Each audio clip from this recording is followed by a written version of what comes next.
all the things that we did for the drivers, the Mint 400 jackets, the t-shirts, the hats, the Mint 400 bottles, they became a must-attend event. As we all know, with the old school photos of Fremont Street and the parade, and the Mint was one of the biggest races there was. And I'm glad to see that Mad Media is taking this all over and making it back to what it should be. I think what makes the Mint 400 so tough is the competition. It's a little outlaw, a little lawless in some ways, but yet there's a good heart to the whole piece, I think. The track's set up, you've got a very diverse terrain. You've got rock, you've got sand, you've got dirt roads, you've got silt. It's got hills, it's got whoops, it's got people, it's got stop signs, it's got speed limits, it's got a really crazy dry lake that you just punch it through, hope nothing flies off. This course is very, very hard on equipment. You can't make mistakes, because if you make a mistake here, it takes you out and you're done. It's going to be a sprint race, and I know someone is going to make it, so we're all going to have to run really, really hard. This is the race where you got to be consistent, you got to be smooth. If you push too hard, you're going to break the truck.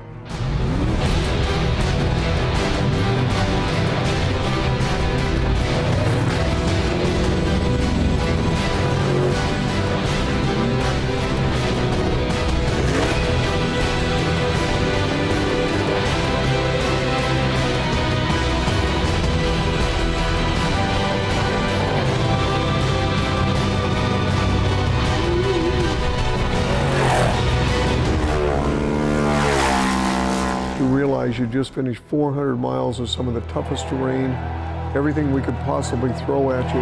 You're a finisher, you're excited. You just finished the Mint 400, and that's something pretty special.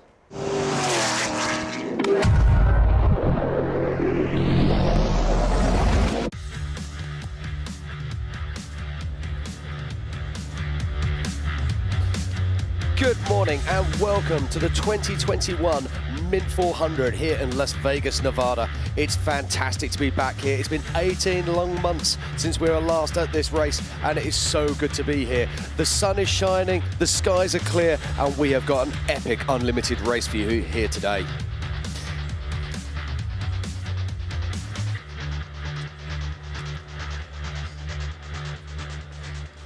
Okay, here we are up in the booth in the VIP area, and joining me today, I've got the legends that are Bob Bauer, Ricky Johnson, and of course, Matt Martelli. Guys, how good is it to be back here? Hey, I'm just glad I just got elevated to a legend like that. I'm going to take it. That was great. I tell you what, I am just absolutely thrilled to be back here. Last Mint 400, we can't even say last year's Mint 400. Last Mint 400 was in 2020 on March 18th, and when we went home, we found out we had a problem. And I haven't been out to the desert except 3 times since. I'm here today. You're looking at one happy old man. Well, and Jim, what I love about this race is it's so rough. It almost becomes a short course event. We watch the highlights, and you see how hard these guys are going. They're saying you gotta race it hard, but you're gonna break your equipment. And typically, desert racing, you set up with a lot of travel to suck up the bumps. The bumps are so big out here, Matt, that sometimes you have to drive a short course. You have to come in, time your jump, get in and out, and so the race becomes a completely different animal every lap, and we have 4 100-mile laps. That is correct. This is a true 400-mile race that we're going to be seeing here today. Now, we've got 70 unlimited trucks leaving the line, and they are some of the very best trucks that you're going to see anywhere racing. Now, let's check out the schedule for today. So at 10 a.m., it's the start of the Cars and the Unlimited race. And as I said earlier, there's some big names out there. And on the front row of the grid is of course, Luke McMillan. We can't wait to see how he gets on. 4:30 is the estimated time. We're expecting the first runners to come across the line, but this is the Mint. Anything can happen, and I expect anything will happen. So, Ricky, looking down the list of guys that we've got running here, I mean, one of the notables has got to be Rob McCachran sitting up there in 3rd position. Well, and that was Luke McMillan's teammate, and they just won the Baja 1000. It was 1,227 miles, and they teamed up together, and they were actually pulled it off under Rob McCachran's number. Now, Rob is in a perfect spot because he's got Kevin Thompson, a.k.a. Harley Letner, who runs so hard, and you got Luke McMillan, who's won this race in that truck. He won the 1,000 in a 4-wheel drive Basin. Now he's in his racer 2-wheel drive, what he's very, very comfortable in, Matt. So what do you think as far as those front three guys? Well, it's going to be a fist fight. I mean, this is always a fist fight with a couple knives thrown in, right? And what I love about this course in particular is you really don't know who's going to win. It always comes down to the last lap. It comes usually down to the last few miles. And, you know, it's going to be a battle all day. I mean, we have some heavy guys. And yesterday with qualifying, obviously it created some drama. We lost some people. Yep. People had to change vehicles. Yep. Some people had to repair vehicles. So it was super exciting yesterday. Well, in saying that is Robbie Gordon, who was always Robbie Gordon. He's so spectacular, but he ran the 1,000, towed Larry Rosler, helped him get to the finish, didn't get to do as much prep on it. He broke his vehicle. He's not going to be racing today. Which is a bummer. Right, massive bummer. And then also Justin Lofton, past-time champion here, always one of the favorites. He broke his four-wheel drive in qualifying. He's going back to his two-wheel drive, so he'll have to start at the back of the order, so he has to work his way forward. So we have a lot of stories that are going to happen, and I think it's going to unwind about lap 3. No, I'm looking forward to this. And looking down, it's a stacked field. But as you say, it's all two-wheel drive vehicles. But these are all vehicles that have been massively successful in courses all over America and down in Mexico. So these are literally the best of the best. Yeah. And the money's got to be on Luke, hasn't it? The guy is on just the form of his life. It does. I mean, like, this is one of those races, though, that the obvious guy never wins at. I'm not meaning to curse Luke in any way. He can definitely do it. But every year, you know, we have a fast guy, fastest qualifier, and it's usually not the person who wins. Indeed. So what's interesting, though, is, you know, we're talking about four-wheel versus two-wheel. No four-wheel drive has ever won this race, and they've just broken two of them, basically. And so we're in this position again of, like, you know, hey, you know, until you win this race, you haven't won them all, and you haven't won all the big ones. Absolutely. Actually, I think that the fact that we've lost a couple of four-wheel drive guys is going to lighten the load on the two-wheel drive guys. Because, you know, when they were against all the wheel drives, if you're in a two-wheel drive, you just got to keep on that gas. You just have to really shred your tires just to keep up.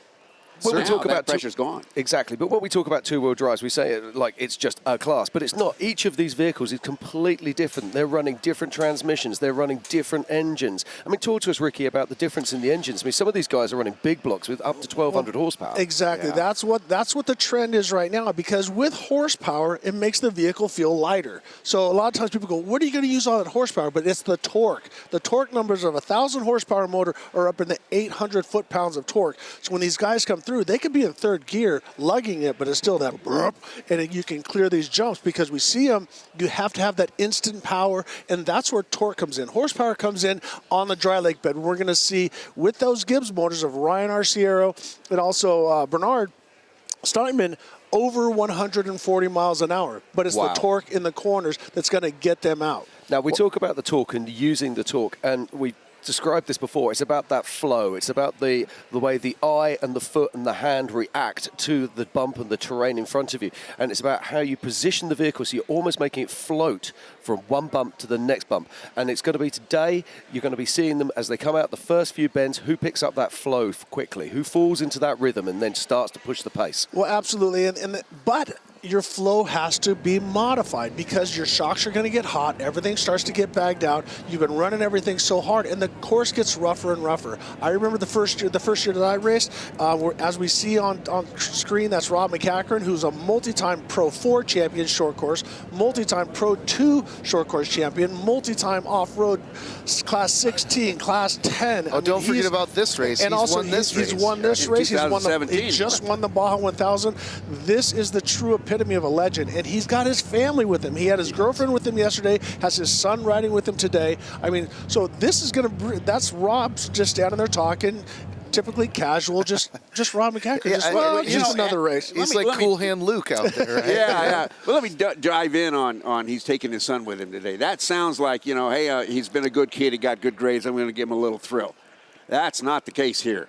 That is anything but the case. Caden McCachran is probably a next year's start. 10 years from now, he's going to beat Rob McCachran. Absolutely. Well, but his skills in that cockpit If you look just to your right, that is Caden's vehicle sitting down just there in the VIP area. And that's just, if you look at it, it's just fresh off coming back from a race. It's still got the dirt on it and everything. And this guy's just come second in the championship. So he is already learning his craft. He's not only learning it. I got a comment out of Rob the other day because I was asking about that. did Caden earn his way in, or did you give it to him? What'd you do? He says, Bob, he says, Caden's got a lot better race sense than even I did at that age. He says, he's way ahead. So let's not look at Caden being in the right seat with Rob as a thrill ride. He is a functional, actually, he's an offensive weapon for Rob to win this race. Now, there is actually a couple of, we're talking about these, and we're just looking there at Larry Rossler, who is in himself another legend. I mean, how many times has he won Baja? 17 times. Yeah. I think he's outright won it 9 times. I mean, the man is absolutely incredible. So it's going to be great to see how he does out there for sure. But there is another story going on here today. If we look at the Class 1s, we actually have some 4-wheel drives in there. We have Casey Curry, who was leading qualifying for a huge period of time yesterday. And of course, also Bailey Campbell, who's running a 4-wheel drive Class 1 car. So it's going to be interesting to see how those vehicles cope with the course as well, and see what kind of pace they can lay down against the more classic 2-wheel drive Class 1s. Yeah, absolutely. But let's talk about the rest of the field, because this is like murderer's row. I mean, Luke McMillan, Kevin Thompson, Rob McGachran, Eric Husted, Arciero, Tracy Graff, Robert Johnson, and Kyle Jurgensen. Let's not forget about Kyle. I mean, that's what this race is all about. I mean, last year, Luke was there the entire time, but he raced a very smart race and let everybody run out and destroy themselves. So that could very well happen here. I have to say, my thought is that we're going to see Harley Letner leave the line and absolutely tear off and try and do his best to get in front of people and build a lead. We know that's what he's best at. He's done it time and time again, and it's always mechanical failure that ends up finishing his race. You're right, but I know a lot about the concrete guys. We're good friends. We just covered them in the Road to the Mint, and they have the Herb Smith package right now, and that thing is dialed. And it's fast. That's the one that has, the big block engine in it, and it has the highest top speed of any trophy or of any unlimited truck that we know. And I think that you're right. I think they're going to go out hard and fast, set almost an unachievable pace, and we'll see who chases him, who's the rabbit and who's the hare. Straddling the razor. Well, and Rob McGachran is such a genius. If you ever listen to him, what's my back door? What's this? What's that? And I think he ran a meticulous race, even though in the 1000 that Bryce Menzies was running away from him. He said, I had nothing for Bryce. Bryce is on a tear. He's got the all-wheel drive pre-runner as well. He's got the right package, and he's the man to beat. But Baja beat them this time. And so I'm going to watch Rob McGachran sit there and watch those two guys in front of him. And he's also going to be talking about what is Ryan Arciero going to be doing? What is Kyle Jurgensen, Cole Potts, Steve Olegas, Larry Rossler? All these guys that are back there, where are they at? So the tactician is Rob McGachran. Absolutely, but any of these guys can win. All of these guys have got the correct race pace to take this race out. And as you say, Bricky, this is going to be a sprint race right from the very start. And it's going to be interesting to see pit strategy as well, because I think that's going to play a major part. Do you change those tyres early and preempt not getting a puncher, or do you leave them on there and try and gain those extra few seconds out on the track? Well, what happens is you got two major pits, and then a lot of times people will change it depending on where they're at. So say if, I might blow through this pit and get away from them. And then that way they're in my dust and they have to fight that. Also, it's great to see the guys from Cops out here. That's Zach Langley. And you can see he's got Tyler Loop and Travis Reiner in the car with him. We did lose John Langley, who is an icon to the sport. I mean, just a beautiful man. One of my students, and it really broke my heart, but he died racing down in Mexico. I mean, he had the most beautiful exit. Zach handed him the truck. He took off. He went a little bit. It was really hot, and I talked to his co-driver who was with him. He took 2 deep breaths, didn't make a groan nothing, and passed, leading a race in Baja. I mean, it's a beautiful thing. I'm getting a little emotional, but it's great to see the Langley family back. Yeah, absolutely. We had them start off our parade with Sheriff Joe Lombardo, who's running for governor, one of our racers, and he was flanked by Morgan and Zach Langley as a tribute to the late John Langley. We always try and honor, our family when they pass, so that's what we did that for, and they're wrapped in the Cops livery, and that's a big thing for us. It's not just supporting the police, but all of our police. I'm sorry, not just supporting the military, but all of our police officers. Now there are so many other things that we need to talk about. Weather. Let's talk about the weather, because that plays a major part in the Mint. At the moment, it's beautiful out there. It's perfect race conditions. I mean, look at this. I mean, temperatures around about 50. I mean, it couldn't get any better, but look at the haze, and there's no wind. That could play a significant part in this race as well. It's going to play a big part. The other thing, if you notice, we've got some humidity, which is odd for the desert, and it played into factored in yesterday. It got a little moist later in the afternoon, and it really hung the dust. You know, it made it difficult for the guys yesterday going into the sun and the sunset. Matt, what time do you think we're going to see a finish? I think we're looking about a 6 o'clock finish, you know, around 6 o'clock. So their last hour and a half is going to be driving into the sun. Absolutely. Whoa. And now we see Ryan Arciero, who has won so many races, the Baja 500. I mean, he's talk about a legendary family with, you know, Butch and the whole third generation. Yeah, third generation. Frank Arciero, his grandfather had IndyCar teams. You know, his uncles. Both ran off-road cars, and now you see Ryan out there. I saw him this morning. He said to talk nice about him. I said, well, I don't know about that. We'll see. No, he's been doing great as of lately, and you know that's one thing that is always a factor is, you know, he's driven for a lot of other teams who have been plagued by bad equipment. Now he's in one of the Herb Smith trucks and has great equipment. As well as he got third in the Baja 1000 with he Cameron Steele. So they put that team together. They did a phenomenal job. Ryan got the truck down to Cameron, and they were in third place, and they took it all the way to the finish. And Cameron was sick. They had some issues, but it was really a phenomenal job by them. So they were the first two-wheel drive behind the two four-wheel drives. Absolutely. Ryan's been, I just call it, he's been on a tear here for a couple of seasons. And he's, if you call it trending, he's trending up. You know, I think his skills are definitely there. That Herb Smith Fab truck, Ryan tells me what he likes about it is it's quick. Very, very quick to steer. Let's just have a look, though, at the unlimited truck qualifying here. I mean, we were looking at this yesterday, and it's absolutely incredible. I mean, who would have thought that Carl Jurgensen would be down in 8th? This guy is super, super quick. Then in 7th place, we've got Robert Johnson. Now, he picked up a 10-second penalty. I believe it's another driver called Max who was driving his vehicle, and he was saying he got a little bit out of shape. He just let the car go. It floated across the corner. It was an unintentional course cut. That's the best excuse I've heard, it has to be said. And in 6th position, we have Tracy Graff, and then 5th, it was Ryan Arciero, who we actually saw a moment ago. Now, we're looking down on the start line here, and we've got Frankie Randall and Jake Povey there in that vehicle. There's every vehicle that I looked at contingency this week. The preparation level is off the scale.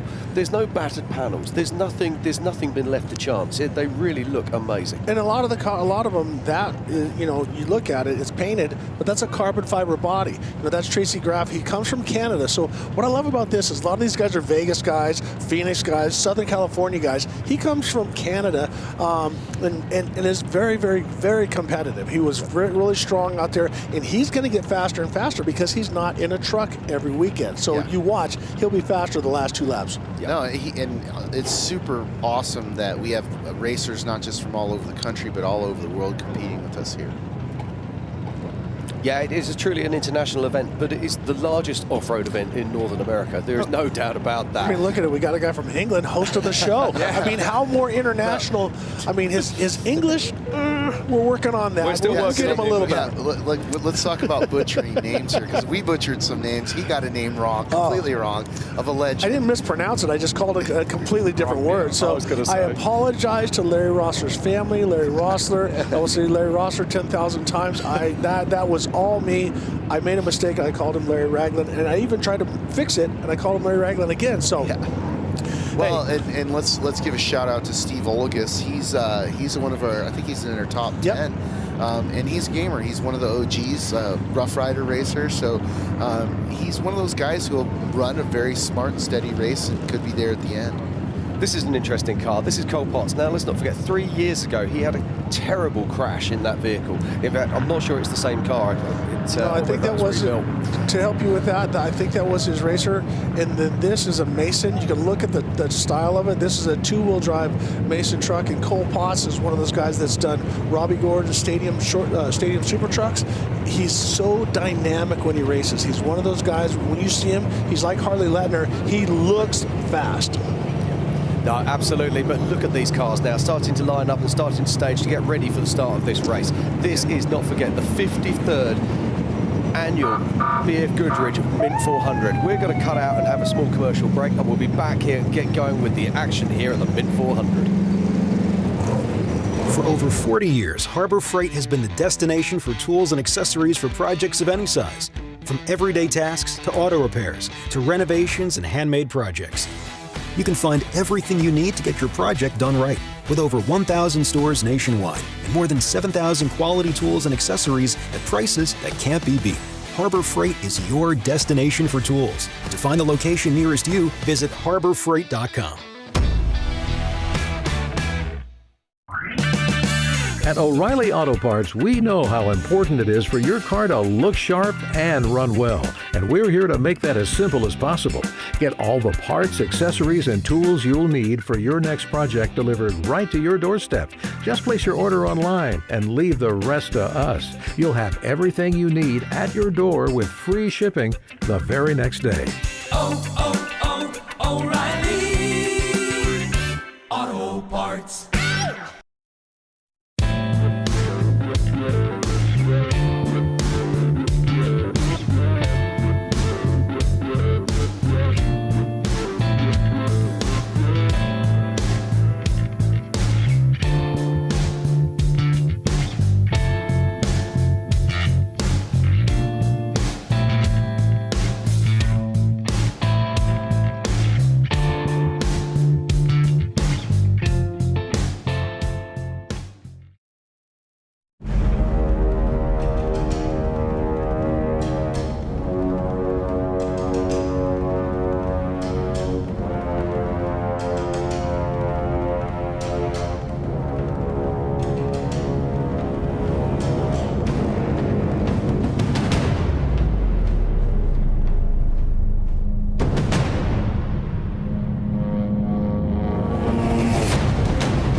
Many people preach that growth happens when you reach the edge of your comfort zone.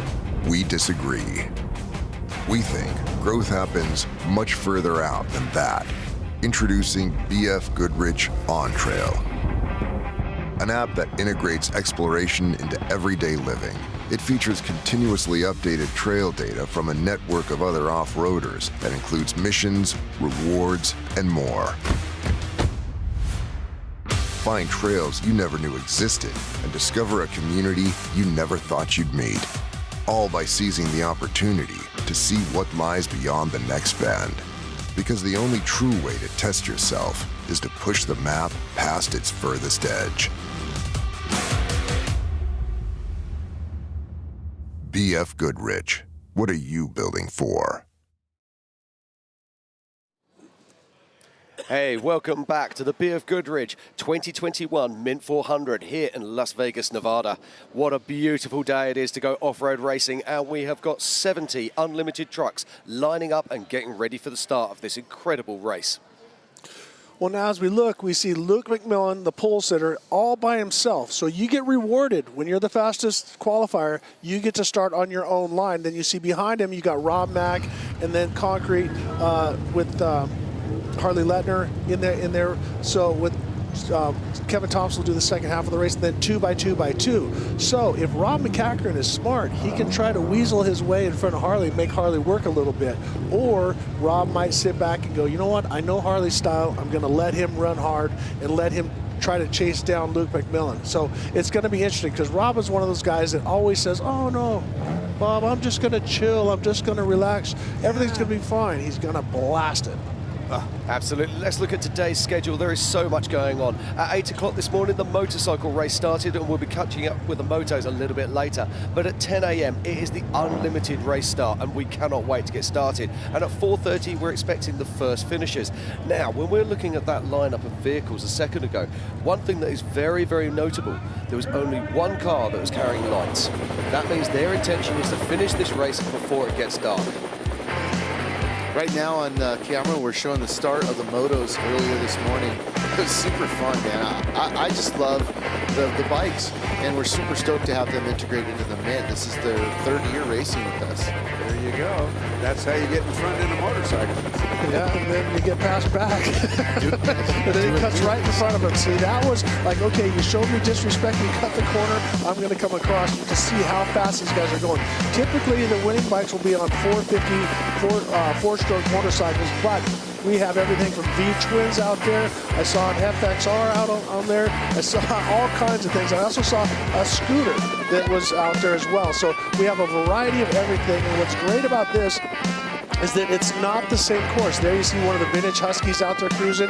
This is one of the I think one of the Triumph Sportsters. I think that's one of the new Ducatis, but there are a lot of Sportsters out there racing in the hooligan class. But if that was a Ducati Scrambler. But what I like about this, it's not the same course. Now, these guys are going to be racing at the same time because you might think, oh my God, how are they going to integrate? Well, this course is on the southern side of Prim, and the off-road truck side is on the northern side of Prim. So they only come together at one pit, but that's speed control, so there won't be intermingling back and forth, as we can talk about. But now looking at this guy riding position, he's got his knees forward, leaning into the wind, so he doesn't have to hold on so tight. So you got to conserve. Now you see when he goes back, he wants to get the front wheel to float a little bit more. As he stands up, you watch as he starts to brake, he puts his knees back there, doing a little wheel hop, making sure that he keeps going forward. But the key is not to wear yourself out. Well, you do know a thing or two about riding motos, right? Yeah. So, and that's the thing, is that an off-road racer, especially here, you have to micromanage everything at milliseconds because they didn't get to pre-run. No, so they're out there, they're going and they're learning at the same time, and that's what used to scare me to death, because I came from Supercross. I could walk the track as long as I want, then I have my practice, then I go out in the heat race, and then if I do bad, I do the semi, then I do really bad, I do the last chance, and then I do the main event. So I know where every jump and bump is, but when you're going out here at the desert, that rider was probably going somewhere in the neighborhood of 70 to 80 miles an hour through the rough. Now, they'll do just over 100 miles an hour with that 450 on the dry lake bed, but it's how quick they can maneuver around, and that's why the motorcycles have won so many Baja 1000s. And so we're going to have an overall leader of motorcycle and truck, but they are on different courses. Yeah, it was the only way to bring the bikes and manage them so that it was safe, but also give them a bike-specific course, because we didn't want to put them on the car course. As you know, being a bike rider yourself, that's not fun, No. And there's also a lot of really cool single track and challenging trails out here that we wanted to give these guys. So, again, props to my cousin Killian, who works with us. He put that course together with a lot of input from a lot of other moto guys, and I think they're going to really love it. Speaking of moto guys, I did talk to Larry Rossler, and he said he has never won the overall. Back the last time he did it was in 1976 on a Husky, but he did win the plus 30 with Killian and Ty Davis. And they got 7th overall, even though he was 61 years old at the time that he did it. So he does have a motorcycle win here at the Mint 400 in class 30 times 2 at 61. Absolutely. Wow. This shot you're seeing right now, this is our grid walk. We started this last year, and it's our way of letting people get up close and personal with the vehicles and the riders, or the drivers rather, the riders too. But, yes. So basically what we do is we open up the gates, we let everybody come out into the start area so that they can cruise around. I mean, this is a throwback to how it's done in Baja and a lot of places, not necessarily on the start, but for tech and contingency. But it's really important to us to off-road to let people touch and feel and meet their heroes and see the vehicles and This is very special. Yeah. So I'm very impressed with this. I actually go to an amazing event called the Goodwood Festival of Speed, where you can actually get up close and personal with all the Formula One cars and all the rally cars, etc. And it's that same feel. To be able to get so close to your heroes is a magical thing. So this is amazing. Goodwood is actually where I got the idea. It was a combination of that, and then we were at a race with BF's parent company, Michelin, and they did this grid walk, and my brother and Killian were there, and we're like, we're going to do this. This is cool. It works. Yeah. Oh, it's amazing. I'm so happy to see that. That makes me, as we keep saying, off-road is family. And to see that is just magical, because it means that everybody can really get involved with it. You don't just sit on the sidelines looking from a distance. You are part of this race. Well, and where we are in Primm, Nevada, we have a lot of people from Southern California. We have a lot of people from Vegas. We have a lot from up in Reno, Carson City area, stuff like that. But and this is such a popular race. Don't forget the zonies. We got a lot of zonies. Yeah, a lot of zoners. Arizoners too. them. Tons of Phoenix guys. Sorry. Man, between them and the Rossler fans, I'm going to get smashed. But I know as a driver, you'll get people come up that are mega fans, that have watched and done this different stuff. But what I really like is the person that comes up and goes, what kind of gas mileage does it get? And wow, why do you run such big tires and this and that? And I love that, because we're bringing those people and showing them what it is. And you can go up and you can look underneath the truck and look at the buggies and check everything out as you go down the list of guys.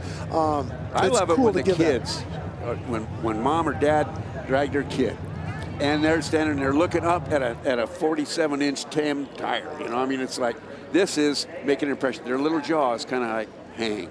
Oh, I'm here. And that's plants the seed. Yep. Yeah, and really, like, this is such a powerful tool for us to create new fans, because these people are going to go out there and take photos and post them on social media, and that helps spread the gospel of off-road. Well, and if you're watching this and you want to be a part of it, you want to take a piece of it home, go to DIRTCO.com, and you can get all the really cool swag, the jackets, the t-shirts. There's a lot of nostalgia stuff. I love what and you can also get coffee cups as well, and remember this race and stuff. So yeah, check out DIRTCO.com, and you can find all the cool swag. You guys have done a great job, because that's part of Martelli Brothers as well. With the vintage, I love the old school looking tees and things like that, because you've done a great job with collaborating the old with the new. I appreciate that. I actually designed some of that stuff myself, and then my team, and we think about it all the time. We're like, man, what would be really cool is if we had this one photo on a shirt. Okay, cool. Let's make it, right? But I also think it's important for us to talk about the last 50 plus years of the heritage of off-road culture. That's why we're here today. That's why we're here at the Mint 400. This race started here in 1968 after some crazy guys in Las Vegas saw the Eakins brothers run the peninsula in Baja. They just looked at this whole thing and went, that's a good idea. That got them a lot of press. So it was originally started as a PR stunt for the Mint Hotel, and it ran on the south course, part of what we're running today, but mostly on the other side of the freeway. And then it moved up to the north course for a while, and for the past 10 years, we've been back on the southern course, which offers a really unique mix of stuff. Well, and I want to add to that, the nostalgia of it. My son Luke has collected all of the Mint bottles, and you've carried that tradition. So let's talk about that for a moment, because so people can actually have those, and they're great gifts. I've done it for Christmas, I've done it for birthdays for different people and stuff like that. Talk about that. So Matt, if you can share with us a little bit. Yeah, sure? Absolutely. We got one right here. All right. So this is one of our limited edition decanters. It does open. Spin around. Yeah, there you go. And this you can purchase this online at DIRTCO.com. This goes to all of our drivers as well. And announcers, by the way. Yeah. Oh, yes. Oh, thank you, yeah. Matt. I was going to ask for one, but seeing as how you volunteered, I am so honored to get one. Thank you. Man, I wish that was true. I tell you what. It's true. It's on camera. So the announcers get one. Yeah, and what you're looking at here is last year's winner. That's Luke McMillan. So the overall winner of every year goes on the next year's bottle, and that's just another way that we pay our respects to the guys who come out and battle and win. So this is one of two. There's another one that's all black. That's actually another limited edition. So you can purchase both online, or you can purchase them here on site at the start finish. I'm like Carol Merrill on The Price is Right. Exactly, QVC. And if you are one of the first 1,000 callers, you'll be able to get one. All right. And this was part of the tradition of the Mint, so we wanted to bring it back, and we've brought it back for the past several years. Matt, you brought it back better. Yeah. You brought it back better. Before, it was just a Jim Beam deal. Look at this. And what's cool now is it did start out as a Jim Beam deal, but now the ones that are full of CLS, City Lights Shine, Moonshine, right? Yeah. Made by a family that's very close with us of second-generation off-road racers, Michael and Brendan Gond, right? And it's really cool to just keep it in the family, and it's good moonshine. So if you don't get a full one, go buy some CLS and have yourself a party. Top that sucker off. That's right. But yeah, so that's what I'm saying. It's those kind of things because, Luke has them set up in his house, and you look, and just like I was telling the guys, I have a coffee cup for the different things. So this one I'll take home with me, and when I pull this out of my eclectic cup, I'm going to remember this moment, this day, with the guys and doing the different stuff. And when you look at those bottles, you think, man, that was that year. That was 1970, and this was whatever happens, and it kind of puts you in a little time capsule, takes you back to that time. They're all story starters, Ricky. It's a little bit of everything. It's not just good moonshine. I don't want to talk about what you do if you drink the whole bottle. You'll time travel for sure. Yeah, absolutely. This is one of the magical just one more of the magical things about the Mint 400. We absolutely love it. Now, if you're sitting at home and you're just getting ready to start watching the racing, just pop on to the mint400.com. You'll be able to find live timing, live tracking. You'll be able to really keep up with this race, not only with us here at the live show, but also on your own computer, and just check out how things are going on. Now, Tiffany Stone is our live reporter, and she is down on the grid at the moment, checking in with some drivers and just getting ready before the action starts. So let's go and chat to Tiffany and see what she's got. Thanks, guys. I'm right here at the grid walk where all the unlimited vehicles are lined up ready for today's race. The vibe, the energy, everything feels so wonderful down here. Can't wait to talk to some of the drivers. Stay tuned. I'm going to find out what they feel about the day. Back up to you guys. Well, thank you, Tiffany. Now, just check that out. The grid walk is still in progress here, and it's just so good to see. Just look at how many wonderful cars there are. 70 runners in this unlimited race today. Now, Ricky, we keep talking about all of these different vehicles and all of these things, and it's just awesome, but I just want to touch on the light situation. There was only one of the unlimited trucks that already had lights fitted to it.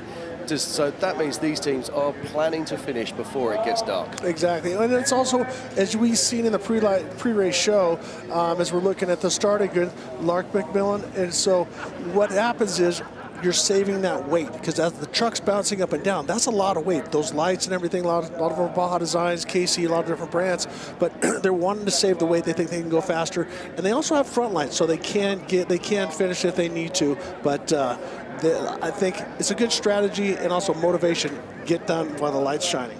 Indeed. Now, Tiffany Stone's down on there, and she's been talking to our pole sitter, Luke McMillan. Let's have a check out and see what he's got to say today. Luke, we talked about this yesterday.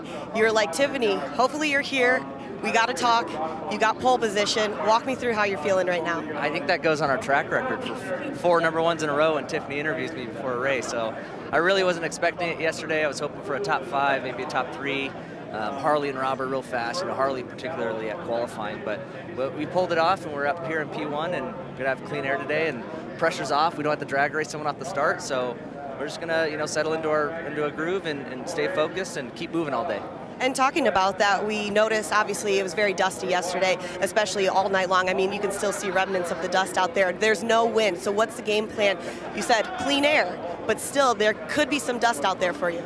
Yeah, for sure. Lap traffic could create dust. There could be some hanging dust. So really, lap 1, we didn't get to pre-run this course. So lap 1, we just need to kind of take it easy, make sure we know where the dangers are, the cautions are, and where we can push it hard. Because laps 2 and 3, we got to make sure we're in the right position. Because when lap 4 comes around, I'd like to be in a position where we're not under too much pressure. We don't want to push the truck too hard to get to lap 4, but at the same time, we want to be in a good position to just bring it home on lap 4. So laps 2 and 3 is going to be really key, particularly lap 3. Well, best of luck to you. Like you said, 4 for 4. You never know what's going to happen. I will see you at the end. Thank you. Thank you. Back up to you guys. Now, confidence is just oozing out of that young man, isn't it? It really is. Ricky. Well, and does he pull a Robbie Gordon? All right, Robbie was known for starting fast and slowing up the group. So if Luke goes out there and just goes fast enough, because there's not a lot of places to pass, slows and bunches everybody up. Now the guys are all on top of each other, getting flats, having problems and stuff like that. He can sacrifice his lead as far as that minute goes, but now he can bunch up the field. Or is he gonna take off and try to pad his lead early? So only time is going to tell. And the McMillans, let me tell you, they do their homework. Down in Baja, him and his brother Dan, I mean, they have some of the most creative lines. And Dan has said, I have a $300,000 weed eater to create some new lines and stuff like that, which you can't do here. You got to stay pretty much on course. But will he hold the field back? I'm going to ask you, Bob. Is he going to hold the field back, or is he going to run? I think he's going to run. He's going to run up to 80% and hold. Lap 3, he just put us on notice. Lap 3 is when Luke McMillan is going to make his decision. Go hard or go home. Well, another great tactician in this race is Rob McCachran. I mean, this guy's been there, seen it, done it. And he's at the moment talking to Tiffany. So let's see what Rob's got to say about the race today. Obviously, you're very familiar with the Mint 400. How are you feeling today? There's no wind, but you're up front. Walk me through what the game plan is. No, really, you're right. There is absolutely no wind this morning. Thankfully, we qualified third in the BFGoodrich truck. We got Luke McMillan up there on the pole, Harley next to me. It's definitely a good place to be. This race is 4 laps, 100 miles apiece. We go across 2 different dry lakes, and I know the dust's going to be hanging. When I woke up this morning, I looked out there, and it's hanging from last night, the race yesterday. So, we're going to do what we can do. We're going to try to keep this truck right in the proper position to end up taking it here first. Luke McMillan, Harley Lettner, Brian Arciero, Husted there. It's definitely all heavy hitters there at the front. We're going to do our best, and we're going to hopefully come home first. And talking about that and coming home first, obviously things can always happen out there. How do you keep yourself super calm when things like that happen? Obviously, everybody has a game plan until you get punched in the face. Yeah, and typically, I have a couple analogies on how to do this. One is to go as slow as you possibly can to win. The other one is when you put your helmet on, don't throw your brains out the window. So with those two things being said, I think we have a lot of experience, and I know how to win this race. We won in 2017 overall. We'd love to get another one. So it's really about playing a game, being smart, and not letting anything that happens. If you start to have an issue or something, take care of it quickly, fast, swiftly, and get back on the road and just keep hammer down to the finish. And talking about that, Ricky Johnson always says, in order to finish first you must finish. And that is exactly what you said. Patience, attrition, all of that is going to play key. Best of luck to you, Rob. I'll see you at the end. Thank you. Appreciate it very much. Back up to you guys. Thank you, Tiffany. It's so good to see Rob McCachran. He's looking so relaxed out there. But joining us in the booth now, we've got a young man called George Hamill who's joining us. It came in yesterday. George, how are you feeling this morning? Dude, I am fired up. I was just out here looking at the BFG VIP tent, and they have that driver intro that you guys just introduced. Yeah. First of all, the sun's shining, so it's a little warmer than it is in the booth. But, oh, my God, the energy. I got chills. Yeah. It was awesome. Those people getting close to those trucks, never happens. Exactly. It's special. The people that you see at the Indy 500 or the Daytona 500, stuff like that, those are all people that belong down there, family members of this and that. This is where you can come and, for the price of a ticket, you get to go out and check out and touch that car. Yeah, exactly. And I know some industry guys that were actually over there. Rusty Baptist, one of them, and he goes, dude, they asked me to go down there, and I couldn't, say yes fast enough. He was over the moon just being able to go down there. So I was pumped to see that, man. I'm excited for today. Not only is it a vibe that you get from being around that close to the race cars, the real stuff. Yeah. There is a vibe that happens at the start. The tension is so thick, it's thicker than the dust they're in. There's really a lot of tension down there. When we see Rob Mack talk about, I could do this, or I could do this, I could lose my brains, throw my helmet. You know what? He's so focused on that car, I bet he has no idea what he just said. Dude, 100%. And the amount of education that the fans have. I just was listening to, like a fly on the wall for some of the conversations that the fans were having. They are so educated about the cars, the race car, the drivers, the track, all that stuff. So I'm interested to see how they think the live stream goes today. Well, and back talking about Rob McCachran, this guy is not a rags to riches, but a rags to legend. All right, Michael Gaughan, has owned a lot of the hotels here in Nevada, and he was a valet when he was 17, and he talked his way into getting a ride. I was fortunate enough. The first time I saw Rob race was over in Japan, when he was racing for Walker Evans in the Jeeps, and just always spectacular to watch. Such unbelievable throttle control and stuff like that. But he worked his way into a ride from parking cars, and that's different than I can't think of another trophy truck driver, owner, whatever, that came up through the ranks like he did. Most of them wrote the check, got started. Rob worked hard. He worked for a living. This is a passion for him, but he is a working guy. He worked his way up. He had a dream. And so, I would say to our viewers, he had a dream, you could have a dream too. Yeah. Absolutely. Now, another young man who's been working his way through the ranks and is undoubtedly one of the fastest people on that track is Harley Letner. And Tiffany Stone is down on the pits checking him out. So let's see what she's got. Harley, I feel like I only get to chat with you every Mint 400, but obviously you're back here. You're up front behind Luke McMillan, talking to him, and I got a chance to talk to Rob McCachran. No win today. There could be possibility of dust. How are you going to play that into how you're going to drive? Yeah, the dust is horrendous. It's hanging so bad. I'm going to try my hardest to get Rob off the line so I don't have to sit in his dust as well, and just going to play it by ear, try to be smart, and hopefully stay in the tail end of Luke's dust and just play it out. Maybe a mistake from him, which is rare, but you just got it's 400 miles of a very grueling race, so I'm not going to charge to the dust and make a mistake myself. Just going to, like I said, try to pace him and get times from the pits and go from there. And talking about that, obviously it's 4 laps, 100 miles each. Is there a game plan for each specific lap, or are you going to take the time? Obviously this race is all about attrition. Yeah, game plan is just go as hard as we can, not lose any spots. I think, honestly, passing physically is going to be impossible out here on a good running vehicle.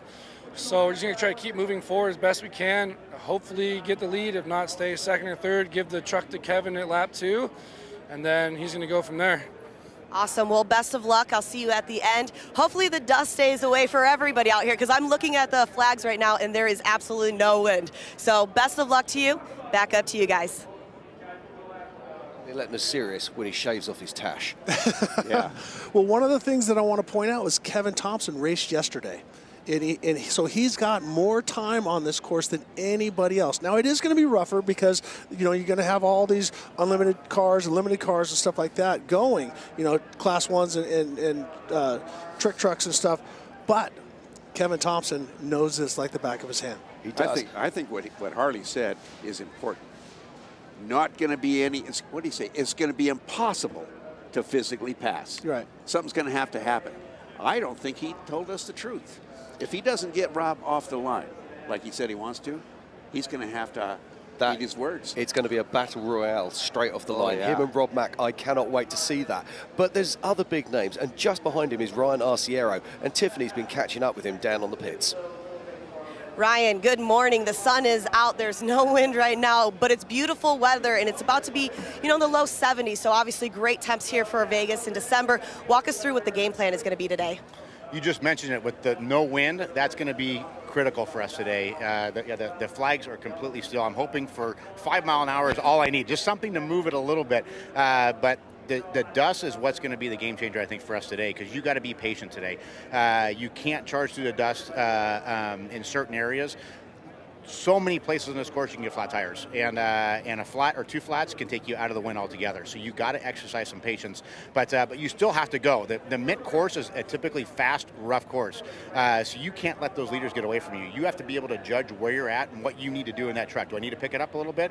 Your crew guys feeding you those times. You're on pace with the leader, or you need to pick up the pace a little bit, or you're perfectly fine. That's all information we need to know in order to get this truck to the finish line first. And talking about that, obviously, we're here in December. It's getting darker a little bit earlier. Yesterday, around 4:30, 5 o'clock, it was getting dark. The sun was setting, and that's when we're predicting the first finishers to come through, is around that time. What's the game plan going to be like if the sun starts coming down, it starts getting a little dark? That's going to make the dust even worse, too, because now you have dust at dark with lights on, and that makes it miserable. So we're hoping we can get to the finish line before we see dark. And for us, like I said, we're gonna push where we need to push. I'm excited about this race. It is weird being here in December, but thank God it's a beautiful, like you said, it's a beautiful day. We're gonna be in the 70s today. You know, God blessed us today, and if we just have a little bit of wind, I'll be happy. But I'm so excited to be here. I'm so excited this race is going off for this year. I'm excited for the future. Look at the fans. This place is incredible. The Martellis are doing an incredible job, and they need to keep that up, pushing hard, and we're hoping to give the fans a good show today. Awesome. Well, best of luck. I know you've got some great competitors ahead of you. Everybody's talked about it. It's unforgiving. It's about attrition, and we're hoping for some win today. So best of luck to you. See you at the end. Thank you. I appreciate it. Thank you. Back up to you guys.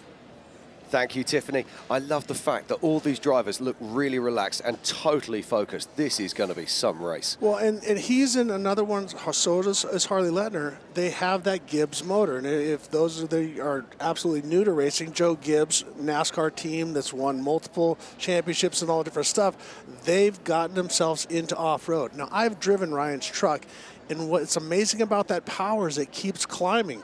I was at a place called Soggy Dry Lake in Southern California, right by Hammers, and I'm up 80, 100, 120, 130, 100, and I'm going 140 miles an hour, and it's still going, all right? It's still pulling. So I am really interested to see what kind of speeds we see across the dry lake bed, because typically you don't get to use all that horsepower and all that speed, but on these dry lake beds, we could see guys breaking 150. Good grief. Now, it's worth noting, they're going to be outrunning the helicopters at that.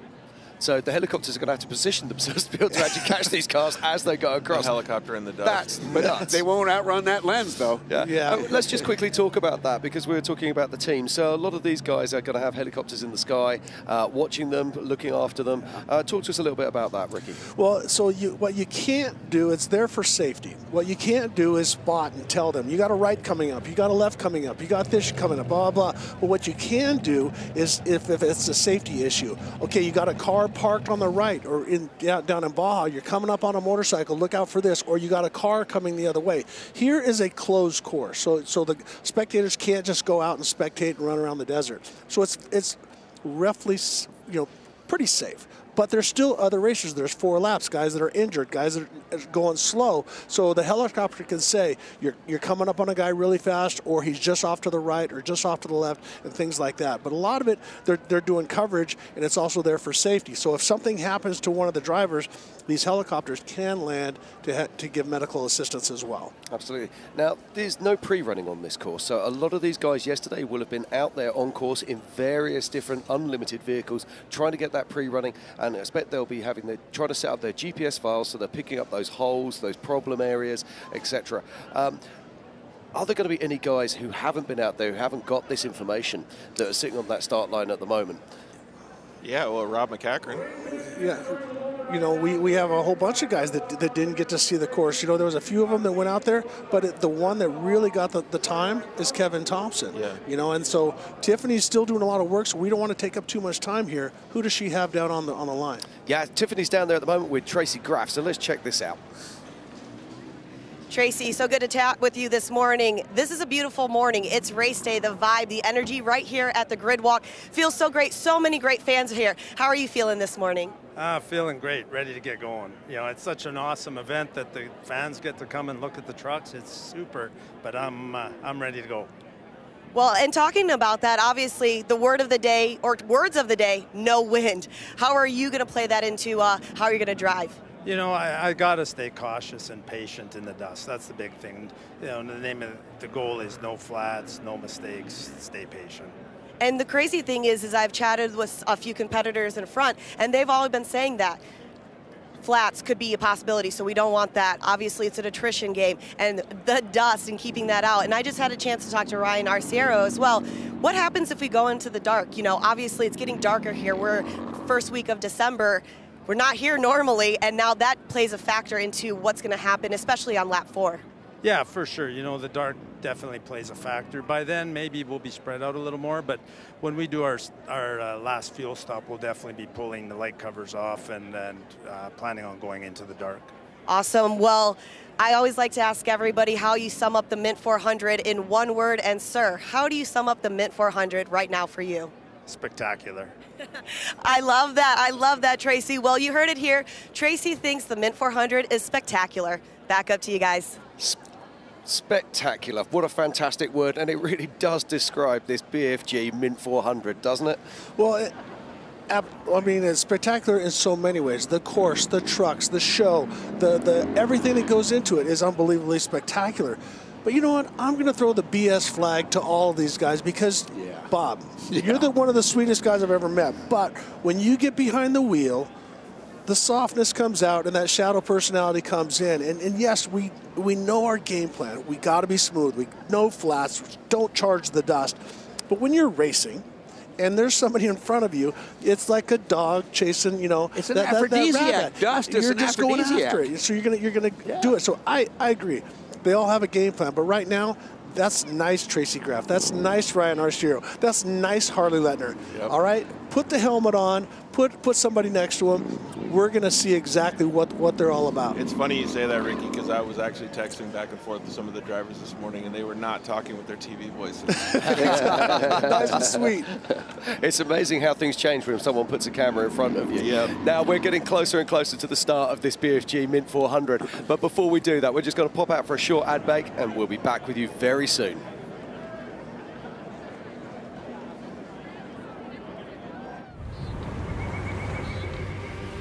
Many people preach that growth happens when you reach the edge of your comfort zone. We disagree. We think growth happens much further out than that. Introducing BFGoodrich On Trail, an app that integrates exploration into everyday living. It features continuously updated trail data from a network of other off-roaders that includes missions, rewards, and more. Find trails you never knew existed and discover a community you never thought you'd meet. All by seizing the opportunity to see what lies beyond the next bend. Because the only true way to test yourself is to push the map past its furthest edge. BFGoodrich, what are you building for? At O'Reilly Auto Parts, we know how important it is for your car to look sharp and run well. And we're here to make that as simple as possible. Get all the parts, accessories, and tools you'll need for your next project delivered right to your doorstep. Just place your order online and leave the rest to us. You'll have everything you need at your door with free shipping the very next day. O'Reilly Auto Parts.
Okay, welcome back to the BFGoodrich 2021 Mint 400. You're looking at the qualifying list for the unlimited trucks that are going to be starting to race later here this morning.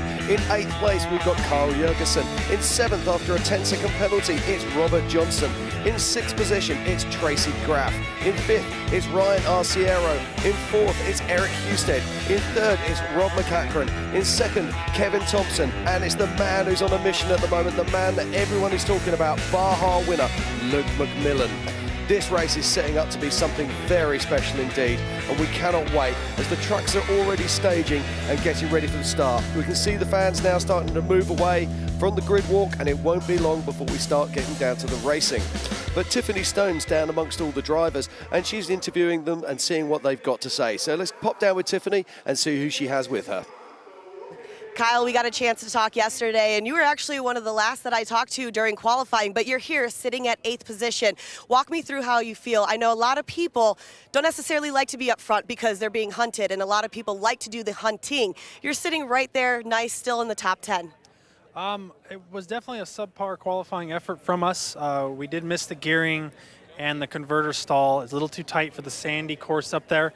So, I mean, we'll take 8th. We salvaged what we could.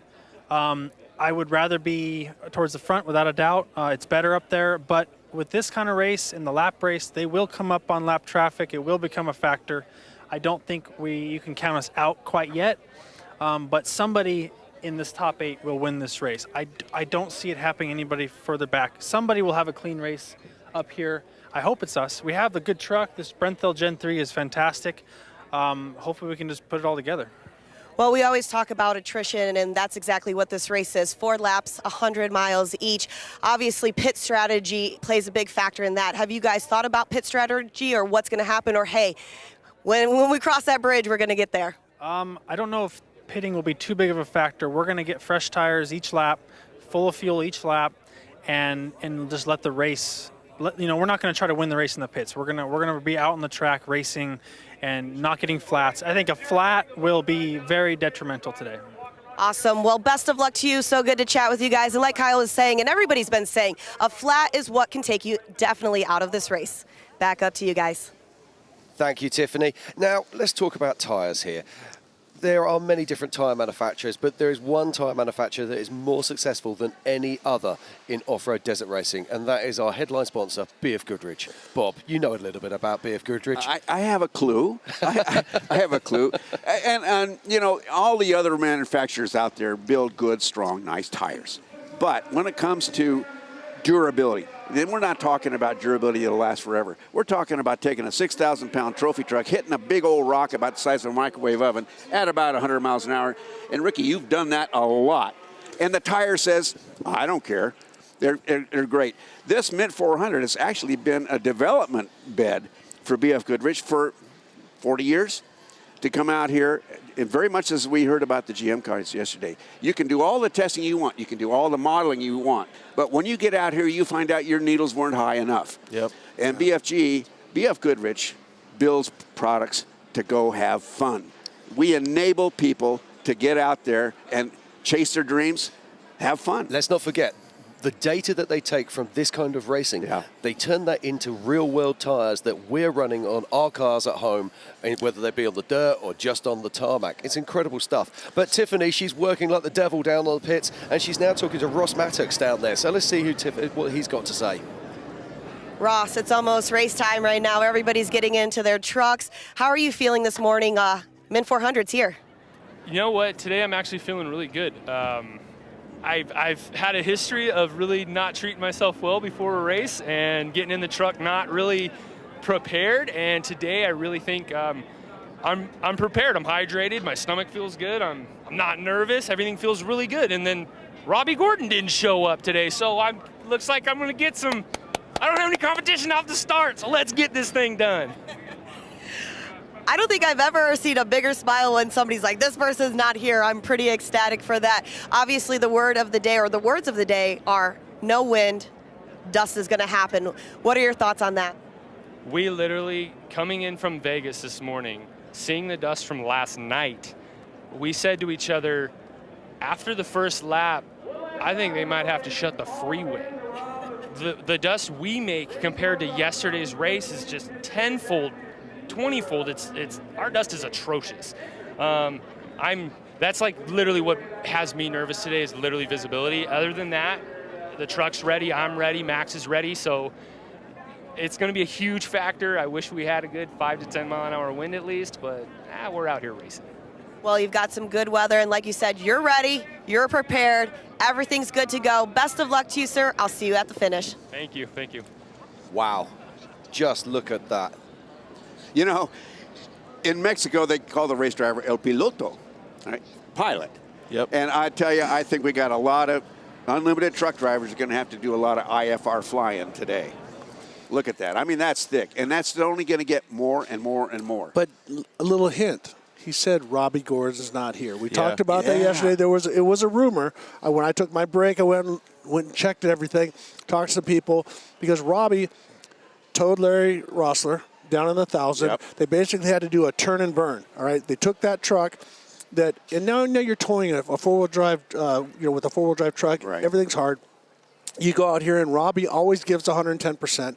So something broke in the front drive, so he's out. But that gives him an opportunity, as I said, to take off by himself, and he doesn't have to get some elbows out that first couple miles. He was pretty excited about that, Ricky. I'd be very, very excited about it, because the only other person that has that is our pole sitter, Luke McMillan. Yep, 100%. And speaking of the pole sitter, Rob McCachran and Luke shared the same truck, and they're one vehicle away from each other starting the race. Yep. Now, but let's not forget that teammate truck's no not more. here.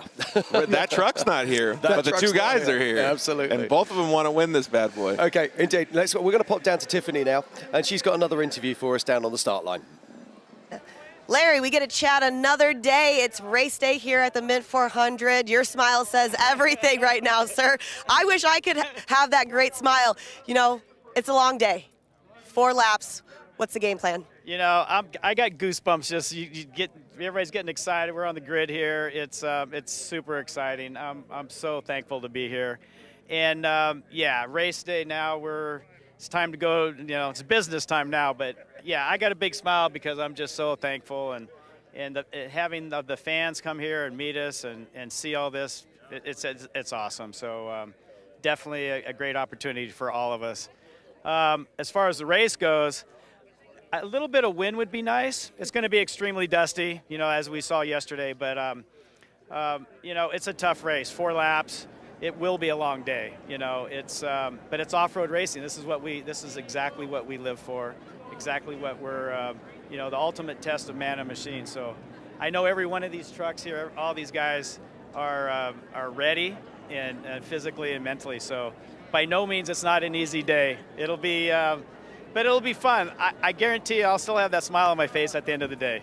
I think I've seen you multiple times yesterday, and you just had that smile on your face from the start to the finish. And obviously we had a chance to talk in the BFGoodrich VIP tent too, and you're just like, I'm just happy to be here, and I'm excited for you. You know what I'm going to ask you, Larry. In one word right now, how are you summing up the Mint 400 feeling? Well, it's a big buzz. It is. And that's exactly why I'm smiling. It's such a great opportunity for the sponsors, and I have an amazing list of sponsors, and BFGoodrich happens to be one of them. So, of course, Baja Jerky. But to showcase our sport, to showcase what the sponsors have, the people aren't applauding for me, unfortunately. Nah, I'm teasing. So it's just an amazing showcase. So yeah, it's not. There's no way not to be happy. It's an amazing race. Win, lose, or draw, it's an amazing weekend. Awesome. Best of luck to you. Back up to you guys. I love that. There's a man who's been there, seen it, done it, has won everything that is to win, and he's still got the biggest smile on his face. He's so happy to be here. It's mindset. And what you're seeing is a man with experience, a lot of experience of being in a high-pressure situation. He has 17 Baja 1000 wins. 10 of them, or 11 of them, I'm not sure the number, are overalls. I'll tell you what, you're looking at the voice of experience, and he knows mindset matters. He will be relaxed all the way through the first lap. And also, a lot of those wins came on a motorcycle. Yeah. And so when you get in dust and with the terrain constantly changing, the motorcycle guys have I think have a little bit of advantage. Not just because I was a motorcycle guy or I am a motorcycle guy, is because you have to pick and choose. A lot of times with a truck, you have your double track, and how are you going to manage that bump? Where bike guys will move around and stuff like that. And also, what I found with the great bike guys like a Larry Rossler, their memory is impeccable. You'll talk to him down in La Paz, and he'll go, up by Catavita, and they'll talk about a certain rock or a certain spectator or something like that. And so for him, lap after lap, he's going to get better. Not necessarily faster because the course is going to slow down. But guys like him that have done so much, it's going to be a smart man's race today.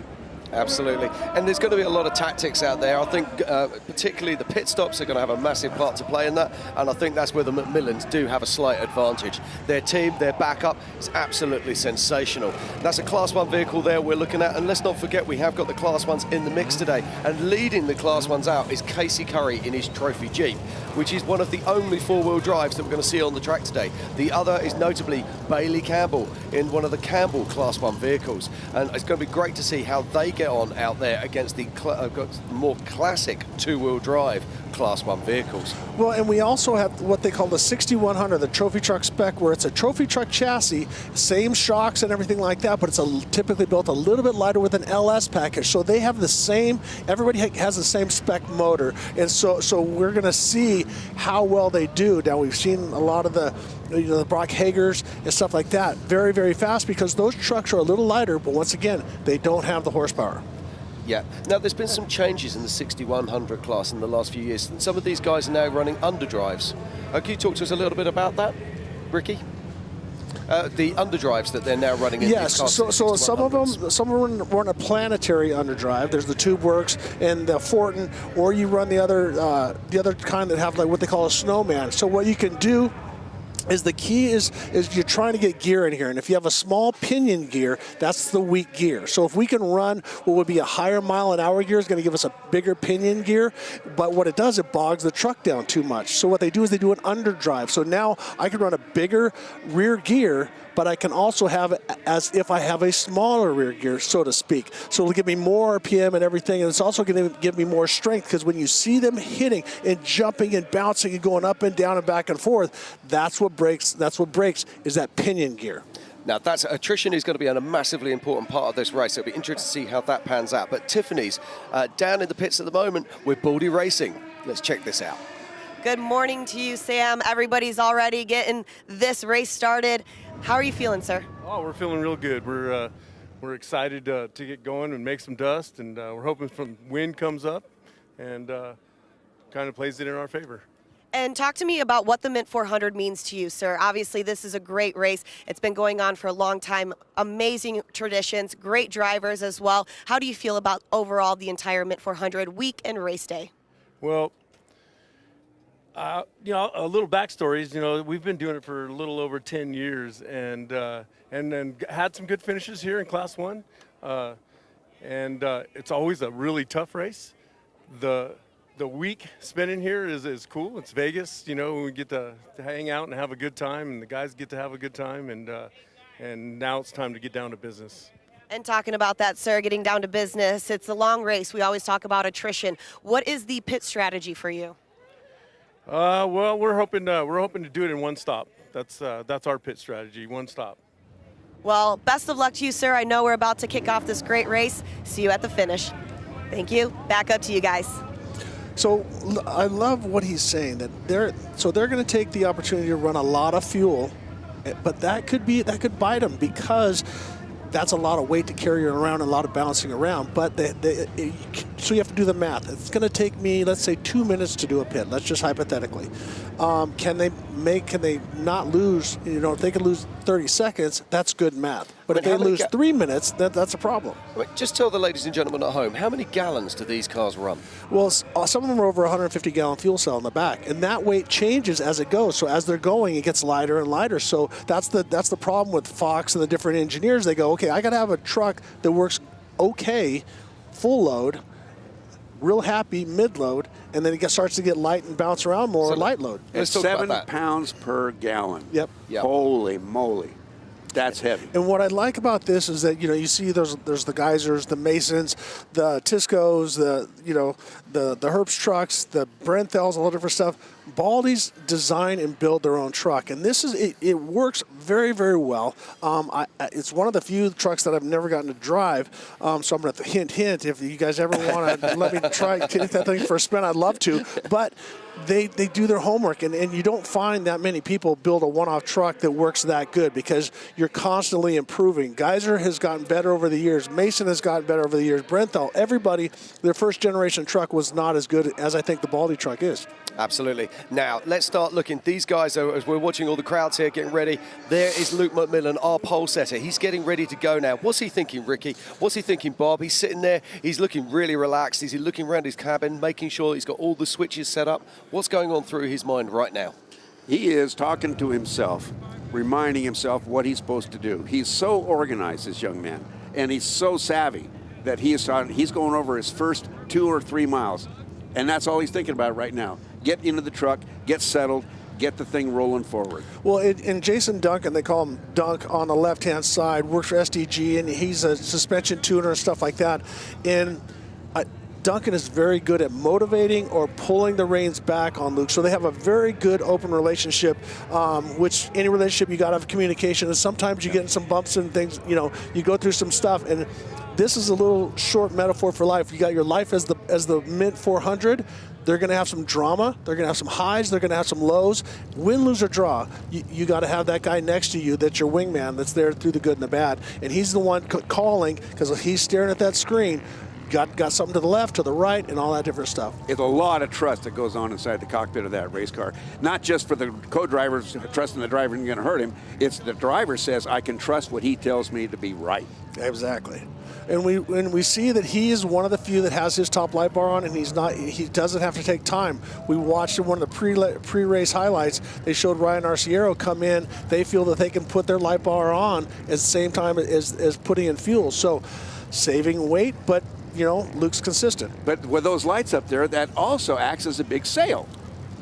So he's got the Gibbs. Does he have the Gibbs? I can't remember. Does he have the No, he does not have a Gibbs motor. I'm pretty sure that he has a Dugan motor. Yeah. But here's what I found, because I didn't run the light bar in the 400, but in the 1000 I had the light bar. The light bar calmed the air down inside, so it actually worked as a better wind deflector and calmed down the wind, because once I got up close to 130, 140 miles an hour, my head was getting buffeted without the light bar. But with that consistent light bar, that calmed the air down in the cab.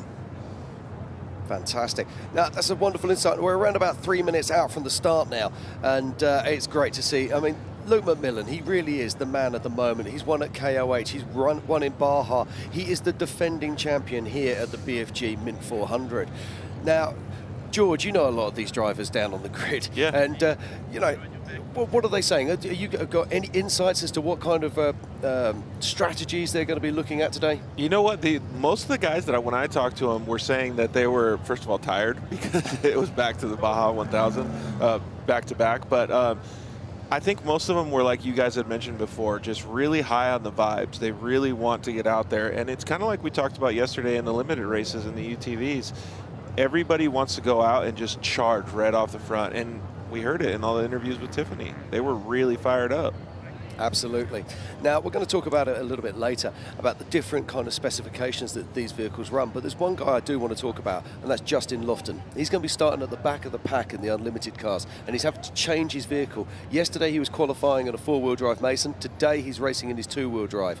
Preparation, is he going to be ready for this? Absolutely. I mean, the level of a Justin Lofton, he's won this race. He knows what it takes, and he's won that race in this truck that he's driving. Three times. Right, 3 times. So he's one of the guys that don't get happy. When we saw this yesterday, George, I want to talk about that. We saw someone out in front leading physically, and then someone comes from the back and steals it.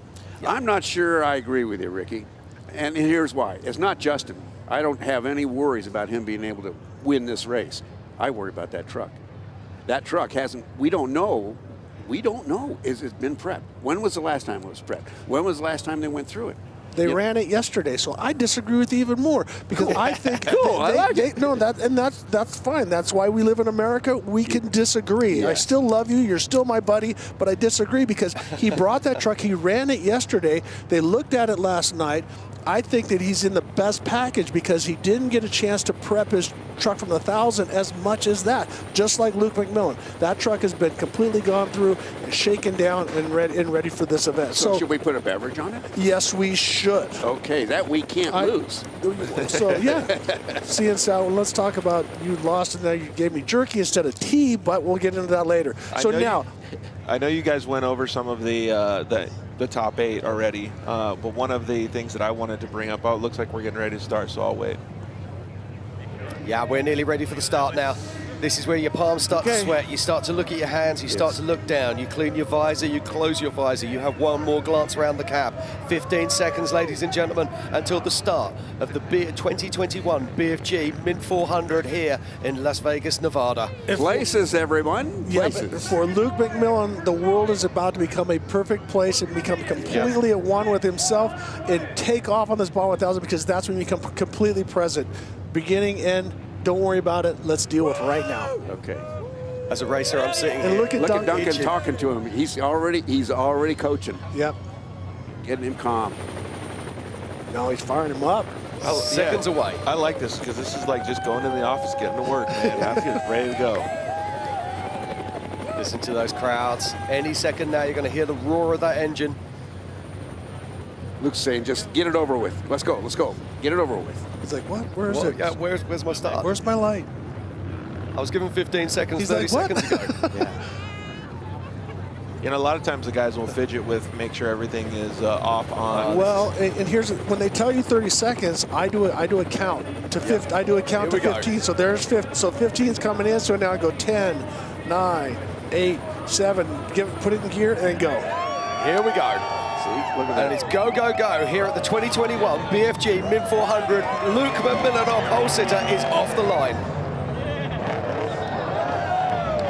And listen to the crowd. It's awesome. And watch the drones. I mean, the drones look like giant bugs, and they're doing 360s and 180s and stuff. And Luke McMillan is taking off and ripping it hard because it's tacky. The track is perfect right now. A little bit of water here and there, but using the berms to try to get as much of a lead as he can. This infield is going to be a big teaser, though, for when they get out in the desert, man. This is fantastic, but it's the next battle that really intrigues me. Rob McCachran going off the line with Harley Letner. That is going to be insane as we watch Luke McMillan making his way out into the desert. Who are you going to get for the whole shot? Well, I'm going to go with Harley Letner, but Rob McCachran has more short course experience, and that's basically what we have right here. So, and it also puts Harley on the inside. So I'm going to say, look for Rob. Rob got a jump on him. I'll take Rob. You take Harley, I'll take Rob. I'm going to say Rob's going to square him up. Oh, that's a big deal. Dude, Harley tried to double that, man. He's going to go out wide and try to square him up. Shoot to the inside. And there's another reason why he's doing that, to stay out of the roost. You watch Rob, is so smart. He'll come in here, he'll turn to the inside. That way he doesn't get roosted. So he comes over here. We got a little bit of drama going on, a little push. Oh! Off the track. Wow. Now Rob's just going to go, well, I'll sit back, clean my visor, and that's going to be a big break for Harley Letner. But I saw something in that first jump when Harley took Let's off. take another look. Rob pushes, and he's on the brakes, and because of that mud, and it pushes him up over. I think he was trying to short brake him and shoot to the inside. So this was just a racing deal. Harley didn't take him out. That was good, clean racing. And next on the line is Ryan Arciero. Look at him lining this up. Let's see Gibbs Motor versus Brentford. My goodness. That's crazy that they could jump over and almost double that little ditch on that first jump. Well, Eric Hosted got the whole shot. I mean, he is running hard. Look at that. Look at that. Do we know which motor Eric's running in that one? I do not know. But he's just outpulled a Joe Gibbs motor, so it's going to be something big. Well, and it also depends on what they have tuning-wise as well. They might be running a lighter package, right? And also we have to remember that often these engines, when they first leave the line, they take a little bit of clearing. Oh, Ryan Arciero off the track and back on. Sorry, Jim, I didn't mean to step on you there. No, you're all but good. you're absolutely right. I'm going to finish your thought for you there, as I probably shouldn't. But what happens is you sit and idle so long, what you call it, you get a little pepper on your spark plugs. Yep. You go to take off, it's like pop, pop, pop, pop, pop, pop, pop, and go. So what I found in the past, I used to try to rev it up and do all these different things. Better off just to let it idle. Yep. Tracy Graff on the inside. All these guys jumping hard. Johnston on the outside. Now watch, he's going to try to shoot to the inside and take another shot at him. Oh, we could see a little door action. Tracy Graff with a great run around the outside, trying to use the berm as much as possible. But Johnston was definitely trying something. And now let's see what he does in this corner. Graff pushes because of the mud. You know, we've had some pretty consistent starts. The guys on the right have jumped the light, and then the guys on the left must have a little bit more traction going down that hill into second gear. Well, I think what's happening is the guy on the outside goes, if I don't get him now, I'm going to get doored in the first turn. So take another look. He shoots to the inside, tries to get to rotate. Now, some of the times when you see the car completely rotate hard, they have a hand brake, which is a rear brake, like an emergency brake, as you see the rock peppering off the front. So if you see him come down and just rotate like a stunt 180, they can grab the brake. And now here we have Potts and Jurgensen. Jurgensen with a slight advantage.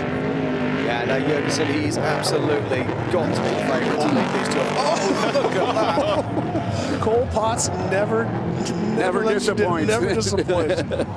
How's a wheelie your trophy truck? Absolutely fantastic stuff here. Carl, of course, racing in the Brenthal car. See, one of the things that people aren't seeing is you see the roost on the front, and here we see Potts look to the inside, but look at the roost all across the front. Now, if you don't have tear-offs like a lot of the short course guys, you can scratch up your thing. Now, let's watch. He lands so hard, it rebounds. Bam! Wheel comes back on because Cole Potts is on the gas. What do you see when you're in the truck and you do a wheelie like that? Just sky? Dirt, sky. Only one sky and one dirt, Ricky, please. No, yeah, you try to keep it down. Now here we have the legend, Larry Rossler, as he runs out there with Steve Olagus. So now Steve is a Ford dealer here in Vegas, the #1 Raptor dealer in the world. And now we see Larry Rossler shooting to the outside. Very, very strong for LR. Man, I love seeing him do that. No, I'm sorry, I'm a fan. I can't help it. Well, that's an older truck, and he drives it so well. And that's the thing is everyone wants newer, better, and all the different stuff. He is so at one with that truck. I mean, he won the Baja 500 this year, was 8th overall, and he had to be towed. The tranny was just dumping in as much oil as possible. And I love the fact that we have Baja Jerky out there. These are some guys from down in Imperial Valley, and it's awesome. I mean, it's really good. So if you get a chance, check that out. Check it out and try it. If you're a jerky fan, give it a go. You see the sticker on his front bumper? Move over. Yeah, I like the little play on that. Yeah. I'd say Steve Olagas's car, he's got one of my favourite. Here's Maddox. Yeah. So happy there's no orange truck next to him. Look at that. He beat the other car off the line. Look here. Yeah, you can't buy that kind of luck. No. And now he's going to have clean air working his way out into the desert, which is going to be a big thing indeed. It's going to be interesting to watch his times. Pushing a little bit. Yeah. Well, we'll have to call it semi-clean area today, Jim. Yeah. Dusty. But it's off-road racing. That's part of it. When you're the one behind the wheel, you feel I could be going so much faster. I could be going so much faster. And guess what? Everybody's having the same problem. Absolutely. And so everyone's losing time. If you're watching at home and wondering why the course is wet, they actually go out there with water bowsers before the start of the race, and they water down the course, so we don't get too much dust. What did you call it? A water what? Bowser. It's a water truck. Is it? Well, you can put a water truck, water Bowser. Yeah, I learned truck. Is that British or something? Water Bowser, okay. I will teach you this language one day. I love how smooth Maddox was going through that first section. Yep. And now we have Sam Baldy. And Sterling Miller.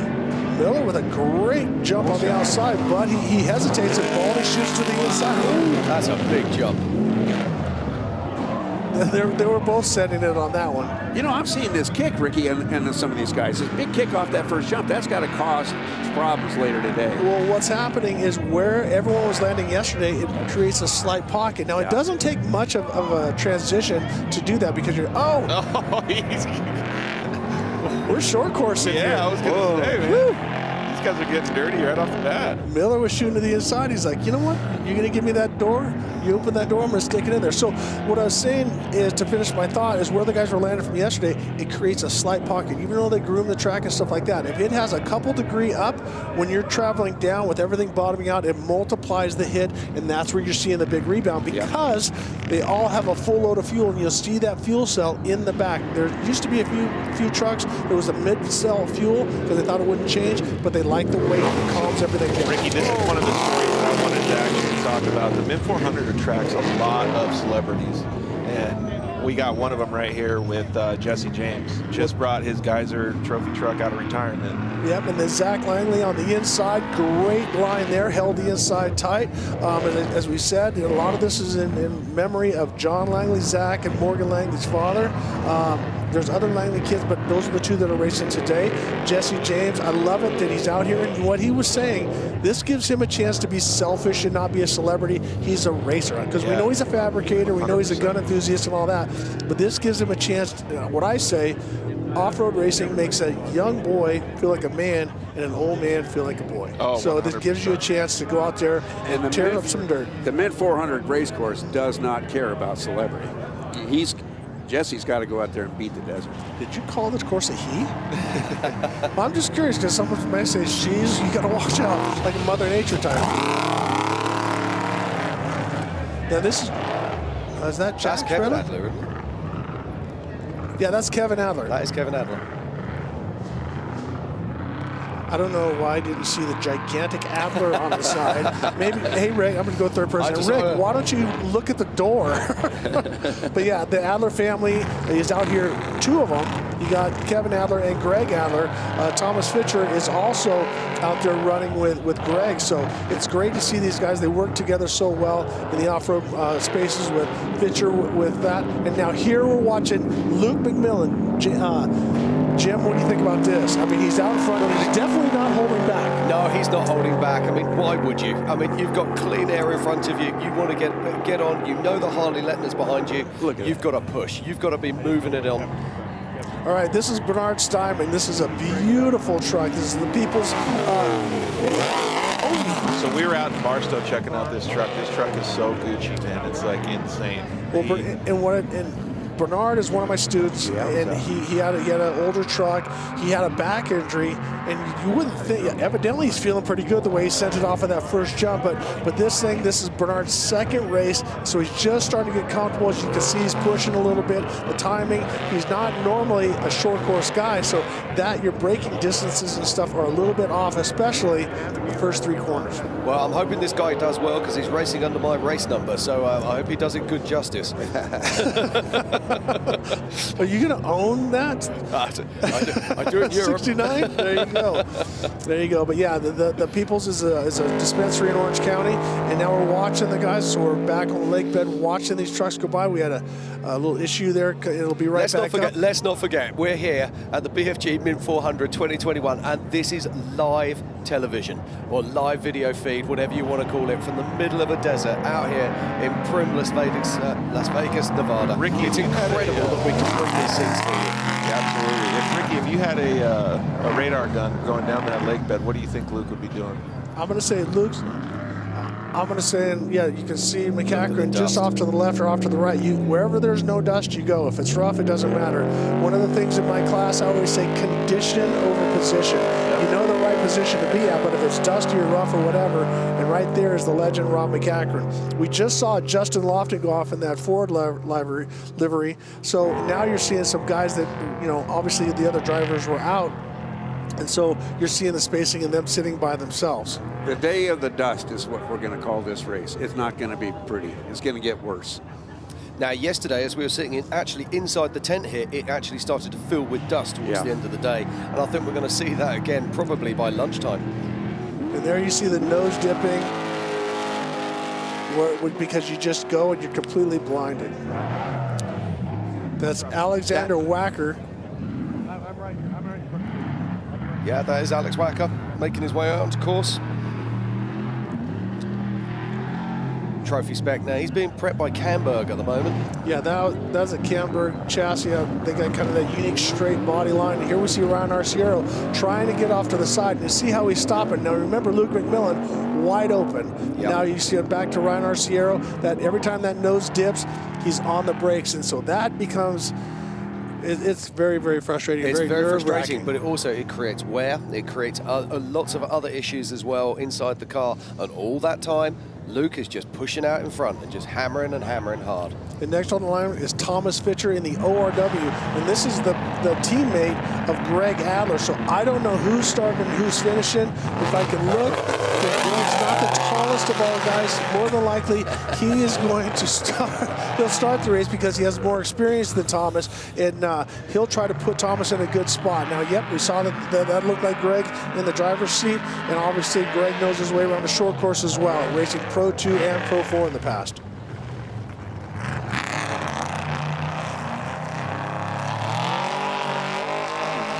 And so we're watching. So for some of the folks that don't know, I just got a question from Roger Hickey, and his wife Esther wants to know, what do they have to do if they go to the they need to go to the bathroom? Well, if it's number 2, you stop and you take care of business. Yeah. If it's number 1, there's what they call is a P-tube, which is a sticky condom with a hose on the end, and you basically let her rip. And we've had some quite hilarious moments with Gary Blaylock coming up at the start of the race and going, you're leaking, and going down and smelling it, and Ivan Stewart's going, no, no, no. And sure enough, so when you got to go, you just got to let her rip. So when we're watching these guys going down the different sections, we saw Luke McMillan with no dust. He's probably running in the area of about 100 to 110. He'll get over that. He'll get up in the 150 range when it comes to the dry lake bed. But the other guys in the back, it's as quick as they go. We saw them hitting their brakes and stuff. They're probably running about 50 or 60 miles an hour. So Luke McMillan is pulling away at this moment. Yeah, his team is going to be really pleased with this performance. Just that little difference, being able to push a fraction harder on that qualifying course is making all the difference as we're watching Ryan Arciero there. Look at the pace. But look at his air. The dust is high now. He can see. Yep. And this is not the lake bed. This is a pole line road, and you see those dips, and you watch when he comes in, he drops the nose, then gasses it to raise it back up. So you see a hole, you brake, you slow down for it, but you have to release the gas pedal to get that suspension back up and then change direction and go. Watching this, as we're watching Casey Curry take off the line in that trophy Jeep. That is an all-wheel drive Jeep that he was the fastest qualifier for quite a long time, Jim. He was indeed. Now, Casey Curry, that is what we call a 4400 class car that we're more used to seeing at King of the Hammers. It's going to be very interesting to see how Casey can cope with those other Class 1 vehicles. He out-qualified them yesterday, and let's not forget, he is a Dakar winner. This man is pure quality. Well, and also a short course pro light champion, as you said, won the Dakar 2 years ago, and he's going back. That's the great thing, because he took a year off and now he's going back to see if he can defend his championship. But he races multi-disciplines. He doesn't just race in one discipline. He's racing, as you say, in the pro lights. He races in 4400. He races in UTV. He's raced solid axles, IFS, and everything in between. A very talented young man and incredibly driven. Is that our race leader? Yep. Now you can go online and you can switch pages, as Jim is doing. If you hear Jim Martin get a little bit quiet for a little bit, now you can see the numbers. You see that is Rob McCachran. He's in second. So we did not see where Harley Lettner was. It looks like Lettner might have a problem. I haven't wanted to speculate before now, but I've had 3 tracker pings, and it does look like the Harley is dropping back down the field. So it looks like, yeah, he is actually stopped on course. So Harley Lettner is stopped on course currently. I'll keep up on that as soon as I can, but it looks like he's been passed by the first 6 cars. Now here it's an unbelievable shot. We got the 2 shot. We got the helicopter following Luke McMillan, very clean, very fast, and you can see how rough this is side to side. But Luke knows that truck. That wasn't scary to him. For us, I'm off the edge of my seat, but for Luke McMillan, he's like, whoop, just a little throttle, a little wheel here, and go. So definitely he's not pulling what we would call a Robbie Gordon, trying to hold people up. He's trying to make space. Now, there is something new on this car that I want to talk about. there's always changes in technology, little things that make differences, and he's running something that could make a massive difference. He's running the new BFGoodrich 18-inch tyre with the 18-inch wheel. It's a lighter package, but most notably, he doesn't run a beadlock anymore. Well, and here's one of the reasons why you run an 18-inch, because now you're going faster, you can run a bigger brake. Bigger brakes, exactly. So it got to a point with a 40-inch tire, because when we were down to 37s, we saw a lot of wheels being broken because there wasn't enough tire. Now they went to a 39, and then now to a 40. They've gone to a 42, but 42 is just a little too big for the desert. Hard to stop, hard to accelerate with. The 40, the balance that BFGoodrich and some of the other tire companies have come up with is a great balance of how wide, how narrow, as we watch this going back and forth, but it gives him a little extra braking power. Absolutely. And they need it. I mean, that's it. We don't talk about it a lot, but that's, if there's a weak link in a trophy truck, it's the brakes. Got to stop, man. They got to stop. Well, they got all the go, but they need the whoa. Look at how fast he's going. Look at that. I mean, a 17-inch rotor is not actually, or the wheel power, the brake package you can put into a 17-inch Holy isn't that great? smokes. Look at the speed of this. And that's through the Fox Proving Grounds. That's whoops. Now, that's only one word for that. Send it. Yeah, 100%. Is that okay to do that the whole race, Ricky? Yeah, he's going to have a pace that because he won this race last year in that truck, so he knows what he has. But it's, as we've said a million times, it's always a $2 piece. Right, But this is something to get you. When you watch Luke, usually he's usually very, very smooth, consistent. He looks up on pace. Yeah. This is not a normal Luke. Yeah, it doesn't look like a normal. It looks like he's really pushing. Does and that kind of the story that I thought was going to develop throughout the day. Harley Letner has obviously fell off the pace a little bit, but Rob is coming up, and they shared duties, like I said, at the Baja 1000. It's going to be interesting to see what happens on course. Yeah, I've had another tracker ping now. I'll be watching it just in case it does change, but it does look like Harley Letner is stopped on course. And for the guys that are running, the dust is calling the shots right now. Yeah. For everybody except Luke.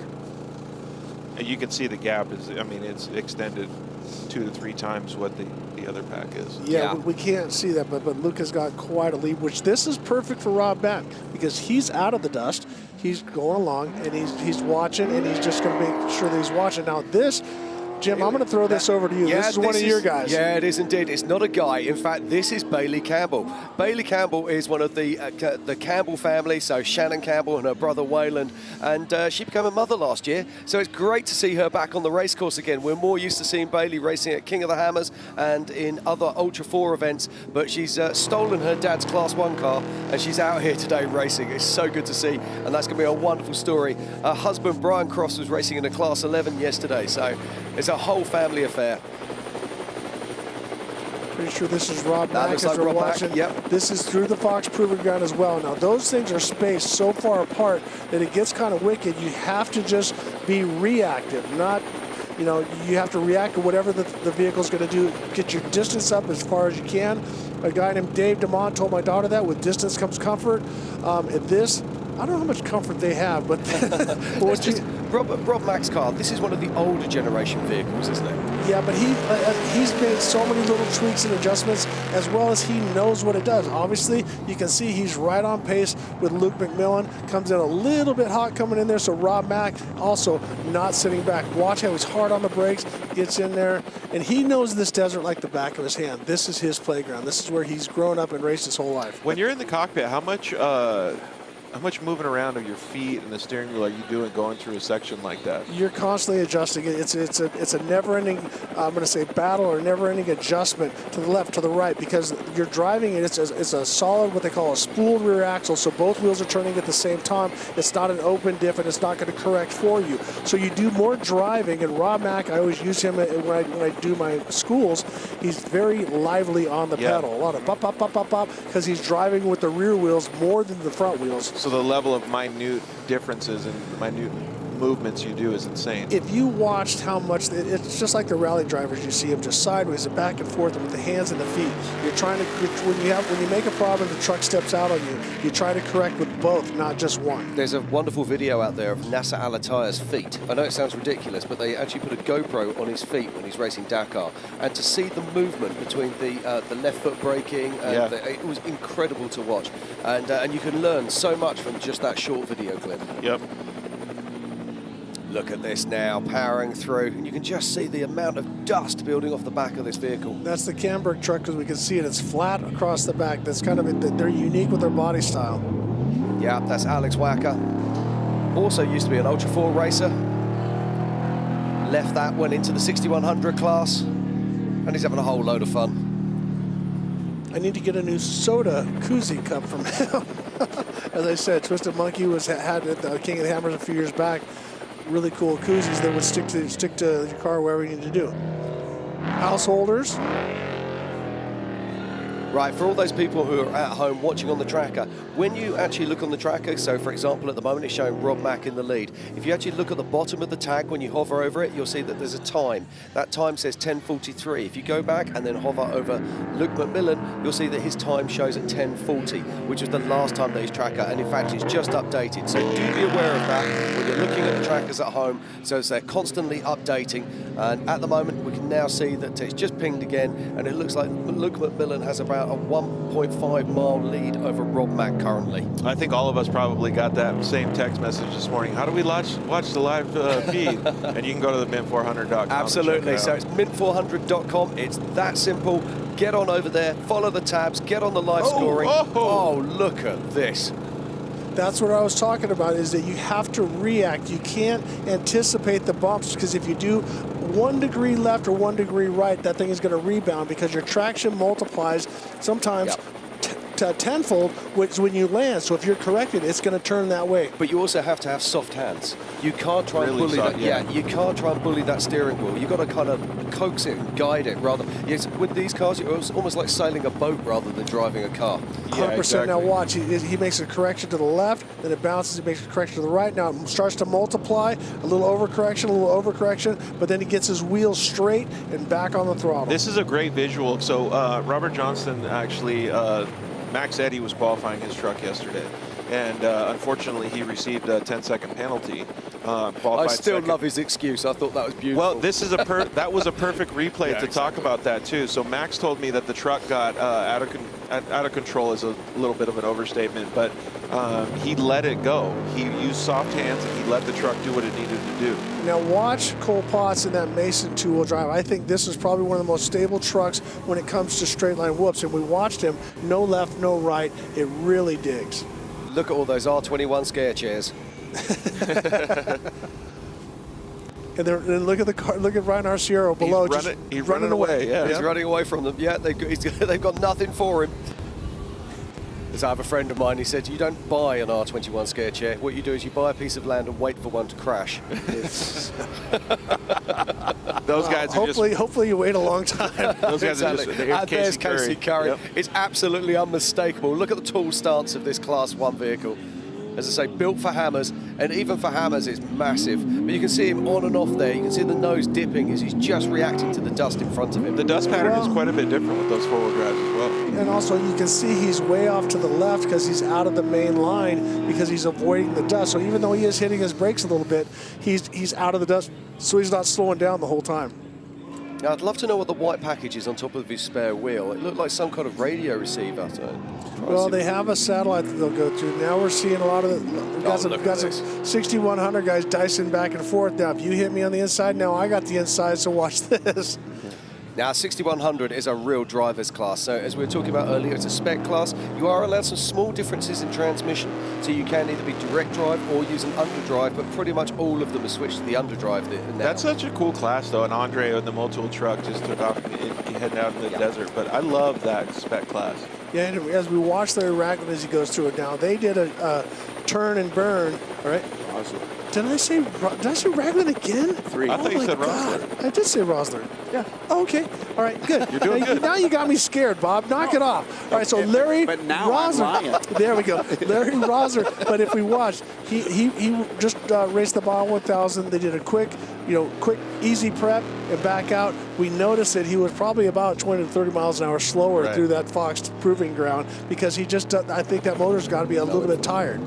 Now here we see Steve Olagus as he starts to roll through. I know that's a big block, and now notice how he's just kind of dancing across the top. So a little more mile an hour, but he's behind Larry Rosler. I love Steve's spare wheel configuration.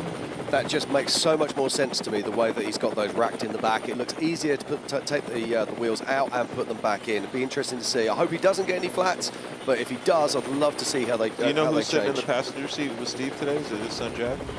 I don't know if Jack. I know that Jackson has run with him. He ran with him in the Laughlin Challenge a little while back, but Jack's a little guy to change. To change that, and he's a great racer himself. Well, the reason I brought it up is because I like the family atmosphere. You know, Rob McCachran has his son Caden sitting in the passenger seat today. I think it's awesome that these guys are doing that. Well, and they're both racers too. 100%. Caden, and so is Jack, and. I mean, he's a little shoe. I mean, when he was a little guy, when I taught him a couple years ago, him and Steve, and not afraid of the loud pedal. I mean, he just gets after it. That's what I like to see. Man, even through some of these, well, we're not going to call them tight sections, but these guys are really cooking. Yeah, they're carrying a lot of momentum because time is time. You know, it's like points in a basketball game. If you make a bunch of points early, it's what you don't have to make at the end. So when we just saw Rob Mack, he stepped on the brakes. I mean, he used a lot of force to slow down that truck in that little chicane. Well, because he doesn't know what's coming around the next corner. And the thing here, you can see when the front is tall, he's on the gas. You accelerate just like when you leave from that. Here we see Zach Langley in the Cops livery. As he's going, Zach looks like he's right on pace. He's caught up to somebody. He's in somebody else's dust, so he's got a good pace going. Well, Jim had said earlier that, it does a lot more. It uses the truck a lot more when you are on and off like that. When you put that much pressure on the system, does it really use up a lot of the brakes? Well, it doesn't use the brakes up, and these things are built tough. I mean, between the Brimbos and the Alcons and the Stop Techs, I mean, there's a lot of people. It used to just be CNC was the off-road brand that everybody ran, but the bigger brands have gotten into it, and I would say the majority is Brembo, and they've got a really good hard pedal, and it seems to last all day long. Give you an idea how serious braking is. Alcon is a British brake manufacturer who make brakes for all the leading world rally cars and all of these. The owner of the company was here at the Mint 400, checking it out, talking to the drivers and seeing everything. That tells you everything you need to know about how serious these companies are taking it. Well, when I was with TMC with the Mason all-wheel drive, we tried the different ones, and you watch it dip, the nose dips, and when it extends, it goes back and forth. But back to finish that on Alcon, is that Alcon actually had a pedal that gave us more pressure to the brake with less pressure on that, but we also found you use them more. So you kind of want that hard pedal so that when you throw your leg into it, because when you panic, like you saw Rob Mack dip that nose, he's being surprised a little bit, and so you're going to throw whatever. If you can push 300 pounds with one leg, you're going to throw 300 pounds into it. But it's also, as an off-road driver, you know yourself, there are so many times where you just have to literally send it. You see it and you have to react to it, and quite often you need the stance of the vehicle to change. You need to get that nose up to be able to counter it. You do not want to be coming in on the brakes with the nose down. Oh, jeez. And the suspension compressed. Look at this. Yeah, you can see how much, and that's just going to get worse too, because he just took out about 8 square feet of dirt on that face of that. He's using the front of the truck as a shovel going through this is there. now, look at this. So that's shot. exactly why he was doing that. Yeah, he didn't want to sit in the dust. He's off the line. He's hunting. Let's not forget. I think this is Bernard Steinman in the People's Library, because that truck looks balanced. It looks like one of the new Herbst truck. We'll be able to tell in just a moment. We have to remember that 171 limited class trucks were racing this course yesterday. So this course has been dug around, has been chewed out. All that soft sand's been dug out of the holes.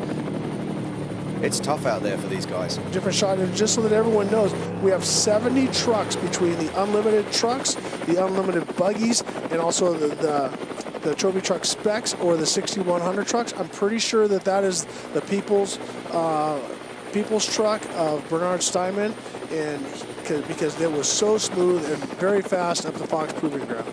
Yeah. Now, actually, very interesting here. Look at the lack of dust. That's great news. He's around about the 10th car off the grid, and if there's that little dust, that's great news for everyone. But this is our race leader, Luke McMillan, making his way through now. A little bit different than the UTVs yesterday, which oh yeah, it's a bit quicker than the Class 11 we saw. Which George, touch on this. This is the one of the householder. I think it's Terry Householder as they're going. And you're wondering why are they slowing down, because those pockets of dust, you can't see anything. And also everybody is off to the left. there must be a slight breeze from the left, so it's opening up the line a little bit over there, and before they can get back on there. So any of the enthusiast UTV guys, I think what would be a good test is go out and follow your buddies at Ocotillo Wells or wherever you're going to play in the dirt, and follow them 10 feet from the bumper and see how much you can see and make it 100 times 10 worse out feet's here. not bad. It's when you get 50 feet behind you, you really pick up the dust. Yeah, but it'll be 100 times worse for these guys. Indeed. Right, if you're just joining us, this is the 2021 BFGoodrich Tires Mint 400 here in Las Vegas, Nevada. It's been an awesome day of racing so far. These are the unlimited classes. This is the unlimited trucks. In some places they're called the T-word truck, other places they're called trick trucks. But today we're calling them unlimited trucks. We've also got the Class 1 races, which we're seeing leaving the line right now. I also think these are 6100s. Yeah. And Are these 10s? Oh no, they are 10s. These You're are right. 10s, Yeah. So now you have to think about that. If you're a 10 car, you have movement on the hard. And notice how they're so much lighter when they land. They don't have all the inertia and all the weight. And a lot of times, these have a mid-cell. The motor sitting in the back is an open transaxle, 2-wheel drive, A-arm front. So it's a much lighter package that they're trying to keep the ball rolling. And you can hear the RPMs. They rev so much higher. So that right there is my. Oh, actually, that's not my guy, but yeah, Jared Teague. They got a You're going to hurt fantastic. his feelings that he's not your guy. No, well, they got a fantastic. He didn't take off. They got a fantastic 10 program. Some of the guys that I grew up with off-road racing, Ryan McCoskey and Gary McCoskey, I saw them at the Tech and Contingency, and they're helping pilot that vehicle to the finish line. Now, it's interesting that they didn't run the 10 cars with the UTVs yesterday. We did wonder if that might be a battle royale. They're so closely matched these days. In fact, There was a lot of people on track yesterday, though. there was, yeah. But I don't think it's going to be long until we see the open class UTVs being moved up into the unlimited classes. Oh, I definitely don't disagree with that. I don't know if they could have fit all those cars on track yesterday, though, man. No, this is very true. But what I'm saying is if they take that the unlimited class in the UTV and move that up into this class, we maybe see that split there. Oh, But yeah. we shall see. For sure. But purely speculation. Just look at this. Dust pouring off the back of this vehicle. It looks like somebody's on the That inside. looks like of him Justin as well. Lofton, isn't it? No. The reason he was hitting the brakes and throttling up and down was because it looks like there was somebody on the inside of him. Am I right in thinking Justin Lofton's 2-wheel drive car doesn't have his Fox livery on it? No, it's got the Ford. It's got the Ford It's got livery the on it, old yeah. the Ford Rough Rider. Look at this drone shot. He's returning to base. That drone can corner pretty I was good. going to say that's a helicopter. That guy's on it. Yeah. Yeah, drones are changing the way that we can see off-road Under racing the power for sure. lines. We took a you don't see helicopters Yeah. going under power lines. So Not that's twice. the giveaway. We took a drone pilot down. Oh, wow, look at that for that Class 10. That had to hurt. He's now picking his teeth up. He slowed down in that first turn for sure. You ever done a Class 10, Ricky? That's what I started with when I got going. Me and Steve Johnson, a friend of mine that I grew up with, no relation as well. We ended up buying a Class 10 car, single seat, Jimco, and ran out. I got the best I finished in it was second place to Steve Serapis in the Mint 400. It was actually called the Ultra. How'd you like it though, as a vehicle? I loved it. I think now if we watch this, we'll see the driver on the right.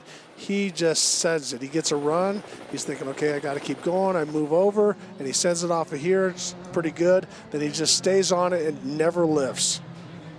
Ooh. That is a huge jump as we watch Ryan Arciero here. Just look at the way the car's hitting the ground. You know, when I see that car is hitting the ground stuff, I just think about what it would be like to be the left front tire on one of these trucks. Oh my gosh, man. Well, the hard tire is the right front tire because that's the one that the driver puts through all the bushes. Left front tire is spoiled over there. Yeah. Here's the Fox Proving Ground. We see the buggies. Now we start to see buggies, or is that Casey Curry? That's Casey. Good eyes, man. You can see pretty good in the dust, Ricky. There we go. So now, I reckon that's Casey overtaking some of the slower unlimited class cars. Absolutely. He is absolutely smoking it. Great work here from Casey Curry. That's a good race strategy, though, for him to get out and put some of those people in between. Yep. Yeah, and you can see the way he came off that corner there and just left dust for the guy behind. And look how far the guy behind now is. He's not 50 metres like he was a moment ago. He's now hundreds of metres behind. He's having to combat that dust. 100%. With the speed down, he's basically put a minute on him right there. Yeah. Well, I know we're going to have some stories coming up, but Casey Curry is one of my buddies. He's actually the one who got me into off-road. Really? Yeah, he let me test in the V8 Pro Lite when it first came out, and that's when I got hooked. Yep. He's a great guy. He came over to Europe a few years ago to race with us, and his whole team had a great impression on many of us. It's really professional and very humble as well. That was Travis Williams as he's coming across the dust. Okay, I'm just going to look back at our tracker here quickly while we've got a bit of a lull in the action. Out in front, it's Luke McMillan. In second place, it's Rob Mack. Then in third place, it looks like it's Eric Husted. Then in fourth place, it's Ryan Arciero. And then it comes a little bit more complex as we've got a whole heap of cars sitting within about a mile of each other. Yeah, that was Joe Lombardo that we just saw, the sheriff of Las Vegas. There we see Johnson in the Chattanooga whiskey truck. Very running a very strong pace, but I mean, everything is good right now. Everything is tight and everything is good and going. Bob, talk to us about what a driver's going through. You've settled in, you've hit some big holes. What's going on? Well, now you know your belts are down tight. Everything's warmed up. You're warmed up. And what you're doing is you're just saying, okay, now, how's my pace? They're talking to yourself. How am I doing? Do I need to put it up a little heavier, or do I need to back down a little bit? It's always a question of what we're doing. Meanwhile, he's operating the machine the whole time. Now, Jim, we saw right before there, looked like Rob Mack, Rob Mack 11, and Luke McMillan up front, but they seem to be pretty close when it comes to as far as their times. It seems like, Luke is going, when he gets into the flat, that was a tight technical section up through the mountains because you can see the terrain, but Luke is not running away from Rob Mack. No, he's not. But I think that's because Rob Mack doesn't have as much dust to contend with as the guys behind. And this is a great strategy for Rob Mack. He will be so pleased if he can just hold that distance for the next 2 or 3 laps, and then in lap 4 he'll be wanting to make his move. And as Bob has said about Luke McMillan, I mean, nobody works harder than him. I think him and Bryce Menzies when it comes to pre-running and all the different stuff. And also, but Luke is very much a student of what is the truck doing, why is it doing this, why is it doing that. But he does not have the experience of a Rob Mack. He doesn't. But here's a thought for you. We heard from Harley Lettner earlier saying there is no overtaking on this track.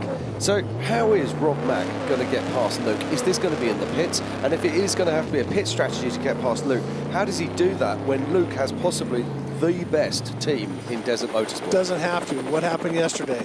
He can win on adjusted 59 seconds behind Luke McMillan. And he wins the mid 400. We saw that yesterday. So if you can give us a highlight of what happened yesterday. Yesterday's were the UTVs, and the first person across was not the winner. Yeah, exactly. So Vito Renouillo, I actually talked with Dustin, Brandon, and Vito after the finish, and they had their cars in tech and all that stuff getting checked out. But man, Vito was on point all day. Led the race pretty much from start to finish. Just had a couple issues with Phil Blurton, and those guys fell back. But man, Dustin Jones he only made up 2 minutes probably. Yep. And then crossing the finish line, he ended up winning by 2 minutes and 40 seconds. So yeah, so a great run. Yeah. As the action continues here at the 2021 BFGoodrich Tyres Mint 400, we're going to cut out to a short commercial break, and we'll be right back with more action. See you soon. At Harbor Freight, we've worked hard to expand our selection of high-quality tools. And we'd just like to say thank you for noticing.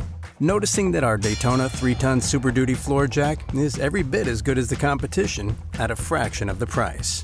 Thanks to all our customers who've raved about our product. And so, with an overwhelming number of 5-star ratings, it begs the question, why pay more? Harbor Freight, where you'll always get more tool for your money. At O'Reilly Auto Parts, we know how important it is for your car to look sharp and run well. And we're here to make that as simple as possible. Get all the parts, accessories, and tools you'll need for your next project delivered right to your doorstep.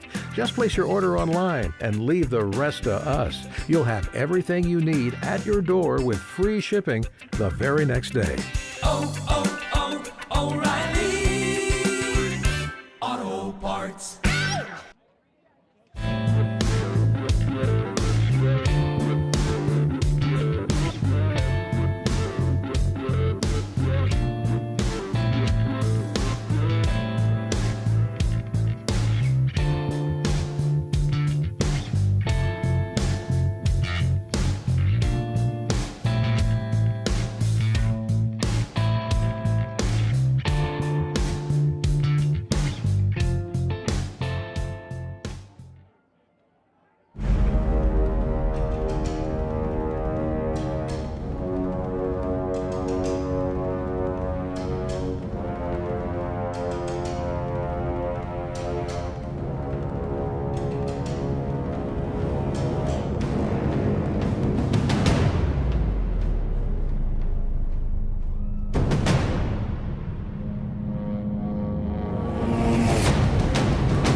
Many people preach that growth happens when you reach the edge of your comfort zone. We disagree. We think growth happens much further out than that. Introducing BFGoodrich On Trail, an app that integrates exploration into everyday living. It features continuously updated trail data from a network of other off-roaders that includes missions, rewards, and more. Find trails you never knew existed and discover a community you never thought you'd meet. All by seizing the opportunity to see what lies beyond the next bend. Because the only true way to test yourself is to push the map past its furthest edge. BFGoodrich, what are you building for?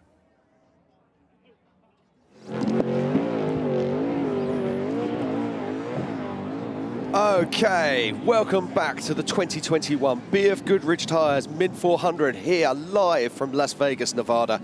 What a day of racing we're having here today. But let's not forget, yesterday was about the limited class race. 171 vehicles left the line, and what a race it was. It was absolutely incredible.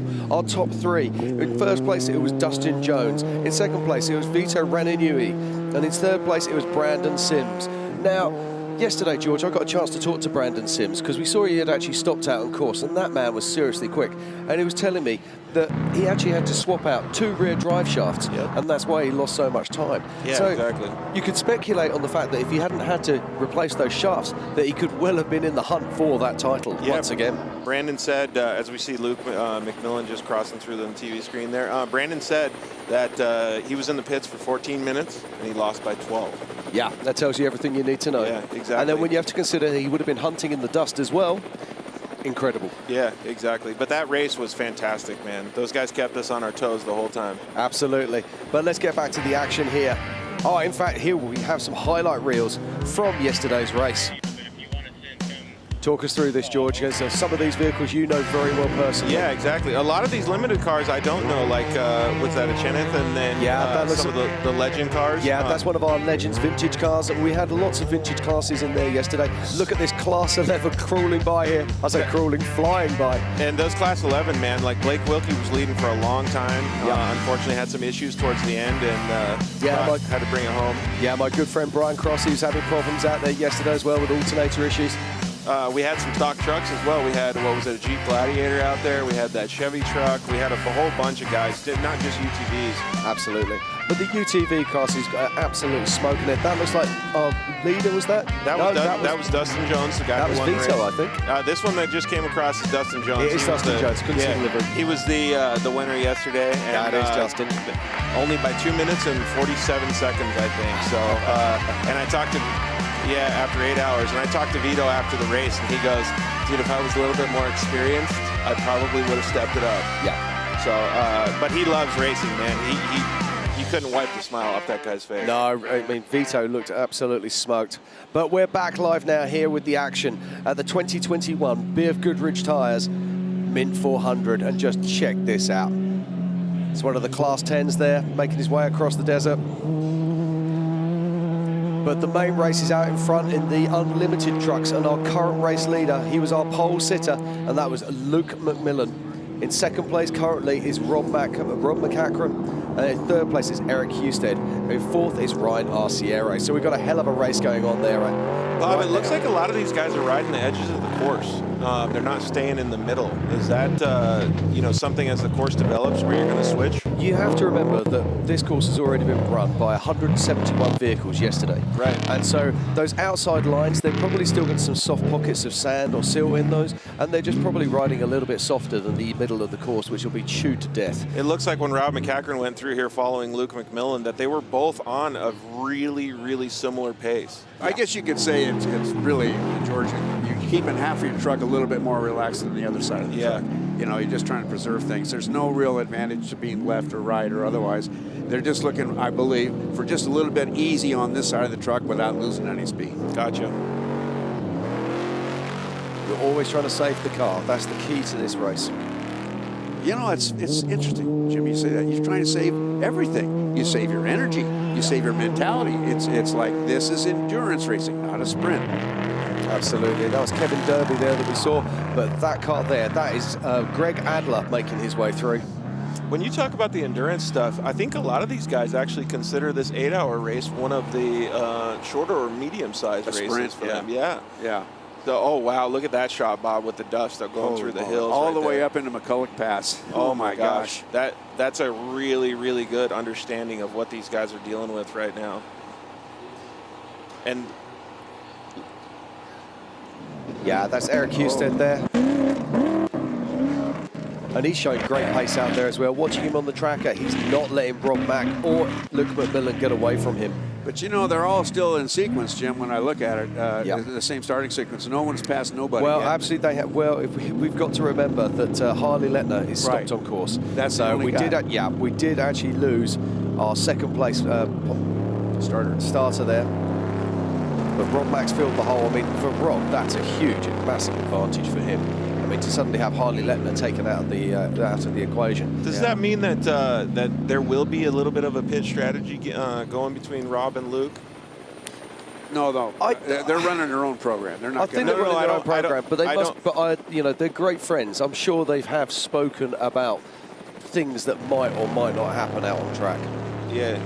But again, we can only speculate on that. I know if it was me, if I was Rob Mack or if I was Luke McMillan, I'd be talking to my friend and saying, hey, look, we just won the Baja. Let's be smart about this and see if we can bring these cars home in first and second. The reason I brought up that question... Yeah, but that's not going to happen. Yeah. Who's first, who's second? Well, that just you just plays devil advocate on that, and you say, well, But what I'm saying is, look after each other's tails, Well, so don't try and take each other out of the race, and we've seen that so many times. Like Bob mentioned when Harley Letner said, there's no passing on course. Is Rob's strategy the only way I'm going to pass is in the pits? Well, we were just talking about that earlier, and as the great man Ricky Johnson just said he doesn't actually need to pass him. All he has to do is be within 59 seconds of him. Right, exactly. And basically he passes him on adjusted time. Exactly. And that's what we're going to see today. Unless we see significant changes or significant pit strategy, I think Luke is pretty much going to stay out in front unless he has a problem. He has a flat tyre. I'm not going to use the word puncture there, Bob.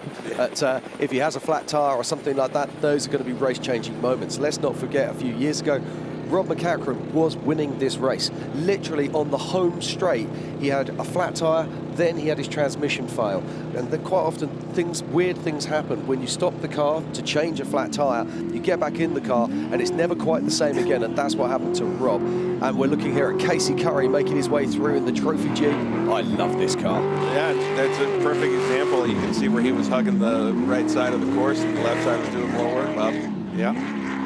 It's a whole load of motor car, but if you actually get a chance to get up close and personal with it, it's huge. I love seeing that thing out there, man. That's such a cool vehicle. It is indeed, but it's multi-talented as well. Yeah. It doesn't just race the mid 400. It's a class winner in Baja, and it's also I don't think it's actually won in Hammers, but it's certainly been very competitive out there. That's for sure. Yeah, exactly. Man, this BFG pit party is going off today. There's a lot of people out here. Yeah. It's cool to see. It's a good thing that they don't have us on camera all the time because we've been waving to everybody all day. There we go, side by side. Look at this. This is what we are here for. Real race action.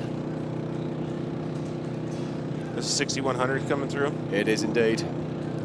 You know, he's doing, I don't know who he is, but he's doing a good job of keeping it on the ground and going forward. So many folks think that you got to fly everything to go there, but you can't accelerate in the air. Exactly. Those tyres have to be on the ground to get traction. Simple as that. And that's where all the suspension is so important. We've got to talk about Fox Suspension, one of our supporters at the Min 400. They are working all the time to make improvements, and at the moment we're using electronically controlled shock absorbers. Get your head around that one. And it's only going to improve and get better as we watch Robert Johnston there. It's so cool, man, that they can just click a button and make the suspension change. Yeah. I mean, Rob McCachran's running what they call gold valves on their shock absorbers. They were all top secret, highly voodoo a couple of years ago, and now they're actually openly selling that technology. And what that does, it opens the damping in the mid-range, and it's allowing these to go faster, guys to go faster and faster as we watch a Class 1 car there hunting down a 6100. For those watching at home, what's the difference between it's Cole Pottswood going by, but what's the difference between a Class 1 car and an unlimited truck or a 6100? Basically, a Class 1 has an independent rear suspension, whereas the unlimited trucks, the ones we're seeing now, they have a solid rear axle. That's pretty much the long and the short of it, although the Class 1s do have a more rearward mounted engine. And in a Class 1 car, you can see your front tires. Yeah, you don't want to see them all the time. Well, you can in an unlimited truck when you lose your carbon fiber body. Yeah. There's Baldy going around. He's got a pretty good trail there. Oh, looks like he's got a loose spare on the back. Spare, so looks like he might have had a flat out on track already. Although I always think these cars look like spiders the way they come through the desert. And you guys were talking a little bit yesterday too when we were doing the limited class races. If that tire falls off, they have to pick it up. They do indeed. Yep. Big fine if they don't.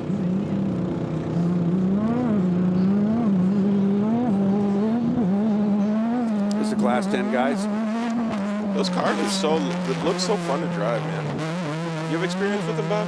No, I don't have an awful lot of open wheel car time. I had 3 years. I drove one for 3 years in the Baja 1000, but I don't have any Class 10 experience. Just looking on the tracker at the moment, and we're just clocking Luke McMillan at 110 mile an hour. Oh my gosh, man, that's wow. Here's LR taking care of the truck. Just as he pops the biggest wheelie. Yeah. But you know what he's doing? He's keeping it in the spring. You know we were saying about it earlier, it's flow. And he has a wonderful flow across the ground, and that just comes from years of experience.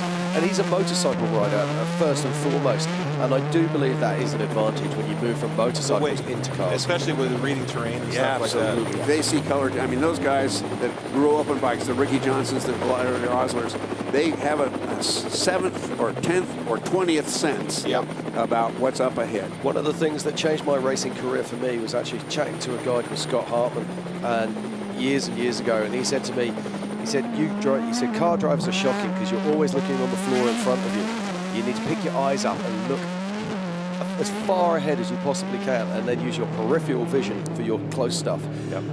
Changed my racing totally. It's so true. But we all tend to look at the turn we're in. Trouble is, you're already in it. Yeah, it's absolutely. It's like it's already over. Nice little thumpers there. I like that section. I like the throttle. You hear that, George? Yeah, that section in the camera angle gives us a total different perspective. A lot of these shots that we've been seeing have been really high-speed shots, and that gives us an understanding of going through the mountains and the technicality of the course, too. These 10 cars are light, they're fast, they're powerful, they're fun to drive. But these 10 cars, they can either be 2-seat or single-seat. And here we have a guy who is absolutely on his own. Yeah, Iron Man. Here's your, this is Class 1. Class 1, yeah. What beasts these are. Really. Incredible cars. They are. Boom, yeah, go. I'll never forget, I think it was 3 or 4 years ago, Harley Letner led from almost start to finish in a Class 1. Do you remember that? I don't remember Yes. who Ricky said it was, but that was the Peltzer guys from Temecula, California. I caught that yesterday, Yeah. so I sound a little bit smart. Thank you, Ricky. Yeah, do bear with us if we don't give out the names. It's we're looking for those numbers just as much as you are. Jim, do we have any idea what mile the lap Luke might be in at the moment? Yeah, Luke's around about the halfway around the first lap. It's just short of halfway point on the first lap. So he's charging hard. I'm looking for the split times, but for whatever reason, we just can't quite see those at the moment. I'm sure they'll be working in the background to bring those for us. I think the Wi-Fi in the BFGoodrich VIP tent is being used up pretty good today. Yeah, I think the bandwidth is being well and truly taken care of. Oh, look at this. This is the 1528 car here. And Aunt B stopped on course. So it's never good when they're looking in the engine bay. Chad Normile. Yeah, and when the driver gets out, then you know you got a big problem. Yeah, and you can see he's way off the racing line there. He's the other side of the fence, and now the helmet's coming off. Aunt B is not happy. No. Auntie B's more a has-be. So it looks like Chad's going to try to see if he can get it fixed up or, you know, call it a day. One of the two. Oh, very sad news for Chad there. Now, if you're watching at home, you'll see when he went to take his helmet off that he had a skirt around his helmet. That's a dust skirt. That's to stop the dust coming back up inside his helmet. It'll also have a pumper that plugs into it that pumps fresh air straight into it. But while we're watching Chad there, let's hook up onto our tracker. It looks like Luke McMillan. Now, we have to remember the tracker's peeing at different points, and he's just coming into the highly technical quarry stage. But it does look like he's holding probably between a 1 and a 1.5 mile lead over Rob McCachran. And Rob McCachran's got a similar lead over Eric Husted. But you can have a look at this yourselves. Just pop over to the mint400.com, go to tracking, and then from there you'll be able to pick up the live scoring and also the live tracking. And you were talking about just a second ago, Jim, about using the dust skirts. Those things are amazing because these guys have a Parker pumper, which puts fresh air into your helmet, and they don't run a windshield at all. So you're basically out in all of the, you know, wind and everything. But let me address that. You're really glad you are. Yes. You know, I mean, in my days, we had windshields. Well, the trouble then we didn't have windshields, and it was altogether better. Yes, the trouble with the windshield is you have to keep the whole windshield or the windscreen completely clean to be able to see. When you don't have a windscreen, the only thing you have to keep clean are either your goggles or your your visor itself to be able to see in front of you. And you try and explain that to people who've always run windshields, and they just don't get it. When you actually take that windshield out and you go back to just taking care of the area just in front of your face, it changes everything. And when racing in the dust, here's the deal. A windshield traps the dust inside the car. It does. You get can a be vortex. through the silt and done, but you still got IFR between you and your windshield. Yeah, you either have to have a completely sealed cap. Oh no, this is steel. Yeah, this is steel for Oligas here. Oligas. You see, we'll get there. We'll get there. Oh man. Right, let's see the body language here. See what happens. There's no one getting out of the car. No one's jumping out. He's on the radio right now. There we go. What was that? Now, did he do a hard reset? A lot of these cars will be running PDM, so they'll be running Motec or something, or AIM or something similar to that. And sometimes what happens is it'll throw a management fault, and the PDMs are electronic. So what they have to do is actually stop the cars. This is our race leader, Luke McMillan, but I will come back to what I was saying. So a lot of these cars, they don't have fuses, they don't have relays. It's all digitally controlled. It's kind of like rebooting your computer at home. It's exactly that, because these are computers. So what they have to do is stop, switch it all off, switch it on. But when they switch it back on, it's not instant. You have to wait for everything to shake hands with all the other little computers inside the car, go, yeah, I'm here, I'm all okay. Then you can press that starter switch. Jim and Bob, I don't know if you guys caught this or if you guys have mentioned it before, but it looks like Ryan Arciero has passed Eric Husted on course. Wow. No. I think it might be your tracker. No, I'm still showing them Eric Husted ahead of Ryan Arciero, but it's just jumped again. No, I'm still showing Eric ahead of Ryan. Okay. Although it does look like Ryan has closed the gap, and he'll be coming into the very close technical section in through the quarry. And if I was going to look for a kill zone, that would be my kill zone for sure. Okay, and looks like second place. This looks like Rob McCackern here. The thing that I'm seeing most impressive about Rob right now, Bob, is that he's keeping that gap the same. Yep. Well, the trouble is, if he closes up on Luke, all he's going to do is walk into a massive ball of dust. Yeah, that's true. So this is clear air. This is good racing. So you think the strategy that Ricky Johnson was talking about the 59-second strategy, is something that would be in their head? It's the only strategy he can use, if we're completely honest. Now, the one for Rob Mack is my crew as good as Luke McMillan's? Are they going to be able to refuel me as fast as they can refuel Luke McMillan? And that is actually, look at this. This is actually Luke McMillan we're watching at the moment. You can see how fast he's going by how fast the fans are flying by. Indeed. The pits are flying by. I mean, it's just crazy. He's a ton up there, easy. And he's riding the skirt of the course as well. It's so interesting for me to see the different driving styles of each different driver. And you can kind of feel, as a racer, Jim and myself, and obviously Bob too, you can kind of feel what they're doing in the driver's seat. Yeah. You can kind of look at them and get a gauge on, where they're putting their foot on the gas pedal, what they're doing with the brakes. In this kind of area right now, where he's got clear air in front of him and he hasn't got too big a whoops, but he'll be sitting in that car right now. He'll be cleaning his visor, he'll be checking his gauges down. He'll just be doing a car check, just making sure everything's okay. Having a chat with his co-driver. How you doing? Yeah, I'm good. We on course? Yeah, we're on course. Are we on pace for where we are? Yeah, we're on pace for our markers. Okay, keep it up. Are we still in first place? Must be. There's helicopters everywhere. Yeah, absolutely. Do you know what? That's one of the best guidelines you can ever have. Am I in the lead? Yes, there's helicopters. Yep, exactly. We always called that, Jim, we always called it doing your race inventory when you get a moment. Absolutely, yeah. I call it doing my housework. Yeah. Okay, it's housework. So I sit there, I say to my co-driver, okay, let's do some housework. Let's sort everything out, clean our gauges down. Let's make sure everything's good, okay, before we get back into that more complex area. But, again, leader Luke McMillan. Yeah, he's now going through the Fox Proving Grounds here. I don't think he's going to be going quite as fast as he did that other section earlier this morning. Do you know what? He doesn't look as ragged as he did earlier on. He looks like he's just on his, what I would call... You think he's settling in? Yeah, this is what I call Luke's race pace. Earlier, it looked like he was really being aggressive. This is the Luke McMillan that I know. Just smooth, doesn't look over fast, it just looks nice. Yeah, like a very happy truck. It does, yeah. To me, it looks like just enough, right? Yeah. 2 helicopters chasing. It's so easy to get so excited on the first half of the first lap. Exactly. Well, I've just got to say, a massive shout out to Mad Media, to Matt and Josh Martelli. The coverage we're getting here is absolutely sensational. The coverage last year was great. The coverage this year is off the planet. Look at how close that was. Those 2 aerial vehicles that got that close, man. And look at the dust hanging in the background.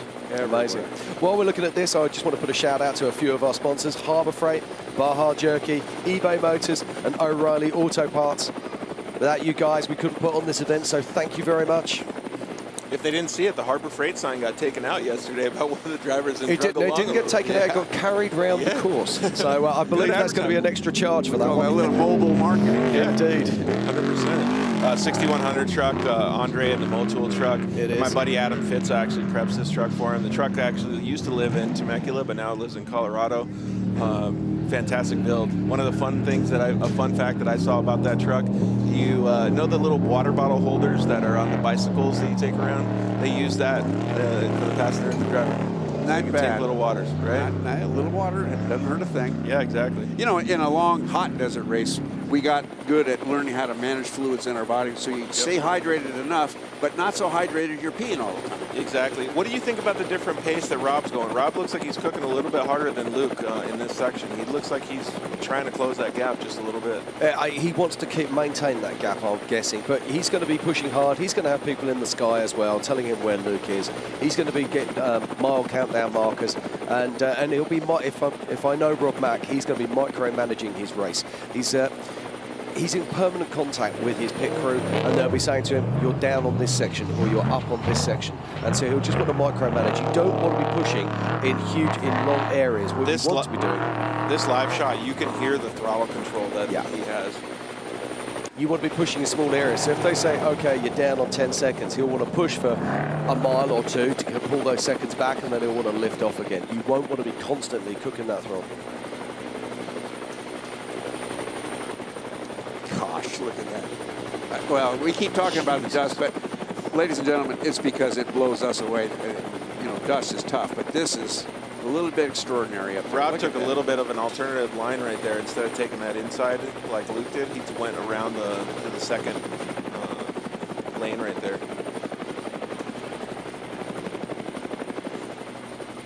He's definitely staying on the right side. Yeah, he is really hugging those things, man. So what we're not seeing is probably a lot of the either notches in the dirt, whatever you want to call them, chunks of dirt that aren't falling out. So his visual is probably quite a bit different than what we're seeing from the aerial shots. Great view of a 6100 Brentford car there.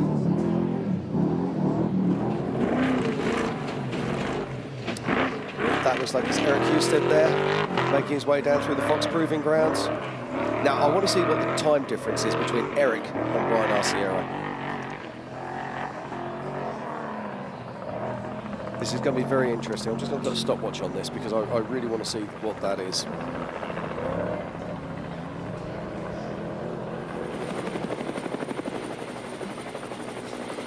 Because we really do have a battle here for third and fourth, that is for sure.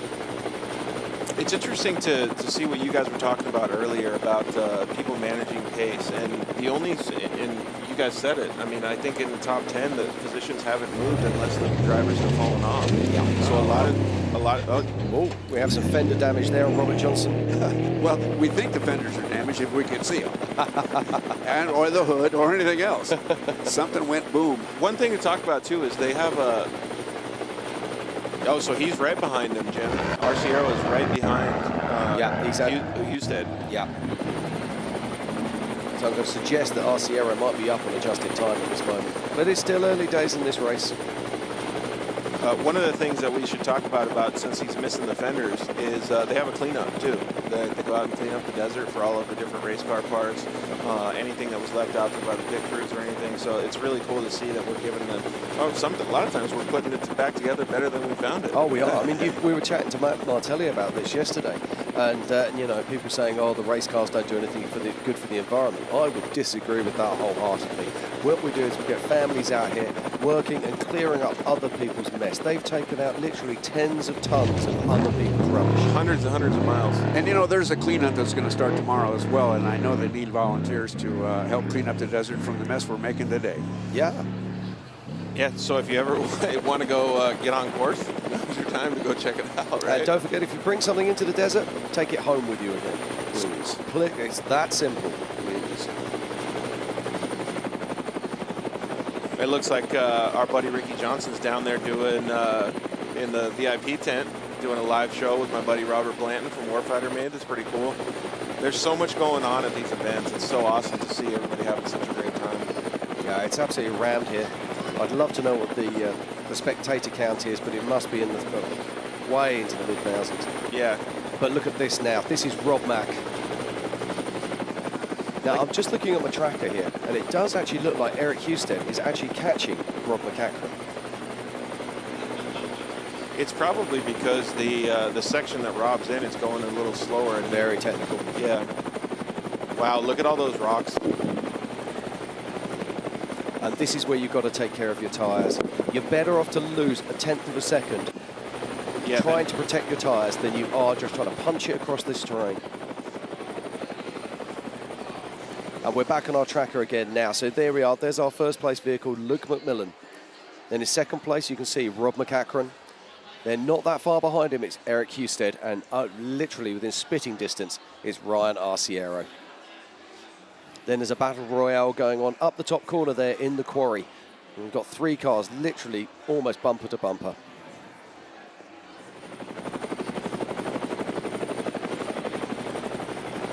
So if you're just joining us, this is the 2021 BFGoodrich Tires Mint 400 out here in Las Vegas, Nevada. It's the Unlimited Trucks racing today. We've got 71 vehicles racing on course in Unlimited Trucks, 6100 class spec trophy truck, and then also So you were right. Arciero is in spitting distance. Yeah, he is. He's right in the dust now. But I'd argue, does he want to be in the dust?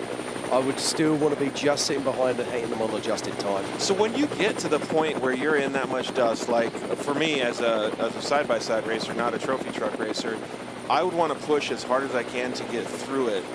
The trouble is these cars, well, it is the right move, but these cars are so equally balanced on pace that you're going to have to really beat your car up to punch through this dust. And when you get through there, this is pretty much all single track goat tracks. Where are you going to pass?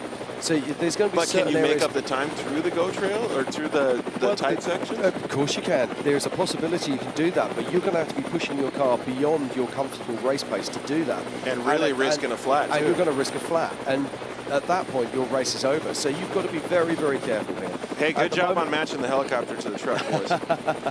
Well, it's because Dragonfly is one of the premier drone builders of on the planet. And that's the biggest Dragonfly drone you've ever seen. Yep. My word, look at this. And the helicopter right above them too, man. That is so cool. Sick. Look at the prop wash from the helicopter in the dust. And Larry Rosler.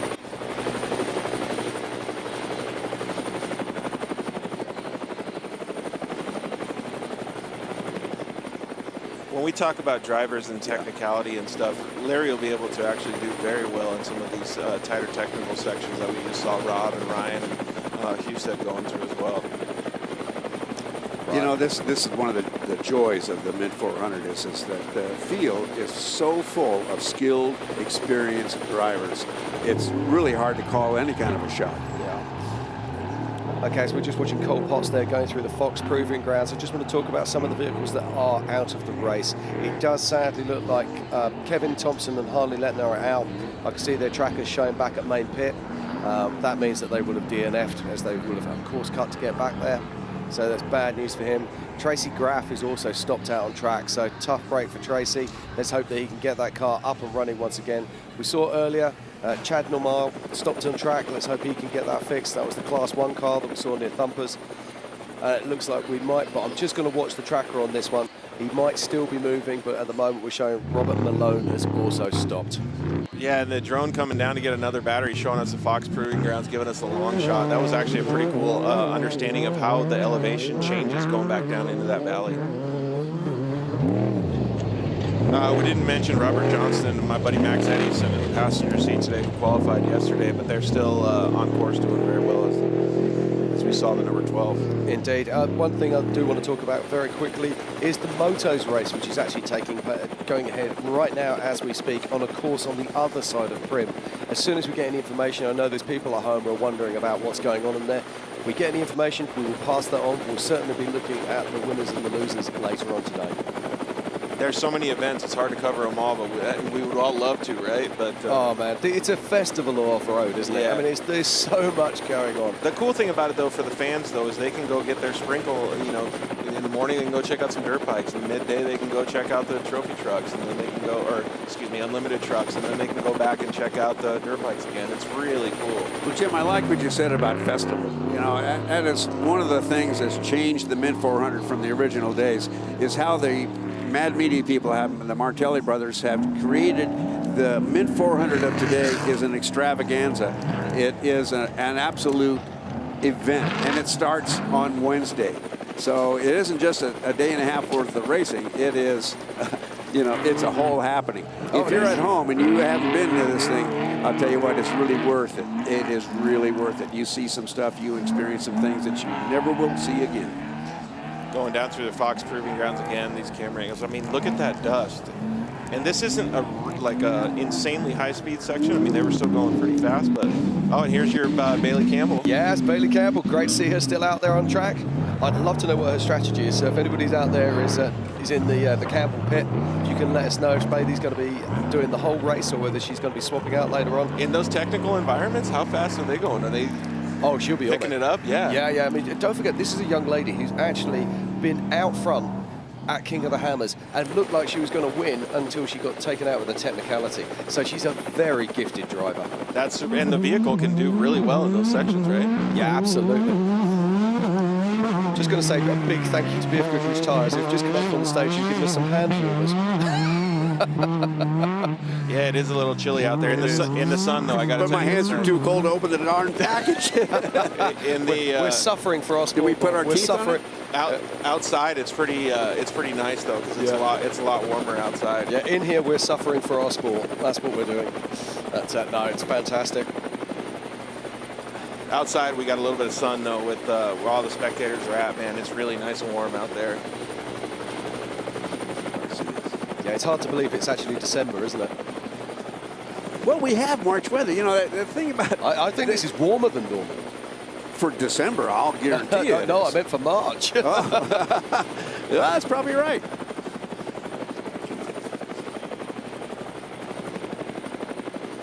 It looks like there's a little bit of a breeze though.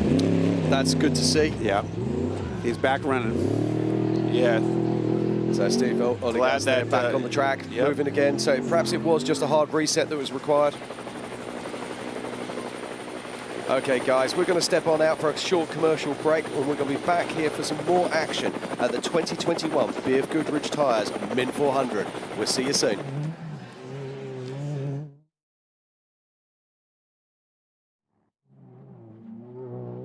At Harbor Freight, we've worked hard to expand our selection of high-quality tools. And we'd just like to say thank you for noticing.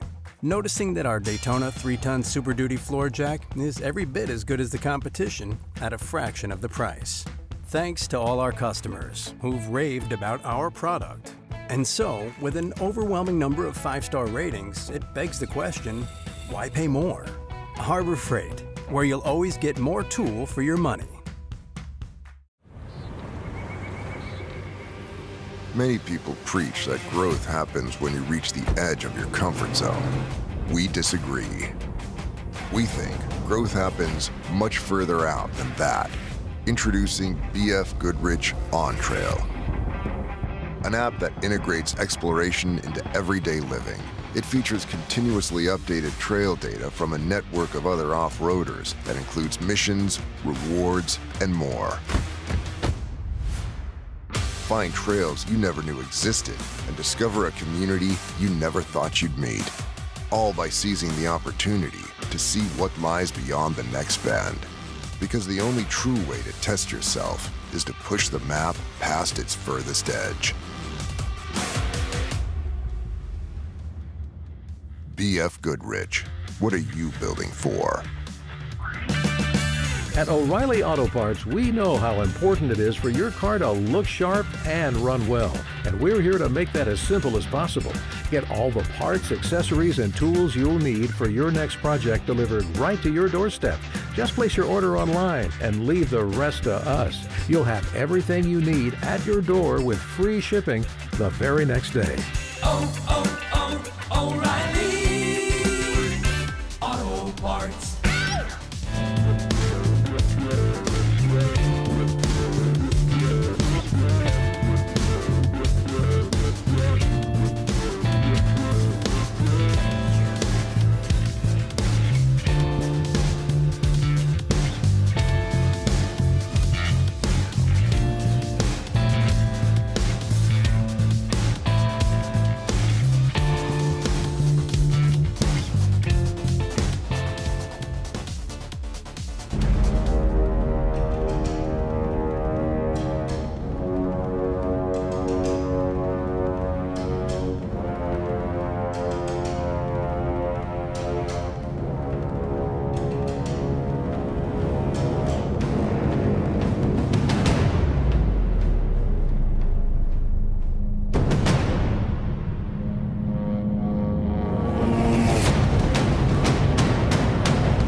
Welcome back to the 2021 BFGoodrich Mint 400 here in Las Vegas, Nevada.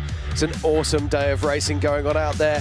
We're going to see all of the unlimited trucks out on course, and our current race leader is our pole sitter, Luke McMillan. But let's just say thank you to a few of our sponsors: BFGoodrich Tires, VP Racing Fuels, Lossy, and Onyx Off-Road. Without these guys, we could not do what we're doing out here today. So thank you very much to our partners. It really does make a big difference. There's going to be more live action as we come back to it now. That's Steve Oligaz pushing on through there. Now, we saw him stopped on track earlier today, but it looks like he was just doing a hard reset, and he looks like he's racing hard again now. This is one of my favourite trucks. That livery just lifts that car. It's absolutely fantastic. As we watch Steve there, I can tell you that our race leaders are around about 12 miles outside of town, and they'll be coming back in soon. Steve looks like he's pushing it pretty good through that section. Yeah, that's really awesome. good, doesn't it? Yeah. I'm just glad to see him back on course.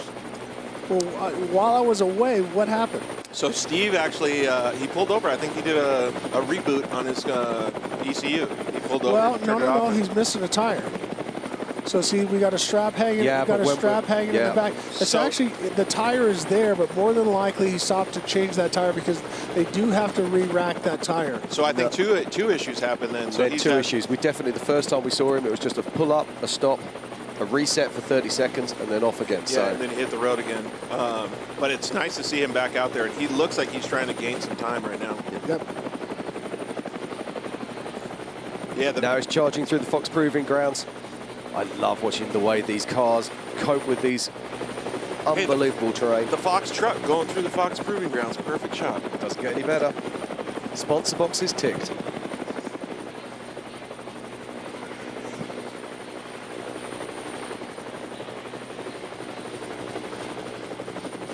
So I did some homework because I had somebody text me saying, why aren't they running a beadlock? And I said, I can't confirm or deny, but I talked to the BFGoodrich and I also talked to Colby Groom there, and they said for short course or rock crawling where they go under 20 pounds, as we're watching Steve Oligas in the background, with the 18-inch wheel and off-road, they start at roughly 30 or over, that the air pressure holds the tire on, so they don't need the extra weight and the extra, because that's all unsprung weight. It's stuck to the outside wheel. And also, you're braking, so now they can run that bigger brake, which I know you're going to talk about in a minute.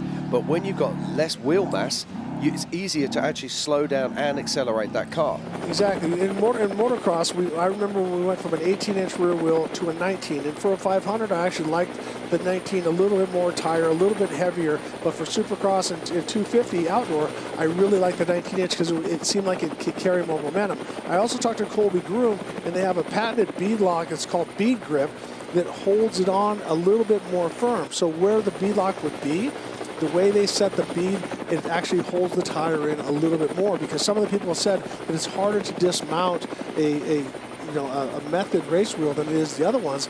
And guess what? When you get a flat or you get low, holding that bead in place. So method, trying to always stay one up and one better than everybody. Now you eliminate the cost of that. There's still a forged wheel, but still, the cost of it is going to bring that way down, and also the man hours. You know what it's like to have to go through every wheel and set all of the, all the bead locks, and then make sure you got anti-seize in there. Someone overstrips one, they got to do. I mean, there's just so much work goes into it. Every single wheel has 36 bolts. Exactly, as you're going around, and we were just watching Casey Curry as he goes. So I love seeing that trophy Jeep. Yeah, it is. I mean, it's badass.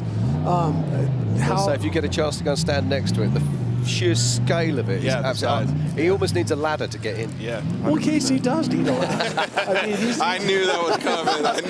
I'll line them up. You keep taking them.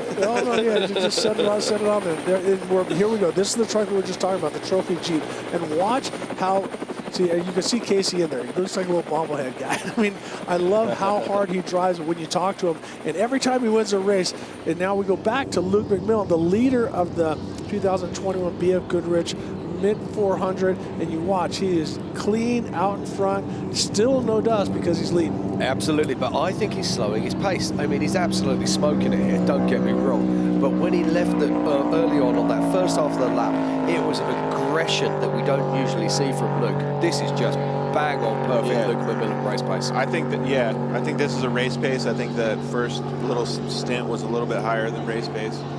Well, and what's actually happening, looking at the tracker, is that the field is starting to stack up behind him. And most notably, it looks like the Rob McCachran is now being caught by Eric Husted and by Ryan Arciero. So, this is where tactics comes in. We keep talking about this. Do you try and overtake? Do you stay out the back? What are you going to do?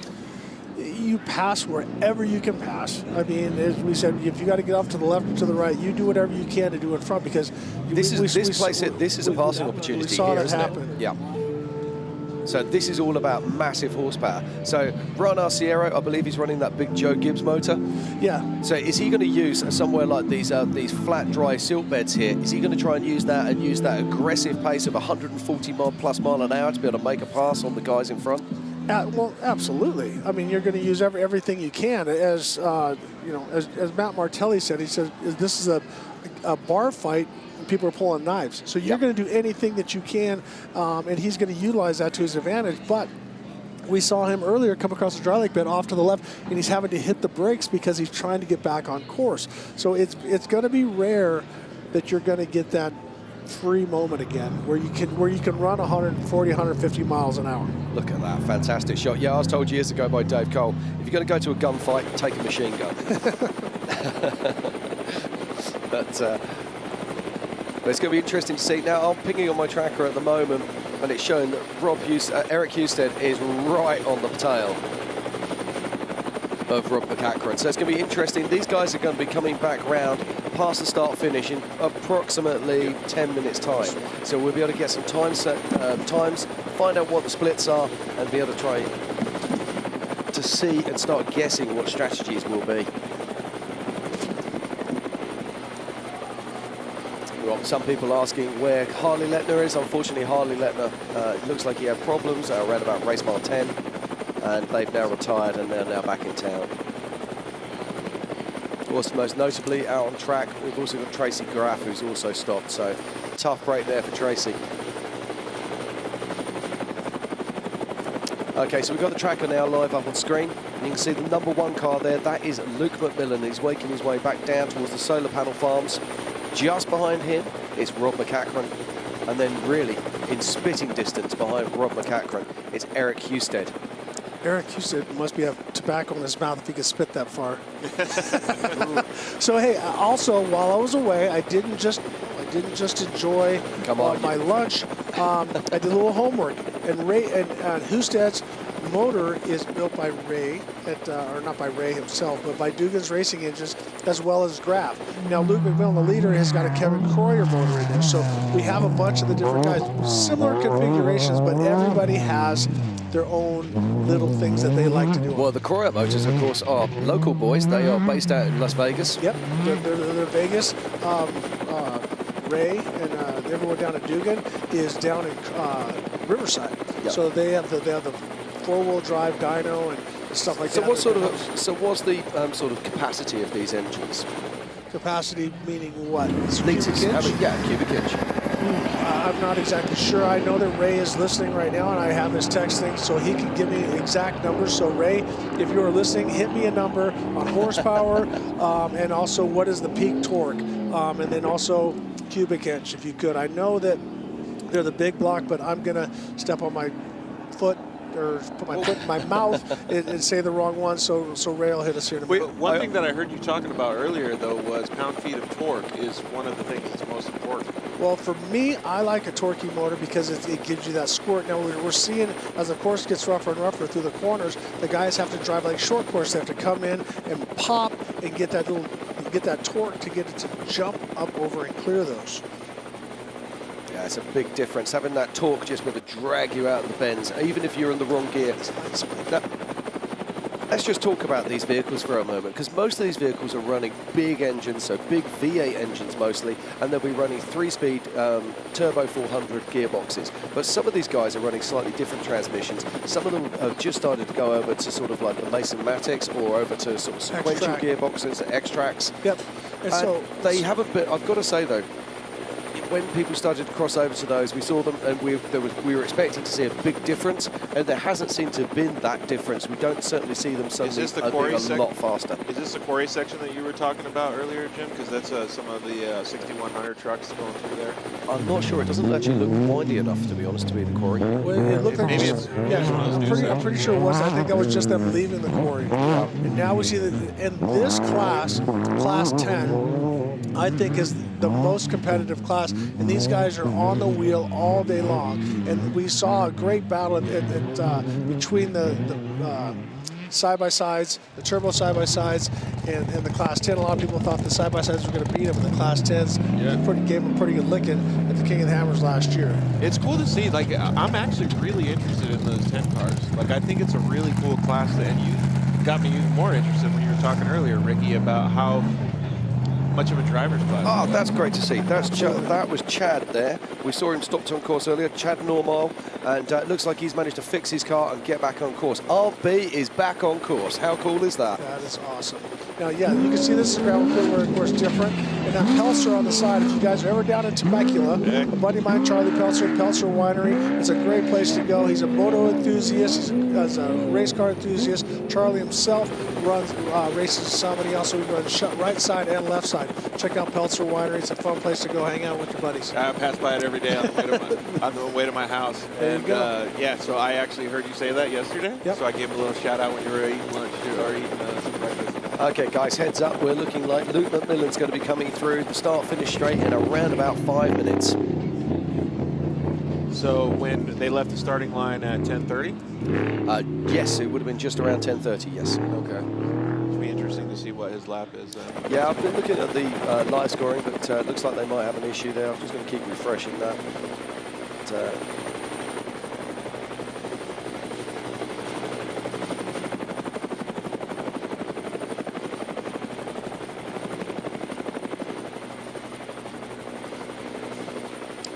yeah, we are getting some splits on some cars, but not on others at the moment. So if that updates, I will let you know.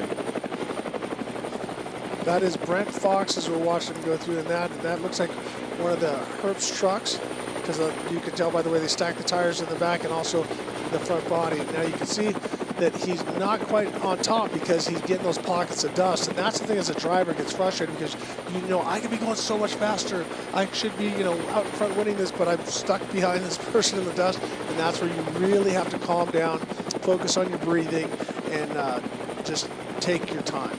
It really loads up the front end a lot. Yep.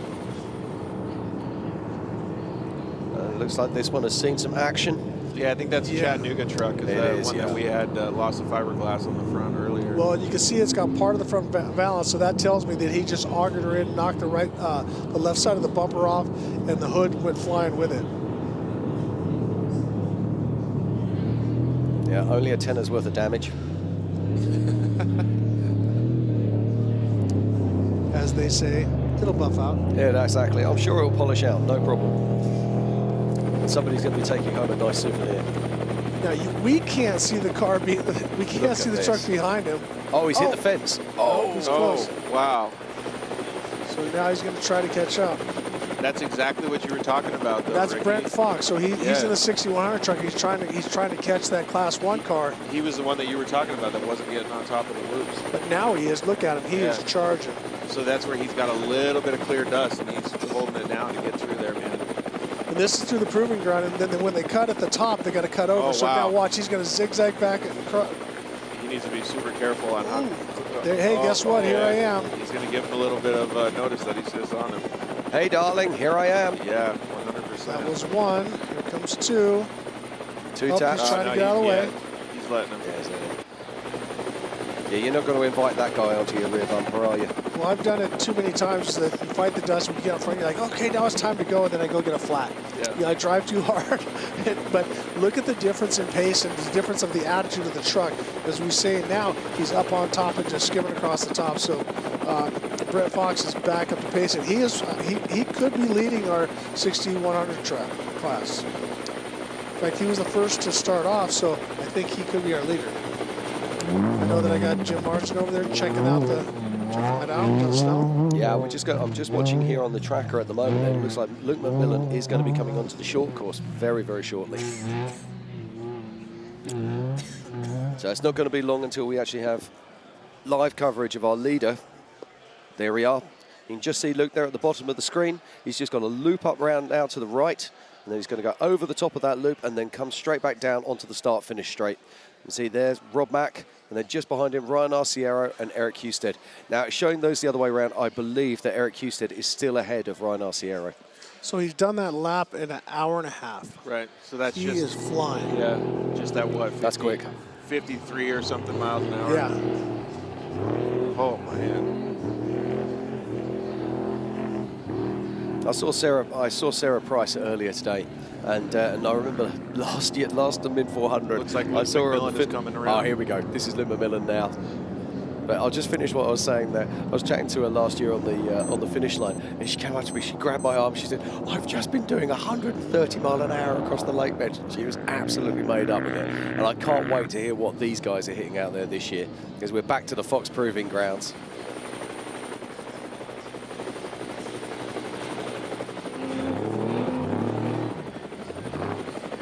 Here we go. Look at this. Now you can see the way this car's going through pockets of dust. Hits one bit, goes again. Hits another one, goes again. And he's got to work his way through it. This is a better shot. Gives you an idea of the absolute lack of visibility. As Ricky says, you have to be so careful. It's so easy just to pick up a flat, hit a small rock, changes everything in an instant. But this is our race leader here at the 2021 BFGoodrich Tires Mint 400 here in Las Vegas, Nevada. It's Luke McMillan making his way around now to the start-finish line to complete his first lap. This is where everybody can start looking, you know, all the spectators and stuff can start seeing. Yeah, an hour and 45 minutes for the first lap. That is insanely fast, man. So now all the fans are going to get super pumped to be able to see the leader come around. Yeah, so now he's just checking, is he coming into a pit zone? Yep. Now, what's his strategy going to be? He's not going to pit on the first lap, is he? Not if everything's good. I wouldn't think he would. Well, but... Or do you take advantage of that space he's got? You don't want to give up the track position. Absolutely. But I don't think Rob Mack is that close. So I think that's what I'm thinking. As I said, as well. my strategy. If I was racing in this race, I would have I'd have a pit here and a pit on the other side, and depending on what I did, because I know that they can go a lap and a half, and I might, you say you might short pit one or whatever, but it's hard to go 200 miles, two 200-mile stints. Tires, really hard. That's one thing, especially with two-wheel drive. Also, the fuel range, you're on it really hard. You're stabbing the gas a lot, even though there's not sustained. But like in Mexico, you're quarter throttle quite a bit through some of the rocky stuff. And now we have Matt Martelli.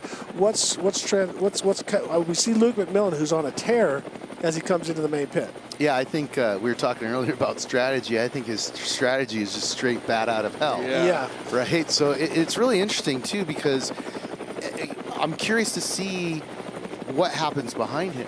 I want to see where Harley's at. I want to see where everybody else is at. Well, I can give you some news on where Harley's at. Harley's just parked literally just outside our tent, sadly. Oh, no. Yeah, no, he broke it about La Race Mile 10. Oh, no, that's terrible.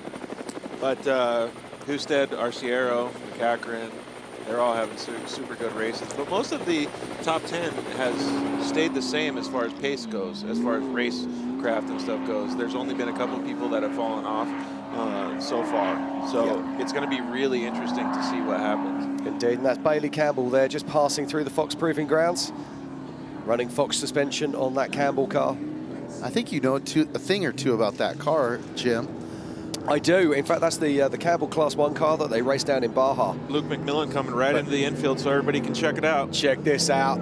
Completing his first lap now. This is Luke McMillan, our race leader here at the 2021 BFGoodrich Tires Mint 400. This is where everybody's screaming, man. All the guys are walking out to check it out, man. Can you hear the motor? Oh, we can hear it live, even through our headphones, man. This is super, super cool. This is one of the things that I think is the best about the Mint 400 is the viewable area that the fans get to see. This doesn't happen at a lot of desert races, so it's really cool for everybody to get this perspective of the vehicles coming around. You know, what's great is that you had Luke McMillan and Rob McCachran were teammates. They were kumbaya. They were buddies and all the different stuff. If you look at the time below, Luke McMillan finished his first lap in 1 hour, 41 minutes, and 38 seconds as we watch this drone shot of Luke McMillan as he's charging, starting lap 2. But let me finish my thought. Those two were buddies, and we won the 1,000 together. Now they're going to try to cut each other's throat. That's over. That party is over, right? Yeah, that's done. I want this. Now they're pointing knives at each other. Yep. That is a crazy fast lap for this course. You know, when we were working on the layout of this course, we added some technical features that we thought were going to slow them down, and we thought we'd be a little bit over 2 hours. So Luke's on a tear. He's really on the gas here. You see him driving just in the flow right there, coming through those turns. He didn't even let the back end go straight. Well, the time is an hour and 20 a minute 20 seconds, and there's Rob Mack. So Rob Mack has lost 20 seconds. So he was 20 seconons in that amount of dust with Luke having clean air, though, I don't think that's bad. No, that's not bad at all. And really, he didn't have that much dust. Oh, my God, look at that drone shot. That's so cool. That is super cool. The only better view would be if you were racing. Although I would say you don't get to switch sides. I was going to say, I think this is a better view. And you don't get to go have ceviche and sandwiches and cocktails and enjoy the show. What we've also got to remember here is that Rob Mack started a minute behind. Yeah. Okay, Right. so he's actually up on adjusted time. No. I'm sorry. It was a minute 20 when he came by, so he's 20 seconds. 20 seconds behind. Yeah, I do apologize. Yeah, sorry. Yeah, 22 seconds behind. officially. Yeah. That's awesome. But and that's close, isn't this is lap 1. To me, that feels impressive because of the dust. Oh, yeah. I mean, but it's Rob Mack. I mean, this is the greatest off-road racer of all time, and he's still out there just crushing it, you know? And you have a lot of people out there for safety and guidance on the track. It actually looks like it's really well coordinated for the drivers. No, we have an amazing team, you know, and a lot of passionate people who come out and volunteer for the Mint. I mean, if you're interested in having one of the best seats in the house and pitching in, you can get on our website and volunteer cool. to be a course worker. So that's how this culture was built, on volunteers who, a lot of them will come to the race for the first time, and then they're hooked. Nice aerial view of the infield. So, I don't know, we didn't get to walk around much, Ricky, since you went out and had some food. Was there any breeze out there? No, it's very still. I mean, it's beautiful to spectate right now, especially as they go by in the infield, because there's no dust. Oh, is that Husted? No. Is it? No. 255. Oh, no. That'll be a spec truck, right? Yeah, it looks like a spec truck, yeah. Yeah, you can see here, like, now what it takes 255, to change that's these Kirk tires. Harkey. It's not a fast process. Okay, this should be Eric Husted. That is Eric Husted. Yep. There we go. We'll get his time split in a minute. Oh, Jesus. So he found the end of his shocks there. Yeah, 100%. Lots of times when you land on those corners and don't land flush on all four, you're gonna bottom a little Like bit. Mike Tyson likes to say, that's spinal. It looks like he broke something. Yeah, Look at how it looks like he broke something in the rack. Watch how the front wheels are shimmying side to side.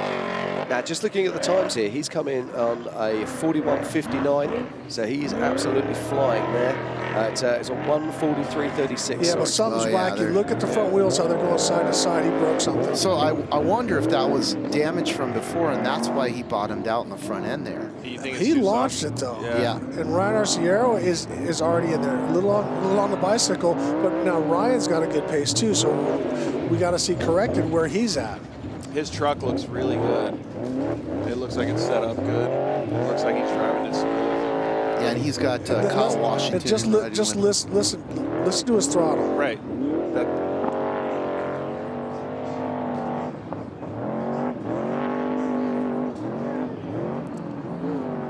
So if you're new to the game, you might wonder, why doesn't he just keep it wide open? As I said, this is a locked, spooled rear end, and he's driving it more with the rear wheels than the front. The steering wheel is more like steering a boat. You know what I mean? You're turning the wheel, but it's the power that drives that drives it around. And so they have to be on and off the gas and coordinate their feet and hands so well. And that's where you're hearing him go pop, pop, pop, pop, pop. And as he's giving it gas, more slide, less gas, less slide. And you saw through those S turns just exactly what you're saying. It was like a ballet with the rear end. Exactly.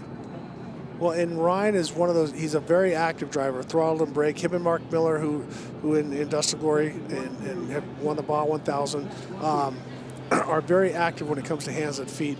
And they manage the truck really well.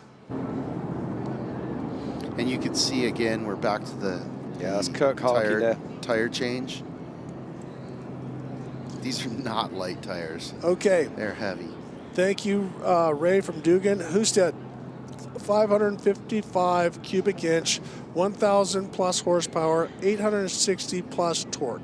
Oh, wow. man. Those are big numbers. That's a little bit of power there.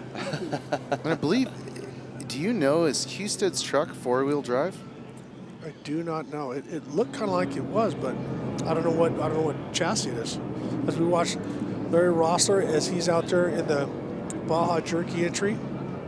Once again, Larry Hall of Famer, over 17, I think it's 17 Baja 1000 wins. He won this Class 30 at 60 years old with Ty Davis. That's right. And that's so. This is just the beginning. This is kind of the happy, watching at the Fox Proving Ground. This, I would say, for some people, this is the happy time of the race. The truck's warmed up, everything's going good. Or in some people, they're already dreading the next 3 laps. Well, you said yesterday during the limited race and the UTV races that a lot of these guys have such good sixth senses for the vehicle. Yeah. They're sitting in there, they hear things that normal people wouldn't hear, and is that happening now? Yeah, right now everything should be good. If you're starting to hear sounds and stuff, you're like, uh-oh, because you project out. You go, I got to do more of this. And you see, these guys have struggled getting that wheel. And now they're putting their jack back. So they got the wheel changed. They're putting the jack. But why is it way down there?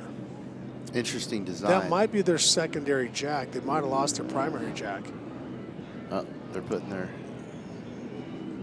Okay, getting some information about Husted here. I'm being told that he's running 74 World Portals and that he might well have four-wheel drive. So as soon as I get that confirmed, it does look like Eric Husted might be four-wheel drive. That would make sense. One thing that's cool about this shot is, it really shows you how difficult it is to change tires on these. And what I like in this shot is that these guys are working together. There's a lot of times the driver will just have the co-driver get out and handle the tire change, but these guys are working on it together. So we just got a text that said, that Husted's truck was a two-wheel drive that has been converted to a four-wheel drive. Interesting. Yeah. But it was still, the way it was rocking side to side, does not. It's a little early for that. Yeah, does not look healthy. Well, and that's where you see these two guys working together. I think they lost their primary jack and they had to go to the secondary jack. It looks like they're actually leaving a spare tire on the ground, though. I still believe there's a spare on the ground behind it. Yeah, it looks like there's course workers right there, so... Yeah, they can pick it up. Yep. But they'll be penalized for that, though? I don't think... I think that's a best in the desert rule, to be honest. That's above my pay grade. Do you know somebody that runs this race that can tell us that answer? I have no idea. No, that was a rule that was set by the late Casey Folks. I mean, obviously there's a reason for it. You end up leaving stuff all over the desert. We don't really have that problem because we have such a great crew, And this is our 5th place car now coming through. It's Robert Johnston. Yeah. Woo, that's a big jump. That is a big jump. Seeing these guys really testing their bump stops coming off of that one. Yeah. Again, though, that's what's so cool about the suspension on these vehicles is they can do that every lap and be fine. I choose not to. Well, I remember, Ricky, when we first met in the core days, and we were arguing about course design, and you were like, hey, everything needs to be long and fast. And I was going, no, man, we can jump these trucks like 15, 20 feet in the air. And you're looking at me like, shut up, kid. You're not driving the truck. Yeah, look at this hit, boom, right there. So when you see that, you see the dust come up, and right in front of the transmission, there's Kyle Jurgensen. You notice he's a little more calm, but when it hits chassis to ground, that's when it becomes difficult on the driver and compressing your spine. Even though you got all the suspension, when you go metal to dirt, something's got to give. Well, not only that, these things are built so tough, but then still it hurts the chassis, it hurts other solid parts. It hurts the driver. Yeah, we are though. Now watch, here comes Cole Potts. Let's see what he does. Sending it. And interesting to see how his truck flies and lands. Oh, scrub that. Yeah, it scrubbed it. Now, this is interesting. We've got Carl Jurgensen, who's actually physically 6th on track, but he's 5th on adjusted time. So he's doing ever so well, picking his way up through. He's had a fantastic year. Yeah, Jurgensen. No, he's a driver. I mean, he gets in everything, and he goes fast. And that's the thing is, what I was saying is that, him and Harley drive hard, but Kyle seems to have a little bit better survival rate than Harley, but they both drive on the edge. Let's talk about tires for a second. All these guys now in the front, especially, are running 40-inch tires. Yep. And Ricky, what does each tire weigh? I think it's about 150 pounds per side with the wheel and all the different stuff. That's why they're going. We were talking earlier that Luke has the 18-inch wheel. So if you can take some tire away, then you spread that out. And also, it doesn't have a bead lock. I talked to BFG and Method. It's called bead grip is what they're calling it. It makes it harder to knock the bead off. And the BFGoodrich engineer said, here comes Larry Rossler. Good catch. I know, I saved it. Well, love it, sending it. I talked to him a little bit at the start line, and he was pretty psyched. He said, yeah, we put a few more, replaced some spark plugs, and the truck feels great. So, man, what a story that would be if he ends up winning it. One of the things that I like personally about seeing him, especially doing interviews and talking with you guys personally, is he has done everything, but he still has the massive smile on his face every single time. No, he's great, and he really loves this. He has a passion for it, and he does a lot of sharing, taking people on tours, training people. Great ambassador for our sport. Well, and I got a text. I think we touched on this briefly about Husted's truck. Cameron said it's the only 4x up in the front group and going back and forth. So once again, congratulations to Cameron Steele, the Desert Assassins, and his whole team for making a podium finish at the Baja 1000. You guys were epic. Good job, and thanks for the info. So as the action keeps on happening here, let's just run through our top 8. In current first position, it's our pole setter, Luke McMillan. In second, it's Rob McCachran. In third place, it's Eric Husted. In fourth, it's Ryan Arciero. In fifth, is Carl Jurgensen. In sixth, is Robert Johnson. In seventh, Cole Potts. And eighth, the man we were just talking about, Larry Rosler. And the one that we do not see is Kevin Thompson. One of the guys that was a favorite with Harley Letner starting. Something happened to the truck right off the bat. And that's the thing. You do so much work. We know how the concrete guys, how much time and effort and energy they put into it. And Kevin Thompson racing yesterday, so he was going to be the perfect teammate for the second half. Absolutely. But something broke. And so if there's somebody out there that can hear us, text me, let me know what happened with Kevin. Yeah. That's right. We just go with as much information you can get. So if you can get that to us and let us know what happened, that'll be absolutely fantastic. We're going to fly to a commercial break and we'll be back very soon.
At O'Reilly Auto Parts, we know how important it is for your car to look sharp and run well. And we're here to make that as simple as possible.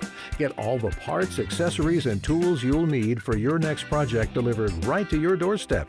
Just place your order online and leave the rest to us. You'll have everything you need at your door with free shipping the very next day. O'Reilly Auto Parts. For over 40 years, Harbor Freight has been the destination for tools and accessories for projects of any size. From everyday tasks to auto repairs to renovations and handmade projects. You can find everything you need to get your project done right. With over 1,000 stores nationwide and more than 7,000 quality tools and accessories at prices that can't be beat. Harbor Freight is your destination for tools. To find the location nearest you, visit harborfreight.com.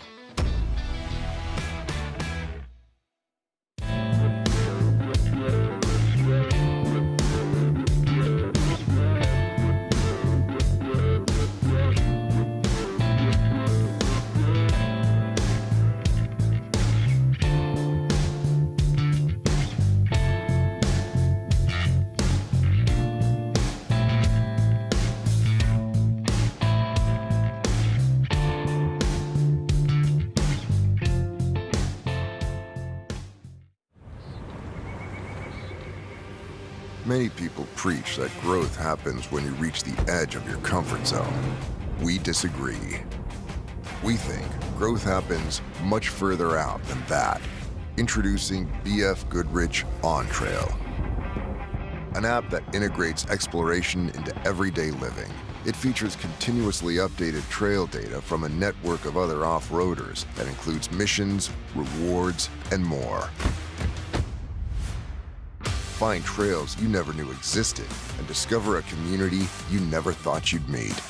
All by seizing the opportunity to see what lies beyond the next bend. Because the only true way to test yourself is to push the map past its furthest edge. BFGoodrich, what are you building for?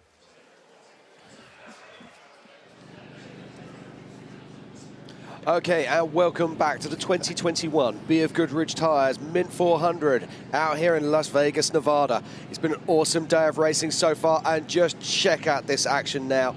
That looks like our race leader, Luke McMillan. That is absolutely bonkers. He's close to 100 miles an hour there through that area is called Thumpers, the Low-C Thumpers area. I mean, that's incredible. That's what it's all about here, people, is, you know, taking the best racers in the world and the best vehicles and putting them onto the most dynamic course. That's what the Mint 400 is all about.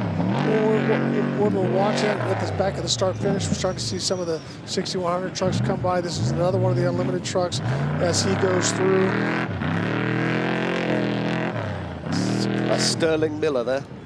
We're watching on track at the moment. Yep. And Sterling Miller, just to give you an idea, he's 11 minutes behind our race leader as he finishes his first lap. That's a great pace. It's astonishing. Yeah. So a lot more people are out there now. Jim, we had a report on what happened to Harley Letner and the concrete. If you could update the folks. Yeah, now Harley Letner, of course, we were expecting battle royale out there between Harley, Rob Mack, and of course with our race leader Luke McMillan, but it wasn't to be. The racing gods said no, and we've just been hearing that a pulley's broken on their engine, so gutted for him. Gutted for everyone, because that was the battle that we really needed to see. What a great shot. I mean, so this really gives you a view of what it's like, and that's our second place, Rob Mack. It is, yes. And it shows you that he's pushing hard as well. He's not going to try and let Luke McMillan walk away with this one. Well, we call this area Thumpers because that's what you hear when you're in the car, you know? And you hear it out of the car too. You can hear the suspension. That's actually your tailbone tapping on the base of your skull when you hit those. That's what that thump is. But it looked like Rob was, I'm going to say, a little slower down at the bottom because it looked like Luke had a little more speed, not quite going in as deep, but also Rob was dealing with, because I'm not saying Rob lacks any of the loud pedal. He can push it like anybody. But with a little bit of dust, it's hard to stay exactly on track. Well, and let's talk about the vehicle difference. So Luke's racing technically a racer chassis, which he heavily modified over multiple years, and that truck is really figured out. And it's an interesting, side note that he felt like he had to move up to four-wheel drive because a lot of the other top competition were also going there as well. But I remember having the conversation with him, and I'm like, you have a winning unlimited truck right now. Why are you messing with it? Well, because if you stay where you are, someone's always gaining ground. Very true. And he also, his brother Dan got one, and then his cousin Andy, and they conveyed to him how much faster it is. I mean, the Mason all-wheel drive is the state of the art right now. But we really want to thank the guys from Harbor Freight, Geico, Off the Grid Clothing, BFGoodrich, and O'Reilly's, because it's these kind of guys that come in and support us. And also O'Reilly coming in yesterday, $50,000 worth of prize money to the air-cooled classes. So that has to mean a lot to you, Matt, because it's been over a year that you've had this event. Yeah, I mean, look, we go after sponsors. We're very aggressive about it, but we want to get them integrated in the culture of off-road racing and do it responsibly, spread the money around, and help support everything. Off the Grid, I want to talk about those guys really quick. They're a really cool clothing brand that builds off-road functional clothing. And so in their designs of a lot of things they do, they take into consideration what we're doing. One of my favorite ones is their pants. Yep. They have a cell phone pocket that you can actually access your cell phone while you're strapped in. Well, and they're not just the survival off the grid. They're about the off-road lifestyle as well. They're a company out of Escondido, as we're watching Twisted Monkey as he starts to roll through. Jim? I'm wondering if this is Alex driving. Because no disrespect to Alex, but this car is really motoring, and that's not usually Alex's pace. No disrespect to Alex, but that is really impressive if that is Alex. Well, this goes back to, you can't say no, you can't say anything, Ricky Bobby, and say, Well, let me put it this way. That's amazing pace if let's that's Alex. just, let me rephrase that. Alex, or whoever is in the seat at this time, is on the gas and running hard. Yeah. There you go. I'm very impressed, very impressed. Now look, when there's no dust, look at how much harder this third place truck is coming through there. And the reason when they go faster, they travel further over the bumps and they're clipping the tops and they're not going as deep into it. Now we believe that this is a four-wheel drive car of the Eric Husted here, so it's going to be interesting just to see how those front wheels are behaving as he comes through. We thought that he might have picked up some damage on that big jump. It doesn't look like it. Doesn't look like it. He looks like he's smoking on. It does not look like a damaged truck whatsoever. So and I know that I've been getting texts from everybody. So I don't know what chassis that is. So Cameron Steele, you hit me with some, and that. I think it might be a racer chassis actually. Well, it's interesting. So if somebody knows it, and there we have right on his tail Ryan Arciero. So Ryan Arciero running really strong. He closed some distance here is what it looks like. Yeah, I've just got to say props out to Alex Wacker there in that 6100 class car. He's only 10 minutes behind Luke McMillan on his first lap. That's astonishing. Fantastic driving. That's amazing. Well, I just got a text from Kevin Croyer, which is awesome. Technology's helping me out.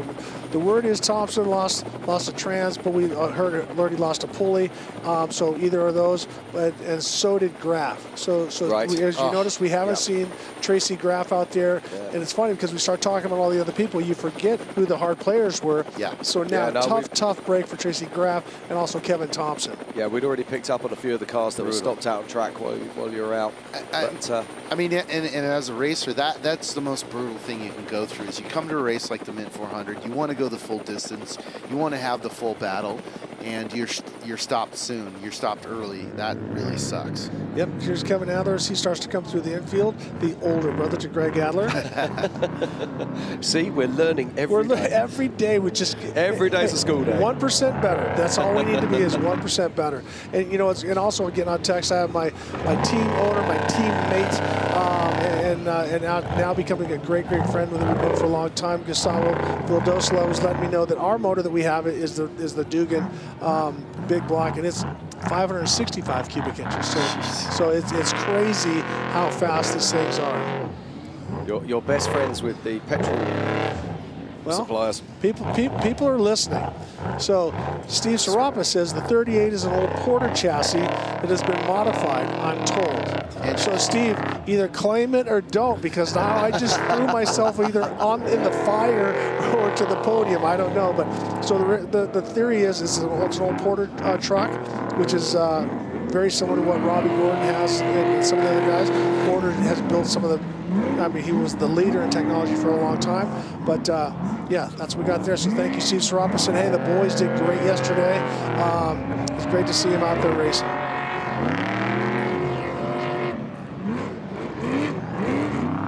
Here's Casey Curry coming through the trophy Jeep. Yep, Casey's been running hard all day. Yes, I'm very interested to see what the split's going to be. It's really cool to see Casey as well. You know, now he's picking and choosing the races that he actually wants to do. There's Justin Lofton as he starts to work his way through the old Rough Rider livery. And once again, that's the truck, the Jimco, that he's won this race 3 times, right? Yeah. Again, this is going to be interesting to see what his split is, because obviously he started at the back of the pack. Yeah, there's Greg Adler. And being down on time at this point really isn't it isn't the end. You know, there's a long race to go. I mean, it's almost really like 4 races. Yep. Or 400-mile races, I should say. Yeah, really cool to see Greg out there racing. If you get a chance, go support Greg and shop at Off-Road Warehouse.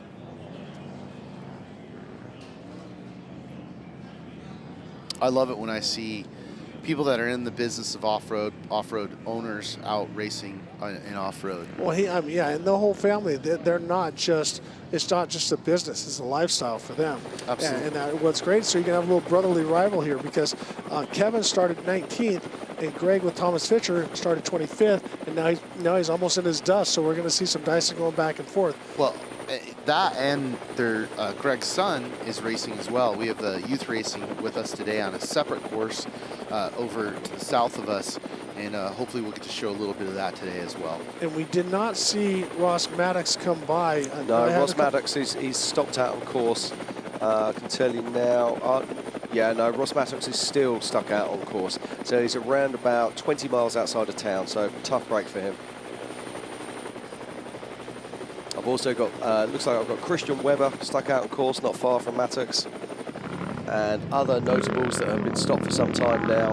Obviously, Tracy Graff we spoke about earlier, and Travis Williams. So no one wants to see that, but unfortunately, it's just part of racing. Sam Baldy there sending it. Buttered that one right down the backside. Okay, right, aha, listen to this now, we like this. Casey Curry, 10 minutes 43 behind race leader Luke McMillan. Wow, that's impressive. That's a tear right there. Where it is when you consider that Justin Lofton is 14 minutes behind. Wow. That's awesome. So we might see a Class 1 win the Mint 400. I'll bet money on not, but it would be cool. Just go with it. Come on, man. Here's a shot coming through. I think that's the whiskey truck. Yeah, it's missing the bumper. It is, yeah. That's Johnston. Robert. Yeah, if there's anyone from the Twisted Monkey team out there who's listening, can you just let us know who's driving Alex Wacker's car? If it's Alex, because if it is, that's the drive of his life. Would you stop with that? No, I know Alex well. He's a lovely, lovely guy. Well, it's just, I'm just super stoked for him if this is him driving. And by the way, awesome. in America, calling another guy lovely, that's, I know. There's some meaning behind that. Hey, I'm not being funny. Earlier on, we're talking about someone blowing a tranny in Vegas. So. There comes a point, it's like when you're swapping down these whoops, sometimes you just got to let go of the gas pedal and get to the brake and then regroup. Yeah, great view though. I mean, the cool thing about the front being off is you can really see the front suspension work. But imagine how much oil is being cycled in and out of the reservoir, back and forth. I mean, it was hard for them to come up with a shock dyno that would flow that much, that would move that much. Now, a short shock dyno for passenger cars and asphalt race cars is one thing, but per cubic inch, how much these things flow is ridiculous. And that's Kyle Jurgensen, as he is right in the dust of Johnston. Yeah, he's not hanging about. He's already moved up places. So we might see some changes in the laps. Yeah, one of the coolest things that I got to do here about a month ago or so ago was we were putting together a video for John Marking of Fox Shock's Off-Road Hall of Fame induction. And I got to go up and meet Bob Fox. Yep. You know, and it was really interesting because he gave big props to John Marking for really dragging them into off-road suspension. Well, because they started as a motorcycle company. I rode for them. Bob made an air shock, and he sponsored me with it back when I was 13 years old. And so you put this thing on. The first lap, you set up a little bit, a little bit soft because it does, like a tire comes up because it doesn't have a steel spring in it. Yeah. But it was way better at the time. And so it was great to see him come from motorcycle technology to mountain bikes and that kind of stuff, then into four-wheel. Okay, just getting some news coming through now, looking at my score sheet, which you can do if you go to the mint400.com. This is a cool. Car 69, my race number normally, Bernard Steinman, he's pushed it up into 5th place. So that's a big move for him. So 5 minutes 17 behind race leader Luke McMillan. Great drive. We know who Jim wants to win the race. Exactly. 69, it's hilarious. All right, we also want to thank Rockford Fosgate. We want to thank NGK Spark Plugs, Impact Instant Canopies, Baja Jerky, also Fox Shocks. We've been talking a ton about them. We got the Baja Proving Grounds here as we're watching Luke McMillan go through, and then also Polaris recreational vehicles. But it's now, I think, it's going to be a game of cat and mouse. So the question is, he's obviously going as quick as he can as we're watching Larry Rossler as he's rolling through. And you can see he doesn't quite have the horsepower to get on top, so he's a little bit more porpoising as he goes through. Driving hard nonetheless, but just doesn't have those big cubic inch to get up on top. Yeah, and I just got confirmation that Wacker is driving that truck. So fair play. That is some drive. Yeah. Very impressive. Baja Jerky livery truck of Larry Rossler. Rossler. God, I'm never going to let that down. That's okay. I'm sure it'll be forgotten in 10 years. There's worse things that I could have done. I could have called, never mind, we're not going to go into that. Yeah. I could have called somebody lovely. Don't knock it until you tried it. That's right. There you go. But I love the people from Jerky. They just come right back in. Oh, man. So right where everyone's landing, it's scooping the dirt up a little bit. And with that little bit of a bump, when you're coming down at that angle, it's right at the point where you bail, you smash really hard. Now this is Brent Fox. Yes, but I think he's the first 6100 truck. So he started first, and he's been running a really hard pace. Yeah, and so for people who don't know what these vehicles are, this is basically an unlimited truck, but it's limited. Yep. It has a specific engine package, transmission. They allowed underdrives now, and they went to a little bit bigger tire, but everybody in this class has relatively the same package. So this is great. The 6100, we got Brent Fox and Baron Nunley right on it. So there's Rob Mack to that same section. We need to start doing some time splits here, but I think he's pretty getting close. Yeah, I've got to be. Rob Mack has picked up the pace. He's less than a mile behind Luke McMillan now, and they are definitely checking out on the next two cars behind them. So they're definitely making moves on Ryan Arciero and Eric Husted and pulling out a gap. So the top two cars are moving away. So to finish Matt's thought, there is that in the limited class now, they have to run a turbo 400 transmission and also an LS motor. So it's the same thing. But listen. That's Bernard Steinman. So that's the Gibbs motor in the new Herbst truck. So you can see the difference between him and Larry Rossler. God, now I'm questioning myself. But how about LR? No. Yeah, we're going to say LR. So everybody, now when I say LR, you call it whatever you want. But Bernard Steinman is. This guy has only been driving like 2 years. Yeah, no, he's doing incredibly phenomenal. Well. So I'm proud of it because he's one of my students. He's doing a great job out there and consistent. I mean, he's right in the mix. He's currently 5th. That is awesome. He's 5th at the Mint 400. No, that's crazy. Unbelievable. So great for him. He's doing a great job. We talked about he's the People's Dispensary down in Orange County. He's done a great job, and he's enjoying. Guy works really hard. Who was sitting in the passenger seat with him? Was it Erica? No, I think I'll tell you in just a moment. Yeah, so just if if anybody's watching at home, he's currently 9th on track, but he's 5th on adjusted time.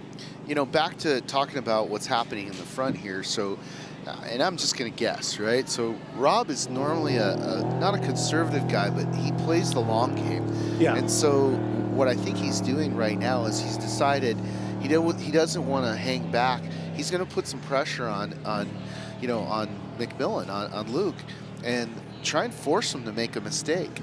Well, but Rob is just, I think, I mean, he's the best in a lot of reasons, but he's so composed inside the cab of knowing what does my front door look like, what does my back door. What he means by that is how far are they in front of me, and how far is somebody behind me. So he really pays attention to that, what he calls his back door, because if he has a flat or if he has a problem, he can fix it and keep going. So he knows if he's got on unadjusted time, if he's got over a 2 minutes gap there, that he can afford a flat. But I think you're right. I feel he's going to push Luke. But how hard is he pushing him? Is he going to have more for him at the last lap? This doesn't, when somebody's on you, it doesn't mean you absolutely have to make a mistake. It depends on the person. And Luke, he's on a roll. He's coming a long way. And after his mid-400 win here, last year he really went on a tear. I know. And it does a lot for you as a driver. When you get a big win, you start understanding that you are capable, of competing at the top, and you are capable of winning the big races. Yep. Well, and so it's going to come down, and that's what it's not like Days of Thunder when all of a sudden Ricky, Cole Trickle just decides to downshift and okay, I'm going to go now. I used to have people. I love these shots. It's so cool then just catching up to the camera like that.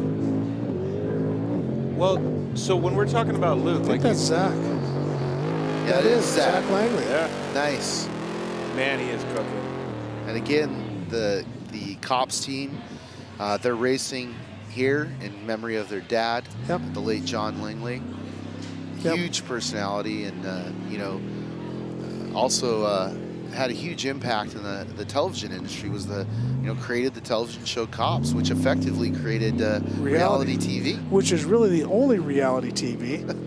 Yes. We'll just give you an update on Zach's position. He's currently sitting in 10th position, and he's 9 minutes 10 seconds behind race leader Luke McMillan. I'm really, really proud of Zach. Yeah, he's put his work in, and it had to be hard for them to go racing without their dad. So hats off to Morgan and Zach for getting back in the saddle and getting out here. Also, go ahead. No, it looks like we got a nice shot of a 10 car, I think. So when you guys were talking, their RC Aero just cruising through those, so when you guys were talking about Luke and kind of winning and having such a great year, does that, Ricky, you know this about motocross. You get confidence, you get on a roll.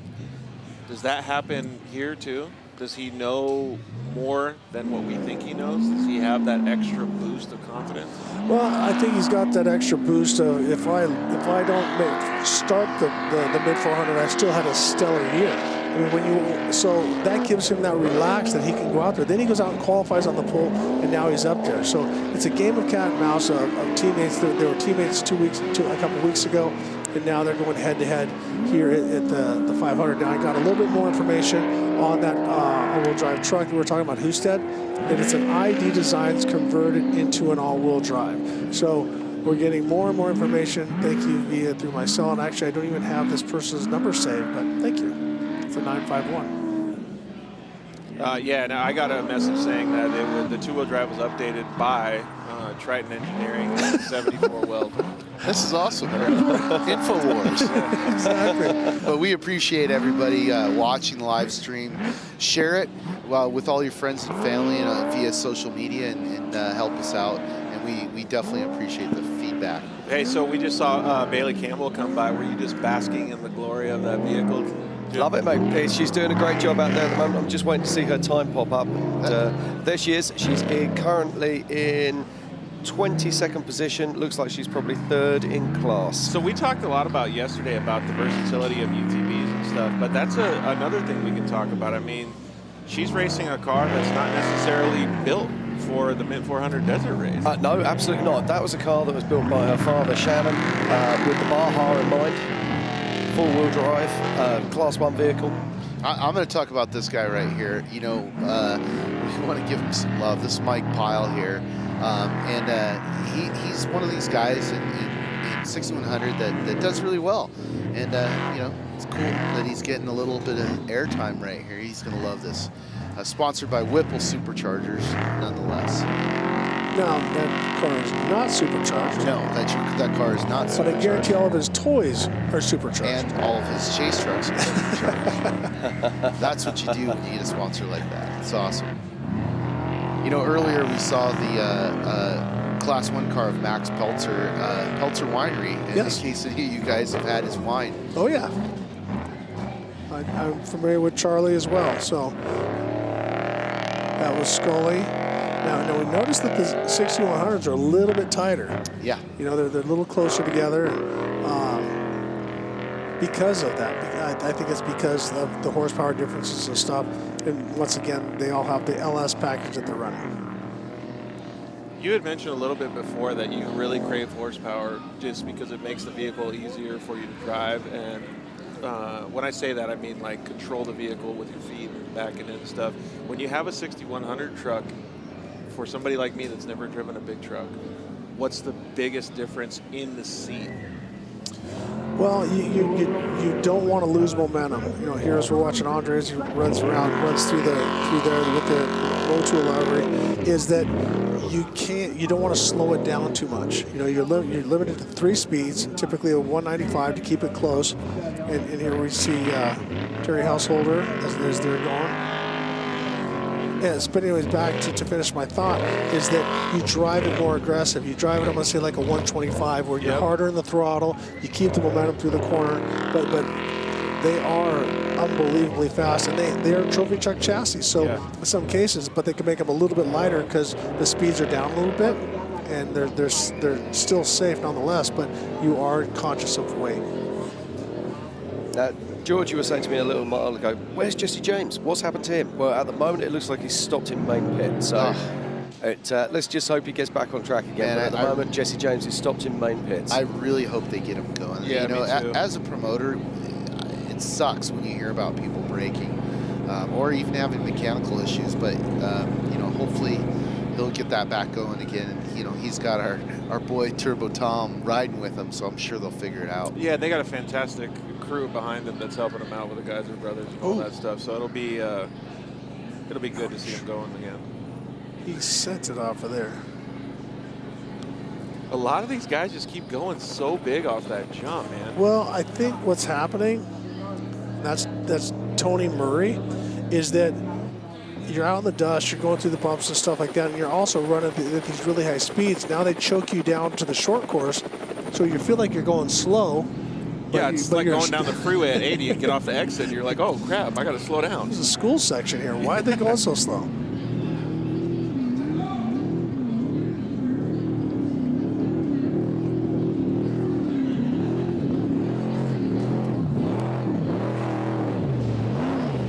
So Alex Wacker there. Smoking hot. Great run there. It's Chattanooga truck again. It is. Robert Johnston. The nice thing about that, although it doesn't look very pretty, it's easily recognizable. Yes. Yeah. Should I send out a text message to Max Eddy real quick, see if he's not busy in the passenger seat? We can get some info on why he lost the hood. Sure. Here's one of our Chevys coming through there. That was Chad Hall. There's Carl. Look at the dust. So this has got to be a completely different track. Here we got Chad Hall, who was out there in the full-size Chevy truck yesterday. Yeah. But he's going a lot faster. Well, this is an unlimited truck versus what they were racing yesterday, which is more or less a stock you know, Chevy CR2. I've got to ask, as Cole Potts goes through, on the speed controls here, do they actually have a speed gun and they actually test your speed, or Yes. is it? They do, yeah.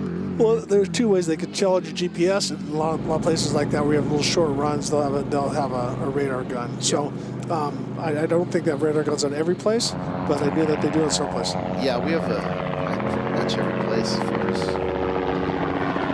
That's Luke McMillan, our leader, coming through now. He's still charging. He's still charging really hard. But there's a lovely flow to his driving. It just sort of, you just see the whole of the car just sits up on those jumps. He's always just on the throttle at the right time. It's really skillful. And it looked like, I mean, he was perfect. He didn't park the front end going through those big ditches or anything. He kind of moved it right through. No, and actually, funny side note, the guy riding with him owns the company that sets up the suspension, SDR, right? Or what Dirty is it? Dunk. Yep. And how great is that for them? Yeah, SDG, sorry. That you get to ride and feel all these different things and then try to design something to make it better. Yeah, well, I mean, what better place to sit for that kind of occupation, right? We also want to throw a shout out to Jimco, Losi RC Cars, Dirty Life, Assault Racing, and also PCI Radios. Thank you guys for your support. As you are watching the 2021 BFGoodrich Mint 400, and we are watching some great heli coverage at this time. And that looks like that is Greg Adler and Thomas Fitcher as they start to go through. And you can see that it's getting so rough that you can't just go straight down the inside, straight down the middle. You got to start using the sides a little bit. Yeah. Cool. Sorry, go ahead. That's okay. We were talking a lot about it earlier on the show that guys were hugging the edges. Yep. And it looks like it just keeps getting more and more and more as the race goes on. Justin Lofton, as he starts to work his way through the dust, you can see he's trying to work his way back up, but he's coming into dust all the time. Okay, right. Yeah, go. Ricky, so, I got this strategy told to me years ago by Robbie Gordon, and I only believe half of what he tells me, right? And you're generous. Do you in that situation, do you ride the ruts, or do you get up on the crown? It depends. Now, a lot of times the safest place is the rut because the rocks have been blown out. So if you have confidence in your setup, like we've seen some of these guys can stay on the tops, like Bernard, and we saw also Luke McMillan and stuff, and you're not in the dust, you're better off to stay there because it keeps you in the saddle. Once you get up to the side, you tip to climb or fall back down into it. So it can be a smoother run as we're watching Casey Curry as he goes through. And just watch how the chassis in a perfect world stays really calm. It's not porpoising up and down or changing side to side. And as you can see up in the corner there, that's the Impact Canopies camera that we're seeing from the heli. And those guys are a great sponsor of ours, a great partner. They build all of our branding, all the stuff you see in the infield, all of our canopies, etc. So go check them out. What do we got here? I think this sounds like Bernard again. It is. Oh, yeah. It is. Number 69, awesome. Bernard Steinman, and running strong. As I said, this guy's only been racing, I think, about 2 years, and he jumped in this truck and was immediately, Cruffy is his co-driver.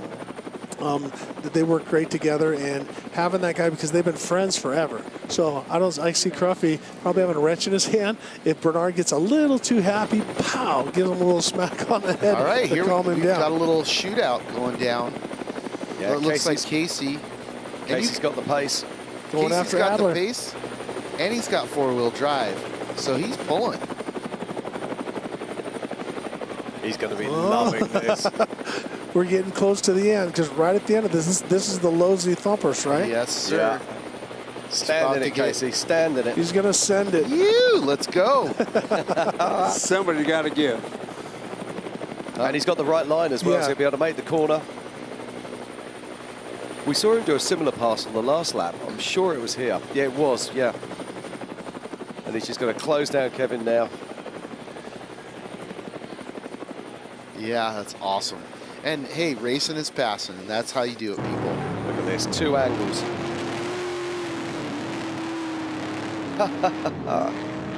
Advantage, four-wheel drive. No, and driving. I mean, let's talk a little bit about Casey for a second. He's the only American to ever win Dakar on 4 wheels. Yeah. Incredible feat. He won in the UTV class.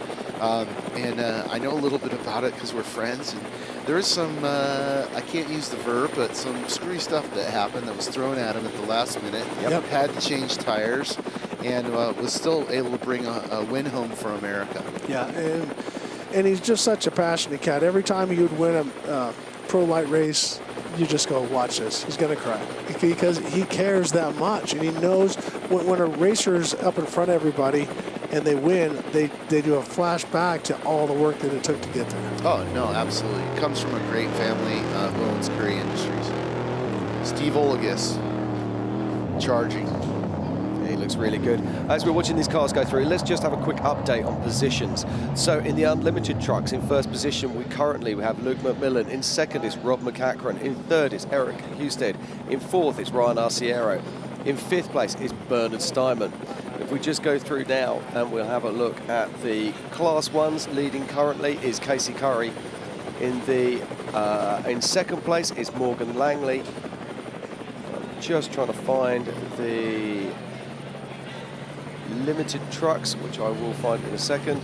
I believe that it Nice shot. Nice shot. No, we have a great crew out there shooting in the heli. McCoy and Eric. Yeah, and in I mean, look, that's a great view. You can actually see the axles in the front right there, and that's what's pulling that car in the front.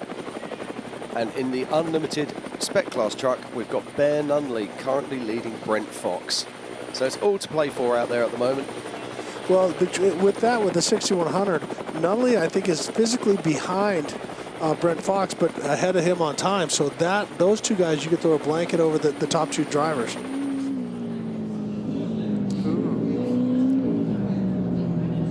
Back in the lake, down the whole lake bed is, so when we're seeing them this close, they're way off to the outside. That's Peltzer, back out. And one of the things about the lake beds here is they are lake beds, but there are big things out there in the lake bed that you do not want to hit. You don't want to hit.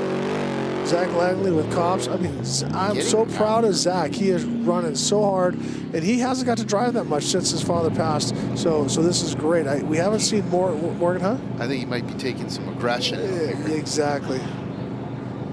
Getting a little throttle therapy. That's right. Awesome shot of somebody coming through Losi Thumpers. You know, it's interesting. You really saw it well on Casey Curry's car. You watch those tires and they accelerate up, they bump like that. But then you look at the platform, the chassis is just even keeled right there. It's soaking it up.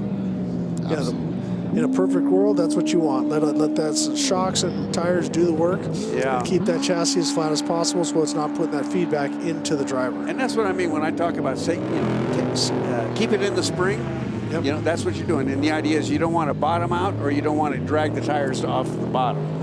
So right here, that was our race. That was Brent Fox as he was coming through Thumpers. So that was a 6100. He was charging through there. Now we see 255. Obviously, they got everything fixed. They got the tire fixed. They stopped and got another one. So they're back on course.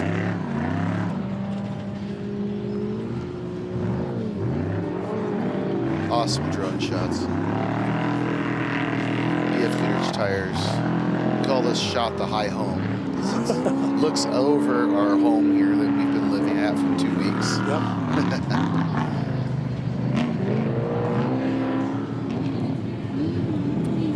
Oh, yeah. Get a little rowdy there.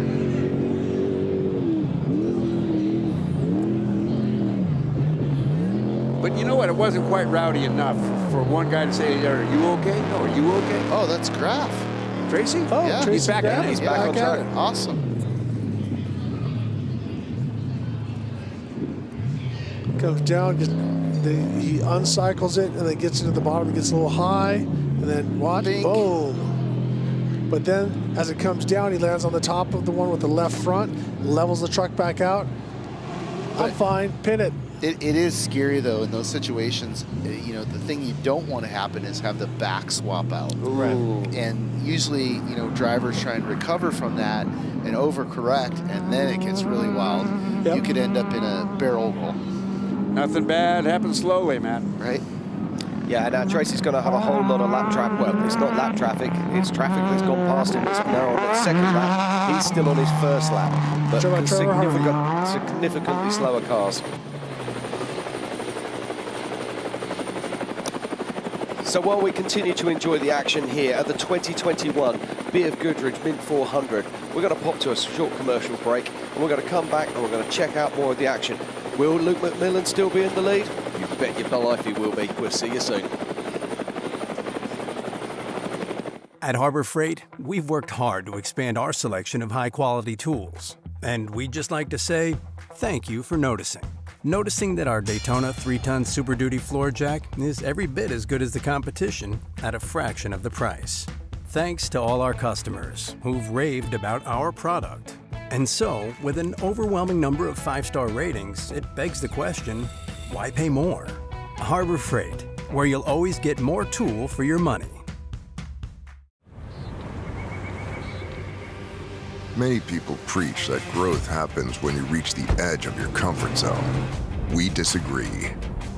We think growth happens much further out than that. Introducing BFGoodrich On Trail, an app that integrates exploration into everyday living. It features continuously updated trail data from a network of other off-roaders that includes missions, rewards, and more. Find trails you never knew existed and discover a community you never thought you'd meet. All by seizing the opportunity to see what lies beyond the next bend. Because the only true way to test yourself is to push the map past its furthest edge. BFGoodrich, what are you building for? At O'Reilly Auto Parts, we know how important it is for your car to look sharp and run well. And we're here to make that as simple as possible. Get all the parts, accessories, and tools you'll need for your next project delivered right to your doorstep. Just place your order online and leave the rest to us. You'll have everything you need at your door with free shipping the very next day. O'Reilly Auto Parts.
Okay, and welcome back to the 2021 BFGoodrich Mid-400 here in Las Vegas, Nevada.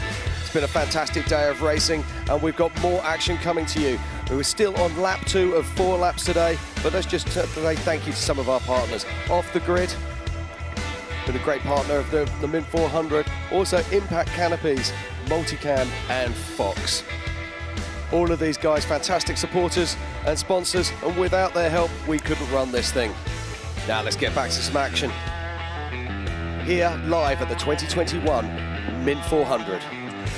That's a nice shot of the Now, quarry. This is a quarry, Luke McMillan, as he's coming through. Looks like, I'm pretty sure that's Luke. I'm not exactly sure, but. That is Luke. Yep, he is not cruising. Now, we were just talking off air a minute ago, Ricky, about pit strategy. Is he going to come in at the next pit? Well, I don't think that they can do 200 miles. We heard Tracy Graff say that he was going to go 200 pit at the main pit and go. I think that he's going to stop at the next pit coming up. Yeah, this will be the Gene Hurst pit, in which case, if he's going to be stopping there, he is approximately 5 to 8 minutes out. Yep, I don't know if we have cameras in on the Gene Hurst pit. I think we do, but So my question is see, they got to look at the tires to see how they're going, because you have a couple different compounds with BFGoodrich. So are they going for more performance with the softer compound, but it chews up a little bit more? But I think here they're going to go for the longevity, go for the harder compound, and try to go there. But Bob, not real quick, out on your lunch break running around, I heard you saw a blast from the past. I really did. I mean, it was pretty neat. I was just walking back here, and I see Dave and Linda Shop. They are traditional Class 8 champions and winners and racers, but he sold his truck that he'd had built by a guy named Bunderson up here in Las Vegas. And the truck was kind of big and kind of heavy and kind of ungainly, but it was a good truck. It earned the name Roseanne. Because the TV show of the time was the Roseanne Barr show, and I'll tell you what, this big old truck acted a lot like Roseanne. The truck was big and heavy and crazy? Yeah. It got fired from our own show. Oh, man. But you got to love Roseanne, right? Come on. Well, and so I was talking to Dave, and he is just like way excited because he and his son, are going to be running it. And they decided that their first race is going to be the Mint 400 of 2023. That is awesome. Look at these shots. I mean, first off, Luke is just on it, but look at that truck work. It's just so incredibly set up. And again, on BF 40-inch tires, and we were talking earlier, these are the 18-inch wheels. This is all new stuff that's being proven here at the Mint 400. New technology. I love the way that the platform stays pretty doggone level the whole time, and the tires are busy. Yeah, and I just checked our projected times. Earlier I was kind of estimating it was 6 o'clock finish. Yeah. Right? You think you're going to be ahead of that? Yeah, at this pace we're talking 5:06. Whoa. Like an hour faster. And again, because of the way that we laid this course out, there's some technical stuff that we thought was going to slow them down significantly, and it hasn't. I don't know why I had trouble with that word, significantly. Break it down. Sounds like me. I'm trying to make sure that every syllable was significant. I am definitely one of those people that go phonetically. I slow it down. I say some things wrong, but and then with that, no bead lock. Look at all the fans. It's called the bead grip technology.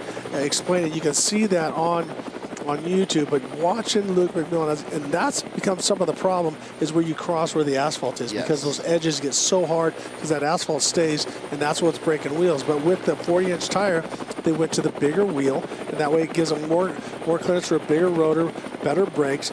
And now that they said we don't need it, especially with this bead grip technology, you save the weight there as well. Yeah, really, really smart. And talking about bead locks, like that technology really was more developed for airing down and rock crawling.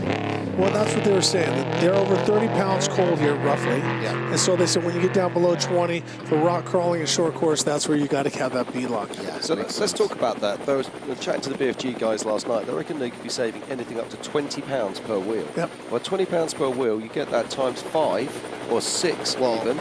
That's nearly the weight of a human. And there's a difference between sprung weight and unsprung weight. Very much, yeah. I mean, not maybe you, Jim, but not one of the other 3 humans here. We're all, Martelli's wearing an M for manly size. As we're watching Luke McMillan as he's coming through, and just watch how flat the chassis is. I mean, right, they have done SDG has done a phenomenal job, and obviously Dunk in the right seat hey, I think we could change it here. I think we could change it there. But you also have Luke McMillan who wants to know everything about his truck. Well, and I love the dedication. It's one thing to be a driver and a co-driver, but you're talking about Luke McMillan, who's absolutely meticulous in his vehicle prep. It's I want to talk a little bit actually about Terry Householder. Both him and his son, Adam Householder, raced with us. Yep. He told me years ago when we first started running the Mint 400, he goes, look, I'll be at this race every year I can. So really cool. Back on Luke. So as he zooms back, he's got to go through that next mountain range, and then he will have Prim with the finish line, the short course, back in sight. Now, things could be starting to get a little bit more exciting with the leaders very shortly. We keep talking about the pit stop strategy. He's either got to stop at the Genehurst pit or he's going to stop at main pit. But whatever happens, it's going to happen in the next half an hour. Yeah, that was a quick shot of one of our 10 cars. We haven't seen or talked much about what's going on in Class 10, but, you know, a huge field of Class 10 cars, and those are very, very fast cars. We moved them over into this race to keep them racing with the bigger cars, the faster cars, you know, for safety reasons. Well, Matt, let's have a quick catch-up on the Class 10. So in first place currently, we've got Chase Warren. In second place, Preston Brigman. In third place, Mike Coulter. In fourth, Wheeler Morgan. So all these guys are really smoking hot. Just looking at the times here, the fastest Class 10 is 19 minutes 40 seconds behind Luke McMillan as they cross the line to finish the first lap. That's crazy. That's fast. That's fast. That is fast. Whoa. And evidently in England, smoking hot has a different meaning than it does here in America. Once again. Let him on. He's on a roll. Let him go. It's good. Okay, smoking hot means hot chick. I guess it means driving really fast. Right. Driving real fast. Right. And what was water truck? I also no, want to that point was this dump out. truck. That was last night, Bob. That was off air. Oh, sorry, lost my head. Don't get into that one. Yeah. But there is less than 5 minutes between the top 5 cars as they cross the line. In Class 10. Yeah, in Class 10. Yeah, see, that's what I was saying. These guys are on it all day, and they can drive the cars real aggressive because the power to weight ratio to strength between the CVs and all the different stuff, they can run at that hard of a pace because they don't have, you know, 850 foot-pounds of torque. And, you know, I was talking to Lucas Hand today. He was giving me a little report on Tim Morton's going to get in a 10 car the last 2 laps.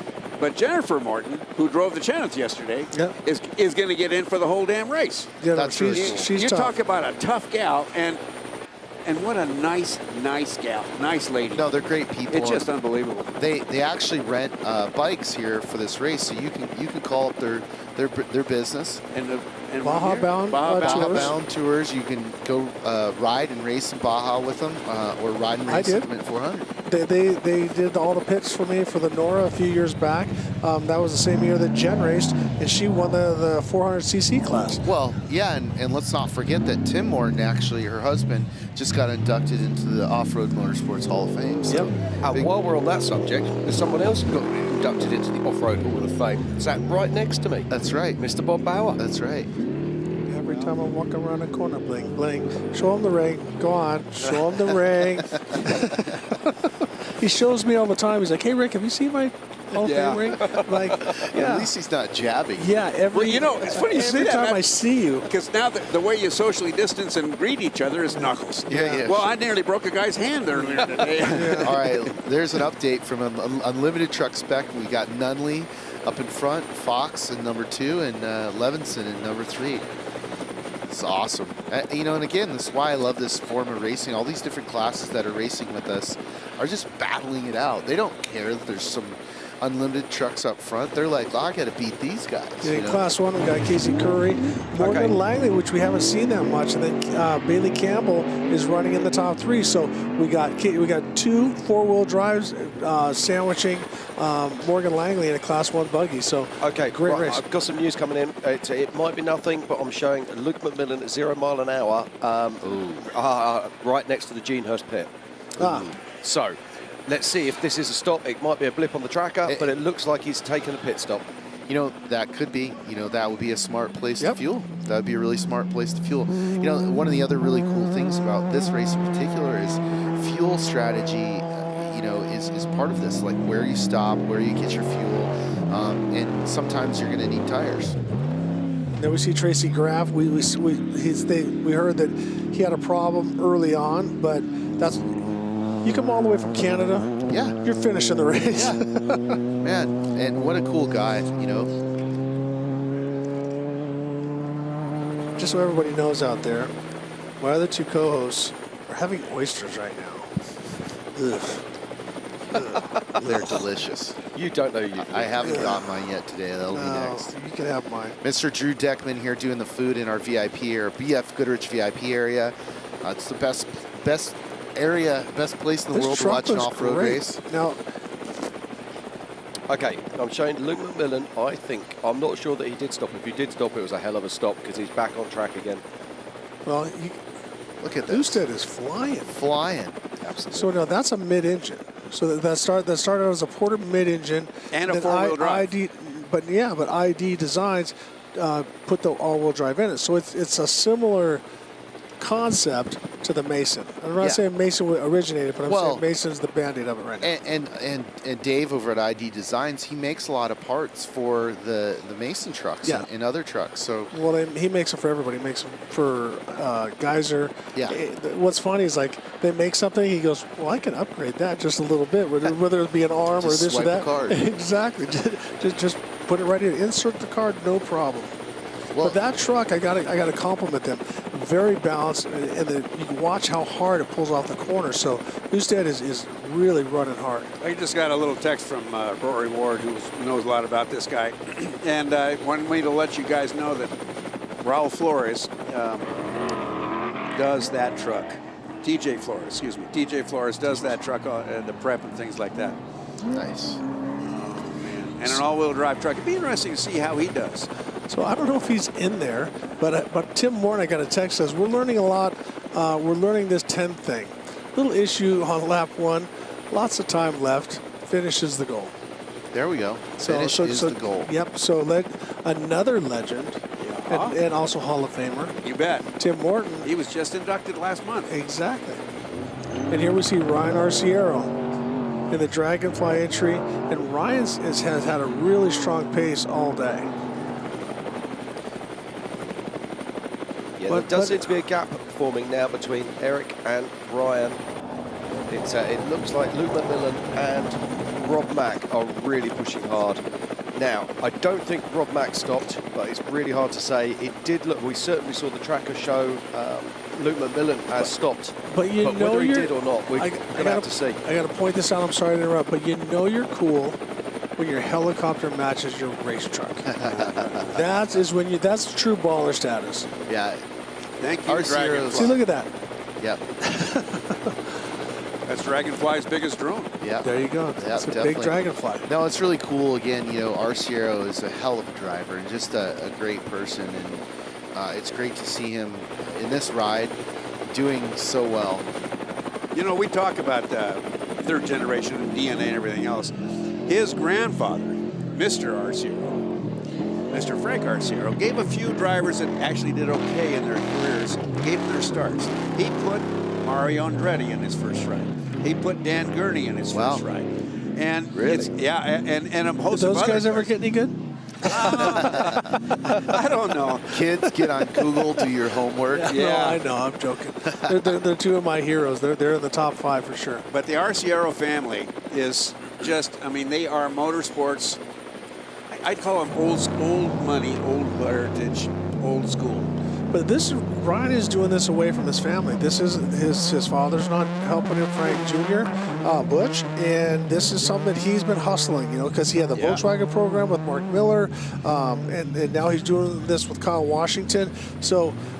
But he has the jeans. He has well, he's sponsored by Levi's. So that's last year. The other jeans. Here's a great shot of what it looks like going through the Fox Proving Ground. So drone pilots are doing an amazing job today. Really big shout out to those guys. It looks smooth from the air, but it is nothing like that on the ground. What I'm seeing is a lack of dust up there that I thought was going to be over the whole valley. Too soon. Yeah. Well, we got it in places, but the whole idea of it is that it's clearing up in some places. Yeah. Looks like a Class 10 car there making its way through. Coming off the right leg. Yep.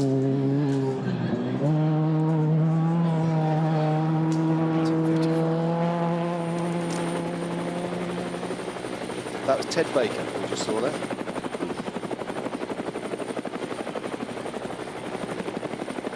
So we just got a report from Rob Mack's team. It seems like they're having some shock valve issues, so hopefully they can get that sorted, but that is never a good thing to hear. That's not a quick fix.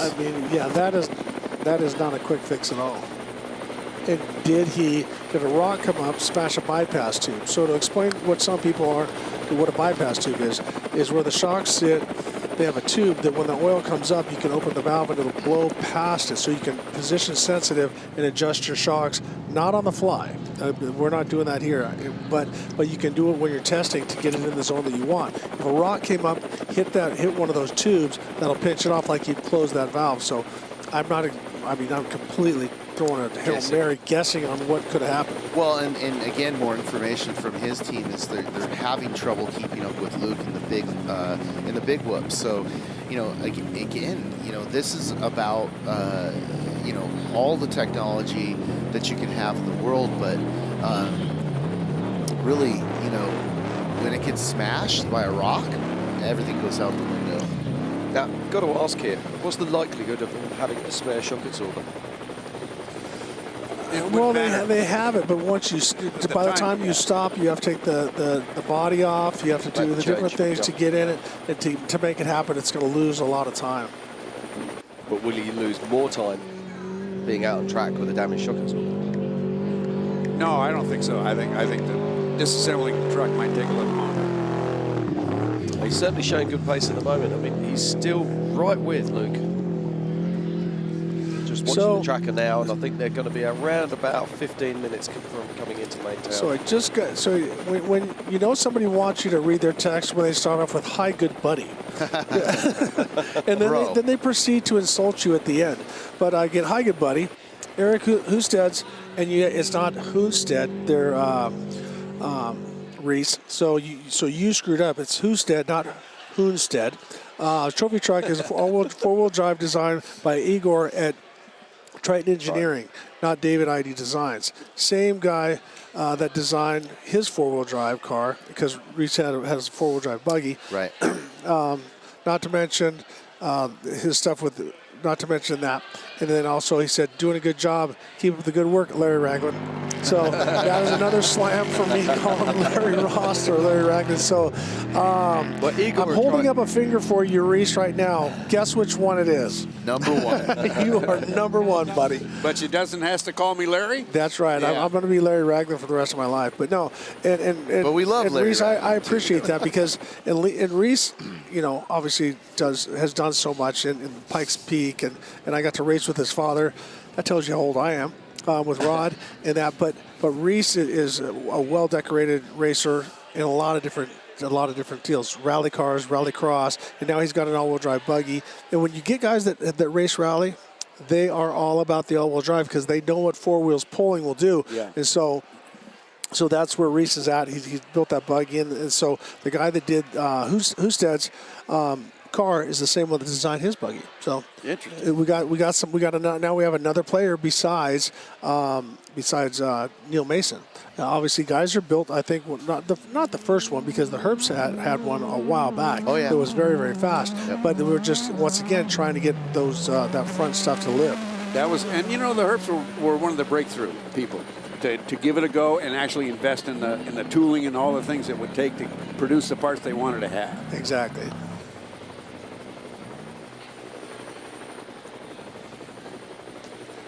Once again, we want to thank the guys from Heat Waves Visual, the sunglasses. Yeah, those City guys Light did our Mint 400 sunglasses. Did you get a pair yet? I have not got a pair. I know a guy. You know a guy. So you just heard there. I'm going to get some free sunglasses, free booze bottle, black and white. That's kind of cool. Thank you, Martelli. But also want to thank the guys from City Light Shine. That's the Gone family. Also 01 Off-Road, the official Arrive and Drive. That's Rick Fedrizzi and those guys.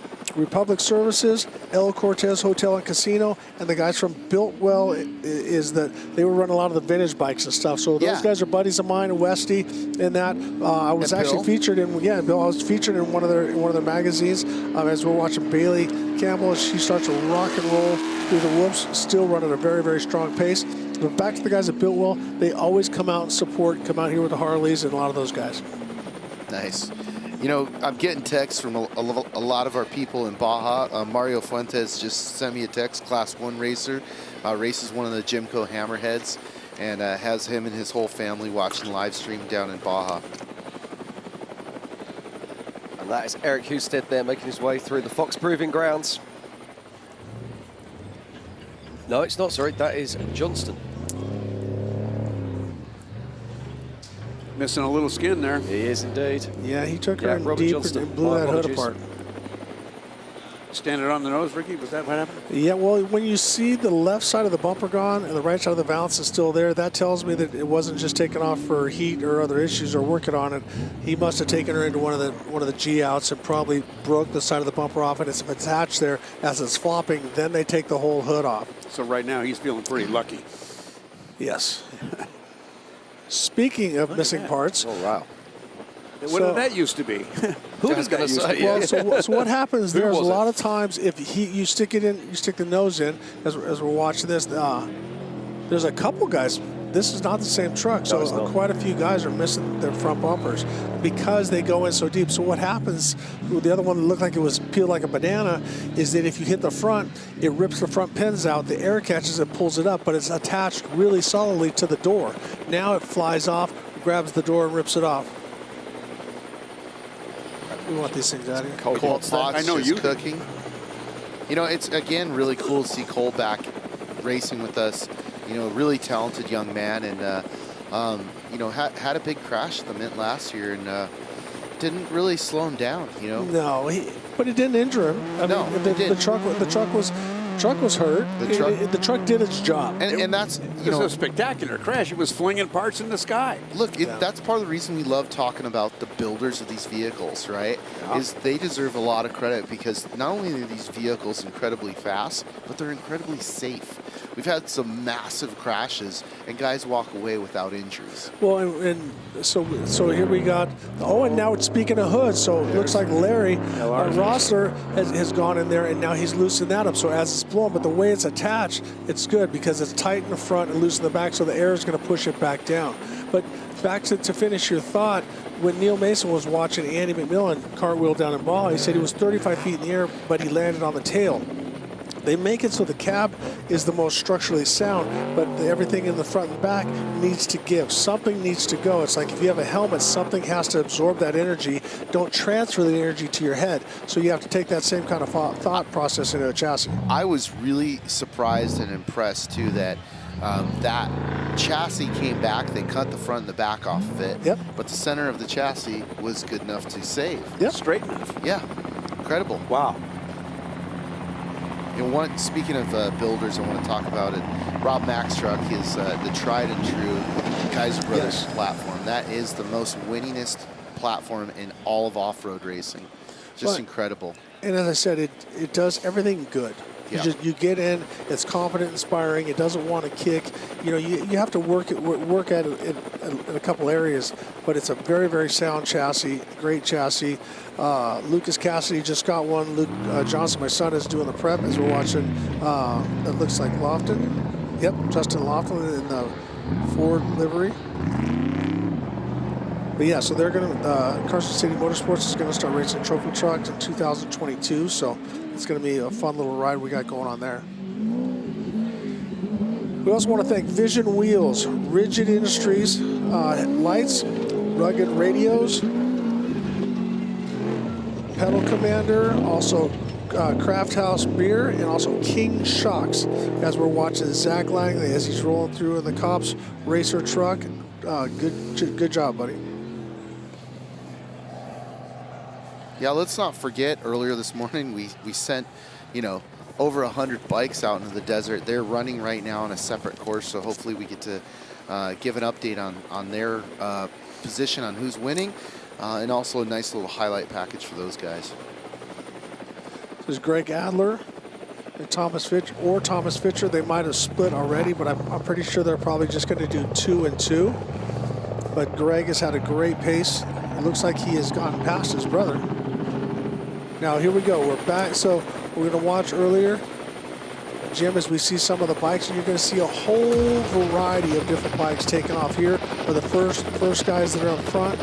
And we had some of those guys, very top racers in off-road. Now watch this little, I got you on the inside. Nope, I'm coming right back on you on the outside. And I might give you a rock just for free. Here you go.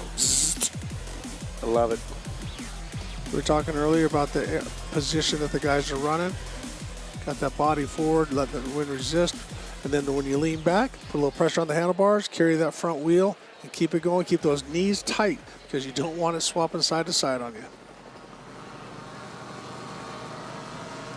Current running order is Cooper, Argybright, and Vandervliet. I don't know Cooper, but I do know Argybright, and you know, him and his friends and girl run the NHHA, who's done some work with us, and the guy's a savage, you know. Oh, so I'm not sure what the time splits are, but they're going to go to the end.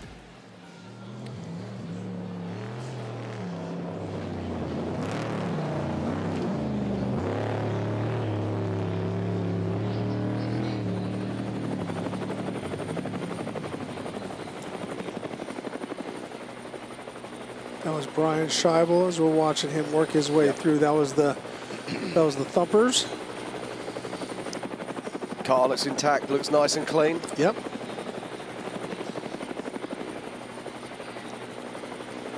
The lead 4 cars are now making their way back towards main pit, back towards the start finish to complete their second lap. They are approximately about 15 minutes out of town, I guess.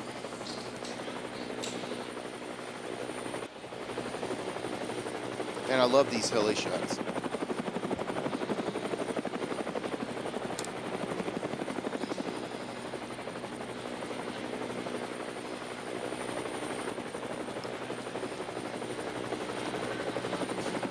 Okay, Tiffany's been down in the pits trying to find out some information as she caught up with RJ Anderson earlier today. So let's see what she had to find out. RJ, I know this isn't the type of pit that you wanted to take, but obviously first time really being out there, we had a chance to talk. How are you feeling so far? Yeah, I mean, obviously not what we were looking for at the mint, but anything could happen. It's a long race. It's super rough already and super dusty out there. So anything could happen. Trying to get her back in the contention here. Had a coil pack problem, so it was down a couple cylinders. Seemed like it was probably only running on about 3 cylinders out there. So absolutely no power, and then a brake line actually let go. So had to stop in the second remote pit, get that capped off fixed. Now we're at the main pit, putting some coils in, fixing the brakes, and we got a new race car.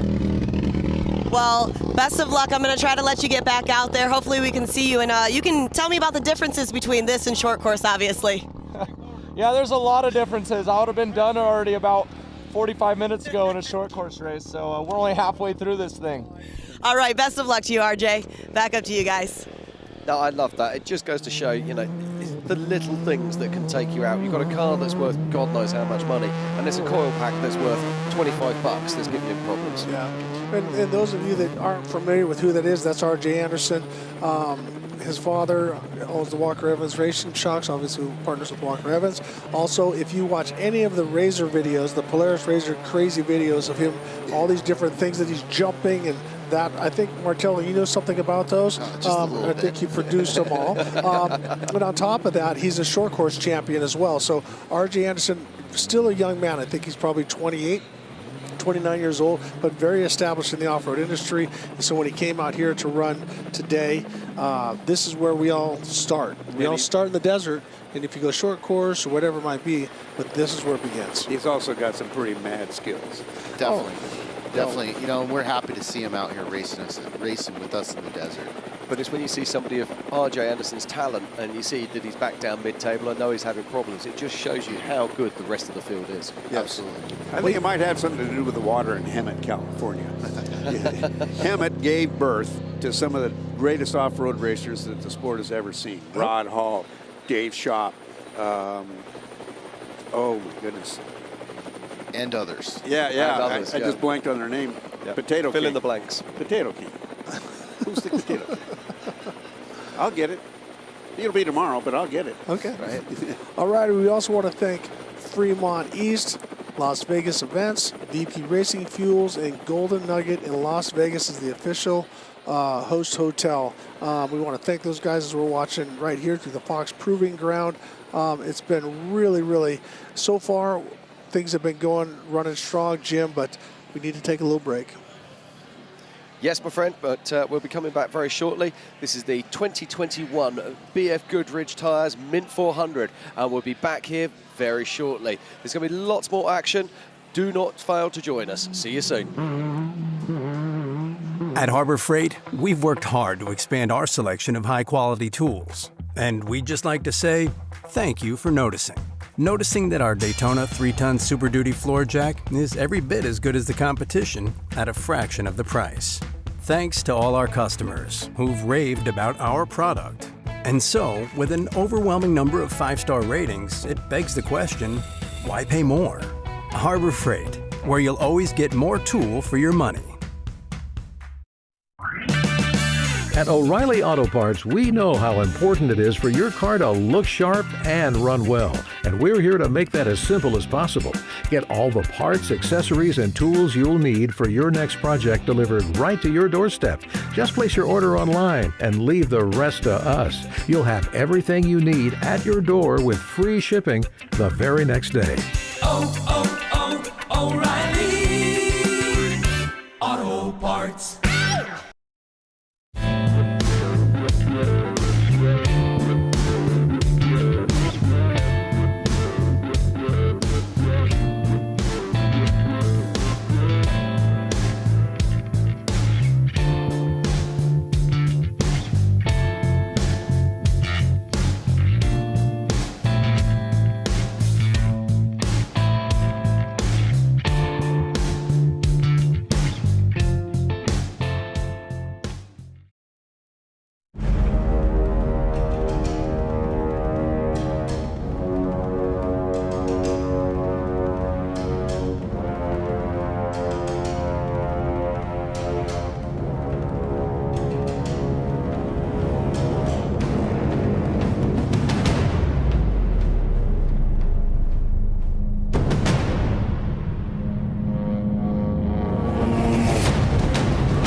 Many people preach that growth happens when you reach the edge of your comfort zone. We disagree. We think growth happens much further out than that. Introducing BFGoodrich On Trail, an app that integrates exploration into everyday living. It features continuously updated trail data from a network of other off-roaders that includes missions, rewards, and more. Find trails you never knew existed and discover a community you never thought you'd meet. All by seizing the opportunity to see what lies beyond the next bend. Because the only true way to test yourself is to push the map past its furthest edge. BFGoodrich, what are you building for?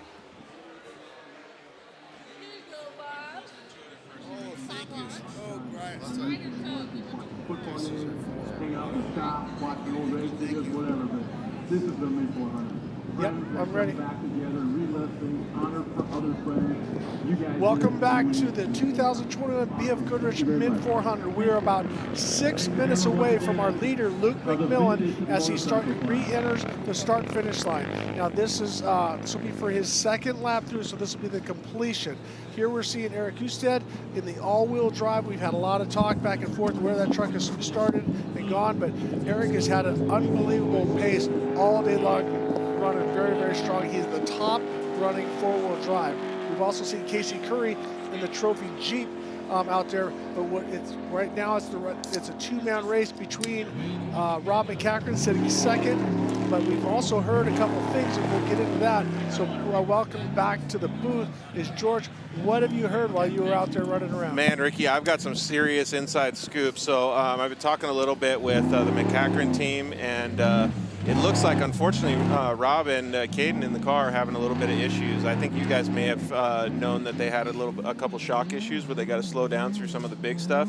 But they were saying that they lost communication. So Caden in the passenger seat is actually texting back and forth, waiting for when the phone gets serviced to send a communication back and forth, just letting them know that they're still moving and keeping up. That is a very cool hand right there if you're able to text. That's crazy. Can you believe that, though? I can barely text. You couldn't read what I would say. It'd be like blah, blah, blah, blah, blah, blah, blah. Send.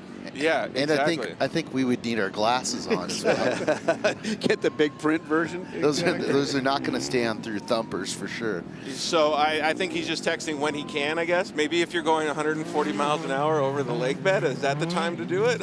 Some great shots that we're seeing right here of our 10 cars. You know, those are really capable vehicles and a great class. Very deep competition in that class, as well as you know, the vehicles are all proximate to each other. Yeah, totally. I love seeing the capability of the cars, though, too, still. Yeah, we were talking earlier about some of the guys in that class. You know, Wheeler Morgan's a standout. And, of course, a few of the other guys, too. Chase Warren, a former champ. And we did did a little bit of UTV stuff back yeah, in the day, too. Yep, definitely.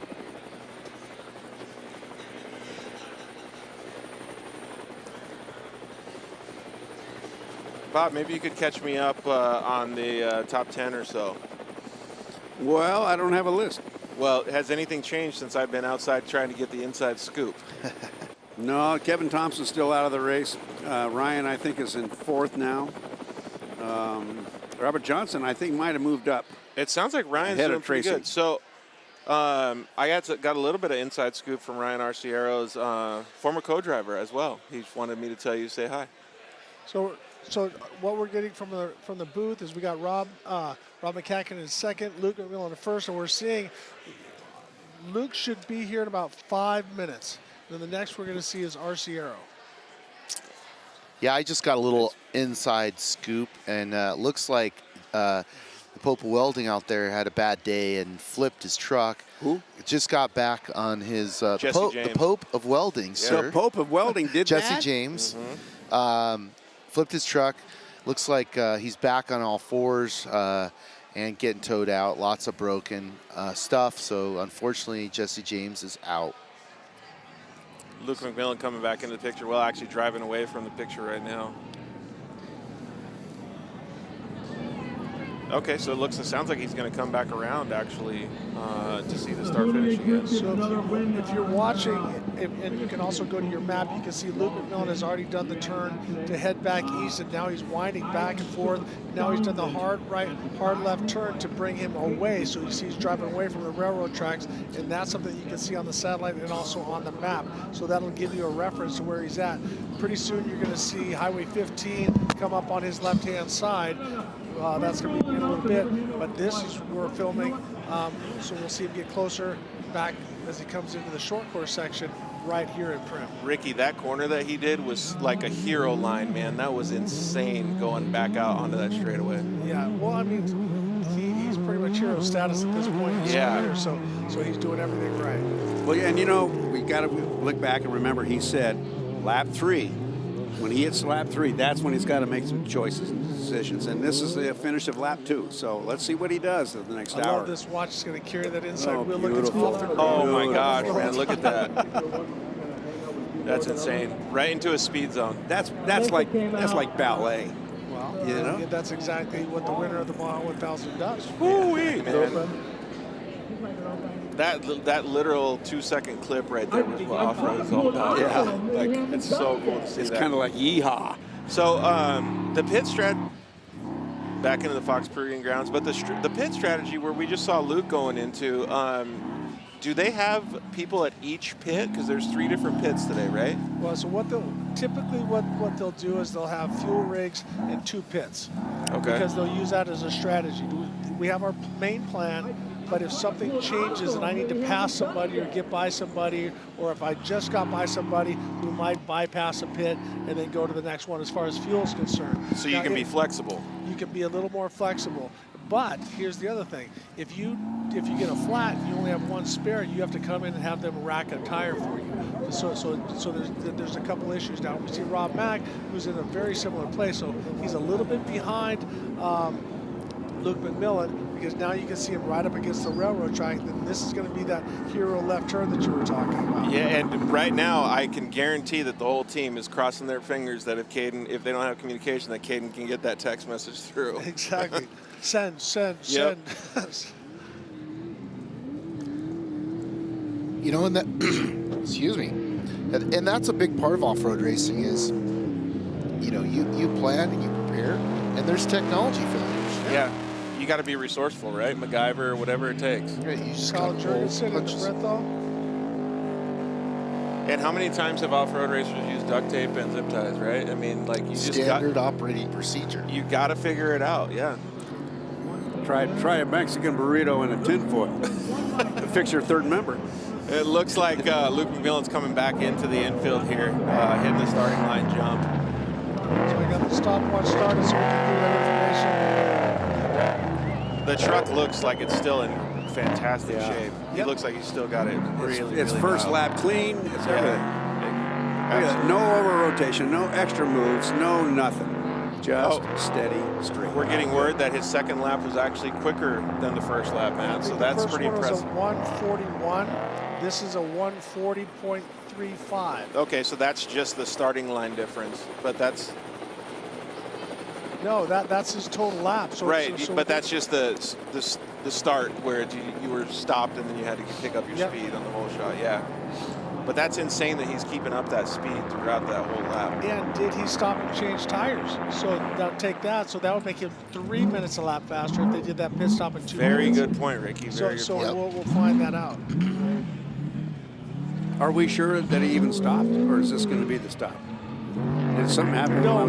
So they had him stop at the Gene pit where they were wondering if that's where he changed his tires and fueled up. So we're not sure. We didn't have video from up there, but if he did and he still maintained this lead, he's in a great position. So the questions are: is Rob Mack going to stop here at the main pit to fix his radio issues, or change tires or make that pit stop now? So we'll see. So for the finish, then Luke is going to be looking to say, okay, last lap. That's when we'll start talking about fuel.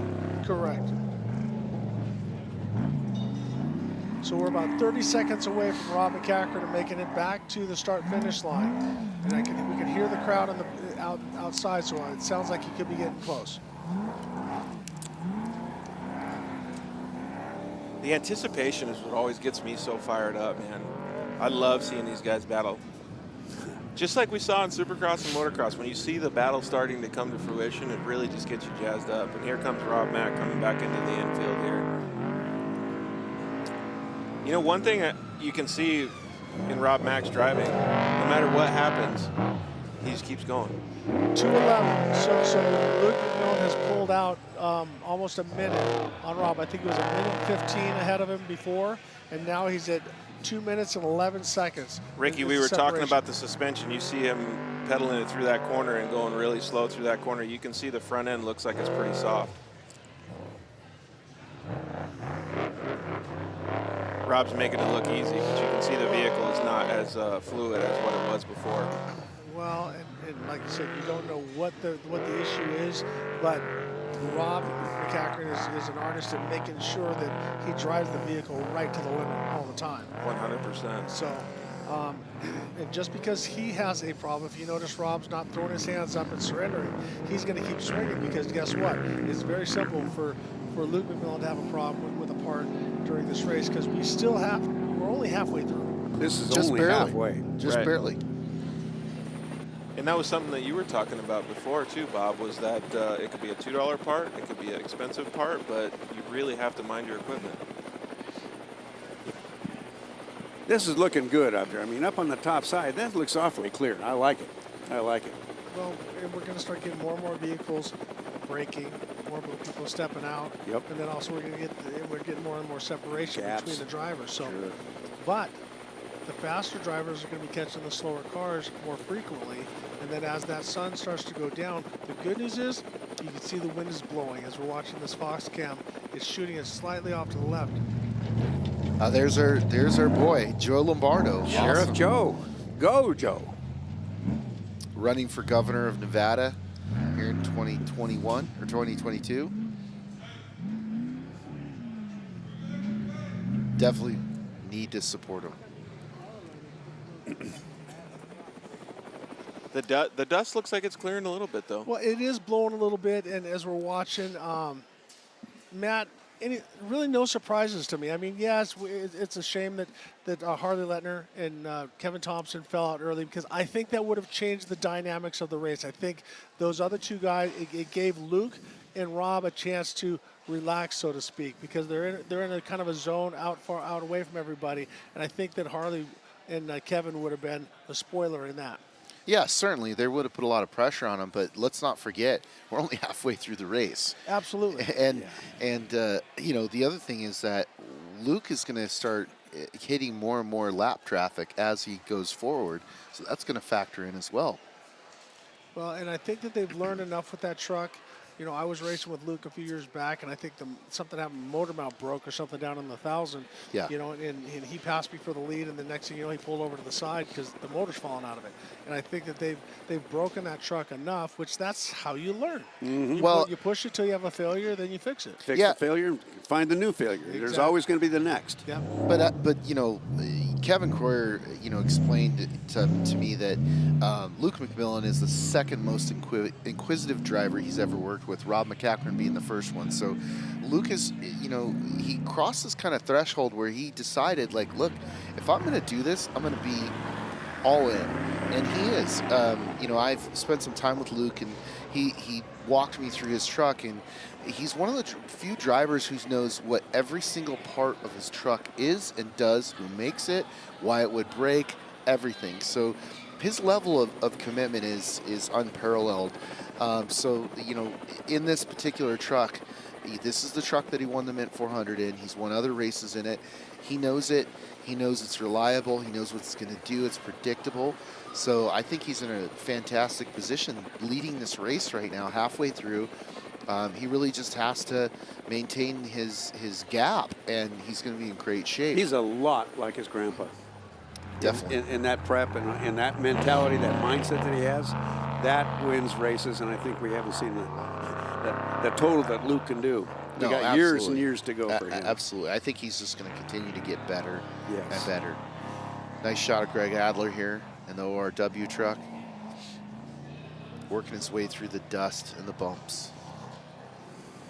It's kind of a common at that. denominator all day long. Nice pit. Here we go. Diving in. Coming in hot. Okay, buddy, why don't you make a little turn and go in the pit? That wasn't a pit, that was a parking lot. Yeah, that's Husted, so here he comes. Yeah. He's right in the mix, so it looks like we got him physically, I think physically third place. And Ryan Arceo is not far behind.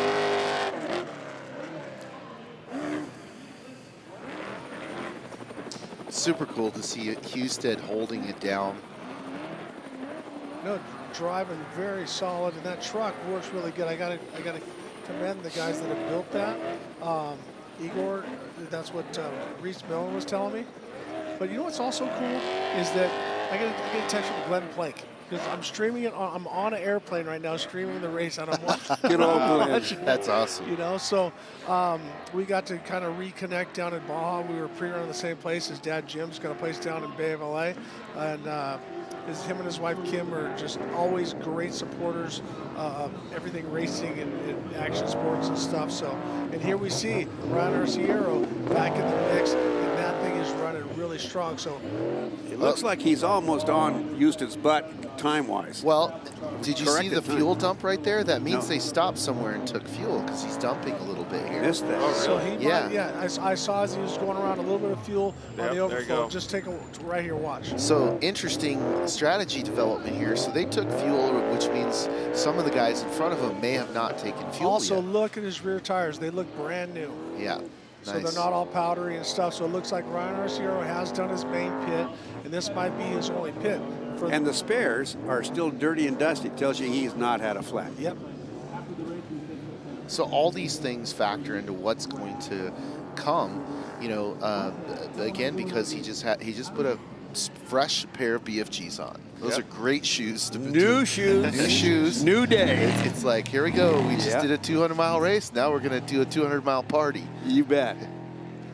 Well, and you know that his dad, Frank, a.k.a. Butch, and Awesome Al, his uncle, are watching and smiling, watching them go, because those two, in their own rights, were the top guns of their era when it came to off-road racing. You know, how many wins have they had? And if you talk to Awesome Al, he'll let you know. He'll tell you back in the day. Let me tell you about that. Yeah. And Butch is another inductee in the Off-Road Motorsports Hall of Fame. All worthy people. Oh, I loved it. I don't know if you guys are seeing this at home, but you see those little white dust pops off to the side of the car. Look for it next time. That's the exhaust ball hitting the dirt 10 feet away from the truck. Yeah, you get some good eyes over there, Bob. That's pretty cool. Yeah, here's Andre again, the Motul truck.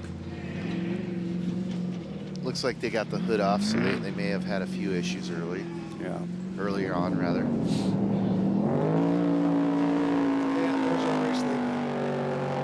Oh, man. Just getting it. He really is. Go, Luke, go. I mean, awesome. You know what's terrible about doing this work, this job, Matt? Is you love all your brothers so much, or all our guys. It's like, this is like a puppy drowning. Somebody's got to lose. Right? A puppy drowning. Wow. You know what I think the worst thing about this job is when your two co-hosts eat oysters next to you during a show. I think. Well, I haven't caught that, mine yet, so. Hey, we were being considerate. We didn't put you in the middle. They didn't slurp on camera. Looks like. Thank God. That's a cool shot of some of our Razor 170 racers who are racing in their own race here, just on the other side of the track that we're racing on. How old are these drivers? They're young. Yeah, really young. Yeah, you know, we have, I think what starting age is 9? Yeah, but there's a great shot. So looking to our right there, that's the kids course. And to our left is our adult course, let's call it. But there are some young kids racing with us there. So that's our little mini mint over there going on today. That's how we make sure that the future of off-road racing is secure. Give those kids a shot at racing here at the Mint, and send them on their way with great memories. Yeah, something for everyone. I know that when I was in Tech and Contingency, one of my little buddies, his name's Tatum Forrester, he was really fired up to get his 170 out there. That's really cool. Here's a great shot of Kyle Jurgensen, just cooking. Yeah, I really got to give it to the guys from Brenthal. They've really stepped up. They started building 6100 trucks, and they had that mid-cell. Here we see Rob Mack in hot pursuit of Luke McMillan. Looks like he's so we don't know if he's already had his bid. More than likely he has, because two reasons. One is I don't think you're going to go over 200 miles on one tank of fuel. So did he stop at the Gene Pit, or where did he stop? We don't know that for sure. So, but that'll also set up where he has to stop again. Well, no, I think so that'll make you have to go for the splash. Yeah, so because was it Maddox, RJ, that was saying he's going to go one stop? Yeah, he did, but I think they had issues that they were out. So I'm trying to.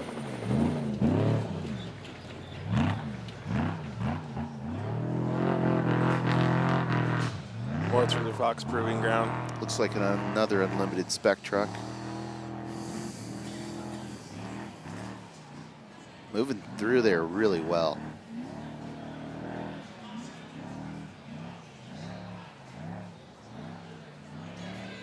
Oh, the dust. Right into it. Nice. So as we're watching, I'm seeing Luke McMillan at 111 miles an hour, and that was at 13:55. And Rob McCackern at 98 miles an hour at 13:55 as well. So the exact distance, and looks, I'm going to say he's got about the same 2.5 minutes on Rob Mack. Here we go, Brenthal truck in the pits. It's Kyle Jurgensen. Let's see what they do here. They're checking. They're giving them rears. Rears are coming off. Yep. Fueling them in the back. See the hoses going in the back. That's a high pressure feed too. A lot of the guys are using dump tanks, or just dump cans This is a pressurized system that forces the fuel in. So they can probably get 60 or 70 gallons in there in maybe 15, 20 seconds. Yep. Cones on the front to let them know not to go. Yep. Wow, nice clean stop.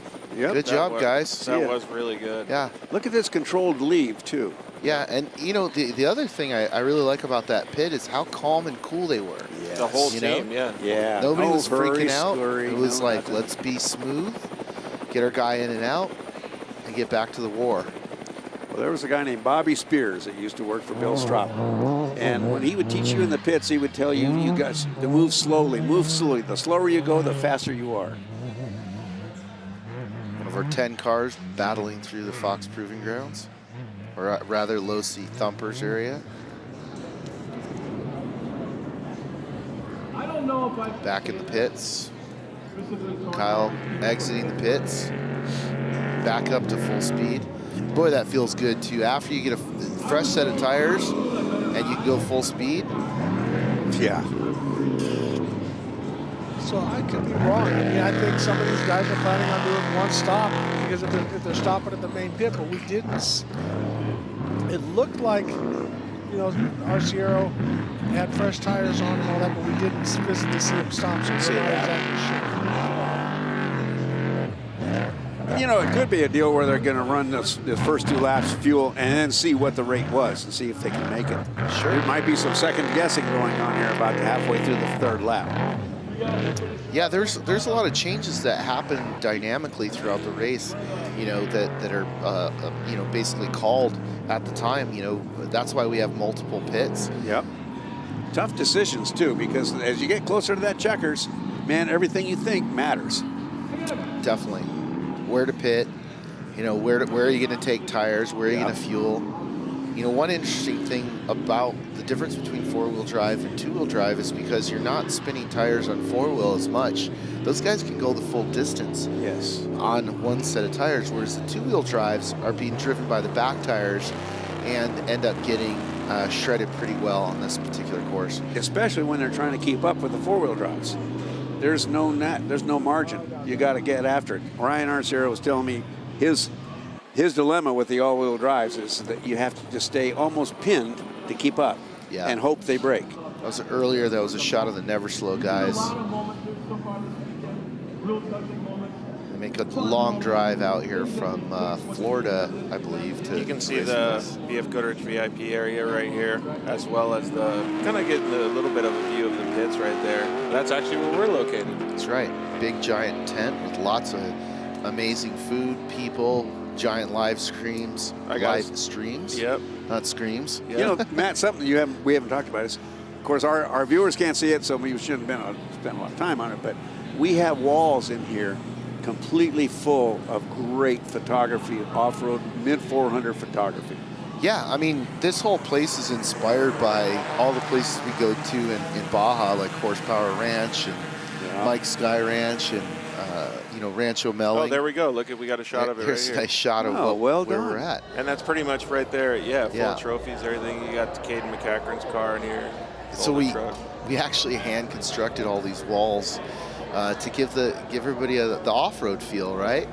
And what we're seeing here, though, is wonderful food. We only have this one camera in here, but when people go ahead and buy the BFGoodrich VIP ticket to the mid-400, they get way more than what they spent. Yeah. There's free food here. There's free amazing food. We have our chef Drew Deckman, Michelin-starred chef, who is a good friend, and he's up here from his restaurant in Baja doing this with us. He's also a driver. Yeah, and an off-road racer and a fan. Yeah. That shot must have been taken a little earlier in the day because there's way more people in here now. Right. Robert Johnston and Max Eddy in the Chattanooga whiskey truck. They got the drone following still too, but it looks like they're 6th currently, and it looks like they're still keeping a pretty good pace, but it seems like they've fallen into their what we'll call race pace, like Bob over here always says. You know, that's funny you say that word race pace. A couple of things. Matt and I both have an idol in Rod Hall. And we talk about race pace. People think that in racing you got to go fast, go fast, go fast. Race leader Luke McMillan. Just getting it. I mean, This is no let off, man. Yeah, he's confident right here. This is, a driver connected to a car, connected to suspension, connected to BFGoodrich tires with no fear on this course right here. So you're seeing an absolute stunning. He just outran 2 camera shots, man. Yeah. Well, one thing I've learned the hard way filming from helicopters is the helicopters top out just a little bit over 100. So sometimes keeping up with these trucks on the top end is it just doesn't not happen. possible. Challenging. Oh man, look at that little rut or the berm that he just hit through there. LR, Larry Rosler. Oh, okay. So Larry Rosser has now worked his way back up, took the hood off. He's running currently in 6th position. So Rosser, I mean, what else is there to say about this truck? They had to work their way down to the bottom 1,000, and they basically put a new transmission in it, new spark plugs, and out there that guy is the true epitome of a legend. it goes to show, though, what taking care of your vehicle can do as a driver. When you say that as a driver, yes, Right. you're not overdriving your equipment and just smashing it. That's where experience definitely pays off. And then here, one of the newer trucks, Bernard Steinman, who's doing a phenomenal job. As I said, it looks like he just got filled up with gas, so he's done his tire change already. So his co-driver Cruffy is making notes while they're out there. And as I said, I can't be more proud of this guy because he just started racing 2 years ago and had massive back surgery about 8 months ago. So I mean, that just goes to show you he's one tough guy. Did he have any experience before? Is he a student of the game? No, he saw it, loved it, and he works really hard at what he does business-wise, having a dispensary in Orange County. And here we see Rob Mack as he starts to work, and Rob is running harder. I don't care what you say. Rob is running harder than he was the lap before. Absolutely. Something changed. Yeah. What do you think? I think maybe he's getting used to it, just hammering down. Well, I don't know. I think they fixed the coil packs. Well, no, he wasn't having a coil pack issue, was it? No, he was somebody else. having issues with the shocks and communication. Shock, valving, and communication. So I think, I think everything's a go. Man, that was insane.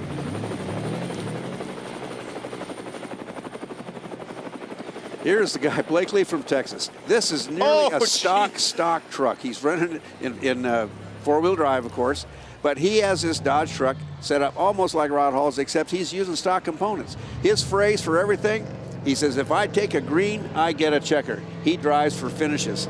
And it's kind of wild seeing a big old Dodge like that isn't a trophy truck. Yeah. This is our Class 8. I'm not sure if it's the lead or not. Can you figure that out? Yeah, Brian's a friend of mine, and he actually runs some off-road racing over on the Texas side, so great guy and great supporter of off-road. Really a thinker. I spent about 15 minutes talking to him on contingency about this truck. Yeah. And at first you think this guy's nuts, and then you realize this guy's not nuts. Right. No, really cool guy. Good man. Here we are with the Twisted Monkey truck. These guys are doing great. Being actually fielded by the Camber crew. Saw Jerry driving around at Tech and Contingency, and he's like, "This is weird. I'm not racing. I'm here to support customers, though." Casey Curry and the trophy Jeep still cruising along, man. Well, I just got a little bit of info from Reese Millen. Said he looked inside the cab and he saw the red gloves. So it's Ryan Millen, Reese's little brother, is now in the people in Bernard Steinman's truck. So it looks like Bernard did the first 2 laps and did a phenomenal job. And to hand Ryan the truck, and Ryan is a shoe. I mean, he's definitely one of those guys. So keep an eye on that team. He could be moving up.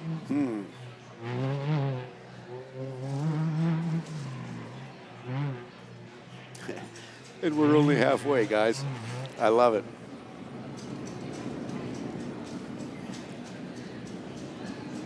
Shot of our start gate right there. Wanted to make it special, so we brought some sea crates in, put some giant fire shooters on the top of them, and here we have our running order. We got Luke McMillan in first, 1 minute and 12 seconds back is Rob McCachran. Eric Husted, 5 minutes and 11 seconds back. Ryan Arciero, 6:02. Bernard Steinman and Ryan Millen, 9 minutes and 55 seconds back. Kyle Jurgensen, 10:52. Larry Rossler, 14:11. And Cole Potts, 14 minutes and 24 seconds off the race leader. Right now, it's still anybody's race when you look at if a driver gets a flat, which there are many rocks, right, Bob? Oh, Tons boy, of rocks yeah. out there. Anything can happen. If a guy is really good, which Duncan is, one of the best, he can change the tire in about a minute and a half. So if all it takes is one flat, and we got a potential lead change. So anything can happen. We still have 2 laps, or we have a lap to go for one guy and 2 laps for the other. Actually, no, I take that back. So we are going to be running to a commercial break. We'll be back with the 2021 BFGoodrich Mint 400. We'll be right back.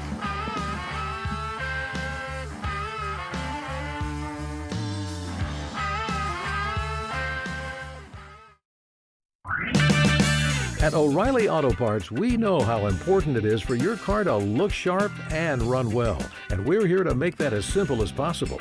Get all the parts, accessories, and tools you'll need for your next project delivered right to your doorstep. Just place your order online and leave the rest to us. You'll have everything you need at your door with free shipping the very next day. O'Reilly Auto Parts. For over 40 years, Harbor Freight has been the destination for tools and accessories for projects of any size. From everyday tasks to auto repairs to renovations and handmade projects. You can find everything you need to get your project done right. With over 1,000 stores nationwide and more than 7,000 quality tools and accessories at prices that can't be beat. Harbor Freight is your destination for tools. To find the location nearest you, visit harborfreight.com.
Many people preach that growth happens when you reach the edge of your comfort zone. We disagree. We think growth happens much further out than that. Introducing BFGoodrich On Trail, an app that integrates exploration into everyday living. It features continuously updated trail data from a network of other off-roaders that includes missions, rewards, and more. Find trails you never knew existed and discover a community you never thought you'd meet. All by seizing the opportunity to see what lies beyond the next bend. Because the only true way to test yourself is to push the map past its furthest edge. BFGoodrich, what are you building for?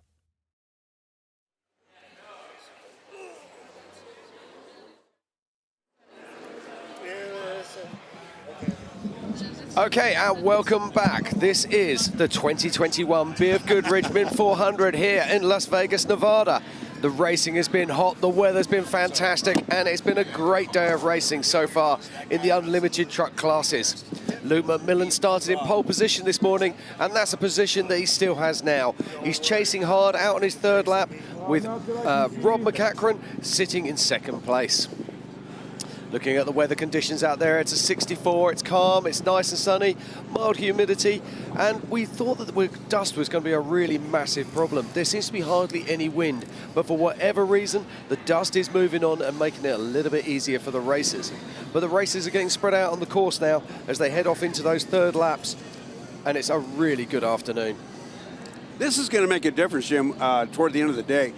You know, like yesterday in the limited class stuff, they came into the sun with the dust coming down, and then it got cool and the moisture compressed the dust, and it just made it a blinding ball of light out there. I think we're going to escape that on this day with these guys. We are indeed, and that's Larry Rossler passing by. Now, we saw that his hood was flapping earlier. It's flapped right off this time. But so as we watch Larry Rossler disappear into the dust, we've got a guest joining us on stage here. And George, can you introduce us? One of my very, very good friends, man, he's done a lot for our country. I'd like to introduce Robert Blanton of warfightermade.org. He had some veterans out actually racing yesterday, so he was going to give us a little bit of the lowdown. Fantastic, fantastic. Well, please, tell us more. Tell us what's going on with this, what you're doing here this weekend. Everyone, thanks for having us. So, well, I'm part of Warfighter Made. We do recreational therapy for ill, injured, and combat wounded service members. The Mint 400 is a huge part of everything that we do in the adrenaline therapy realm. And we have a couple vintage military vehicles that we bring out here. We have a Flyer Defense light strike vehicle, and we have a Humvee that we lovingly refer to as Beefy. And we had a bunch of vets come out here, Purple Heart recipients. We had amputees. We had paralyzed vets, and we put them through the driver's seat, and they sat driver and co-dog, and we finished first and second in our class. And we also had Tim Hall, who's a combat wounded double-leg amputee soldier, and Kara Barrand, who's a paralyzed Air Force vet. Yeah, Bob. buddy, howdy. And, they raced Pro NA, and they did a Grand Prix finish and, brought it home for us, and we're super excited about the whole thing. We had a great day yesterday. That is quite incredible. That is quite something you should be very, very proud of. Now, we had the pleasure of watching these vehicles going round yesterday, and every time they came past, George jumping up and down and saying, God, look at these guys go. It was absolutely great to see. Well, because I know what goes on at the shop to see all these guys get things ready, and then I know that, because it's not like a professional race team that they're operating. They get these guys off the streets into the shop to get all of their adrenaline therapy in the shop and out on the course. Like, you got to see the smiles on these guys' face, and then when they can cross the finish line in something that they helped wrench on, it's insane. Smiles for miles. I mean, that's what we're really trying to do. Yeah. We're trying to show these veterans that, no matter what you're dealing with mentally or physically, you can still have a great time. You can still hang out with other vets. Like Bob. Bob doesn't really talk about it, but, Bob's an Air Force vet, served in Vietnam, and Bob's come out and he's helped us out plenty. And it's all about showing veterans that, no matter what you're going through, it gets better if you hang out with the right people. And the Mint 400's been fantastic for us in doing all that. Now, we've got thousands of people who are watching this right now. Right. If you're a vet or a vet and they might be interested in contacting you guys, how would they go about that? They definitely need to reach out to us at warfightermade.org or on social media. We're at warfightermade.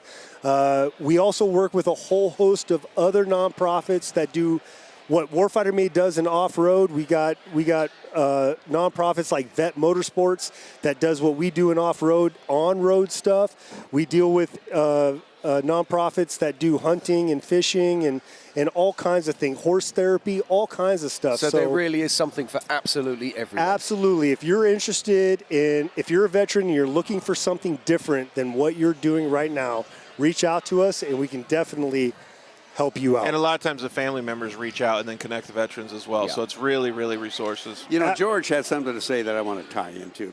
I attended one of the adrenaline therapy sessions, and my job there was just simply to make sure their belts are tight, and their helmet strapped. Yep. And they get on, would you say was talked about the smiles. They get out there, they have that kind of fun, they come back, and you just see them light up. And you realize that this guy's healthier now. Yeah. He has a different perspective Okay, now. that wasn't Bob's job.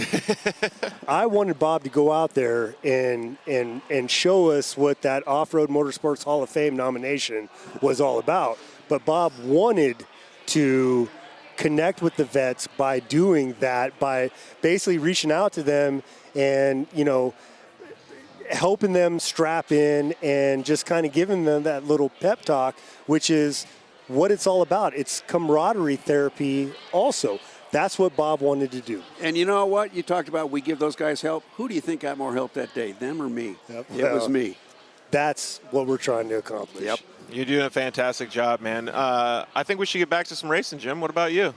Yeah, absolutely. No, just want to say thank you very much once again, and please keep up the great work. My it pleasure. really is truly inspiring. My pleasure. Thanks, Rob. Right, okay, let's get back to the racing here at the 2021 BFGoodrich Tires Mint 400 here in Las Vegas, Nevada. That is Rob Mack blowing through right now, currently our second place car on the track, and he is hunting down first place man Luke McMillan. Now, Bob, we're going into the third lap now. Yes. The car is starting to feel a little bit battered. There's a few more noises than we had first thing this morning. Yes. We've now also got to think about tyres. Now, I stepped out for a little while. I'm guessing that we've seen pit stops. We have, yes. Thank you and welcome back. Actually, yeah, we have seen pit stops. And they always seem to be, you know, it's fuel and two rears is kind of like the standard stop we watched happen. I was going to say, did they actually replace the tyres? Because I think that's critical that they have to do that. But there's always that, you know, some people want to take a chance, save a few seconds. Yes, well, you mean, you know, apparently that's not the prevailing thought. They all realize, let's give me some rear tires here. What we are finding, though, interesting is that a lot of those look like they happened here at Maine start-finish area, which means they did the whole 200 miles and then pitted. What we don't know is what their real mileage is. Can they make another 200 miles, or do they have to stop for another time? And it ain't over. There's plenty of drama left to be had in this race. And the dust sometimes will come into play. Right now, on the top side of the course, the dust is very, very low. Here, closer to Prim Valley, start-finish area, we've got some dust still. But it isn't the debilitating dust that it was this morning. Yeah, absolutely. Right, I'm just looking on the tracker now, just trying to work out where people are, what's happening. And I can see Luke McMillan, I can see Rob McCachran moving away. I can also see that Eric Husted is out on track there, but he's showing as still being on lap 2, but he's not. He's on lap 3.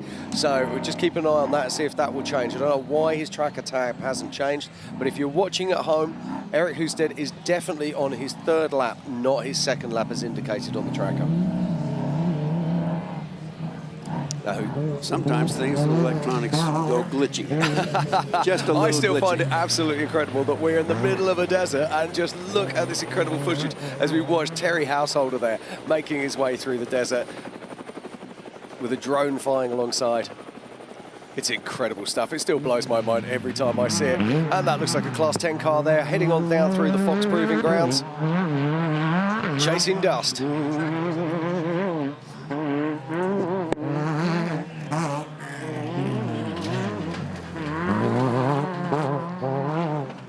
And there's still heavy dust out there, Bob. I mean, we've been speaking about it and the fact that it's not hanging quite as heavy as we were expecting it to. But as atmospherics change, as the day changes on, as that sun starts to drop down, I think the dust is going to become more of a problem. However, there are fewer cars on track. You know, that's just the nature of racing, unfortunately, is that we are going to get breakages. We are going to see people retiring. And that makes things a little bit easier for our front-running vehicles. Now, that looks like Eric Hughes. No, that looks like Robert Johnston to me. And the track looks like it's changing as well. I mean, like, if you look at some of those corners, there's a lot more lines. There's a lot more silt, I guess you could say, that's sitting on the top of it. How do you think that's going to play into the tire game? Well, as the sun gets a little lower, we're not talking nighttime now. It's really only about 2:45 in the afternoon. But in the desert in December, that's mean you start getting light going away. So it's going to change their visibility. Plus, they won't be able to see many rocks that have topped in, you know, came in through a bush or something like that. The rest of the time, I think it's going to be steady state driving. They're still on the third lap. They know they can't go too hard, but they got to spank it a little bit or they're going to get run over. Yeah, and it gets dark, like you were saying, Bob. It's probably going to get dark between 4:30 and 5 o'clock today. Well, it's Pacific time. So, well, if we look at the times and we can estimate on where we're expecting Luke McMillan to be, it looks like he's going to be around that 5 o'clock mark, which is just absolutely insane. Now, earlier on today, we saw Class 1 driver Casey Curry coming through, and he's currently leading that Class 1. Tiffany's down in the pits with his chase crew, so let's have a look and see what she found out. Casey, you said pretty much everything's going smoothly, but we always talk about pit strategy. What's the pit strategy for Casey this weekend? So pit strategy is we're going to go through the first lap, run through the fuel, fine, try to make it out to another one of our pits and do a dump can there, get a splash, and then make it back to our pit here to get a full fuel. We'll just go over the car, check the bolts, check anything to see if there's loose parts, any leaks. Other than that, try to just stay smooth. I mean, that's what these trucks are built to do, just maintain. Our Ultra 4 car is pretty durable. I mean, we do 1,000 miles in Baja and not have any issues there. So 400 miles, it should be okay, but yeah.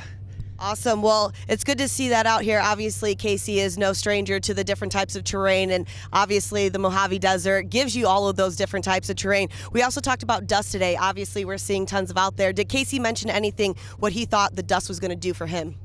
Not much. I mean, it's not his first time being out here in the same desert. He won in 2019 and from the back. So he knows how to work through the dust. If it comes time to get up close to somebody, he knows how to work around and maneuver through it and just stay smooth and have no issues. Well, seems like the Curry camp over here is pretty excited about everything. Back up to you guys. Perfect, thank you. Thank you, Tiffany. It's always good to hear from the crews down in the pits there, find out what their strategies are, find out what they're thinking. Now, Casey Curry, is, of course, he's charging hard in his trophy Jeep. He's no stranger to every type of off-road racing. I mean, the man he's really incredible. Let's not forget he won in Dakar 2 years ago.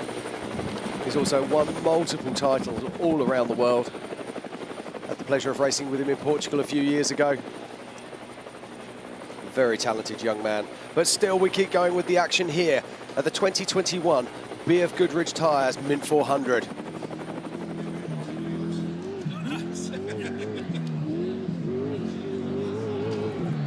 Man, these guys are still pushing so hard, Jim. It's just crazy to see for me to see all this. Yeah, that's Eric Husted there. That is our third place car at the moment.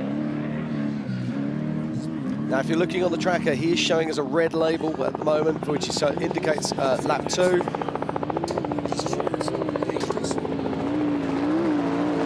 He's pushing really hard. Oh, that's Arciero right there.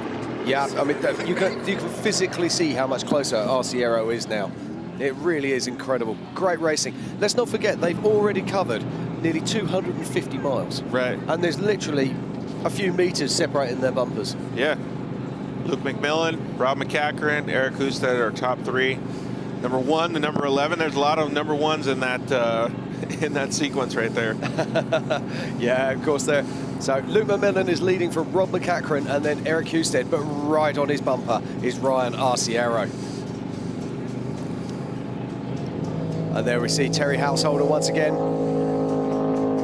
putting a good solid performance.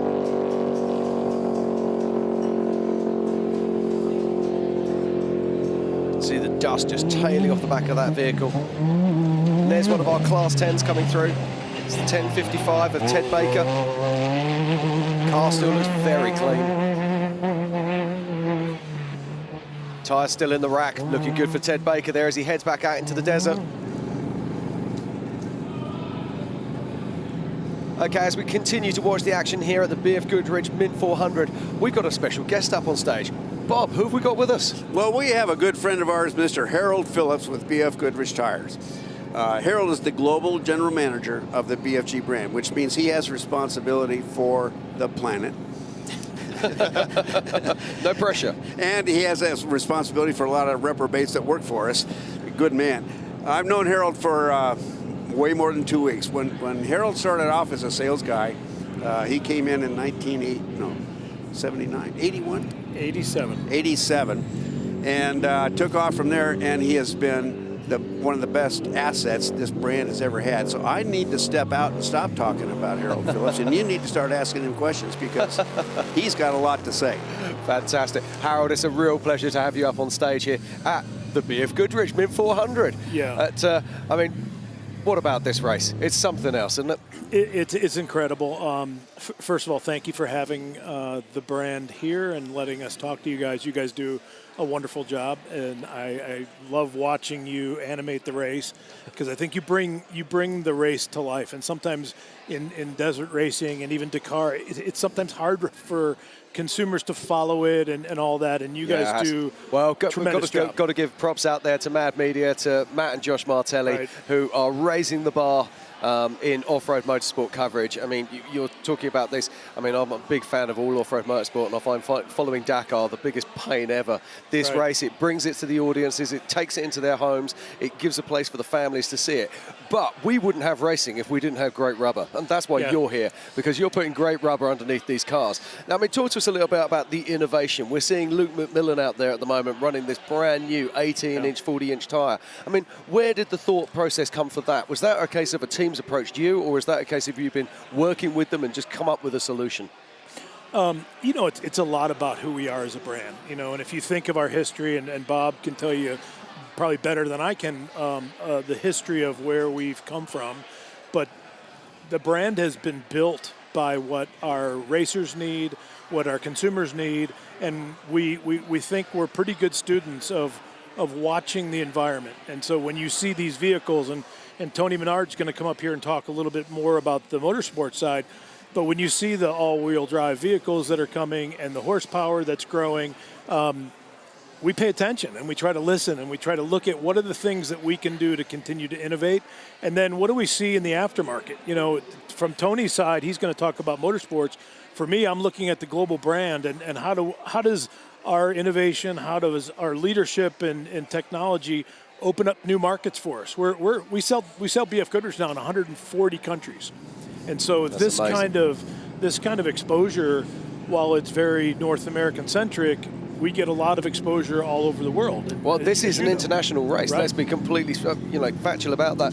I mean, unfortunately, COVID has closed a few doors to a few entrants that would normally be here. There's a few countries that aren't represented this year that there would normally be. But in normal years, there'd be people competing here from all around the world. In fact, a friend of mine from France, not far from Clermont-Ferrand, in fact, he's actually saying that, hey, hold a spot for me because I'm racing the Mint next year. So there's people watching around the world. So BFGoodrich, although they're supporting a race in Northern America, are actually reaching out to that global market through this. And, we're just amazed. I mean, Bobby, he's only ever talks about BFGoodrich and about the quality of the product and about how much race support there has been. And when I hear the stories from Bob about that kind of devotion to this sport through all of the years, I find it humbling, if I'm completely honest. Well, and it's humbling for us. Honestly, we learn. We make mistakes. You know, there's sometimes You've made a mistake? When? Well, look, we've made plenty. I make them, and our team makes them, and we're not pushing the envelope if we don't make mistakes. And so that's kind of the way we live as a brand. And we say, look at if we try to innovate and we don't succeed, let's learn and try it again. Mistakes are opportunities to improve. Exactly. And so what it's done, if you look at the heritage of BFGoodrich, as I talked to you about opening up into new markets throughout the world, it's opened us up to OEMs that, because of our authentic performance, Ineos, Grenadier.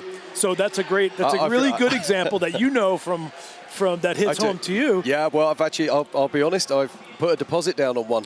They're beautiful. They are beautiful, yeah. And they came to us. I met them at SEMA with our European colleagues, and when I started to tell our brand story to them, they kind of stopped me and they said, "We know that's why we're talking to you." And so it opened up that door, and now we've got a trim level on this new Grenadier, which is going to be a really exciting fitment for us. We've had Land Rover in the past, new Defender coming.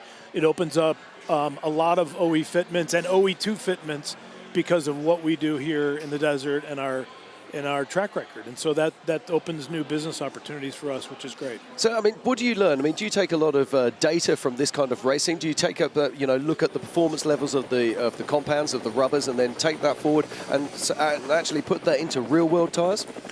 Yeah, so there's a whole host of engineers here, and I think you've heard it a little bit. I think you guys even talked about it last night, where guys like Carl Koningstein, who's here taking tire temperatures at the end of pit stops and end of races, and we take all of that data in, and we meet with our engineering team to say, what did we learn? And so, are we learning that we've got a little better compound for chip tear, and how do we improve that? And then the application clearly is how to make tires that we're selling off the shelf to consumers for everyday use. And in fact, some of our racers here are buying our off-the-shelf tires and racing in them. But how can we improve our overall product? Yeah, I've got BFGoodrich tires on my own discoveries. That tells you everything you need to know.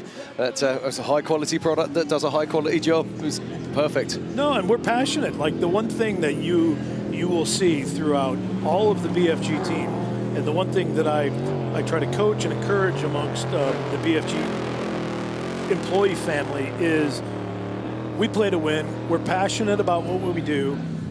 We're big on partnerships, and so if you look at the history of BFGoodrich, it's been grown, fostered, nourished by our partnerships in the industry. And we take them very, very seriously.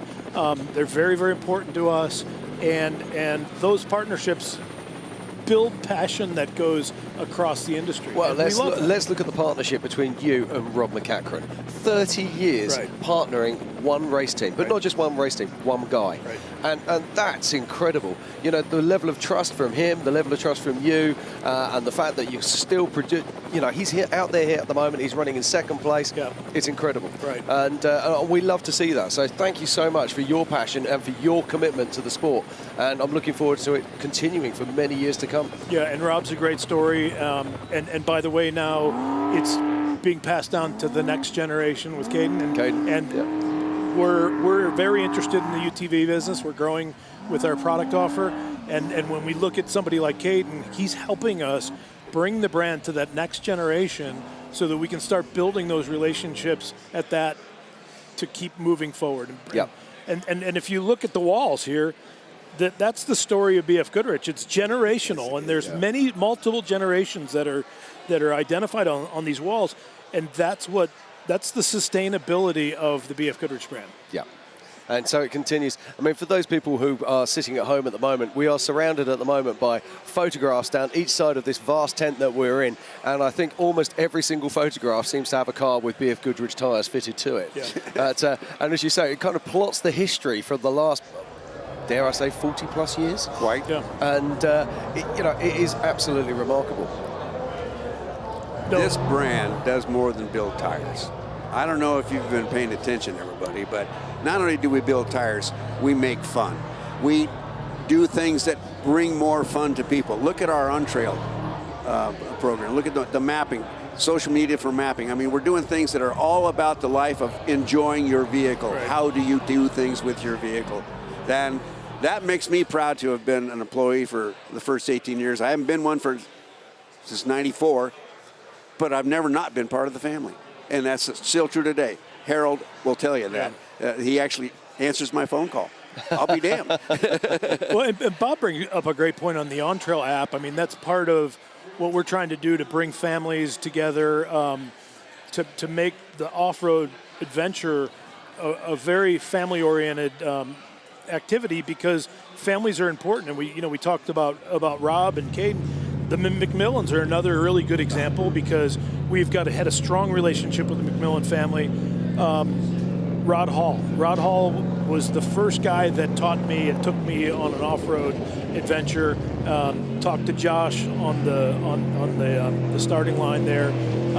The family experiences and relationships that we've had, we're now trying to take and expand beyond just our motorsports community, and using an on-trail app, creating what I like to call epic adventures with your family, and having BFGoodrich be the enabler brand for consumers to bring their families together. And, you know, with COVID, it's been a tough environment. We all know that. But bring your family, get in your off-road vehicle, go camping, go hunting, go fishing, go mountain biking. Bring that family together to create those epic adventures is what BF Goodrich Heart and Soul is all about. That's amazing. And use the tire itself as the vehicle to carry you to those adventures and to bring you home safely. Exactly. You said it well. It's, you know, we want to get you there, help you create those adventures, get you home safely. Fantastic stuff. Harold, it's been an absolute pleasure to have you up here in the booth today. Please keep up the amazing work that you're doing. Genuinely, the sport is a far better place for knowing BF Goodrich, and we can't say any fairer than that. No, and thank you for having us, and thank you for all of our consumers who are loyal to our brand, and we appreciate you with our heart and soul, because you guys are why we do what we do, and we're going to continue to try to earn more of your business and your trust. So thank you very much. No worries. Thank you. Harold, wonderful stuff. Right, we're going to cut back to some racing now and get back into the action, because this is the 2021 BF Goodrich Mint 400 out in Las Vegas, Nevada, as we watch. That is Sam Baldy going through there. These trucks are simply stunning, aren't they?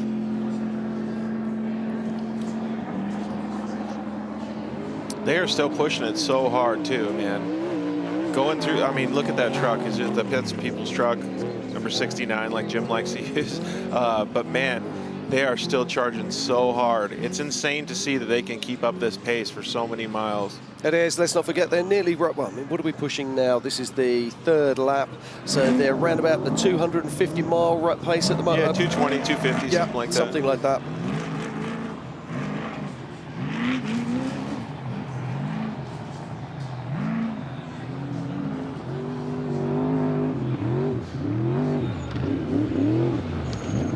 Oh, Arciero again in the picture. Yeah, Arciero. These guys are literally nose to tail. They have been the entire race. It's incredible to see. I mean, and just imagine what it must be like for Ryan there. He's sitting in dust. He's sitting in dust, and he's having all of that coming through the car constantly.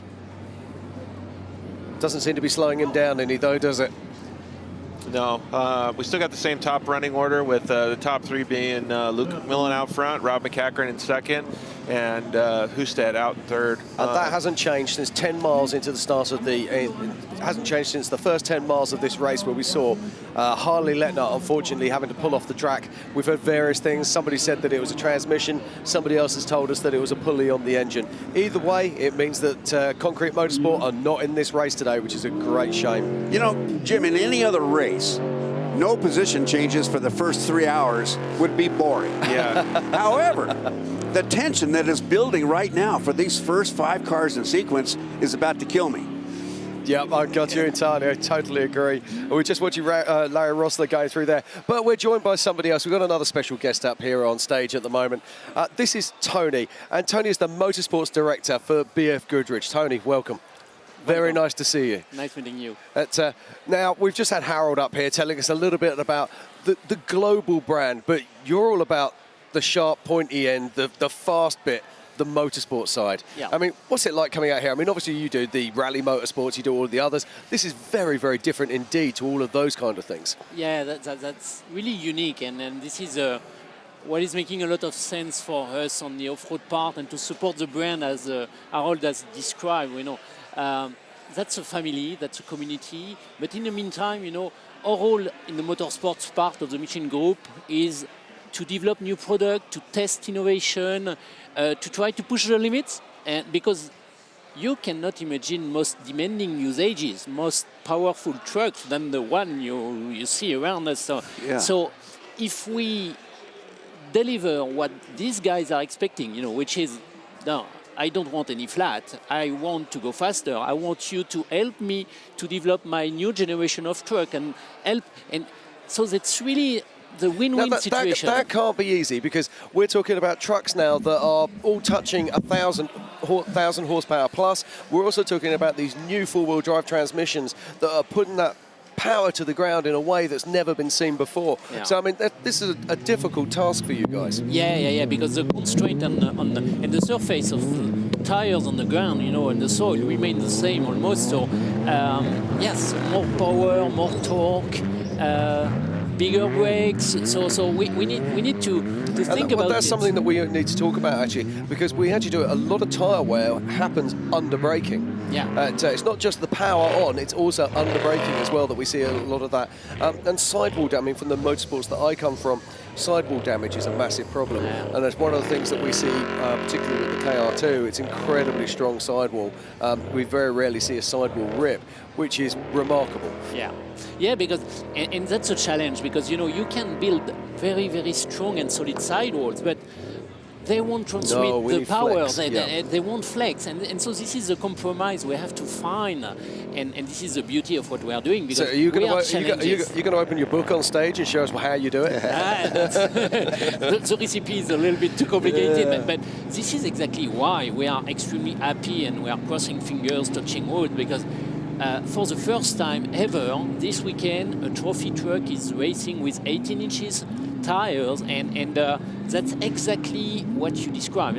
It's pushing the limits, the trucks are faster, they need a bigger power brakes, and so we said, okay, we can help. Exactly. Well, people sitting at home, we're just going to touch on this again. Most of the vehicles out here will be running 40-inch tyres. They'll be using a 17-inch rim. Now, the issue with that is that means that you can only use a rotor and a brake that will fit inside of a 17-inch package. Now, historically, these vehicles have all used bead locks as well. Now, that's an external locking system that holds the tyre to the rim. The reality is that most of these cars are running 30 plus PSI. So do they actually need a bead lock? And so you've questioned that, and you found a new way of actually securing the tyre to the rim, and that has a special name, doesn't it? Yeah, I think, when we opened the discussion, and that was 18 months ago, to be totally transparent, just before the COVID on this 18 inches ID, and when the designer Bertrand Doron in our team, came with, we have a mode and we have an 18 inches tires that could be produced. That's great. So that's a huge opportunity to bring innovation, because these trucks are more and more powerful. But we said, in the meantime, the bead lock will, in the off-road industry, and that's not a bad comment, but that's a 60 years old technology. It is, and so you... But it's one of these things that, because it's there, you use it. And you don't question it. Exactly. And I can tell you that at the beginning, even internally, there was a kind of internal resistance, because I know, but we have always used bead locks. Hey guys, we have a unique opportunity to bring a new solution with 18 inches, and let's ask a few questions to the wheel makers. Are they ready to have a monoblock alloy forged wheel? Yeah. And they were ready. Absolutely. Now, so what does that give us? That allows us multiple things. Firstly, we're saving around about 20 pounds, something like that. When we're carrying 6 wheels on the truck, that equates to suddenly over 100 pounds, and that's almost another human being. Yeah. Okay, so we're getting a free co-driver. That's big news. Okay, then if we throw it the other way, and here we go. This is actually the man at the moment who we're talking about. That is Luke McMillan, who is running the new 18-inch, 40-inch tyre from BFGoodrich with those new non-beadlock rims as he disappears off there into the desert. So this weight saving is wonderful, but the other plus point to this is that he can now use a bigger rotor, he can now use bigger brakes, and we're not just physically talking about the size of the pad, we're talking about a bigger caliper, the whole package. But on percentage terms, it's not just 1 or 2%, we're talking up to 20% bigger brakes. That's, again, massive. So we're going to get better braking efficiencies, we're going to get, with the lighter wheels, we're getting less wheel wobble coming out of when we're putting the power down, so it's just win, win, win. Clever stuff. Yeah, and on top of that, and that was what was the first feeling and feedback we get from Luke, because we involved him from the day first, and Mark, his father, was very kind to say, yes, we will come with you, we will go and we'll help you develop that. And the first comment from Luke, I remember, was, yeah, there's something in terms of, how I feel the truck that is different. And indeed, because the sidewall, are a little bit...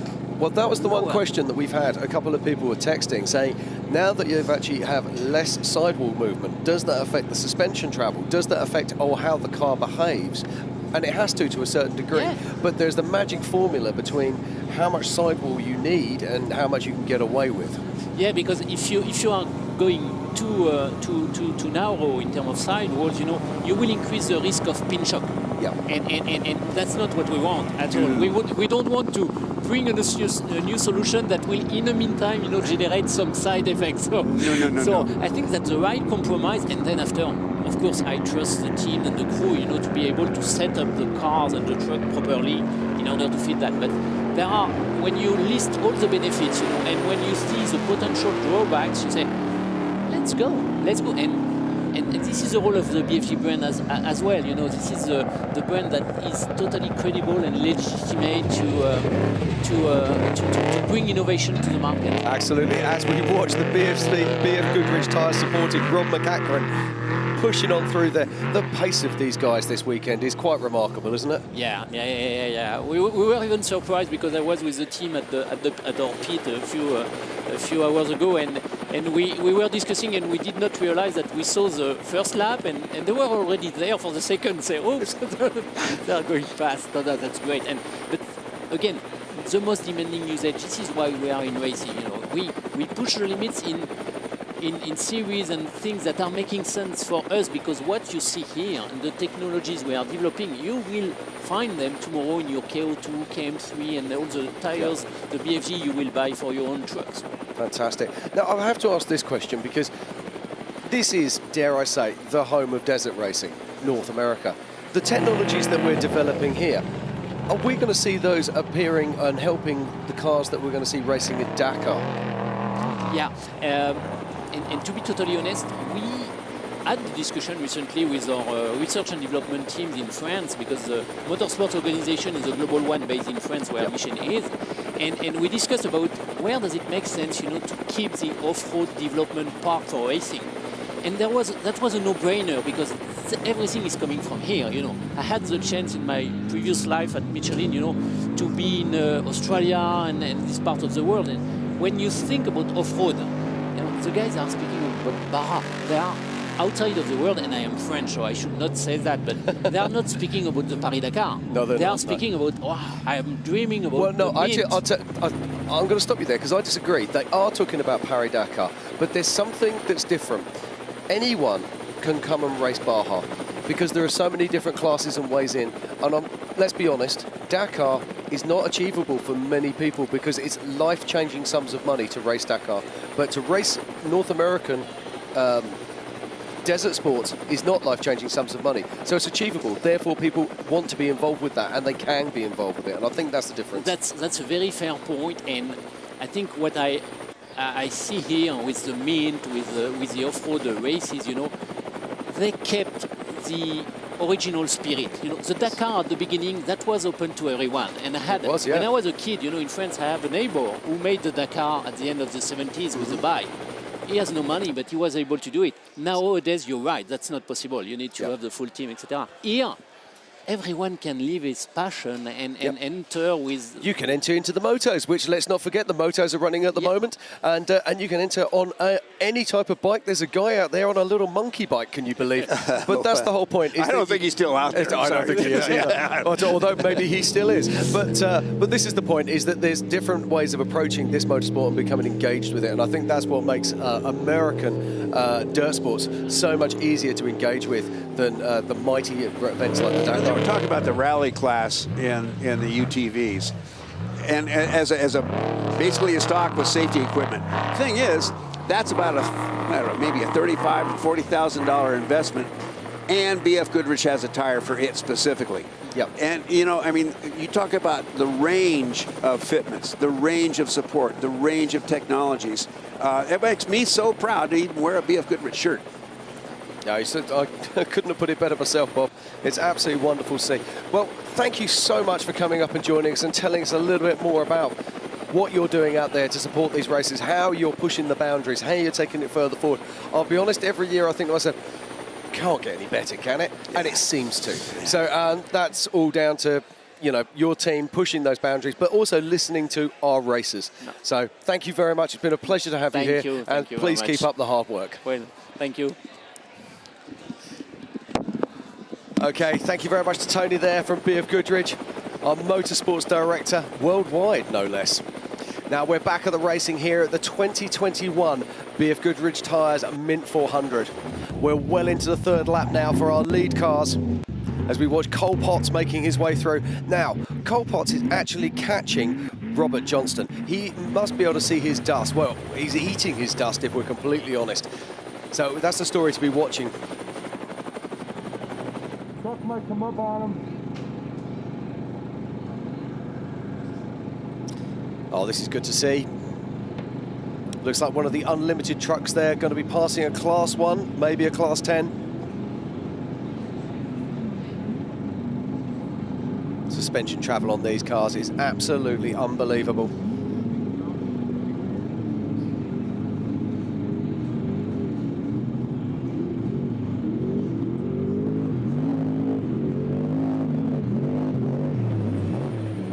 Oh, wow.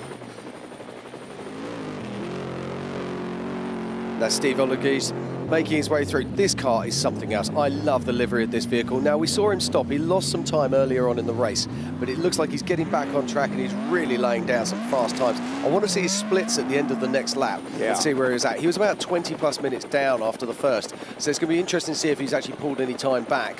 And you know, 20 minutes down is not out of the hunt. It's not up front, but it's not out of the hunt if everything goes wrong ahead of him. No, and anything can happen, Bob. This is off-road racing. There's still over 150 miles still to race. And every one of these miles, well, we see on the back of the winner's medals, it says every mile is, how do they put it? Respect is earned every mile. One mile at a time. That's it. 1 mile at a time. We had one of those medals up here somewhere. Yeah, someone's nicked it. Probably so. I blame Ricky.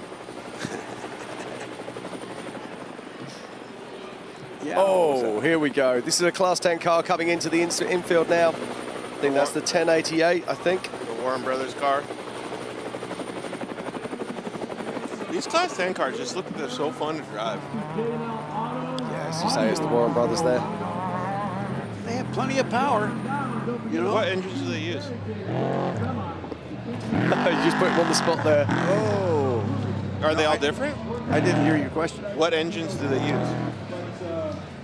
Wow, I don't know anymore. They went from, you know, air-cooled VW engine base to water-cooled. I haven't really kept up on the buggies. But somebody will text us. Oh yeah, I'm sure. Please, out there in the world. It'd be interesting because I think they have different manufacturers that they can use too. So. Sheriff Joe, fresh tires in the back. So he's pitted. So the Lombardi crew has actually had a pretty good race, huh?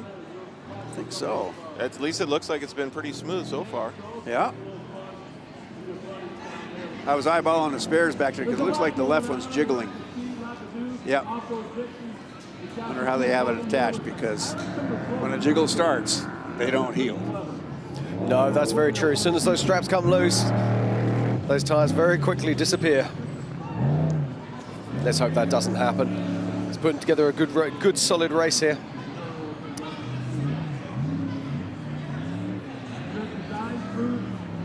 He's doing great, Joe.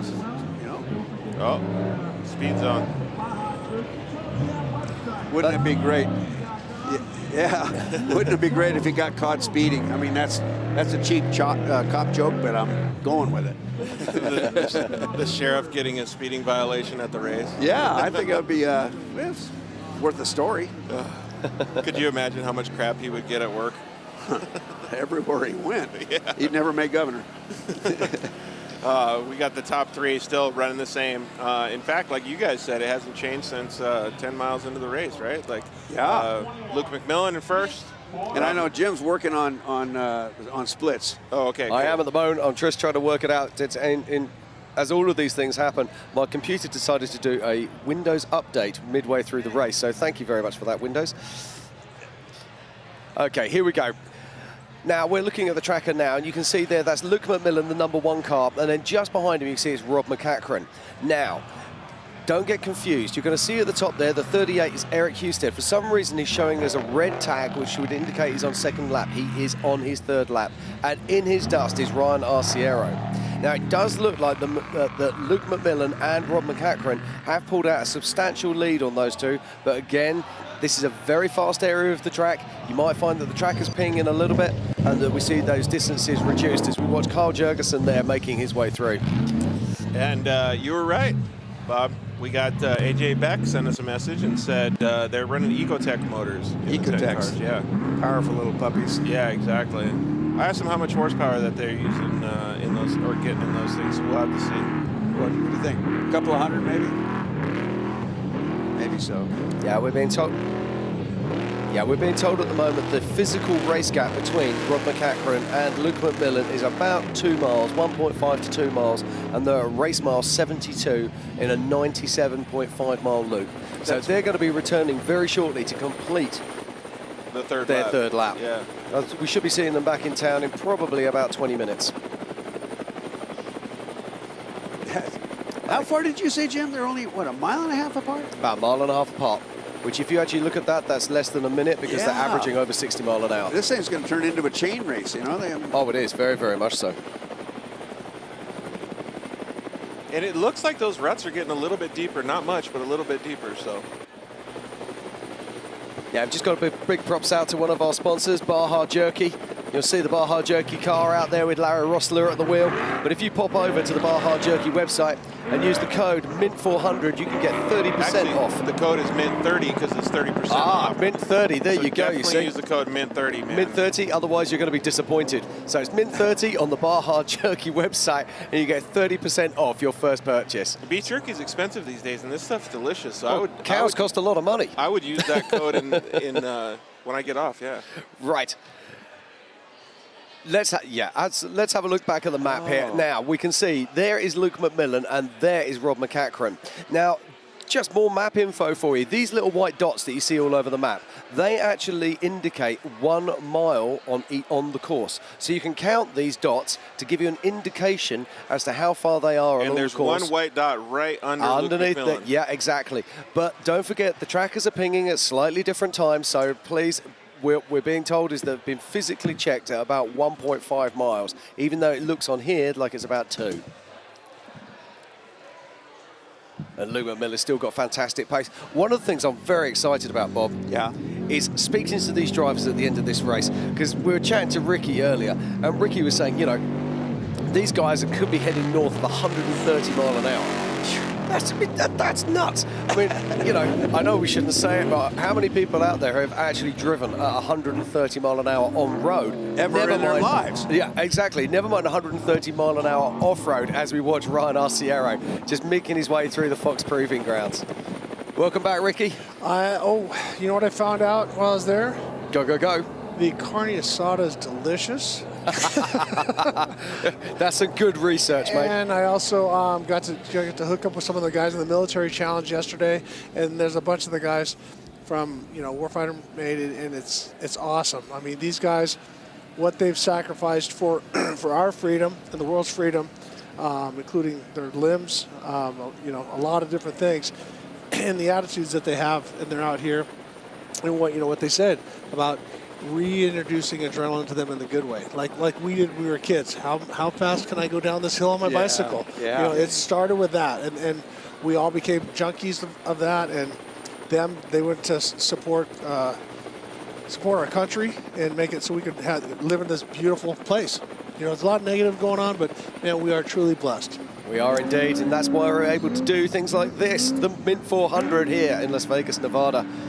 I got a little bit more information on the 10 cars, Bob. They're pretty impressive, actually. So some of the stats on those Ecotech motors looks like around 250, 260 horsepower, 195 or so pound-feet of torque, and I think that they are actually stock sealed motors. They're a sealed motor. Yep. And they're really good. I mean, they put out some torque, good power. Well, and they do have decent torque, but they rev. So they got that power. They got to keep it running. And as George and I were talking, riding an old school 125 two-stroke. You got to keep it high up on the RPMs. You can't short shift it like the big displacement motors and stuff.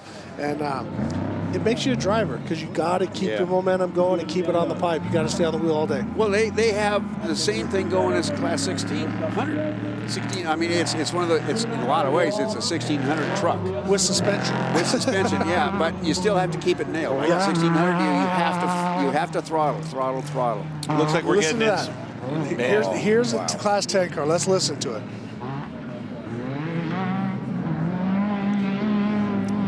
Do you know what it sounds like? It sounds like the Razor. Yeah. The new Razor R. That car actually looks like it's handling pretty good. And there you see that the inside wheel spins. It's got an open diff because if it's a lock diff, these things work independently. They call it, independent rear suspension. It helps save the CVs and braking things. You can run a lighter, more nimble package. Okay, so I got some serious inside scoop going on, guys. Let her rip. Go. So it's from the McCachran team. Oh, you remember like pit boards and motocross? Yeah. So they still have no radio in the vehicle. So they've resorted to writing things down in as big of letters as possible in the pit trucks. They take a picture, they're sending it to his son. Can you believe that? That's awesome. So it says that on corrected, he's down 28 seconds. Yeah, I think it's changed a little bit. This is probably an older picture, but still, that's tighter than we thought. Corrected. Right. So he's right there. He is right there. But the old things work.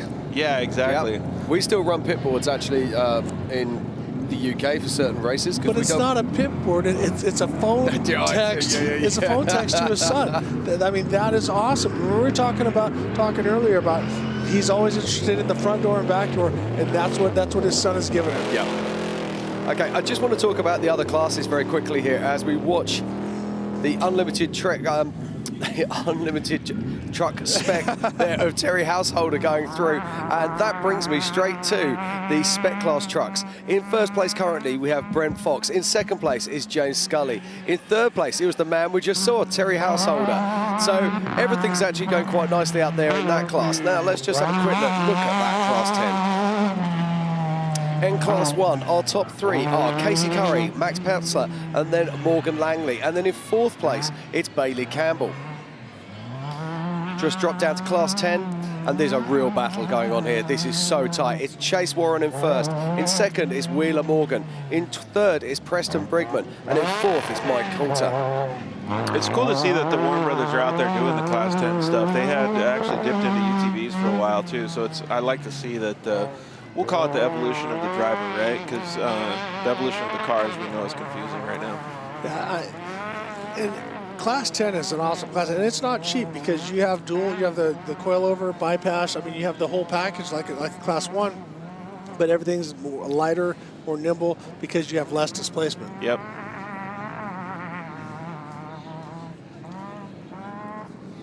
Once again, we want to thank the guys from Harbor Freight, Geico, Off the Grid Surplus, BFGoodrich Tires, and also O'Reilly Auto Parts. We want to thank them for the support of the 2021 BFGoodrich Mint 400. Yeah, let's just talk about O'Reilly Auto Parts there, because let's not forget, we had the limited race yesterday. Yes. And they put up $50,000 for the air-cooled classes. Well, that's still blowing me away, Ricky. Well, and the way it happens, a lot of times you have to go to try to get a sponsor, try to talk them into talking to you, and then try to get some support from O'Reilly. Approached the Martelli brothers and said, hey, we like this off-road, these are our customers, this, that, we like to be a sponsor. Like, great, what do you want to do? And they're thinking maybe 10 grand at the most or whatever. They said, we want to put $50,000 for contingency. So that is awesome. That goes directly back to the racers, and that's what's going to keep them coming back for more. Exactly, yeah, no, so props out to them. Absolutely fantastic stuff there.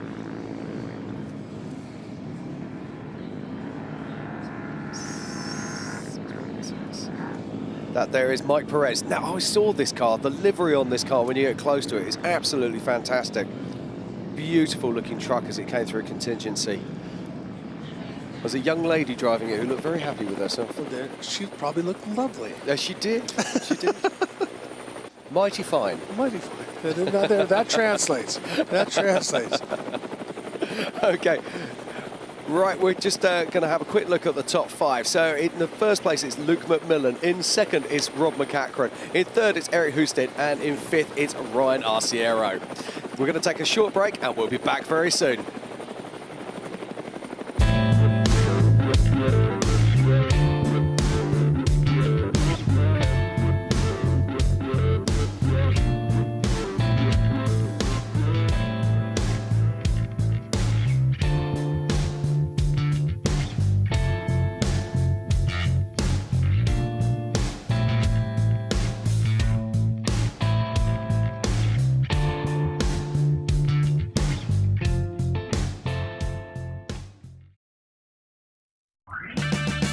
At O'Reilly Auto Parts, we know how important it is for your car to look sharp and run well. And we're here to make that as simple as possible. Get all the parts, accessories, and tools you'll need for your next project delivered right to your doorstep. Just place your order online and leave the rest to us. You'll have everything you need at your door with free shipping the very next day. O'Reilly Auto Parts.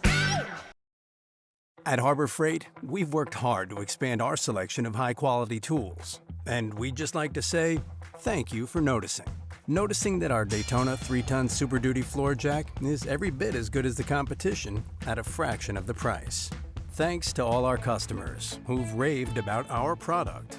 And so, with an overwhelming number of 5-star ratings, it begs the question, why pay more? Harbor Freight, where you'll always get more tool for your money.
Many people preach that growth happens when you reach the edge of your comfort zone.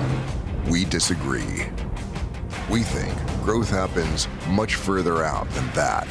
Introducing BFGoodrich On Trail, an app that integrates exploration into everyday living. It features continuously updated trail data from a network of other off-roaders that includes missions, rewards, and more. Find trails you never knew existed and discover a community you never thought you'd meet. All by seizing the opportunity to see what lies beyond the next bend. Because the only true way to test yourself is to push the map past its furthest edge. BFGoodrich, what are you building for?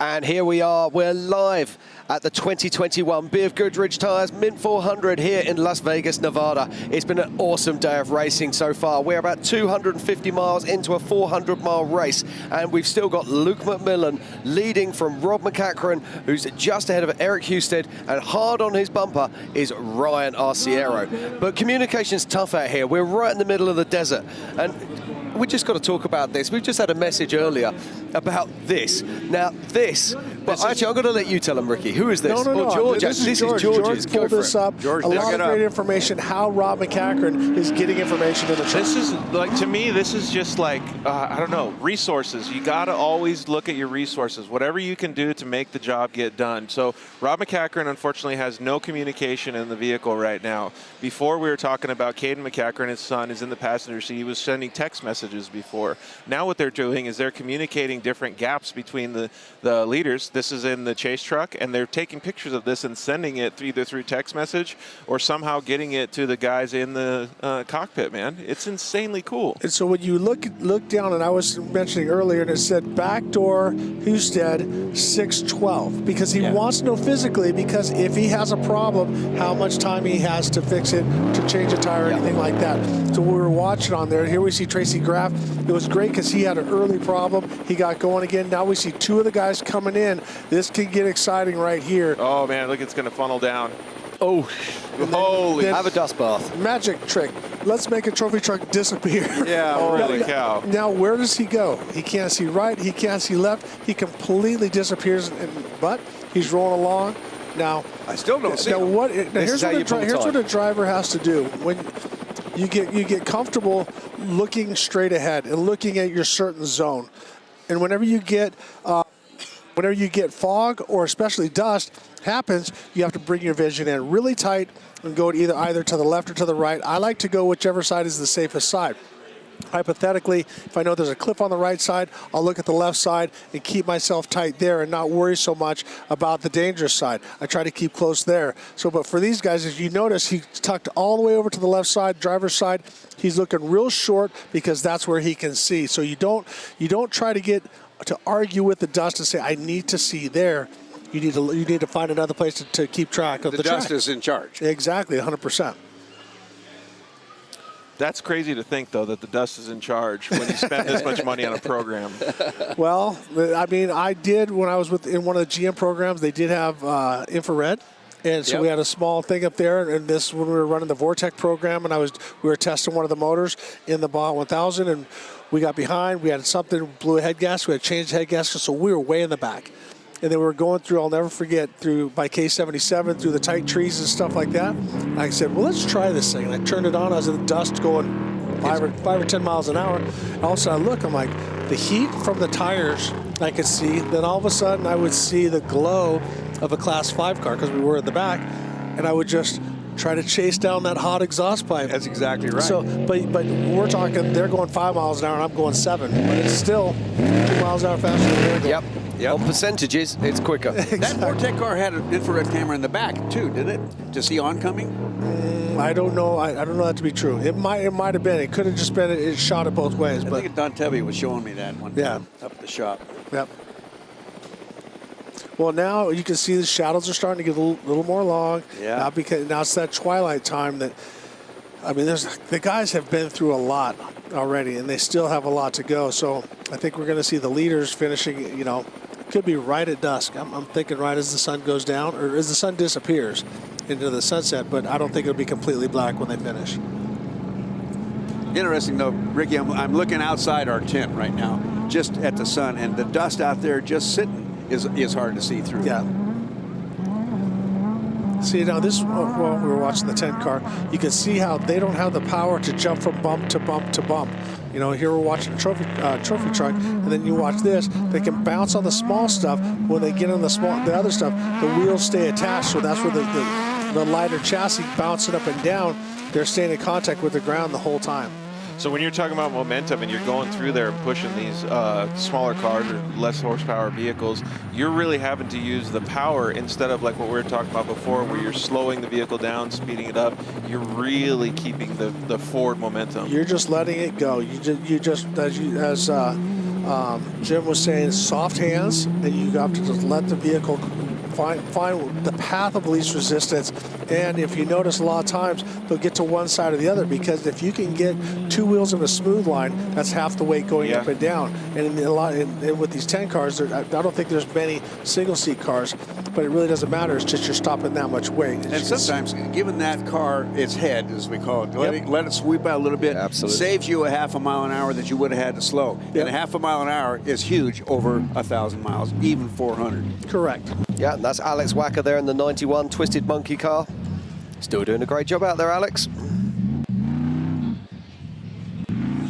Car's being prepared by Camberg at the moment. And I don't wish to jinx him, but it looks like they're doing a great job. Here we have the Baja Jerky helicopter shot. Look at that, Baja Jerky. Ironically, the Baja Jerky racing entry of Larry Rossler. It looks like he's got it right. Has he got a tyre missing on the back there? Looks like he might have a tyre missing out the rack. You're absolutely right. Good eye, Jim. You got to spot these things, Bob. You bet. The question is, where is his other one? And that looks like, is that our race leader? I think that's Joe Lombardo. No, that is a Lombard. You're right. Too slow and too much red. Nice rhythm as he makes his way there through the Lossier section. So I know we're paying attention a lot to the trophy trucks, but to give the moto dudes some love, we had a couple guys text asking about a little bit about the races, but most everybody keeps replying back saying that those hooligan guys on the Harleys are just so gnarly, man, going out there. Yep. Could you imagine riding one of those things? Do we have out any there? information on the leaders or? I don't personally, but I was looking at those things in tech and contingency. I got to give love to anybody that puts their leg over one of those things because that just feels like a brutal, brutal race. Our friend Terry Madden rode one a couple of years ago, and he actually wore out his boots. He melted them off on the exhaust completely. Dude. But, yeah, it looks savage. Absolutely savage. Here's a good spot of the settling dust. Absolutely, yeah. When you see people that are doing things like that, you think to yourself, is that fun or just some kind of torture? I mean, they love two wheels. It's pretty clear, but man. Yeah. But this is what we're talking about. Yeah. This is where the moisture starts to come out of the desert, and it seems to just grab hold of the dust and just hold it. It doesn't want to let it go. It changes at this time of day. Oh, wait a minute.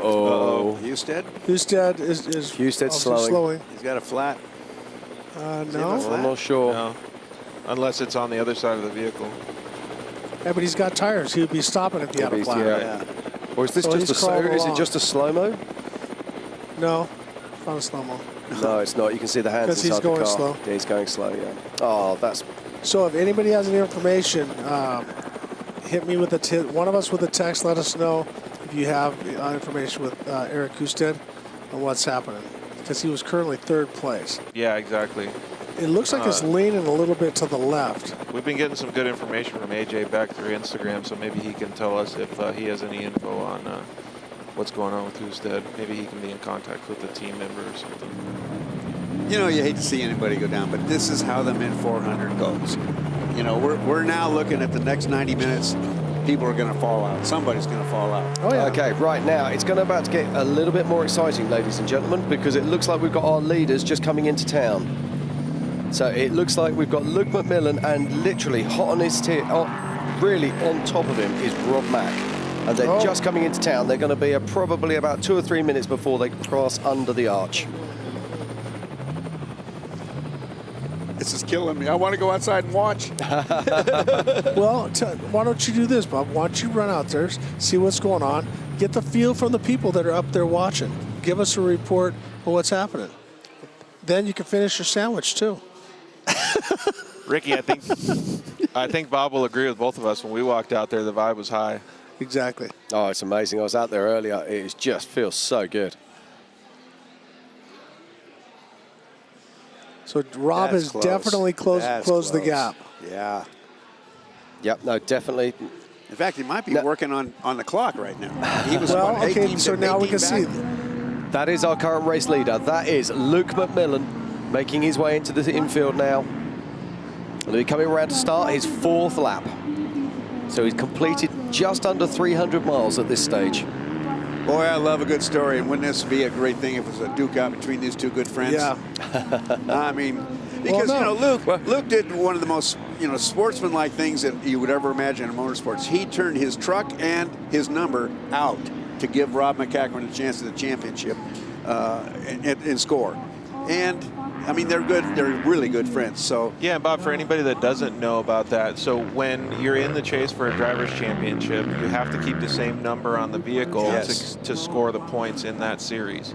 And so he, I guess, for lack of a better word, forfeited his number in that race and used Rob's number so they could get points for Rob's and that's a perfect word. Correct. Yeah. That is perfect. Forfeit, which, of course, you have to remember means that he didn't get any points, which means that he scored further down the championship. But then he did have the W. That small issue of winning the Baja.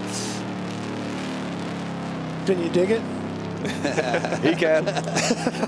He's probably hoping he doesn't. So let me get this right. Currently leading, we've got the guys who came first in the Baja, and then sitting in the booth here commentating is the guy who came second in the Baja 1000. That's pretty tight. That's fairly close. Well, I got to give it to Tavo Vildosla and also Gus Vildosla for giving me the opportunity. But Tavo did phenomenal. So he only drove the truck maybe 20 minutes, and we had an issue with the reverse sprag gear. So he only got about 25 minutes in the truck of testing. We just started going with Dave Clark, started getting where we thought it needed to go. Test ended. We had to prep the truck for the race. Tavo got in, and he said for about 200 miles, I was just starting to get comfortable because it's just a completely different reacting vehicle with the all-wheel drive, with the timing and stuff like that.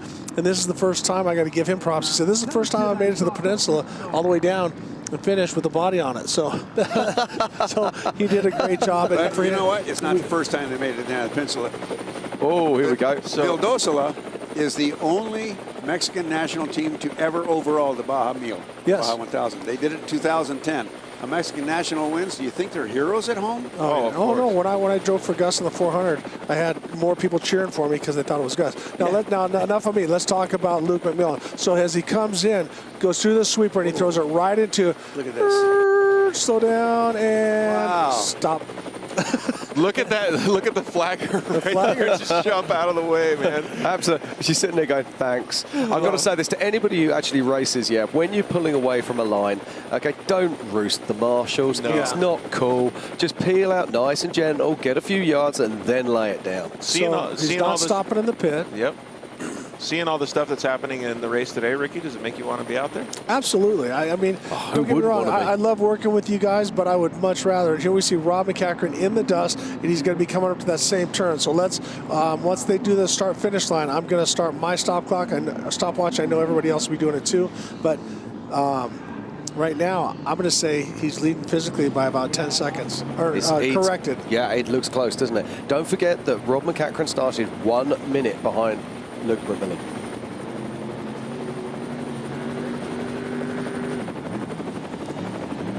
Now, if I was Rob, I probably would have just wanted to be the other side, not because I want to be, but because play games with this guy here. Because if he thinks that Rob is up on him, he might take off and absolutely disappear. Well, right now, I don't know what their pit strategy was. None of us do, but he's not stopping because he's in hot pursuit, right? So Rob is giving him enough pressure where he's thinking not to pit. So they've obviously got enough fuel to run a one truck. Here we go. This is starting the 4th lap now, ladies and gentlemen. This is Luke McMillan, our leader at the 2021 BFGoodrich Tires Mid 400. The countdown begins. 11 seconds.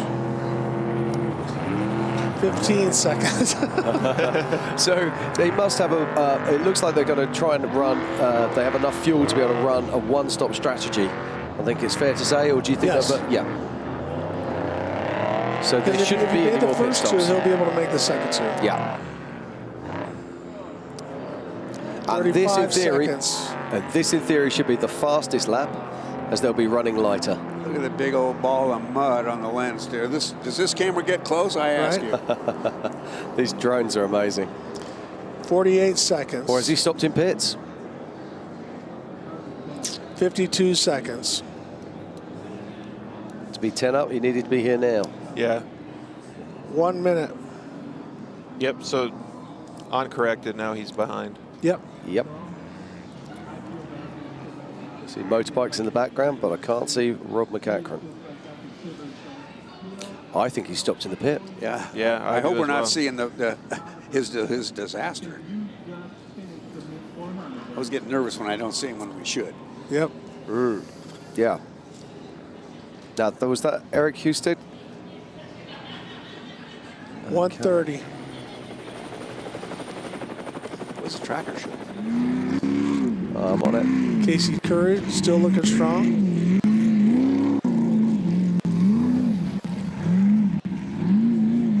How do you think that vehicle is to drive through the desert compared to the Class 1s that he's competing against?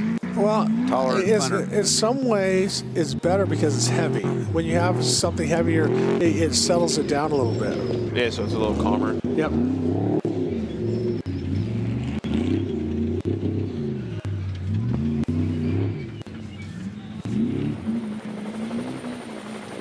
Man, that dust really is settling.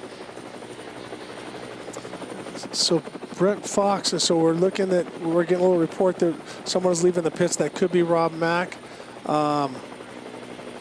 If he does, because right now he's coming up on 2:30, so that puts him a minute and a half down. Something's wrong. Yep. Here you go, Ricky. Yep. So we'll see exactly how far he is back. So that was definitely a pit stop then, wasn't it? 2 minutes and 38 seconds, so he's a minute and 30 down, corrected time on Luke McMillan.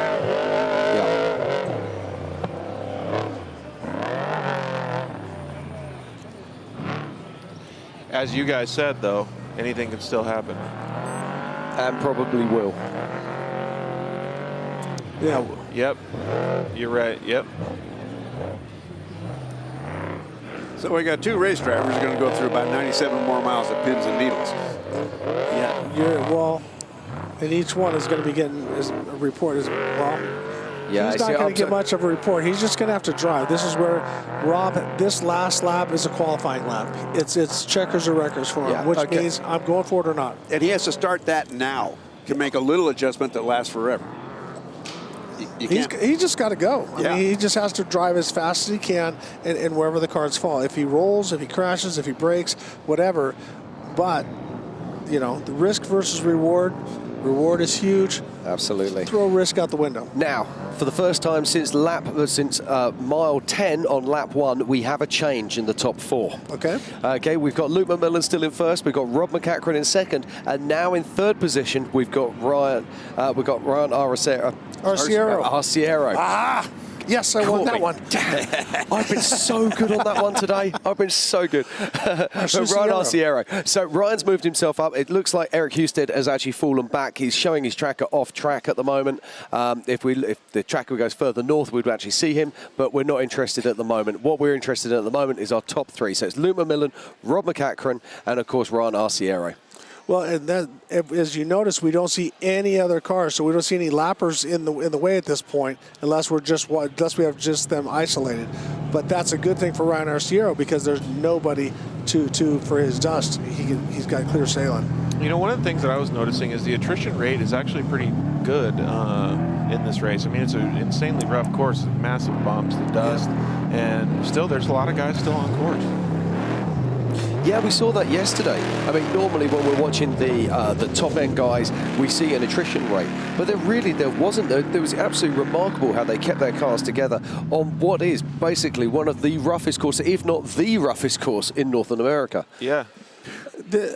This place is unbelievably brutal. If you have a 4x, you ever get a chance to come up to Prim or Gene, just go cruise around some of the roads, and you'll see this. When I first started racing off-road, I started down in Mexico, and then I came here, and then I found out the advantage that the Vegas guys had here. I mean, they know this place like the back of their hand, and I'm going, my gosh, this is like the worst beat-up piece of desert in the world, but that's what makes off-road racing so great. I have to ask, is this public land? Can anyone come out on these trails? Yeah, so a lot of times people will come out here. 01 has this deal where you could rent side-by-sides right down the road, and you can go tour around there. You can go down on the dry lake bed. A lot of guys will come here and test. I tested when I used to race with Menzies, and I know that Rob Mack and a lot of the guys come out here and do some testing as well. So, yeah, it's open.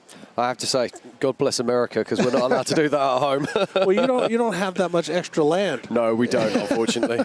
California has us clamped down pretty well, too, though. And now, do we have corrected time on Ryan Arciero? How far he's back? We're just, if you bear with, we're actually waiting for, until Ryan crosses the line, I can't give you the adjusted time on the tracker. So we're just waiting for him to cross the line as we get a great shot there of Buffalo Bills and the parking lot at Prim. And there we are. You see that big white tent? That's us. Yep. And there's the main pit. And Bob, I got a text from a son of one of your old buddies, Cash Vessels, Scoop Vessels' son. He gave me a text and said, because he's back in North Carolina, I got corrected time on Ryan Arciero. But Cash, Ryan's running really strong. Everything looks clean. But I'm going to say corrected. He's probably 10 minutes. I'm just going to shoot. I'm going to guess on corrected time, maybe, because I was looking, just trying to look on the track map and stuff like that. Maybe a little less. Was he behind Brent? He was behind Brentham. Yep. Because Brentham was six minutes back when we saw that pit board. Yep. There's Class 10 going through there. Man, that is the Warren brothers. The Warren brothers get a lot of TV time today. They are indeed. I reckon they've been throwing some notes in the right direction. Our camera guys like these graphics. Now, I've got to ask a question. I don't know if anybody on the panel here can answer this. We were asking a little bit earlier, as we see Greg Adler there. And Thomas Fisher. And we were talking about the cost of entry to events like this, and we were saying that the cost of entry to Dakar is a massive barrier for pretty much every off-road racer. But what are the costs of entering a car into the unlimited classes here at the Mint 400? I can't give you the exact dollar amount, just because when I'm not signing up, that's one of those things that I don't ask that question. So I'm gonna put that to Matt Martelli next time I see him, and we'll see if we can get an answer for you on that. One of the things that I did notice, though, is that they had a split. So some of that, like a percentage of the entry fees, actually went back into a pot to help the racers too. So different places on the course would get money back. So it's kind of like the pro racing when you're a local pro on dirt bikes. Yep. You put into the pot and you get it back. Yep. I like that. That's very cool. They used to call it 100% payback. Yeah, exactly. Run what you brung, too. That's right.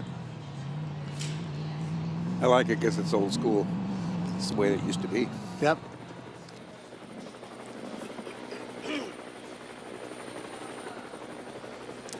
So here we are. It's the BFGoodrich 2021 Mint 400 in Las Vegas, Nevada.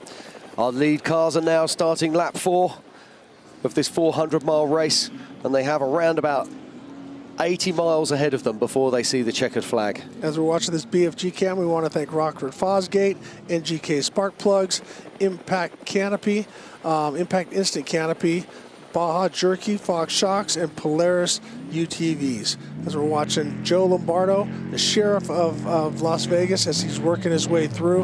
I mean, Joe's one tough cookie. I mean, what he's had to endure in the town of Vegas with, what happened at the concert a couple years ago, and then losing his best friend.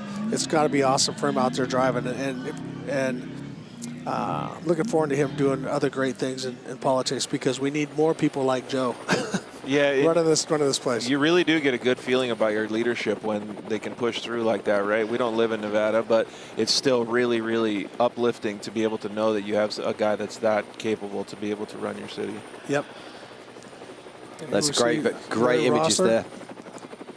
Still tire missing off the back. Speaking of tough, I mean, Rosser is so tough. I mean, with everything that he's done. When I first met him, I was 16 years old. I was a Yamaha support rider. He had broken his collarbone, so I got his mechanic, Ron Heben, to go back to Atlanta with me. Look at the way the dust is hanging on that dry lake bed. Holy cow. And this is the leader of the race. Yep. He's just going into... This is what it's going to look like when one of us go to heaven. It's just what makes you think that any of us are going to get to heaven? I'm going to be going 160 miles an hour in a trophy truck and just, and God's going to say, well played, Rick. There's nothing left of that thing that I sent you down there. You wore it out. Now this is it. This is zooming right across heaven. This is almost CGI, It is crazy. And imagine trying to see the ground at 150 miles an hour. I would love to see his GPS right now. Oh, I hope you people at home are understanding what a privilege it is to see this. It looks like he's a submarine. That's a picture for the ages right there. It is indeed. It is. This is. Someone screenshot that. Yeah, please. Boy. Screenshot that, post it on Instagram, and tag all of us. That is insanely Looks cool. like the desert's on fire. Unreal. It looks like one of the great trains heading out into the west, doesn't it? Yeah. Unreal. And turn left now. Yeah. Yeah. Hey, I'm sure you've done that, King of the Hammers, as well. You're heading down across that lake bed, and you're like, turn now. Yeah. You sure now? Yeah, now. I meant now a second ago, which is, Too late. 300 feet. Yeah, but too late. who would have ever thought that it would be hard to slalom through power lines that are 400 feet apart? You think they're upwards of 100 and something miles an hour? I'm going to say, if that was Luke, I'm going to say he was rolling about a $140. Wow. Maybe not a $140. I'm going to say about $130. 30. I was going to go 30. Does that mean I don't owe you anything now? No, you still owe me for life. Doggone it. I'm pinging Luke at the moment 113.9. Man, okay, but that's after he turned the corner. Which is nuts. So he turned the corner and he slowed to 113.9. I'm going to pull in a guest real quick. Yep. I'm going to have him step in here. I'm going to have you sit down. I'm going to steal Bob's headset for one moment. Well, boys, as we pull in a guest here, I did get a screenshot of that fantastic picture going through the dust there. And we're looking at Rob McCachran here. That's awesome. And you can see him still trailing in the dust of Luke McMillan. And he's not slowing. I mean, look at how fast that picture is still moving. Yeah, I've got a feeling there's a back marker in there somewhere as well. Exactly. Yeah, it looks like some dust is getting turned up right in front of him.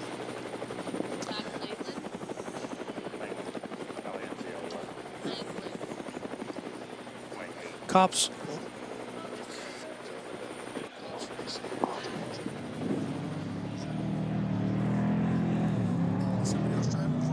Yeah.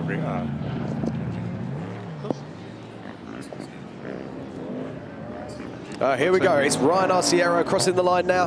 This is our physical third place vehicle in this race. So Ryan's lost a little bit of time to our leaders, but that's okay. He's boxing smart here. He knows he can stick it on top of, stick it in the third place on the box, and anything can still happen. There's still 100 miles of this race still left to go, and as those shadows lengthen, it will become tougher and tougher.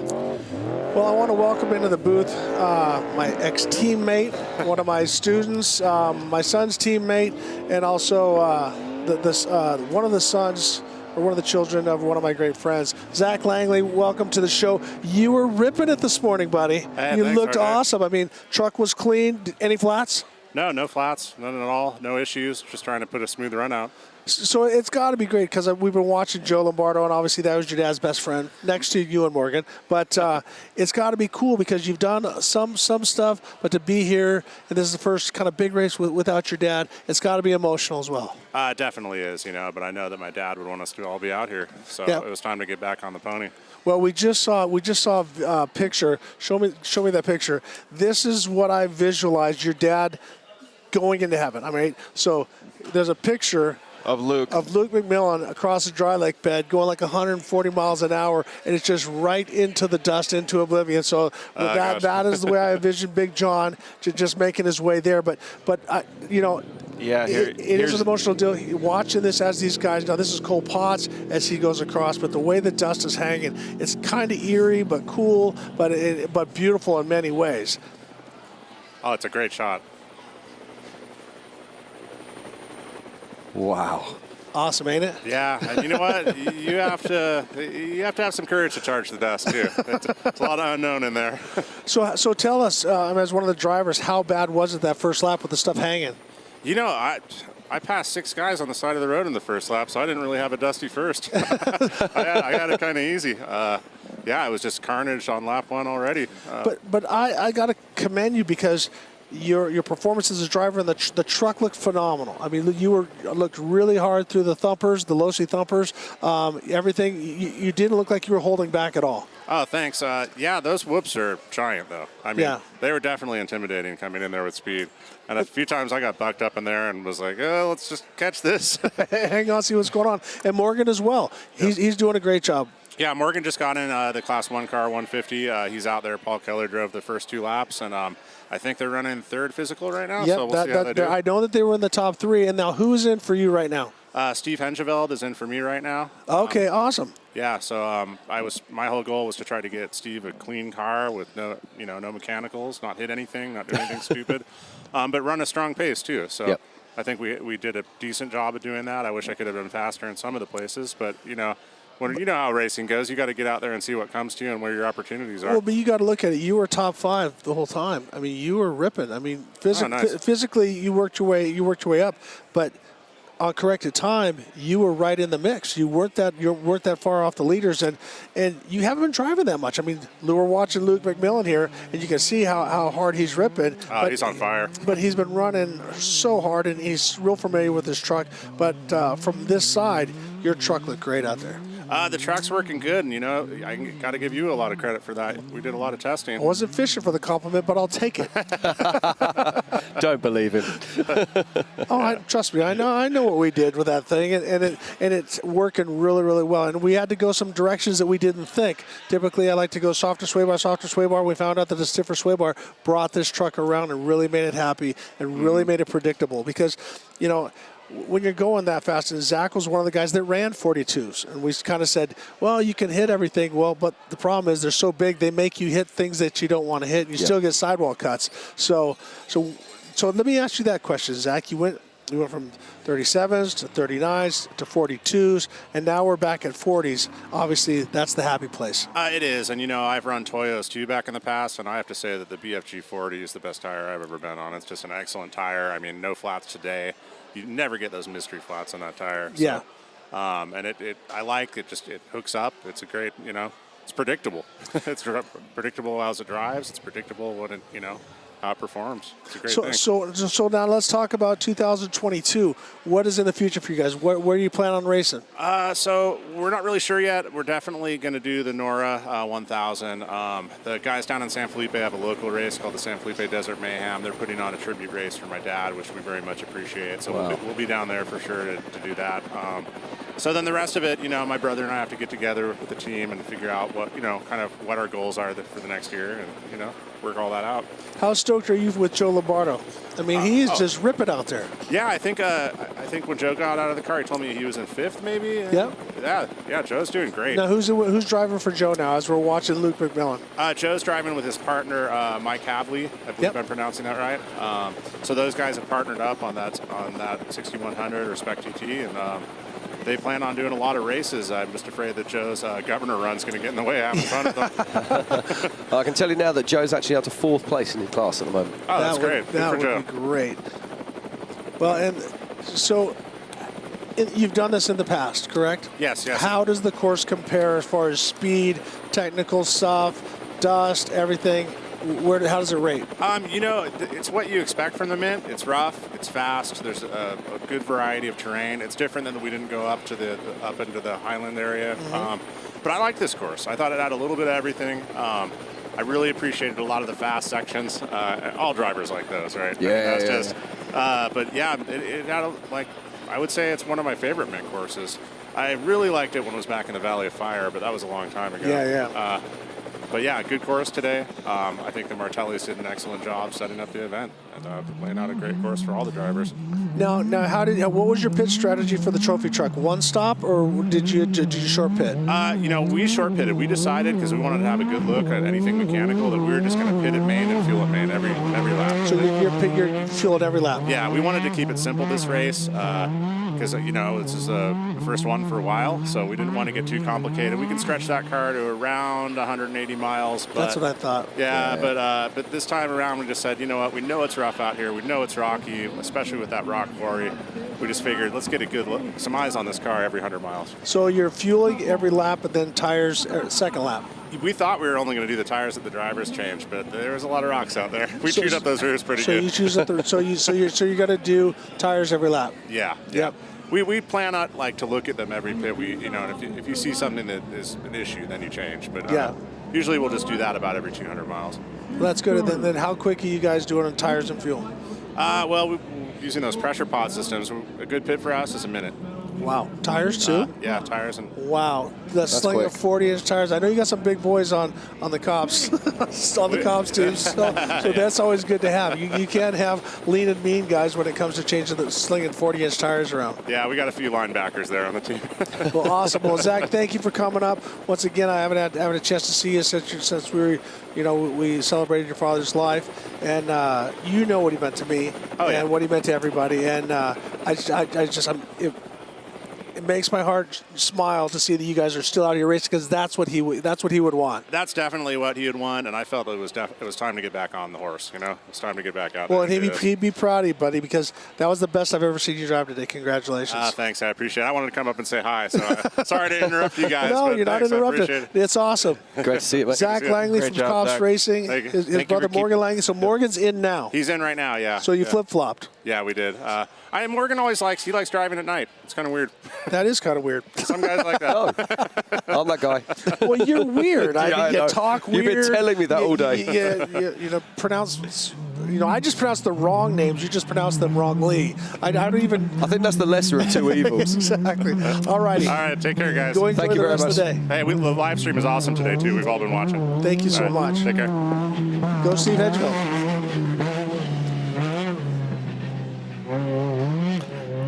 That's the thing about off-road racing. Everybody's got a story, haven't they? Everyone's got something to say. Everyone has something that they can tell you, and you know, there's always something going on. It's incredible. And there's always a connection. Well, Yes. and that's the thing is, you know, what's funny is that, and I have her card in my pocket. The girl works at the Cosmopolitan. She goes, you know, I was at work yesterday and I take care of all these celebrities and stuff like that. I was listening to you talk about taking your wife driving and stuff like that. I think that's so sweet. Here's my card. If you and your wife would ever like to come to the Cosmopolitan, I'm like, would I? That This is would be awesome. insanely cool. I'm going to call my wife right now and say, I mentioned you on the race thing, and I got us potentially a discount on a room. But beautiful. But it's the family in that, and listening to him, because you ask him a question and he goes into it. Now, so it's like, how does this course compare? And he's going, I like it. It's rough. It's just has all the different stuff. But Steve Hedgeveld, who's a legend in himself, has done so much, winning Baja 1000 overall, Dust to Glory. He won with Johnny Campbell, and I mean, so many overalls. And now he's Zach Langley's teammate. It's pretty awesome. But you can see the suspension on the back of this car is a little bit tired. Yeah, I think that's the 6116. I think that is Mr. Perez. Yeah, it is Mike Perez. And here we go. Let's have a quick look at our top three. It is Luke McMillan, followed by Rob McCachran, and then moving on up is Ryan Arciero. So that is our top three currently as they make their way around the fourth and final lap. But as you can see, it's starting to get darker out there. This Mint 400 is about to change. I think this is Rob Mack. Yep, definitely looks like Rob's. Wow. Yeah, he's just holding back, cruising. Yeah. It doesn't look Not like pushing anything. at all, right? Yeah, there's nothing cruise about that. Oh my God, look at that. Look at that. Jesus. It passed by a helicopter like it's standing still, man. That's crazy. Was that the cops' helicopter? I'm not sure. I didn't see it. Yeah, it looked like the cops' helicopter there. Man, that was just insane. Yeah, that's how you light up the desert. 100%. Look at that. Boom. And that's slow-mo. Okay, here we go. Class. That's a Class 1 car. Class 10 car. Is it Class 10? Listen. Yeah, it is. Definitely sounds like definitely sounds like an Ecotech. God, Yeah, use all your 1047. senses. You got him, and that is Jared Teague. Yeah, so there's my boys. So I think now probably Ryan and Gary McCoskey are in there. Some guys that grew up in a small town called Vail, Arizona with me. Here comes Cole. Cole Potts is having a great race today. So I don't know Cole Potts. Pretty good guy? He's a great guy. I mean, he's not big in stature. He's probably, I'm going to say, about 5'7", but the kid has a heavy right foot, and he jumped right into. He's one of the few that just jumped right into trophy trucks. He didn't mess around with doing the smaller cars and stuff.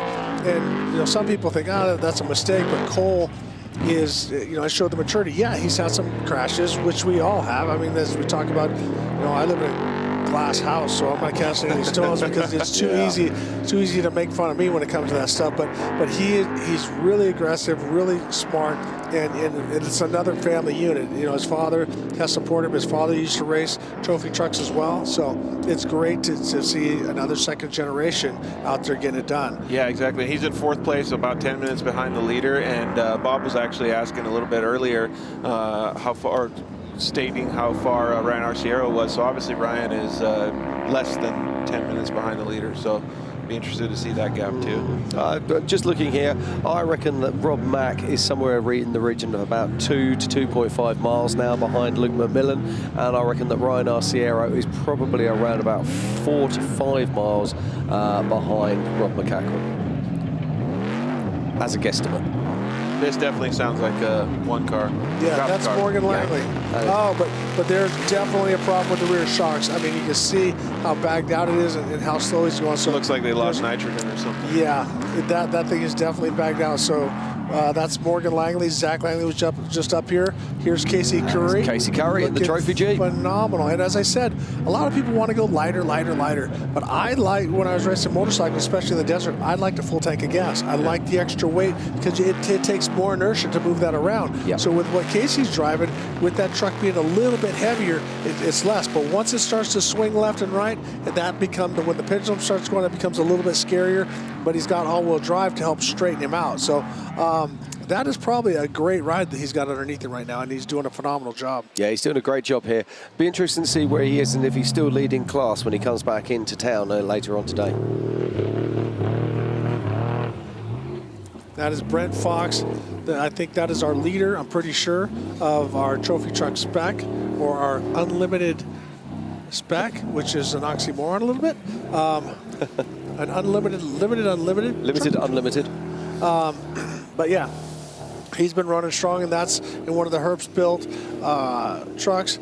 So there we have it. Fox, Schooley, and Householder. So right now we don't have the exact time split, but that is the running order. And once again, Fox, Scully, and Householder. So very, it's actually been a pretty tight race, but Fox has kind of dominated most of the time. And here, if we see the red gloves in there, that is going to be Ryan Millen. That's the People's truck. Yep, the People's truck. So Bernard did a great first 2 laps, and then he put Ryan in. Thank you, Reese Millen, for letting me know that. Ryan is unbelievable shoe. He's driven for Herbst. He's driven for a lot of different guys. Well, this is interesting as well, because also Eric Husted has fallen out. That means that Bernard and the car 69 is up to 4th place. That is phenomenal, and he's got the truck in the right hands. Ryan Arciero knows this desert, knows the truck very well. He did a lot of driving for the Herbsts themselves. He was one of their team drivers, so a great choice by putting Ryan Millen in there. He's going to be busy because he's also teammates with Mike Osborne. That was, my son Luke was running with him last year in Vegas to Reno. But so it looks like Ryan's going to be running with him as well. So he's got his hands full with rides right now. And to start in 20th place, find himself on lap 4 in 4th. Yep. That is climbing up to the top. No, but I would expect that from Ryan, but I don't mean this, no disrespect to Bernard, but for him being this new, bringing the truck back clean, moving up all those spots, him and Cruffy putting their package together. Very, very impressed with them. I can't say enough. I'm tooting my own horn a little bit because I have coached him a little bit, and he responded very, very well. But since he's gotten this truck, I haven't had a chance to work with him. We've exchanged some texts back and forth. So this is all on him. I really want to congratulate him and Cruffy for doing a phenomenal job in a race that is so rough. Yeah, and I like that though, Ricky, that you're being humble about it, because a teacher is no good without an absorbing student, right? Exactly. I can teach you, but are you going to learn it? Exactly. And so those guys, that's a big task. I mean, to jump on a truck that fast, that much horsepower in the mid 400, the roughest race there is, and to bring it back, looked like no flats. The bodywork was fine. We see that maybe Ryan might have got a little bit, but let me just tell you, these last laps, the truck, the track is so rough, and it changes everything. Because when I did it a long time ago with Clyde Stacy, first lap, one section, 90 miles an hour. Second lap, about 70 miles an hour. Third lap, about 60 miles an hour. Last lap, 40 miles an hour, and I was shot off into the weeds about 3 times and made my co-driver cry. I hit the ground so hard. So it just, everything starts to accumulate. The bumps get bigger, and the shocks get more tired, and the way it goes.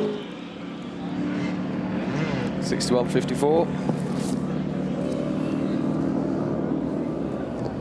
That's Alan Levinson. He's going to have to do some polishing on that one. Well, it sounds like he's missing a hole, too. Oh, yeah. Yep. Sounds like 2 cylinders have left the party.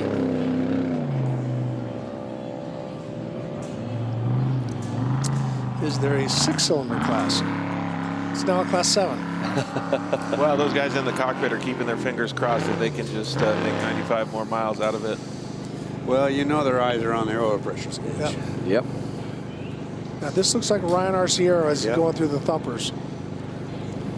Just pay it. Focus on the wheels for 1 second, a couple seconds, then look at the cab, and that just shows you how well that truck is set up. Yep. You don't see you don't see the hood up and down, up and down, up and down. And you don't. Well, as soon as I said that, we stood on the nose. Larry Rosser is down, starting his final lap. He is. He's currently sitting in. Just to go through the top 6 very quickly. In first place is Luke McMillan. In second place is Rob McCachran. In third is Ryan Arciero. In fourth is Bernard Steinman. In fifth, Cole Potts. And in sixth place, it is Larry Rosler.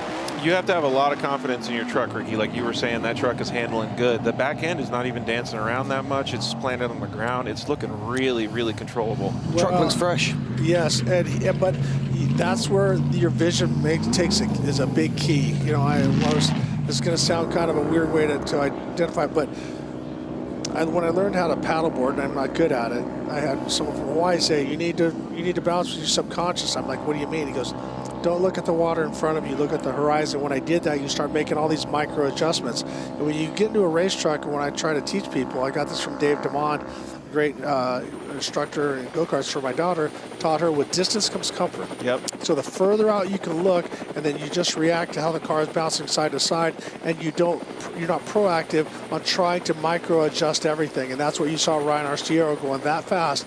He's not looking right in front of him. His sight is going up to 1,000 feet ahead of him, all the way back to probably about 20, and going back and forth, but not, making sure that he's got his vision out as far as possible. And these guys do that adjustment a lot during one lap, man. Yeah, well, and then here we see Kyle Jurgensen as he comes through.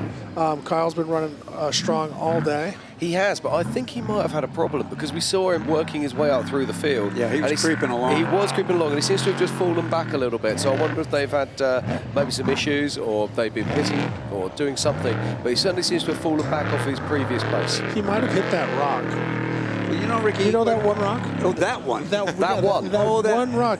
That one rock that gets you. Yeah. Actually, leans out of the course at you. Yeah. You might have some insight on this, Ricky, because what he was doing, he was putting along about 20 miles an hour off to the side. All the tires were up. There wasn't anything hanging. It sounded okay. What could be going on that it could be so fixable that he's now out here? Well, I'm not sure the package that is in there, but if it is an LS package, sometimes they'll go into what they call a limp mode. Yeah. And what happens is, when that happens, you have to we got go a pass down coming up here. and shut those off, turn it on, and then get going again.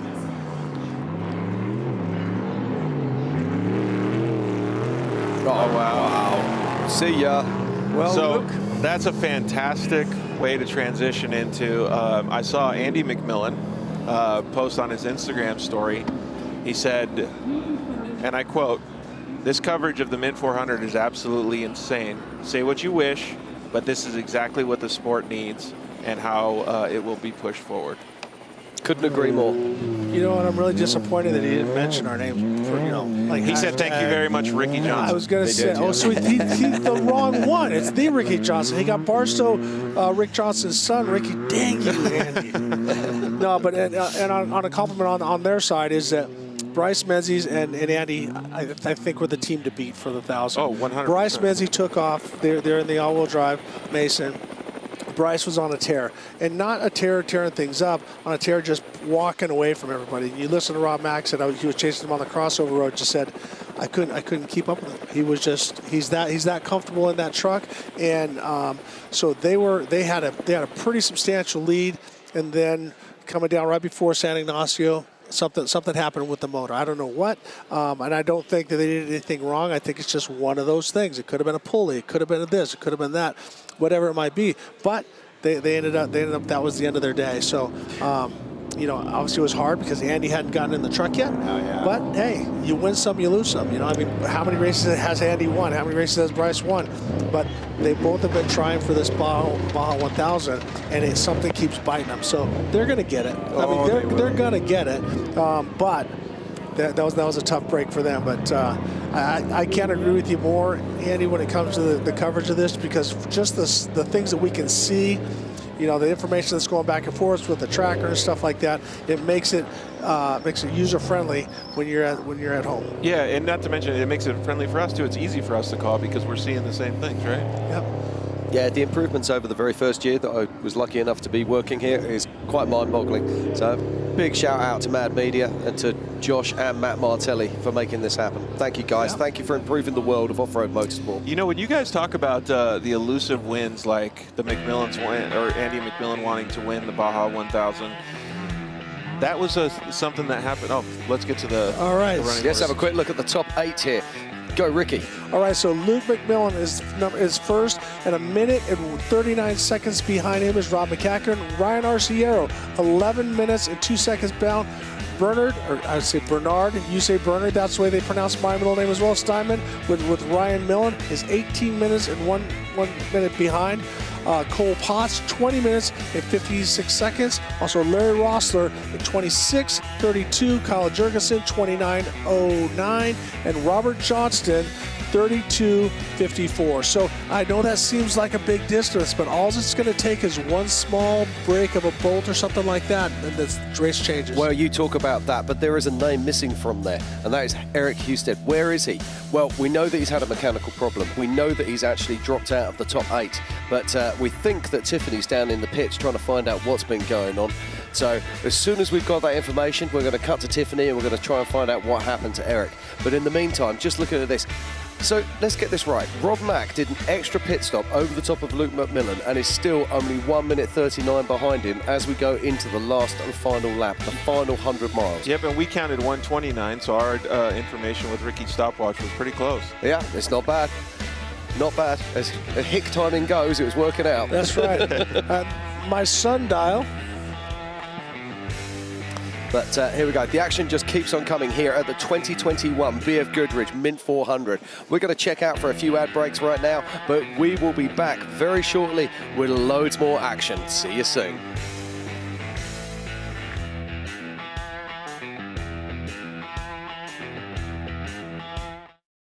At Harbor Freight, we've worked hard to expand our selection of high-quality tools. And we'd just like to say thank you for noticing. Noticing that our Daytona 3-ton Super Duty floor jack is every bit as good as the competition at a fraction of the price. Thanks to all our customers who've raved about our product.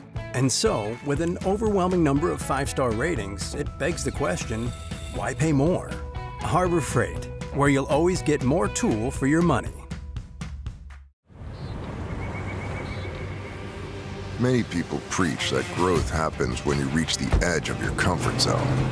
We disagree. We think growth happens much further out than that. Introducing BFGoodrich On Trail, an app that integrates exploration into everyday living. It features continuously updated trail data from a network of other off-roaders that includes missions, rewards, and more. Find trails you never knew existed and discover a community you never thought you'd meet. All by seizing the opportunity to see what lies beyond the next bend. Because the only true way to test yourself is to push the map past its furthest edge. BFGoodrich. What are you building for? At O'Reilly Auto Parts, we know how important it is for your car to look sharp and run well. And we're here to make that as simple as possible. Get all the parts, accessories, and tools you'll need for your next project delivered right to your doorstep. Just place your order online and leave the rest to us. You'll have everything you need at your door with free shipping the very next day. O'Reilly Auto Parts.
Okay, and welcome back to the 2021 BFGoodrich Tires Mint 400 here in Las Vegas, Nevada.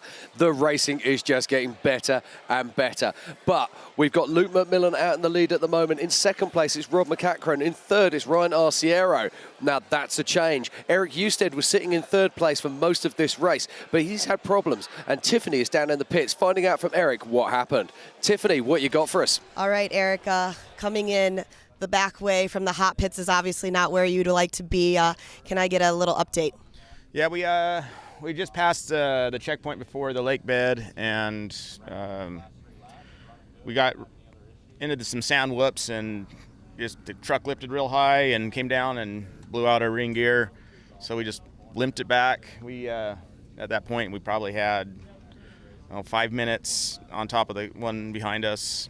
We limped the car for at least 5 minutes before someone went by, just on the side of the shoulder. So we had it, at least a good solid third, but that's racing, unfortunately. So. And talking about that, obviously, this is not what we want to have this conversation, though. But being here at the Mint 400, can you let us know a little bit about what the course was actually looking like? Because we're coming in here, the hot pits are still super dusty. Well, like all these courses, and men especially, every lap it deteriorates. And that last lap, it was pretty tore up. We panned out. I can't even believe we have a pan still on the truck. It was just digging in. The holes were more than the suspension can handle. So now with the sun going down and the air still not moving, that lake bed's dangerous. You're gonna basically be 5 miles an hour tops, where we're doing 120, 130 all day long. So the last lap will take forever. All right, well, I'll let you get back there, dissect and figure out everything. Back up to you guys. All righty, so you heard what he said as we're watching Cole Potts as he comes through the thumpers, and you see the fenders hanging off a little bit, but that green truck, you can see it coming from a mile away. Talk about a disappointed guy. And here's the thing. Everybody says four-wheel drive, the weak link is the front. And what did he say? He got up in the air, and that pinion gear we talked about, why you have that underdrive, that you can put that bigger ring and pinion in there, and that's why Neil Mason made the 10.5 inch. You can, in most of these trucks, you can run that rear ring and pinion all year long. It's a little bit more expensive, but that might be something he's going to be looking into, because when you're sideways and you're trying to come down, you straighten the vehicle out by powering your way out. But if you happen to come down on one wheel, as we're watching this in slow-mo, you can just see how hard Cole Potts is working through those thumpers and not hesitating at all. Man. Just boom, boom, and it corrects that little bit and right back on it. So that's the thing. Racers have the world's shortest memory. Yeah, absolutely. But it's worth remembering, these cars are around about 6,000 pounds. Yes. Yeah. So when you're 6,000 pounds, you're coming down on a ring gear that's the size of your fist. Yep. Okay. So, or the pinion gear that's the size of your fist. It's really amazing that they actually last at all. Yep. That was Steve Wright in the Living the Dreams helicopter out there flying around. He's following Luke McMillan, so there you go. That's Stevie Wright out there. He's won the Baja 1000. He was the 250 champion for Factory Honda. He's a Factory Yamaha rider. And also, so if you want to check him out, Living the Dream Hilo, that's him. And they're out there following the race leader, Luke McMillan, right now. But let's get back to that, is that's very promising. You always got to take the good and the bad. Even if you win, I think if you want to better your program, where could you be better? If you lose or break, where could you be better? That front didn't break. The front, he's fine. He broke a rear ring gear. So that tells me, however they got that front set up, they've got a good package underneath them. So they can have confidence in that. Well, they were talking about it being Triton Engineering, which is Igor. Now, Igor's been making... you've seen the vehicles that he works on. So we're talking about Lauren Healy, Cody Wagner's vehicles that we see at King of the Hammers. So they're developing front ends on those vehicles that are capable of rocks. But now look at the pace of Luke McMillan. Okay, so now here's the decider. He's down to like 20 to 35 miles an hour and can't see. So who's going to push it harder in the dust, I think, is what it's going to come down to. Yep. So this is interesting, and Eric Husted said that. That the lake bed and everything with the dust hanging with the pressure is going to be going so slow. Bob? When I took my little break out there, I ran into a whole clump of McMillan moms, wives, and girlfriends. So we asked the question, how's it going? Well, here's what they're concerned about. If you took a look, next time we take a look, he does not have a top light. He has only bumper lights. They do not have their lights on. So now they're concerned about how much light is he going to really require. If this thing keeps going the way it's going, I'm thinking that he's got okay. He's got those lights in the bumper, and that'll get him here. But I thought that he was one of the ones that started with the upper light bar. Yeah, that's what I thought. He had light bars. I think he did. I thought it was Rob Mack that did have the upper light bar. Here's we see. Don't forget his Joe light bar. Lombardo. His light bar is recessed, so it's set back into the car a bit, so he doesn't sit prominently above. Yep. Wow. We'll have a look in a minute. Yeah. Well, and I'll be honest with concern, you. really, in the dust, but in the dust and in any kind of this haze, I never use my upper light bar, and I don't know anybody that does. No. Just because you can't, you got to run the amber lights low, and also, even if they're really bright, I'll go down to just sometimes 2 lights because you have to be able to try to see through the dust, and the more light you get, the more it illuminates the dust, the more it illuminates the fog. You got issues. Well, this is interesting. You were talking to us yesterday about how the light happens. Let's just listen for a second.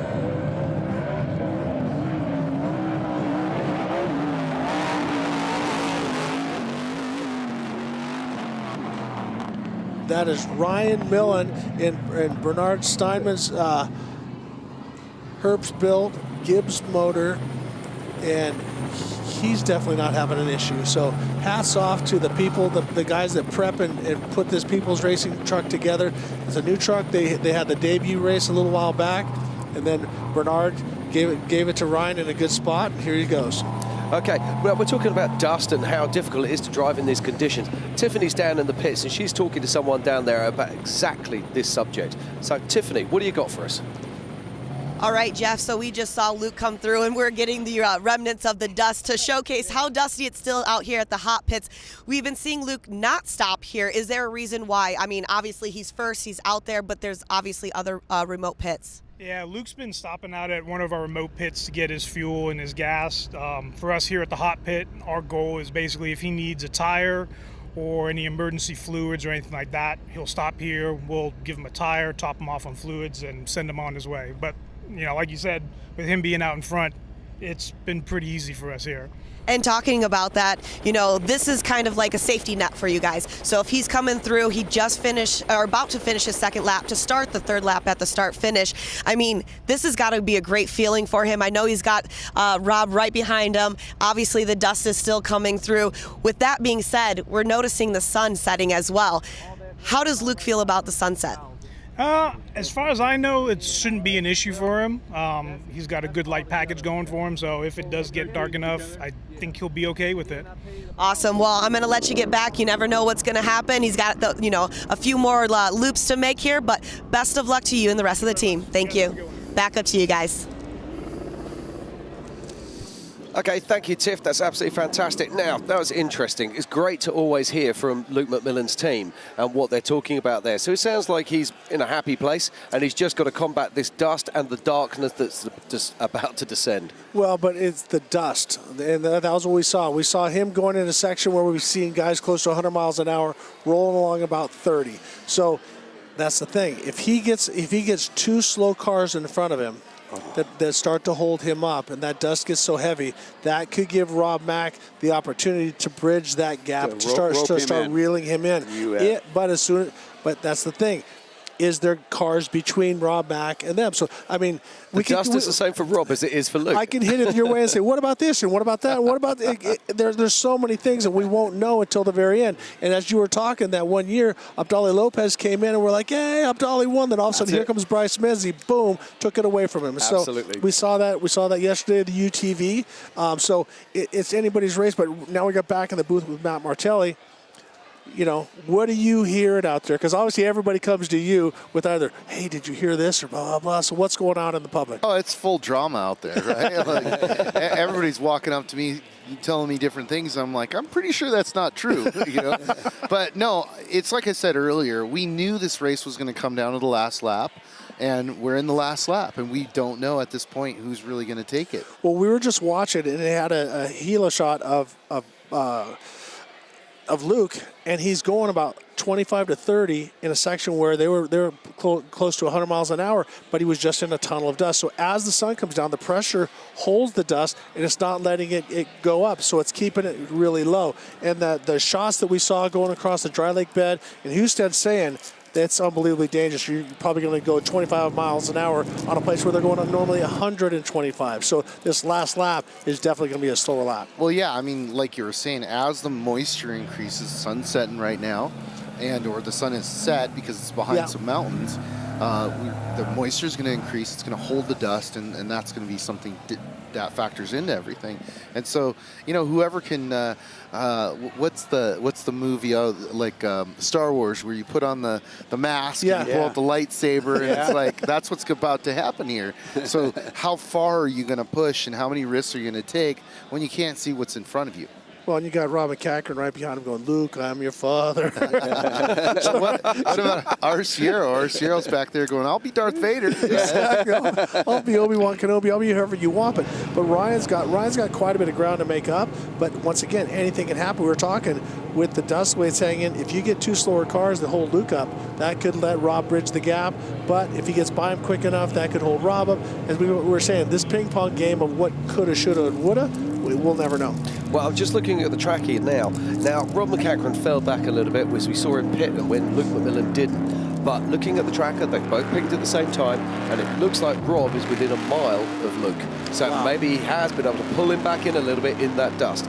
But let's not forget, Rob's still got to fight the dust as well. It's just a matter of whether if Luke catches that dust in a fast spot, but Rob can catch it in a slower spot, it just might be the catalyst that he needs to be able to get a little bit closer. Yep. Well, and the longer it goes, that moisture is going to still be a factor, but I bet we're going to get a little bit of wind movement. If we do that, I mean, that would... I know that Luke McMillan's praying for it right now, probably the rest of the McMillan family, but it's great. I have Cash Vessel, Scoop Vessel's son, texting me from North Carolina. I have people from all, I have Reese Millen letting me know what's going on. So it's pretty cool how technology has gone, and all the way down to Rob McCackern's son is reading texts from Amber in the car, letting him know who's in front, how far behind, and what the back door is. And so thank God for iPhones. In some cases. Well, and the live stream. Let's give the entire live stream crew a big shout out. I mean, what we're doing here is unparalleled in off-road motorsports. Yep. King of the Hammers does a great job in their live stream absolutely. As well. But we're implementing some new technology to bring it to all the people in the world. I mean, this is a worldwide thing, being on YouTube and Facebook as well as Flow Sports. Yep. I was talking to some of the drivers yesterday after the race had finished, and they're actually using the live race tracking inside the cars so they can see where their competitors are. Wow, smart. Okay, smart, absolutely. So that's what you're doing. So this kind of media is actually changing the face of racing, not only from the point of view that we can involve the people at home, but also that the racers can actually use this technology on the race course as well. Well, knowledge is power, especially when you're racing. Knowing where your competitors are at is absolutely critical because, you need to know, okay, this is the point where I'm going to hang it out because I have to, or, this is the point where I can just relax, save the car, cruise in, and end up where we're going to end up. All right, here's Steve Hengeveld going for his last lap. We had Zach Langley up here. Zach had a clean couple first laps, no flats, felt great in the truck, and now he's got Steve Hengeveld, who is known in Baja and in Dust of Glory as the master of nighttime. So you got a guy that's a shoe on a motorcycle, an unbelievable shoe on a truck as well. So as he starts off, he's continuing that legacy going. Yeah, Hedgeveld is fast. So looking forward to him putting it down on this last lap. And here comes Sam Baldy. We were talking about him earlier. That truck's all nice in one piece. He's running a really clean race all day long. Yeah, car looks great, doesn't it? It does. Well, we want to throw this out. We want to thank the guys from Baja Jerky. If you use the promo code MINT30, that is promo code MINT30, you'll get 30% off at BajaJerky.com. So if you want to write that down, grab a pencil real quick, promo code MINT30, MINT30, 30% off at BajaJerky.com. We've got tons of it up here. We're loving it. It's keeping us going all day long. And if you watch Larry Rosser, he's probably taking a couple pieces every lap to keep that protein level and energy up. And they got some great flavors, Ricky. I was looking at the packaging. I mean, this is not just basic jerky. This is good stuff. I love it. Works well for pre-running and racing for us. And now we see a 3-time winner, Justin Loeffler. Yeah, I'd like to speak to Justin later today. I believe there's going to be some stories. We wouldn't expect him to be this far back down the pack, so definitely had some drama out there today. Well, at this, you know what? I gotta submit to Bob. Bob said that he's not going to be as tough as he was because they probably didn't do the work on the truck. And I think you're right, Bob. I think they planned on running that yesterday to learn the course. Yeah. But Justin's not at his normal pace. Normally, I mean, he's unbelievably spectacular. Yeah. It just seems like he's running. Yeah, I could see some damage on the rear of his truck, which indicates that he may have gotten flat. Yeah, now look at the difference in pace here as they come through the Fox Proving Grounds. I mean, that's half the pace they were traveling through there earlier today. Man, those are tough conditions, but this is what makes off-road racing so badass, I feel, is that this is no cruise in the park. Somebody's off here. It looks like a 10 car. It does. And I can't tell from the front, but... Single seat 10 car, yep. Single seat 10 car, I see the tires are BFs. BFG's on the front. I think you could spot a BFG from 200 paces. Well, that pattern is a little notorious, right? Bob is the perfect color commentary. The tires are round and they're BFGoodrich. I'm like, thank you for that, Bob. Hey, it took me months to figure it out. You got it now. Yeah, beautiful overhead coming in. Now, that's what you want to see when you're coming out onto that long road. You don't want to see dust. You just want to see open track, open it up, and go. This is through the low-C thumpers. These guys are just motoring. But look at the dust is coming over to the other lane. It looks like it's not hanging quite there. See how it's coming over? If we get a little wind, it's going to help those guys out quite a bit. Is this Robert Johnston, maybe? Yeah, it's missing. If it's missing that left front bumper as well as the balance, that's Robert Johnston. Yeah. Johnston. As we're watching, we want to thank Rockford Fosgate, NGK Spark Plugs, Impact Instant Canopies, Baja Jerky, Fox Shocks, and also Polaris UTVs as well. Yeah, look at the suspension work. I mean, this thing's been taking a beating now for almost 300 miles, and it's still just clicking away. You know, that area I could talk about in particular because those whoops are about 3.5 feet deep. They're pretty, they don't really have a rhythm to them, so they're a little bit tricky. So a little bit? Yeah. Because you can't just hit the tops. They're so far apart. There's Bailey Campbell. Bailey's currently running in 4th place in Class 1 at the moment. She's doing an awesome job. Doing a great job. I would love to know if it's Bailey at the wheel or if they've had a driver change. If anyone of the Campbell team's listening, if you'd let us know, it'd be really cool. You know, I don't recall her being somebody who hands driving over. She doesn't usually. No. Yeah.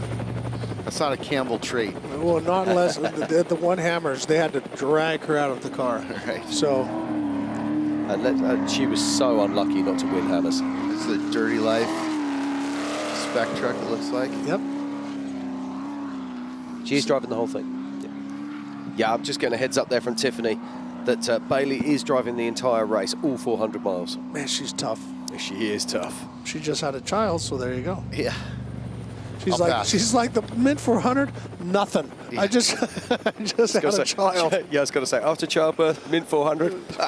It's a vacation. You know, one curious, or what I'd be curious to hear is, and if maybe we could figure out what our time split is between the unlimited trucks and the limited truck leader. I can give you that by the power invested in front of me. Well, if we're looking at who's leading in Class 1, Casey Curry, Peltzer in 2nd, and Fry in 3rd. So well, Brent Fox is our fastest unlimited truck at the moment, but he hasn't quite crossed the line yet to start his 4th lap. So as soon as he starts his 4th, I'll be able to give you that split against Luke McMillan. Another one of our 10-car racers here coming through the Fox Proving Ground. Wow, it's hanging. Rigid branded, so he's using rigid lights, which they're one of our sponsors, so clearly he's going to have an advantage, right? Marcelli puts certain dust particles that Bridget can see through. And the bags of money that I pick up cause me to change the weather. Yeah, exactly. Now, That's what everybody thinks anyways. Matt, I've got a question that you might be able to answer. We've got some guys back in Europe asking, what is the entry fee for an unlimited class car in this race? It's a few $1,000s. You know, it covers a lot of different things, but yeah, it's very reasonable. Yeah. I mean, when you think about you can go below a few $1,000 drinking, right? Crikey. With your buddies.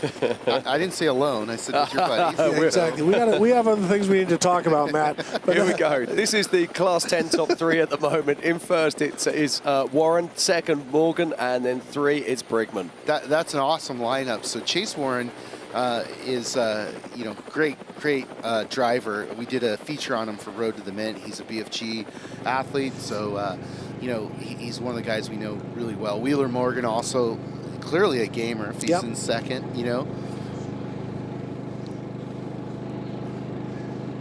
also pitching to see these guys are battling all the way to the finish.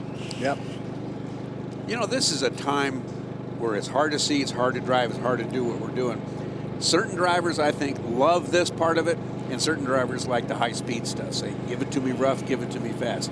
Where are you, Ricky? I'll take whatever, because here's the thing. I like a lot of the drivers have an ego, and I feel like wherever it's the harder, the worse, the better. I need to try to be the best that I can be. If in a perfect world, I would rather drive day than night. I don't mind night. I drove night down at the 1,000. Yep. It doesn't bother me at all. But I like being able to pre-run my time frame and all the different stuff. I don't like going nocturnal and do all my training at night, even though I do pre-run at night. It messes up my sleep time. I'm a little older. I want to go to bed early, get up early, things like that. So in a perfect world, I would rather start and run into the night and then pass it. That's the way that I would like to go. But I don't mind staying up and running all night, because I don't change my sleep schedule because adrenaline and everything. I typically don't sleep well the night before the race anyways, because I'm just too anxious and I want to get going. So I just go, time to go, time to get ready. I take the Alexander Smith, Malcolm Smith's son. I ask him, how do you prepare for soloing the Bond 1000? He says, I don't. You just take the beating. You just go. And my partner Chip Benrud was fortunate enough to win that. He's a Special Forces, retired Special Forces guy. He went after it three times. 2 times he crossed line first, got lost with penalties. His 3rd time charm, he won the Peninsula Run all the way down. So you just have to be ready to take the beating. I get asked every now and then by somebody, what should I eat before the race? What should I do? And I tell them what I think is the truth. Don't change anything. Don't try and fool your body. Surprise it better than fool it. Well, if you eat junk, eat junk. If you eat right, eat right. I always recommend you're better off to eat right. But if you drink soda pop all week and hamburgers, then you switch to power bars and Gatorade, or if you think that's the answer, your body's like, wait a minute, what is this? I'm not used to metabolizing that. I just need to be, and that's where I loved Ivan Stewart back in the day. Drank coffee all the time. Yeah. All day, every day. Every time you saw him, he had a cup of coffee in his hand. And that's this is the guy that would Ironman with no GPS and no co-driver. Yeah, I no gloves. There's certain things that I won't drink. For example, I won't drink tea before a race, because otherwise you're wanting to pee almost immediately you get in the car. So I hydrate on water. I try to avoid energy bars for the same reasons we were speaking about energy drinks or something. You get that spike. Yep. But keep it normal. Keep it to what your body thinks it should be. So usually have a sort of granola or something in the mornings before we go out. Don't eat or drink things that could upset you, like orange juices or things like that. Try and just keep it simple. Jim, how much now, of your hold racing happens Hold on one second, Bob. That's Brent Fox. This is our leader in the unlimited spec class. So this is our current leader there. He's been running it all day long, and that's one of the Herbst built trucks. Really, really strong driver. He's been doing great all day.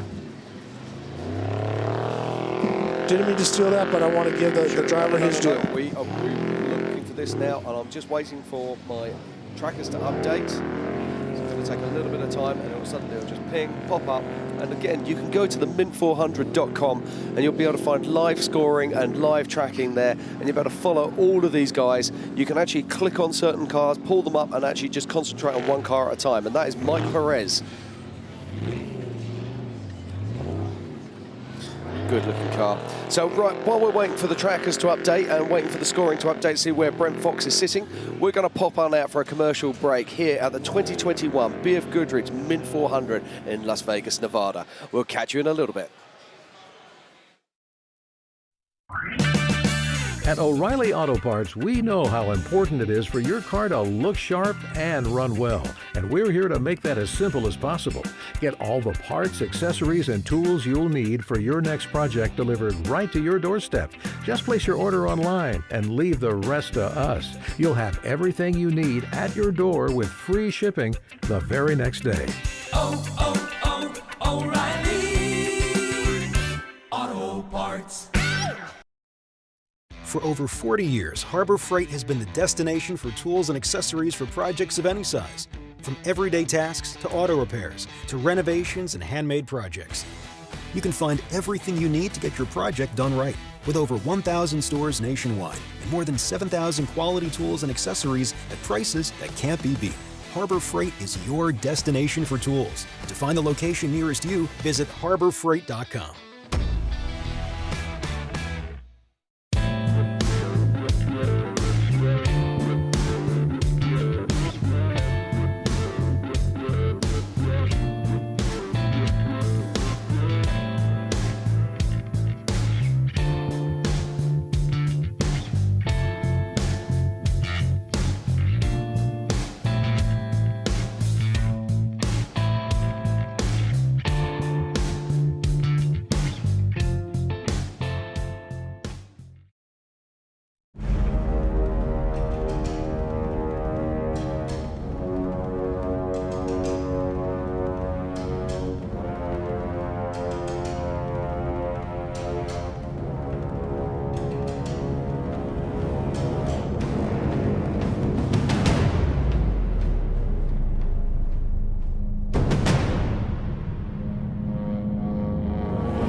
Many people preach that growth happens when you reach the edge of your comfort zone.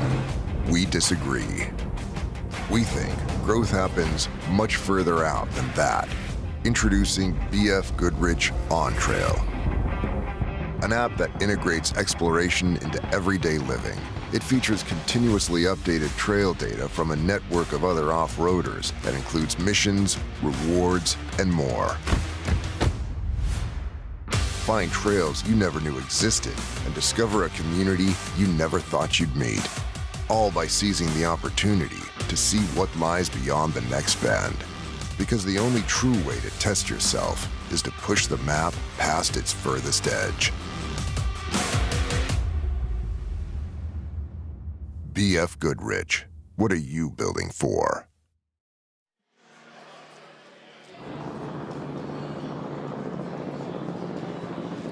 Indeed. Okay, here we are. We are back at the BFGoodrich Mint 400 2021. What a day of action. We have seen so much fantastic, unlimited class stuff going on out there on track.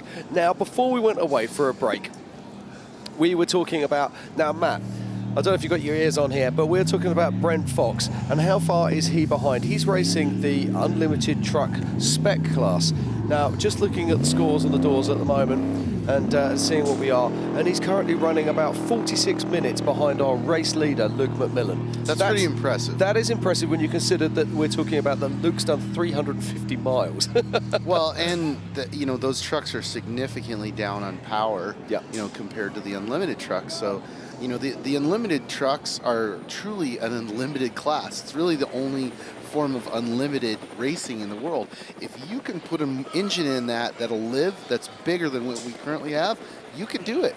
Figure it out. Pair You it want with to supercharge it? You want to turbocharge it? What you want to do whatever you want? Yeah, I'm a little surprised the guys haven't gone to superchargers, although I do know that we're kind of at that point where we can't get transmissions to live. So Now, who was it a couple of years ago that was running a 2-engine, 2-transmission configuration? That was a Geyser truck. Clyde Stacy. Yeah, it was Clyde Stacy, wasn't it? It was a double diesel. Yeah.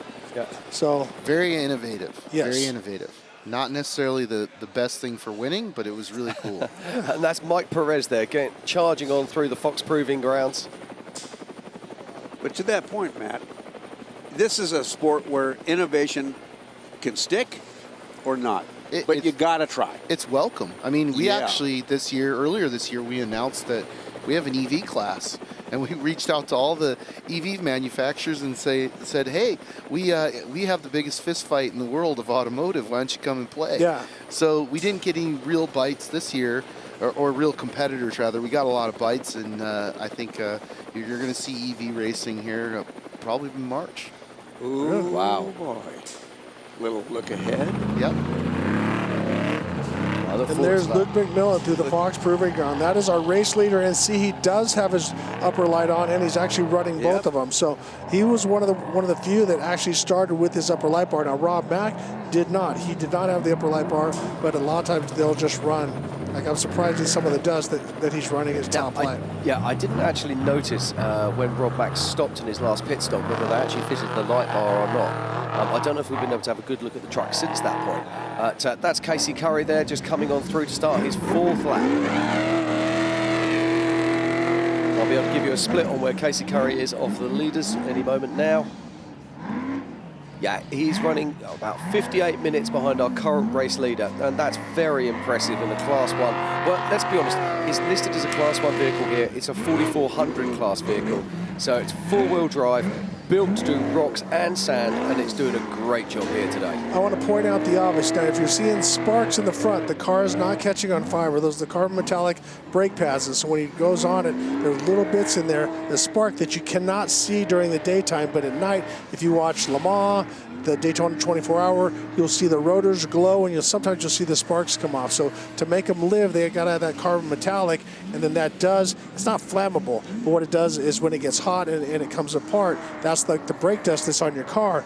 It is Exactly. When you see these cars coming through contingency, you'll quite often hear that they have very squeaky brakes as they drive down the road. They're literally screaming at you. Yep. And people are going, oh dear, the very expensive car, I shouldn't do that. But it is the compound of the brake materials that they are actually using. Once they get them up to temperature, you don't hear nothing. Exactly. And they stop way better than other than the noise. Yeah, I mean, when you're trying to stop a 6,000-pound race truck on a dime, you better have your brakes set up. A lot of guys in Europe, they ask the question, why do they have to weigh 6,000 pounds? Why don't they shed a load of weight? We can race cars we see the UTVs, they barely weigh a ton. So why do these unlimited trucks weigh so much? To make it safe, you have to surround the driver and everything. And so people have thought about making carbon fiber tubs and all the different stuff. Now we have carbon fiber bodies, but you need that steel, and you need that chromoly steel, not mild steel, because when they did a long time ago, when they looked at John Nelson's Class 8 that Larry Ragland drove and Scoop Vessels drove, they put it on a stress test. It was something like 800 times more rigid than Dale Earnhardt's NASCAR. And so that's the thing, is that they're taking hits that are like wall hits for NASCAR. Over and over and over and over again. And so you have to make it big and strong. And that's the thing. Also, the vehicles are going so fast, if they crash, we got to protect the drivers. And to make those suspension parts last, you can try a different, they tried aluminum, they tried this, and some of them actually have billet aluminum front A-arms and stuff like that. And the Mason has the uprights that are there. Once again, we're watching Steve Hedgeveld and Morgan Langley's getting after tops, and he's Steve's the man. Yeah. I mean, you can speak to that about bikes. It's like when you can go this fast on a bike, doing it in a truck is not a big deal. Yeah. The cage definitely gives you some security, but the first time when you start going that fast, you're like, holy cow, it just, because you equate crashing at that speed, is I'm going to hit the deck. But anyway, so that's the thing, is that you want to make them heavier and safe. So with safety and all the different stuff, and now with the all-wheel drive with the components to make them that strong, and the travel and everything that goes along with it, everything just keeps getting bigger. Shocks, now we're at 3.5s. It used to be little 1-inch shafts, and I mean little one-inch shocks with little half-inch shafts. It's worth talking about the shocks as well, because I mean, people can't believe when I say to them that some of these shocks are carrying up to 1.5 gallons of oil in each shock. Yeah, and it's not average oil. I mean, some of the shock oils I've seen that the guys at Icon Vehicle Dynamics use in their race stuff, it's like you can't use just regular shock oil. I don't know what it is. Because I'm a layman. But it's a very thin. It's not like your motor oil and stuff that's thicker, and then when it gets hot, it's got your 15, 10, 20, or 30, 50, or whatever the weight, whatever that is.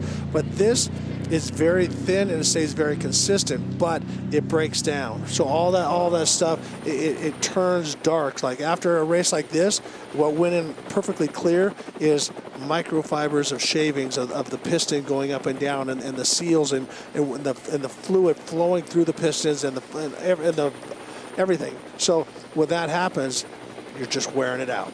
And so that's why Robbie Gordon, he was trying to build zero viscosity oil. I'm like, I don't know how you can do that, because air has viscosity because it flows, But he's Robbie. He can do anything. Well, yeah, sure. And we just see on screen, I'm just going to interrupt because that's our second place in the Spec Class Unlimited trucks. That is James Scully. Sorry, please carry on. No. So, and I don't want to take anything with storytelling away from these guys, because they're racing so hard. And I knew if I was in there and I'm like, you're telling stories about what? I've just done 300 of the most brutal miles. Can't you talk about what I'm doing here? Say my name. Say my name. Scully, you know what?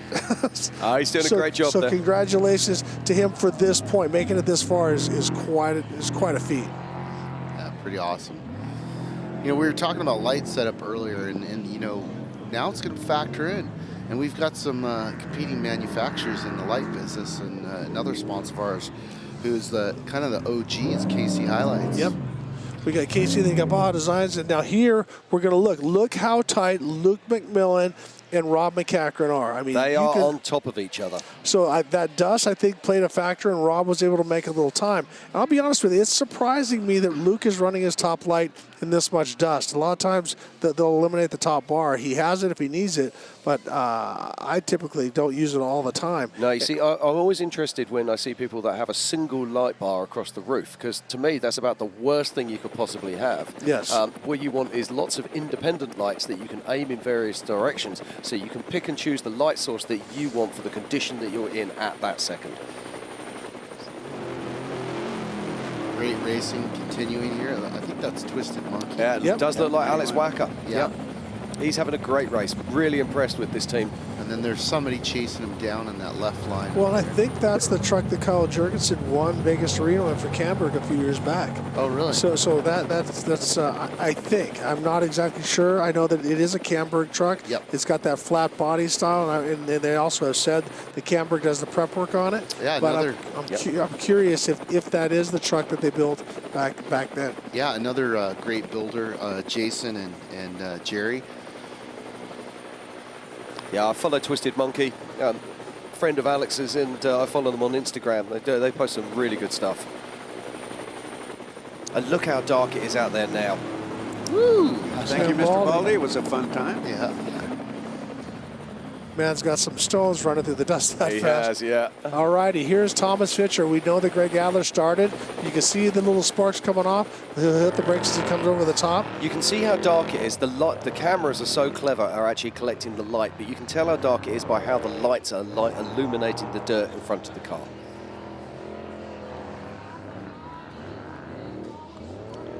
Okay. So getting some updates here. It looks like Rob McCachran is right on Luke's bumper. We're going to have an exciting finish here because you have to remember that Rob started 1 minute behind Luke. That's right. Well, So he's just got to haul into that dust area just right at the end. But Rob has only his 2 middle lights working.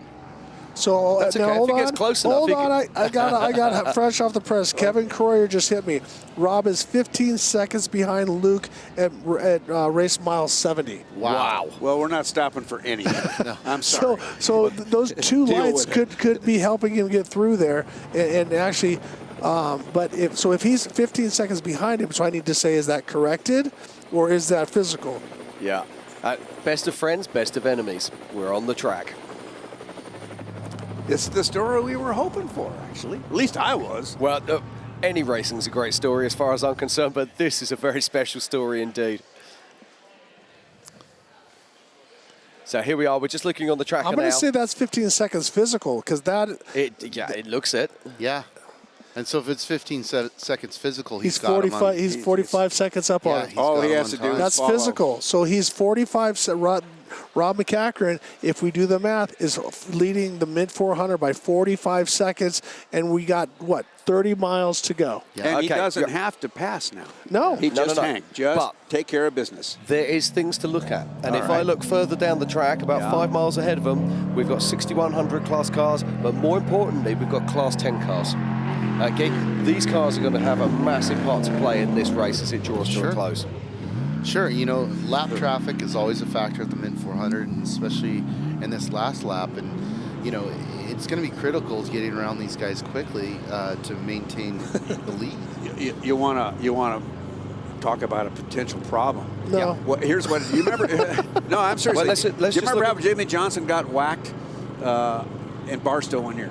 Bob, When let's we just have get a look cars on get here. together. Let's have a quick look up on here, All right. and you can start to see the lap traffic that we've got there. 1075. So they've got 1075 right in front of them right now. Okay, then they're going to come through to the fast stuff. And if you look down there, we've got more Class 10 cars. See the two together? If those two together get passed by Luke, the guy behind may not realize that McCachran's right on his dip. There is actually a 6100 Pull out class in car front. in there as well that's not showing on this tracker that I can see on mine.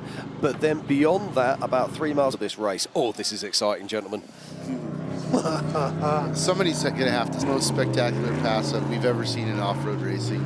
A few years back when Tavo was racing with us at the Mint. Yeah. We show it in every highlight reel. Yeah. He did just bull his way through there. Yeah, it was awesome. Yeah, that was literally take brain out, plant right foot and leave it. Yeah. But you can see the haze of the dust, and that's going to be the factor. That's going to be the story of the race. But a lot of times when everything goes perfect, the story's so short. So, Bob, how'd you do? I won. Yeah. Okay. That's it. Now, let's put something else out there as well, because around about 5 miles behind them is Ryan Arciero. Okay, and he's the dark horse in this, because if either of these guys have a problem, or if they do something silly, he's going to be there to pick up the pieces. I'm trying to think of what this is a finishing order that kind of reminds me of another Mint 400 just recently. I mean, we had Luke, we had McCachran, and we had Ryan. And I think Ryan was third last year, and I don't remember where Rob Mack was. Well, listen, the truth is we know what happens when you come to this race. You usually don't do well the first round. Right. The third round, you start figuring it out where you need to go fast and what the big paces, big no-nos are, right? But then it becomes a thing that you have to accomplish, And so I've seen it year after year where drivers will come and they don't get it. I'm going to talk about it right now. I feel terrible for Kevin Thompson and Harley Lettner because we've been talking about this all year, right? And they've had some big victories and a championship last year, and they're like, man, we want to get to the Mint and win the Mint. And they had mechanical problems, but I guarantee you, Kevin and Harley will be back. You've got to get the redemption. March, they're going to have an attitude. Absolutely, and they were one of the people that I was looking at that I'm not betting on them, but I'm saying these are gamers. So looking at where we're at now, Arciero wants to win this race badly. Yeah. Rob McCachran wants to win this race badly. Luke McMillan wants to win this race badly, right? Yeah. And of course, so does everybody else. But man, this is exciting. This is, yeah. These guys are not going to be backing off. This isn't a case of we're going to run a pace that's safe to get us to the finish. This is the gloves are off now. This is the final 30 miles. This is absolutely give it 100%. And that's why I believe this lap traffic is going to be absolutely key to this. And it maybe we're going to see Rob McCachran's extra experience paying off here. Well, I think so. But I don't think the vision is so short with this dust. I don't think a lot of lights are going to help you anyways. You know, if he's got to feel the force. Down there, I would go down to 2 lights. You know, down at ball, I would go down to 2 lights because I just couldn't see through the dust. And if he's lucky, they're the amber lights that help you see the yellow. It doesn't make the dust pop so much on you. As we're watching one of the drivers come through the thumpers. Look at the way the lights are changing shape as he hits the bumps and then up and down, up and Ryan? down. I think that's Brent Fox. Yeah, that's Brent Fox. That's been having a phenomenal run all day long in 6100, or the unlimited spec class. Many unlimited. Unspec to limited class. Go ahead. There's a lot of ways to say I think he's just missed his turn. He missed his corner. Yeah, missed the turn. Oops. And that's so there's us telling everyone he's having a great race. Yeah. He misses the turn. Well, that's definitely something that happens later on in the race. It is. It gets dark. You start seeing the shadows. Things look different with the lights and. Well, also you're hitting that ground. The car feels fantastic, and you're just on it. You're in your little zone, and away you go. Your co-driver's drifting off somewhere, and he goes, "Oh, blimey, sorry, Chief, I meant to tell you to turn right." Well, and I gotta brag about my co-driver Nico, who I rode with. This is the second time I rode with him down in the Baja 1000. And for guys that are listening that are co-dogs, he helped me a bunch because going like there, he would say R2, which is a tight right-hander, R2 and 3, 2, 1, boom. And so you wouldn't shoot past the turn, or he would have a red L1 or whatever it might be, and then he would count it down for me because a lot of times I can't see. I'm looking short, trying to see the road. And so if you guys are out there, some people co-riders just sit there. No, they're very busy. It's a hard job because you're not getting the distance. You're just looking at the GPS screen and calling out the turns and the marks and things that you have, or listening like Rob Mack listens to Siri tell him the distances with lead nav. It's telling him different things. But as a co-driver, it's very important for you to communicate and also keep that driver calm, because right now Dunk is trying to keep Luke calm but keep him motivated, and also Rob Mack is trying to stay on the wheel because he just has to keep shaving a second. It's not going to be one move. Yeah, okay, now, in fact, you can see Luke McMillan there. He's highlighted in the white dot. He's actually just passed Adam Lung, who's actually on track and not showing on this particular tracker. So these Class 10 cars in front of them are going to come into play in the next few minutes. It's going to be very interesting. Don't forget that the Class 10s will stay ahead if it's a little bit technical. They're just as fast through the technical areas as the big old unlimited trucks. But when the unlimited trucks can open up, that's when they'll just chase them down. Yeah, I wouldn't want to be in this position right now if I was in a Class 10 car.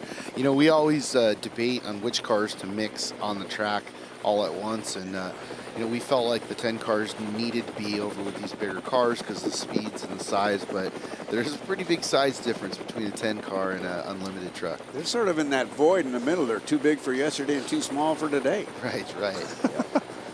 That's a very good way of putting Bob Bowers. Yeah. Well, seriously, you need to write a book. You've got lots of these. Well, listen, I'm just as surprised to see what flies out of my lips as you guys are. So it's not like I have a memory. Yeah. I can't remember this. His wife's like, oh, well, by the way, Bob, do you want to tell us talk about this? You're like, what? Did I? I said that? Yeah. I've learned the solution to all that. Did you say that stuff? Yeah. 2 words. Yes, dear. Sounds like Class 10 coming in now. Yep. That is the Warren brothers. Yep, that's Chase right there. And he's going just as hard now as he did at the start of lap 1. Oh, Chase is he's a fast guy. He's definitely not afraid. When we were filming with him over in Plaster City, he was biking the car, sliding it around. Like I kept telling him, like, you don't have to do that. And he goes, oh, I want to make sure I look good in the video. I'm like, okay, I have a video camera. You're looking great, buddy. Well, just to give you a heads up, Chase Warren is actually leading Class 10, as we expected him to be, and he's around about 58 minutes behind our current overall race leader, who is Luke McMillan. Wow, so that's impressive. He's 10 minutes off of the unlimited truck spec.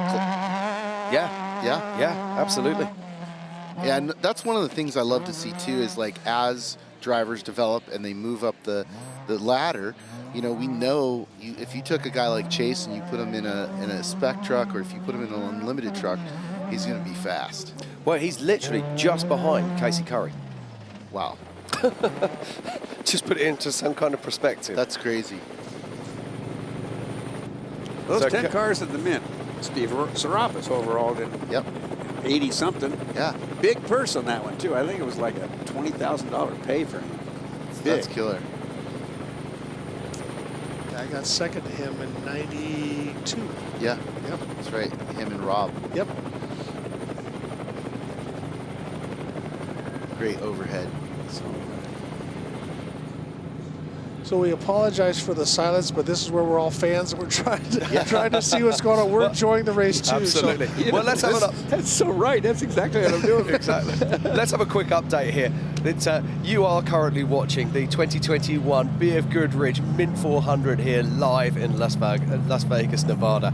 Head on down to the Mint 400. You'll be able to find live scoring and live tracking, and you'll be able to follow this race until its absolute conclusion. Our top three currently are Luke McMillan, Rob McEachran, and then Ryan Arciero. Now, the gap between Luke McMillan and Rob Mack is tiny. We can only speculate at the moment, but we've been told it's been down to 15 seconds. Yeah, we've got our tracker up there again at the moment. This is great. This is just, you know, this is what I really love, is it's just coming down to the end. You know, nobody's walking away from it. So my buddy Kevin Corrier came back to me and said it's been 11 minutes physical, and Arciero just came through mile marker 70. So right now Ryan Arciero, not corrected, but is 11 minutes physical down. But Ryan Arciero only started 1 minute. Actually, a minute behind. Yeah, a minute behind Rob. So he's got some ground to make up, or we need to have an issue. Got another shot of one of the 10-car competitors here. But I'm loving that it's not. Shot. There's no dust. Yeah. So is he. Yeah, exactly. No, this is really special footage. I want to point out that normally, when we started this last year, normally about this time of the day, helicopters go down. They basically can't fly at night very well. So drone, actually, this is a drone shot. So and the drones will stay up, won't they? Yeah, Matt? the drones will stay up, but you know, more implementation and new technology. Yeah, the footage and the coverage we've had of this race is just incredible. So thank you very much, Mad Media. It is absolutely wonderful. The way those lights are set up, what a great shot. Yeah. No, it's so clear. I mean, everything is so crisp right now. Well, it's not just Mad Media, to be fair. We have a massive crew on the live stream team, as well as the television team out there shooting cinematic shots that you'll see later on ESPN. On our talk show. Matt says it's not the whole Mad Media team. It's me. No. Matt Martelli. I definitely don't want to start that, because I need them. This would not happen without a lot of I'm people. joking. Come on, I've been up here counting yesterday for like 20 hours, so I can be a little bit off. Okay, just looking on the tracker right now, it does look like Luke McMillan is coming up behind the 1035 car. So that's going to be very interesting indeed. But it also looks like Rob Mack might have just fallen back a bit, but I just want to hit my tracker, just see what the time says. You can do this by hovering over it. You'll see that tracker pinged on Rob Mack at 16:57. If we then go to Luke McMillan and just hover over that, you'll see that his one pinged at 16:58. So 1 minute difference. 1 minute for these cars is approximately a mile. So it's still close, but maybe Luke has pulled away a little bit. Man, it's going to come down to seconds. It is going to be seconds. Did you order this, Matt? I mean, I know that everything here is all your work. Did you order how the race is supposed to finish too? Look, did you threaten these guys? I know you got some MMA experience. Did you tell Luke and Rob, if it's not close, we're going to the dojo? I'm just inviting these guys to the fist fight, man. There you go. And what happens. You know, we were talking about this earlier, but honestly, that's what's exciting for me as a promoter, as a fan, is that we don't know who's going to win. Even at this point, we don't know who's going to win. You know, any other form of racing, and even not off-road races, when a guy walks away with it, it's boring. That's not exciting. No. It's great for the guy who does it. Yeah, absolutely. It's terrible for everybody else, including spectators and fans and all that good stuff. So, a dominant race is not a fun one to watch. No, but, you know, I really think in the fighting spirit that everybody, or I believe in the fighting spirit that every one of these warriors has out there, that they don't want it easy. They want to come across that finish line, beat to hell, and go, that was gnarly, but I pulled it off. Yep. I used every available resource, and I pulled through, and I've got it. And those are the ones that count. And they want to race the very best. They don't come here just to race anybody. They want to race the best guys, and we have the best guys here. Absolutely. Well, you have the 2 winners of the Baja 1000 running neck and neck. I mean, how much better can you set this up? Exactly. Okay, it does look like now that the lead cars have actually passed the 1035, so they're now making their way to the next set of traffic. Well, that's good, because I was afraid we were going to get another nerfing highlight like we had last year with our F1 boy. Right? Oh no, that was 2 years ago. Yeah, yeah, Jensen Button. But he was so stoked. He's like, Rob Mack just hit me. So I just got another text from Kevin Croyer, and it's awesome because he's a very nervous guy right now, because those are both his engines and both of his transmissions. Yes, so we've seen a lot of the Dugan engines out there. We've been talking quite a bit about the Gibbs motors as well. But right now, Kevin Croyer, which is a local guy here from Las Vegas, that's where Croyer Engineering is. Down on As I Speedway. said, first and second right now with motor and trans. So he's a very nervous guy. Of course, he can't lose. Well, yeah, he can. They Well, both say can. that. Don't say that. Don't say that. Yes, you can. Well, you know who's not losing is BFG, right? BFGoodrich tires is on 1, 2, and 3. Yep. Yeah. Well, so once again, just to be clear, I did order that. That looks like Casey Curry there. Yes. And hats off to him. He's been driving a phenomenal race, and whoever he has working with him to set that truck up, I think it gets faster and faster every time he goes out. He has a superb race program. If you go to his workshops where he works out of, and the guys who work there, they are just 100% focused on making sure that those cars are 110%. And they just leave no stone unturned. It's incredibly professional. Yeah, I'm stoked with everybody racing with us, but, Casey and I talked about him racing this race. He was a little bit last minute about his entry, and I was like, dude, what are you doing? Get your entry in. He goes, I'm going to do it tomorrow. I'm like, do it right now, please, because we need to know you're coming and plan. And of course he did, and he's doing a great job here. Great job. As we're watching the sun go up and down and up and down and up and down. Is it morning or is it night? Is it morning or night? I'm getting confused. How many days are we watching? Exactly. But no, I want to throw a shout out to all of our ladies. Boys will be boys, and they like to go out and play in the desert. And I know, Matt, that all of us have women at home, and my wife, just sent me a text and said, I'm home watching, and I appreciate her giving me the freedom to go out and do the things that I love to do. But I'll be home tonight. We're going to be driving. So I'll see you in a little bit, Steph. I love you, and it's great that you got to have strong women at home that help us. That's still do Casey. this. Oh, absolutely. And obviously I love Steph too, because she loans me. She lets me come hang out with you. I should just call her directly. Yeah, that's the easiest way. Gentlemen, I'm going to interrupt because we are getting close to what is going to be an amazing finish. I am looking now, and I'm just counting. I've got 1, 2, 3, 4, probably 5 miles until the lead cars are in town. And they're I'm ahead looking of schedule. here, they are absolutely on top of each other. Way ahead of schedule. Oh, man. They are literally showing neck and neck on the tracker. Wow, that is going to be a bitter pill. Joe Lombardo working his way back into the field. Now, how tough is this guy? Been out there, trying to run a city like Las Vegas. Let's also try to talk keep about a city safe. Exactly. That's the hard part. A city like Las Vegas. I mean, how old is Joe? Old enough to do this. He's That's slightly fair enough. past his 20s. Past his 20s. That's a good answer. He looks like he's about 18 and fit. No, but Joe's a stud. I'm going to say he's probably early 60s, and but very in great shape. And every time I got to work with him and drive with him, he loves this. And this was one of John's trucks that he sold to him, and that John used to race. And as I said, John Langley was his best friend. So this is awesome that he's doing this kind of stuff in his honor. As we see, he's starting his last lap, and there he goes. They're in a speed-controlled area. They got to make sure that they be safe. Actually, probably extra critical. Go ahead, Jim. So I'm looking here now, and it's that close that the tracker dots are actually showing on top of each other. I cannot identify. Zoom out a little bit, would you? I'm zooming in to get close enough to it to see that. So that gives you an idea. They've got more lap traffic that's going to be involved in this. They've got a 6100 class car of Sam Berry to pass. I mean, give you an idea how close it is. I'm actually now showing Rob Mack ahead of Luke McMillan. Don't get excited. I think that's just the tracker pings. Yeah, but it's so that pinged at 17:05. That pinged at 17:06, which is why it shows ahead. This is such a Rob McCachran move, right here. It is, 100%. I remember talking to him about racing, and he said, "Look, Matt, nobody cares if I win by an hour or 1 second. I won." Exactly. Right? They don't give you better interest on your money when you deposit the check. Right. Well, Matt, I'm beginning to wonder. Here's a question for Mr. Martelli.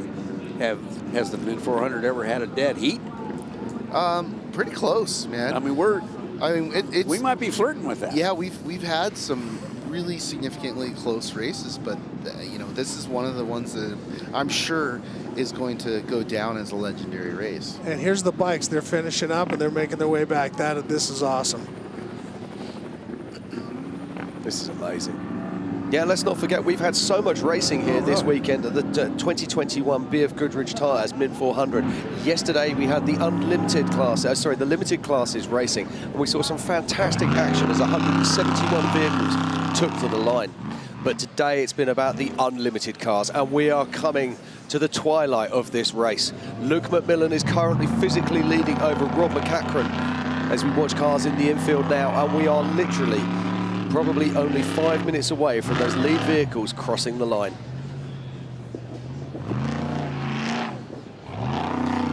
You can almost cut the tension with a knife, can't you? Once again, are we supposed to talk? No, yeah, exactly. I'm becoming a fan, and I'm getting pissed off because the commentators aren't talking. I'm like, keep going. Tell me what I want. I want some approval. We were now, as we watch another car heading out into the Fox Proving Grounds, let's go back. We were talking about strategy. Harley Lettner nailed it this morning. He said there will be very little passing on this track today. Yes. It's all going to be about tactical, and that comes into adjusted time. For those who are watching back home, what is adjusted time? It's as simple as this. Luke McMillan left the line first of all today. Then there was a 1 minute buffer before the second line of the grid took away. Yep. And Rob Mack was on that second row with Harley Lettner. That means that Luke McMillan must finish with more than 1 minute ahead of Rob Mack to win overall. And it means that Rob Mack has to finish within 59 seconds of Luke McMillan. And if we were watching now, they're 5 miles to the finish, and if that tracker is correct, there's a car in between them. So that could be the difference. And now this is going to be a nail biter. We were talking about, has there ever been a dead heat? I would love to win this race by 1/10 of a second. That would be awesome. That would be so cool. I would be so bummed to lose it by 1/10 of a second, but I would be 1,000 times more stoked to win it by 1/10 of a second. Well, this is the thing. If whoever loses this race here, and it's anybody's race to lose right now, whoever loses this is going to be haunted tonight, laying in bed going, why didn't I just push the pedal harder there? Yeah. Why didn't I just push the pedal a little bit harder there? So many places. Well, let me give you the factors. So I figured we lost the Baja 1000 by 33 minutes. And I did the math. Actually, my friend Scott Cox did the math because I'm not that smart. We lost it by 1.161 seconds per mile. Per mile. Wow. So that's not that much time. That's the kind of maths that you don't want to know. He figured it out and said that's how much faster we need to be, which it's attainable. And but those guys, they did it and we did it. So congratulations to them. And I'm actually to them who is out there right now, the two of them going back and forth, the two winners of the Baja 1000, one of them is going to be the winner of the Mid 400. Yeah, you got to be stoked about that. I mean, so awesome. either one of these guys win it. Man, stoked for them. I'm looking on the tracker now, and this is absolutely neck and neck. It really is so unbelievably close. I can tell you now that they are both past the lap traffic. There is more lap traffic in front of them, but I'm not sure that it's going to affect them. I believe that will be out of the way by the time they get round. Looks like we have some motorcycle results. Cooper. First is Cooper, Yeah. second Argybright, third is Deegan. Dagan. Yeah, I mean, we don't know what the split was, and you know, we wanted to get more information on that, but just with the sponsors and trying to get more cameras and stuff like that. But I think it was a great concept to have both races going at the same time. Yeah, absolutely. You know, this is, it doesn't get better than this. You know, I mean, this is, well, you know, it's funny because, you know, Ricky and I are big fans of MMA, and one of the reasons why we love it is it's completely unpredictable. Yeah. And until somebody gets knocked out, it ain't over, right? Yeah, you're exactly. like, you're going to the final fifth round, and you're like, you got 3 minutes. Okay, you got 1 minute. Okay, you got 30 seconds. You can still do it, dude. You know? Exactly. And that's what this feels like right 3 now. miles. So, 3 miles, gentlemen. We're 3 miles to We're 3 go. minutes. We're 3 minutes. 3 It's minutes coming out. down to 3 minutes right now. And is there anybody in front of them, Jim? We do have cars on track. We have a Class 10 that might have its part to play. Unbelievably, if this Class 10 does have a part to play in this, it's going to be right at the line. So that'll be interesting. But let's hope that doesn't happen. So there is a couple of cars stuck on us who are stopped on course, but I'm sure they'll be safely off it far enough that it won't harm our things. But there is actually, I say that, there is another car here that might cause an issue. Well, Sam Berry is still showing in front, and he is a 6100 class car. So he is a unlimited spec class, so he's going to have pace. And if he's creating dust, that could be an issue for these guys. Hey, I can't believe we're still talking about dust at 3 miles. I know. But the images we're seeing right now, these really could be our leaders as our cameras stretch out into the night. Yeah, it looks more like a buggy. Yeah, that looks like that might be our Class 10 car. That might be the 1024 that I can see on the tracker. If only he knew what was coming up behind him. Well, and that's the thing. So why we're sitting here in pause, we want to thank guys from Jimco Racing, Losi RC Cars, Dirty Life, Assault Industries, and also PCI Radios. Thank you guys so much for supporting us. Yeah, absolutely. And don't forget, you can still head down to dirtco.com and still buy your Mint 400 merchandise. The shirts, the hats, the hoodies, everything is absolutely on point. Really great quality stuff. Show your support. Get down there and pick up your merchandise Christmas today. shopping early. Yeah, absolutely. Buy some It's jerky. not even early. Look at this. Spectacular. We got the motorcycles up on the stage. We're going to have Scott Rain down there taking it away. Now, if you're wondering why we aren't covering the racing, it is dark. So we're covering as much as we can, so we're just cutting to Scott at the moment. And we'll be back with the leaders as soon as we can. And let the TV interview happen right now, Danny. Talk to you in a bit. This is Mr. Cooper up here, and he's about to get a bottle of champagne and a couple of beers. Well deserved. Yeah. Looks like it was a team race. It was a team effort for those guys. How many miles? I think 3 riders.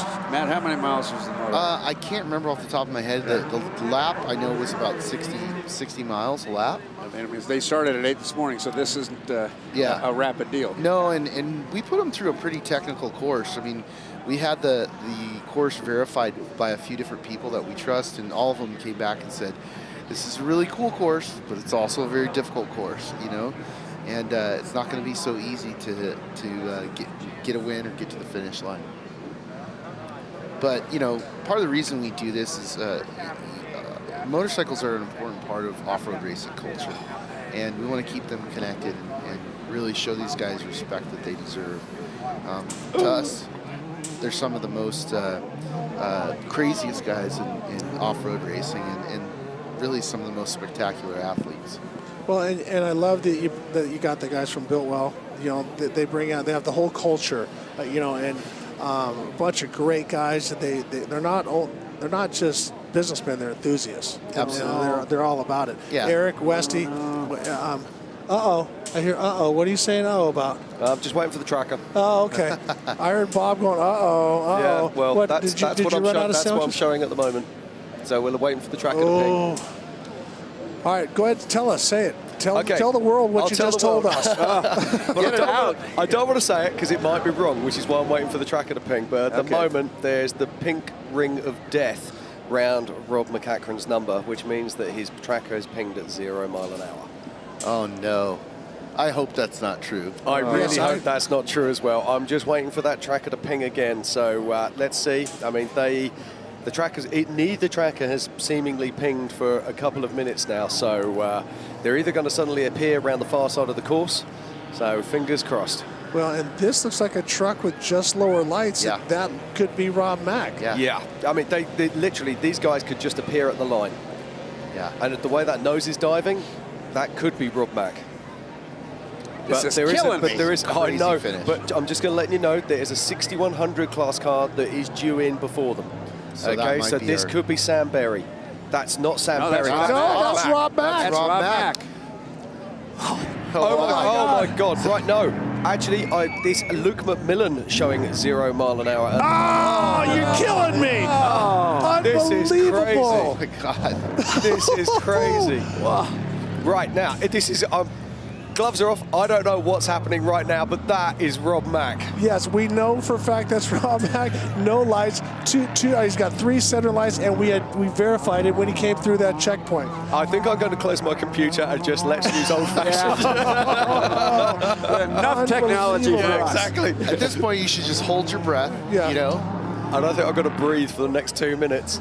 So what a heartbreak for Luke McMillan. Led the whole race, come down to a mile or 2 miles from the finish. Yep. And if something happened and he Well, stops. I mean, we can see. I know where the main pit is, and the tracker is showing Rob Mack 2 miles from there. So it looks like the trackers are waiting to ping.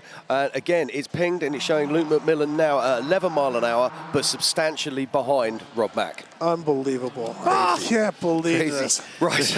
And then you throw in there that it's Rob Mack that's sitting still. Well, it was. Are you sure? Yes. Do you know the difference between 11 and 1? Yes. Are you sure? And I can also read. I can also read the difference between. I don't know. You can't pronounce things right, so I don't know if you get your numbers confused. If 1 looks like 11, 11 looks like 1, I don't know.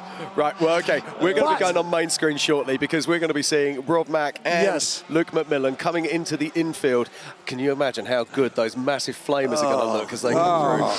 Well, especially. Okay, here we go. Right. This is the 2021 BFGoodrich No, I don't think mid that's right. 400. I don't think that's right. This is Sam. Is this Sam Berry? Well, no. That's Sam Berry. Sam Berry. Yeah. That's Sam Berry. Is it? No, that is your winner. That's Rob Mack. McEachran. Wow. Wow. We screwed that up. Yeah, hey, we did. Rob, back up. We need to re-announce. So your winner of the 2021 BFGoodrich Mid 400 is Rob McEachran. And the awesome thing is he was getting texts from his girlfriend to his son to let him know where he was all day long. So what an unbelievable race for Rob McEachran. He's dragging a strap or something. What is that, Rick? Who cares? Yeah, really. That's his P-tube. This is one of the cool format changes. You can hear people screaming right now because we're bringing him off right in front of spectators. This is not a race that you finish in the middle of nowhere. Luke McMillan is showing 0 mile an hour again, just outside of town. He's pulling up into staging right now, and we'll see who comes in. What an unbelievable race. Next. I mean, and what a year for Rob Mack. Score trophy truck champion, score Bob 1000 winner with teammate Luke McMillan, passes his teammate with 2 miles to go to pull off the mid 400. I mean, what a storybook. I mean, he's just gone through so much. You know, he had some medical issues earlier this year, and so he was having trouble with himself down at the Mexican Baja 400. So, man, congratulations to him. Congratulations to Kevin Croyer. Unbelievable. That's the team, everything. Just and have you noticed how the tent, the VIP tent, is just emptying as people rush to the stage to see their winner at the 2021 BFGoodrich Tires Mid 400 here live in Las Vegas. Well, racing doesn't get better than this. And a big shout out to Kevin Croyer. He was one of our subjects for the Road to the Mint. We did this really great piece on him that's part of the BFG package that we produce. And they actually asked us to do it on him. They chose him. They said, look, Kevin's been a partner of ours for a long time. He You know, on every package he puts together, his drivetrain package, he requires BFGoodrich tires because he knows what they're going to do and how the feedback from those tires is going to go into the drivetrain and what that's going to do. So he's very, very technically oriented and just has a ton of knowledge. You know, his dad, Fritz? Yes. Fritz was the very first BFGoodrich sponsored driver in off-road racing. Wow. I didn't know that, but I know that Fritz also won the Mint 400. He did. He did. Didn't do it on our tire because we got him a little later. He had our tire, had BFGoodrich tires on his Olds F85. Wow. And it was an old bias tire called the L15. That's all it was, L15. And he got us started in off-road racing. So I just texted Kevin Croyer, congrats, Rob won, no Luke yet. Rumor is Luke rolled. Oh my gosh. Oh no. So once again, it says rumor is Luke rolled. So if he's not in yet, I can see him trying to make time right there at the end. Yeah. Who knows? I mean, anything could have happened. But because Luke is still in the same spot, so hopefully he's safe and sound. Obviously, they have a great truck underneath them. But now we're tracking Ryan Arciero, who's got a little ways back. But we see the pink ring that Jim was talking about earlier. When that pink ring happens on the ring, we see Luke 0 miles an hour at the time. So now we're going to have Ryan Arciero come up on that. And more than likely, Ryan Arciero will stop to see if he's okay. I mean, because sportsman is friends first, competitors second. That area, we have a lot of retrieval staff. So if there is an issue, I'm sure our retrieval staff, Safety Solutions, is on it. You know, I'm exhausted. This last hour has just been tough. I know you've only had 4 sandwiches, 8 clams, you know, they were 2 oysters. Cokes. I mean, geez, you're running out of energy here, Bob. Okay, can we get the cookies back here? Bob's running out of energy. I love those cookies. No such thing as a bad cookie. No, sir. Just a small one. That one makes them bad. But no. So this is the whole thing. We talk about pressure. Okay, now Rob Mack has just suddenly ramped up the pressure from halfway through the 4th lap. Yep. He's just pushed it on him, and the one thing that is actually, as much as it is a strength, it is a weakness, is the amount of communication the Macmillan team have with their crew, because they'll be contacting, they would have been contacting Luke and saying to him, Rob's pushing. I can tell you Rob's exactly what was going down. Is his father, Mark Macmillan, probably got on the horn and said, "It's go time, kid." You know, so Mark, also a winner of the Mint 400. Yep. So a lot of knowledge. You know, legendary racer. Yeah. Won many races in Baja and in the States. So a lot of knowledge. Yeah. But Rob has created that pressure. Yeah. And unfortunately, it looks like Luke has made a mistake. Yeah. I mean, which is how often have you seen Luke make a mistake in the last few especially years? lately. Yeah. Yeah. It would take a Rob Mack to make it happen. Yeah. Absolutely. Yeah. And that's where I think instead of saying you have to make up this time, you just have to tell yourself you have to be the best you to win right now. That's it. Just the best you. You don't need to be 10% better than you because you crash, you make a mistake. Yeah. And we're talking assumptions or anything like that and all this stuff. So we don't know if he went to go around somebody, if he's in the dust and he missed a corner or whatever. We don't know. But we'll hear from him. It looks like it was in a lower speed section, so it wasn't in a, you know, what scares you is when they crash at 100 plus. That's something that we never want to see. Definitely. So we'll, as announcers, we're going to try to keep you informed as much as possible. If anybody has any information, Kevin Croyer just hit me back. Luke running again. Yeah, Luke's running. Looking Luke for the podium. Yeah, he's literally just about to come into town. This could be Luke right now. No, that's not Luke. That's a class 10. But I think Luke is literally right behind him. I'm sure glad to hear it. Here we go. This is Luke's lights now. This is going to be Luke coming in across the line. And look at that, fenders hanging off the back. Wow, he did. Roof. Look how bent the roof light is. Oh, he took it over pretty good. That was a straight light bar. Yeah. So Luke Macmillan crosses the line at the 2021 BFGoodrich Tires Mint 400. And he's going to have a story to tell in a minute. I mean, let's talk about the drama. Look at 398 perfect miles. Oh my gosh. I mean, talk about the drama. You couldn't have scripted this and made it wilder. Yep. 398 perfect miles. Unbelievable. That's why we love this type of racing. It's never over till it's over. And you've got to say about Rob Mack, was it last year or the year before? He was coming in for the win. He had it done. All of a sudden, he got a flat, bang, lost his transmission at the same time. You just can't write the script. You just never know until the last minute. Well, and you know, I'm not sure if it was last year or the year before that because I get all mixed up. But seriously, at the end of the race, Rob Mack did almost the same thing as Luke did here. He had to go for it. He went inside to a turn, tumbled it over, took himself out. But it was go time. It was, you know, checkers or wreckers. So I think I kind of agree with what you think about Mark, what Mark might have said. Yeah, and also we're going to have our third place car coming in very shortly. So Ryan Arciero is going to be crossing the line in literally the next 2 minutes. 2-3 minutes. But unofficially, you know, this is a Rob McCackert victory that's massive. This could be Ryan now. With a capital M. No, I think that might be Steve. No, that is Mike Perez. Heading out onto his fourth lap. Yep.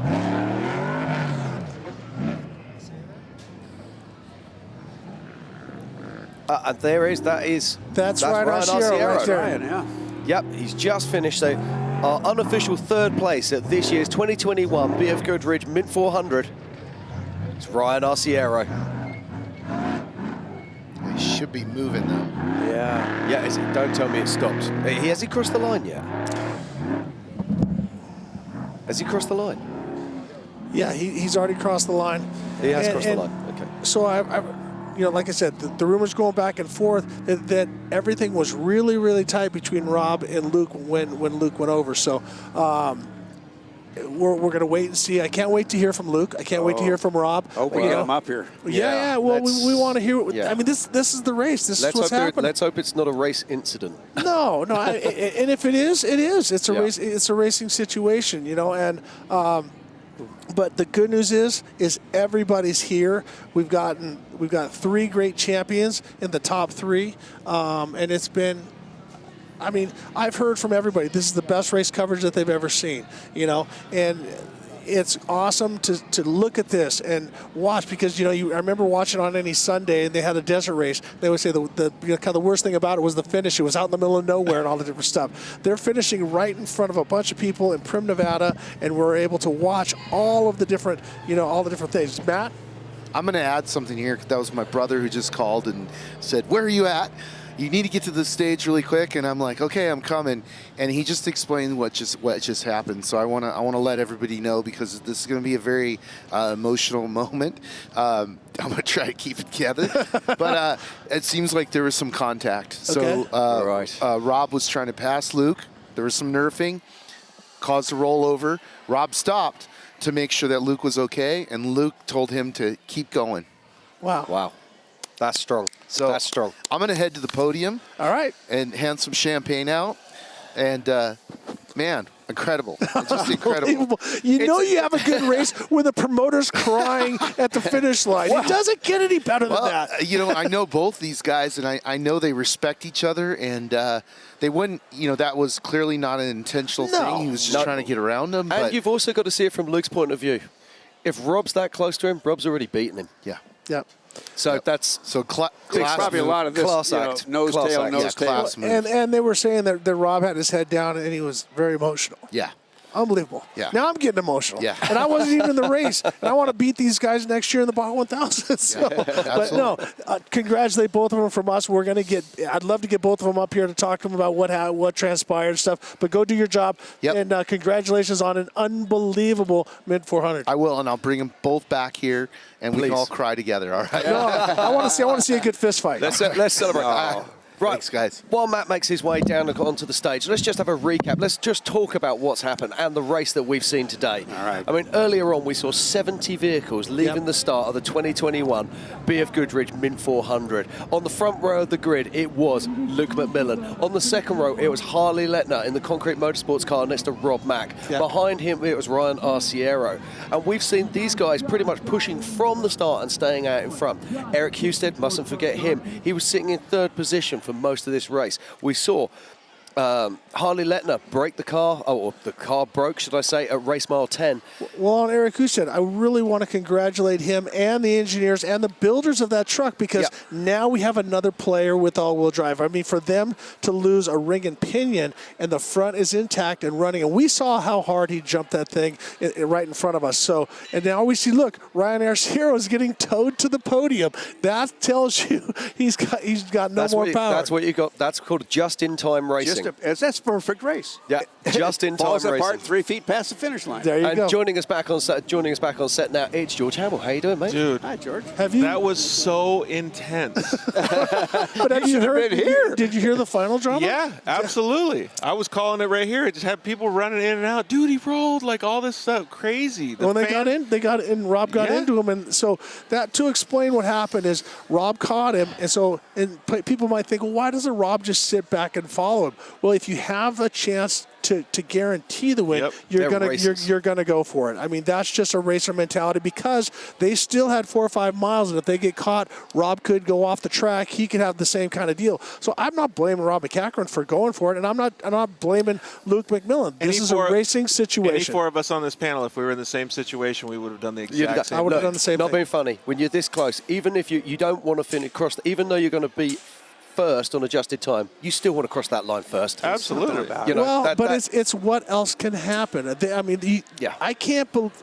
Nobody can believe how many chances they took passing those cars at night with this dust. I mean, passing with wind is hard enough, but with the dust, the way it's settling, and where you saw Eric Husted say, they're probably going to go 20 miles an hour across the dry lake bed. So for those guys to have to fight their way, Rob's going, if I get this, I can guarantee my win. And that's what he went for. You live by the sword, you die by the sword. I guarantee he was not trying to dump his teammate, because what an awkward. Rob Mack doesn't ever do that. Yeah, Rob Mack will throw you a bumper. I race short course against him. Trust me. I still got a couple. Short course. That's what you do. But for this, I mean, he wasn't he trying would to do clean that. him out. And he also stopped. To say, are you okay? And Luke's like, go. So, like I said, I want to get them both up here. I want to hear what they have to say. But man, this race has been unforgettable and unbelievable. I think it could have been as simple as a cooperative situation where Luke says, he's there, I'm going to get out of the way. No. Yeah. No? I think. What do you think? How about a nose, one of those deals? I think it's, hey, I'm fighting for the position, you're fighting for the position, and they came together and they went down. So I don't know. That's a guess. Once again, they say in this weekend, there's those that talk about it and those that do it. So I'm up here talking about it, so I can't tell you what would happen there. But if I was in either of their shoes, I would have held on tight, and I would have said, let's go for it. And well, I said to you a minute ago, do you think it's a racing incident? And you straight away said to me, no. And then it just transpired. It is a racing incident. No. It's one of these things. It's just that's what happens when you're on track. When Things you look at change so fast. Well, it wasn't dirty driving. No. That's what I meant. That's the deal. When you look at the race as a whole, there was a lot of little idiosyncrasies that happened too. Rob has no communication. There's all kinds of different things that happened that could have changed the outcome during that exact situation. If, what, buys, and maybes. Yeah. Yep. They always bite you.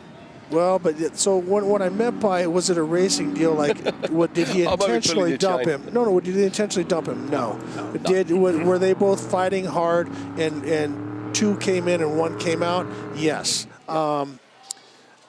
Who was on the inside? Who was on the outside? Was somebody coming across? Did someone see him? Did he know? Because they don't have a spotter. We'll know in a while. They know that there's light back there, and if they're passing another car, like I said, we can sit here and assume all day, but as they say, it makes an ass out of you and me. So I need to be quiet and then let them come up and then tell us one way or the other. Absolutely. Now, let's not forget, we've only had the top 3 in the unlimited classes that have actually crossed the line. We've got we've got a massive race on out there. Over 70 cars started this morning.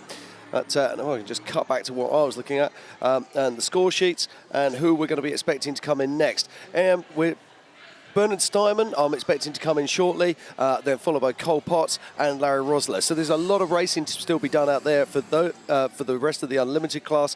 And then, of course, we've got the unlimited trophy specs. So Brent Fox, James Scully, Terry Householder, they're the top 3 in that class, and they are running around about an hour behind our leaders that have just finished. So there's still a lot of racing to be done out there. You can still follow it on the trackers and on the score sheets, so please check out the mint400.com, get over there, check it out and follow the race online. Now, Bob. Yeah. You're out there racing at this moment in time, okay? Yep. You're just starting lap 4, which many of these guys are doing right now. What are you thinking? Because you've still got another 2 hours of racing to do in front of you. Bluntly, I can't wait to get back into the dark. All this light stuff bothers me, honestly. And you know it's your last lap, and I don't know what other guys are thinking, but if I'm in the left seat, I've got a task ahead of me, and it's not to botch it up. If I'm in the right seat, I'm going to do whatever I can to keep the spirits up of the guy in the left seat and keep him happy, keep him moving forward, staying relaxed. That's the job. Well, it looks like we're going to go into a commercial break here in just a minute while we look at the dirt bike podium. It looks like everybody's getting down there to obviously watch some of the unlimited class come We definitely going to look at that, but we will be back with more of the Mint 400 presented by BFGoodrich. We'll be right back. Congratulations, man. Thank you. Appreciate it.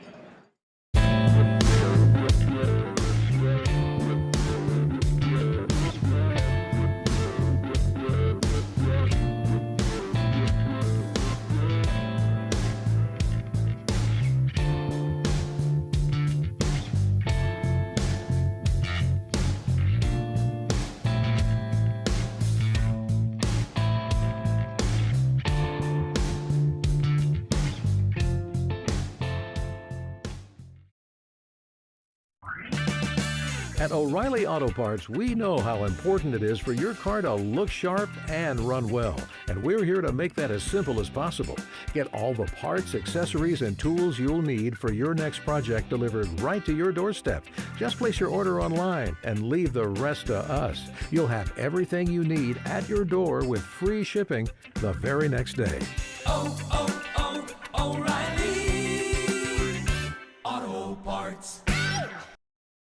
At Harbor Freight, we've worked hard to expand our selection of high-quality tools. And we'd just like to say thank you for noticing. Noticing that our Daytona 3-ton Super Duty floor jack is every bit as good as the competition at a fraction of the price. Thanks to all our customers who've raved about our product. And so, with an overwhelming number of 5-star ratings, it begs the question, why pay more? Harbor Freight, where you'll always get more tool for your money.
Many people preach that growth happens when you reach the edge of your comfort zone.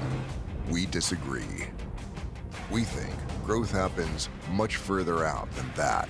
Introducing BFGoodrich On Trail, an app that integrates exploration into everyday living. It features continuously updated trail data from a network of other off-roaders that includes missions, rewards, and more. Find trails you never knew existed and discover a community you never thought you'd meet. All by seizing the opportunity to see what lies beyond the next bend. Because the only true way to test yourself is to push the map past its furthest edge. BFGoodrich, what are you building for?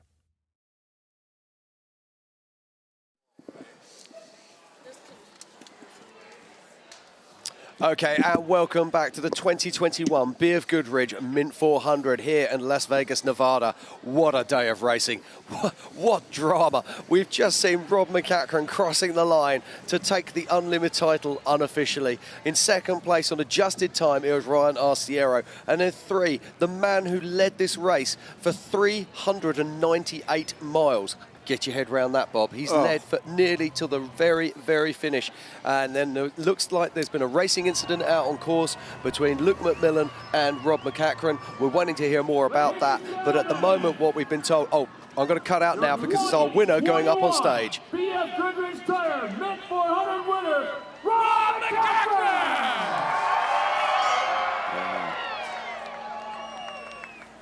I can't help myself. I get excited for them. It's just such a happy time for that whole family. Rob, it's good to see you up here. I know some things have happened, and I know this is probably not the interview we want to do, but what would you like to talk about with the Mint 400? It was a great event. It was a great race with Luke McMillan, and we came over the bridge, and we were right on him, and I ended up getting into him and flipped him over. But, you know, I don't want, you know, is this just for TV? Yeah. You know, I got into him. We had him on time, but I got into him and flipped him over. We stopped, tried to get him turned back over. But there was nobody else. You know, I don't want to do that to anyone, you know, especially him. We just won the Ball 1000 together. And, you know, it was really a bummer for me and him. But, you know, it was an awesome race. You know, I got to thank BFGoodrich Tires, Vision Wheel, Fox Shocks, VP, all my sponsors. You know, it was an incredible race, really, honestly. You know, Luke was running strong. He'd gap us out in the dust that last lap. It was really, it all came down to the dust, really. And, you know, you know, we just had the luck of the dust, really, honestly, to get through, and we closed in on him. The dry lakes, I think, honestly, I knew where I was going better. I think at the end, being born and raised here, knowing the desert and coming through, we were able to close in on him. But again, you know, this win, it sucks. So, anyways, yeah. All right, Rob, I will let you get your thoughts and everything. Congratulations once again to you and Caden. Back up to you guys. Wow. That's powerful. I mean, that's a powerful deal. And you know what? He's going to look back, and he's in the moment right now, and he flipped his teammate. Thank God, you know, Luke didn't get hurt.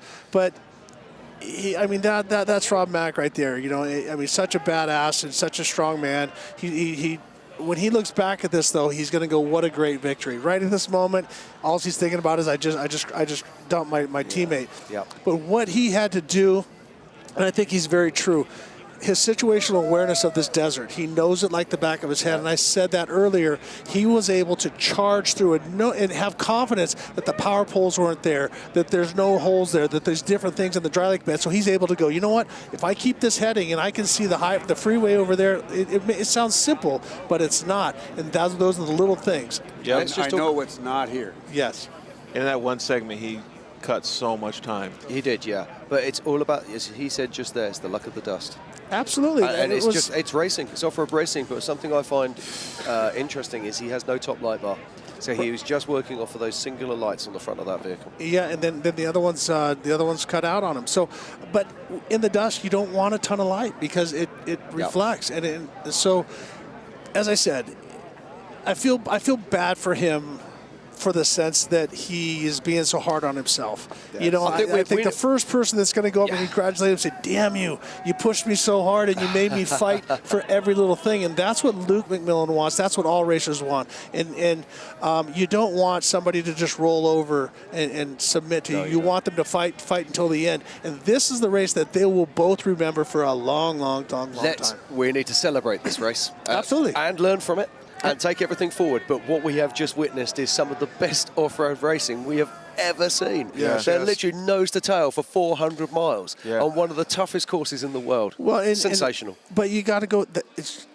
The race is the race. Luke was out in front, clean air for a long time. You know, so that's what I'm saying. We're up here speculating. Those guys are in the trenches, fighting in the dust. They're doing everything, catching the guys, all the different things. So Rob had a perfect race. So congratulations to him and Rob, as one of your competitors, guys that went door to door and fender to fender with. I could be more proud to say that I've had a chance to race with you. The way you handled yourself today. Your son is getting texts from your girlfriend showing you how far ahead or behind. I mean, this is storybook. I mean, this is the way it should be, and we were able to be a part of it. I'm honored to be a part of just calling it. You know, he got to race it. He got to experience all of it. But we're sitting here during the things thinking, why aren't the commentators talking? And we're just sitting here watching the race. And but that's the thing. You become involved in the race. I mean, it really just draws you in, and you just can't get enough information. I don't know for the people watching at home, when the night falls and we don't have the cameras out on track, it becomes frustrating. But let's not forget, we're in the middle of a desert. Yeah. Okay. So I mean, the media, the content we've had today and yesterday has just been phenomenal. This entire event, this entire festival of off-road that we call the Mint 400, has been absolutely unforgettable, and dare I say, one of the most memorable for years to come. Absolutely. I couldn't agree more with that statement. Like we were talking, you couldn't have scripted it any better. Well, and as I said, and it's up to us now to actually celebrate this and to actually make sure that we tell the world how wonderful this race has been. Yeah, Rob's not in a happy place right now, but he'll reflect on that in an hour or two, and he'll look back and he'll say, Luke's going to tap him on the shoulder and say, I'm getting you next time. Well, yeah, I agree with that, and I think when they shake hands at the end of the day, I think that's going to give each one of them a little bit of closure. I'm sure they've already had their conversation, at least the initial one. Yeah. And I think that's probably why Rob is so mortified with himself, just because I bet you Luke just forgave him and said, you know what, that's racing. That would be a McMillan-style class act thing to do. Both class acts, yep. Yeah, but let's look at the car, okay? We've got both tyres on the rack in the back. We're looking at the car. I mean, almost all of the fenders are still on it. You know, perfect race. Not many cars come in looking this good. No. Well, but that's a testament to Rob McCacker. I mean, he's done it all. So what's the chassis? He's not even done. That's the crazy part. He's still got a lot of wins under. Do you know what? Coming. I was chatting to Rob the other night at the Dinner of Champions, and we were just chewing the fat as you do. And he said, they created a Legends class for people, a speculative Legends class for people over 50. And I was like, oh, okay. And he said, I don't want to enter that class. He said, I don't want to be a legend. He said, I'm a racer. Yeah. He's got to be proud of this when he does settle down. He has 30 years in sponsorship with the BFGoodrich company, started in 1991. He has 262 wins on BFG tires in that 30 years. Speaking of the BFG guys, I was talking to them while I was offset, and they were saying, I said, if you could, make one thing your favorite part of the event, and he goes, just having those two guys up front, that's enough for us. Yeah. Well, because they both work so hard at what they do. It's.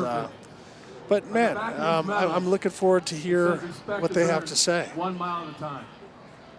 And I think this guy earned every mile of it this afternoon. Once again, we're becoming fans, and we're not reporting. Yeah, yes, I was just listening to Scott Wren there.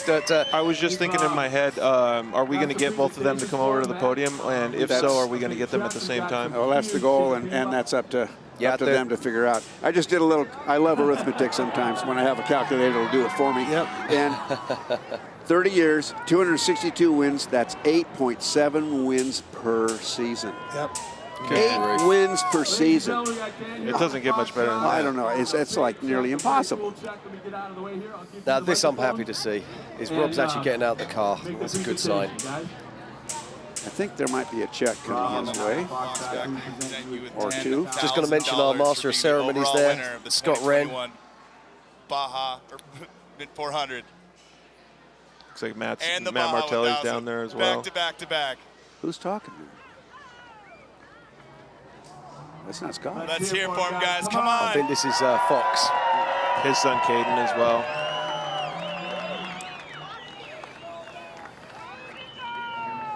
No, man, I can't help but think that you got some words for Rob as well. Being the CEO and president of the Mid 400, Matt Martelli. Yeah, I mean, look, this is probably the I'm going to get it. This is probably the most incredible race that I've ever seen, that we've ever had here at the Mid 400. So I want to give a unbelievable respect to the GOAT, the greatest off-road racer of all time, Rob McEachran.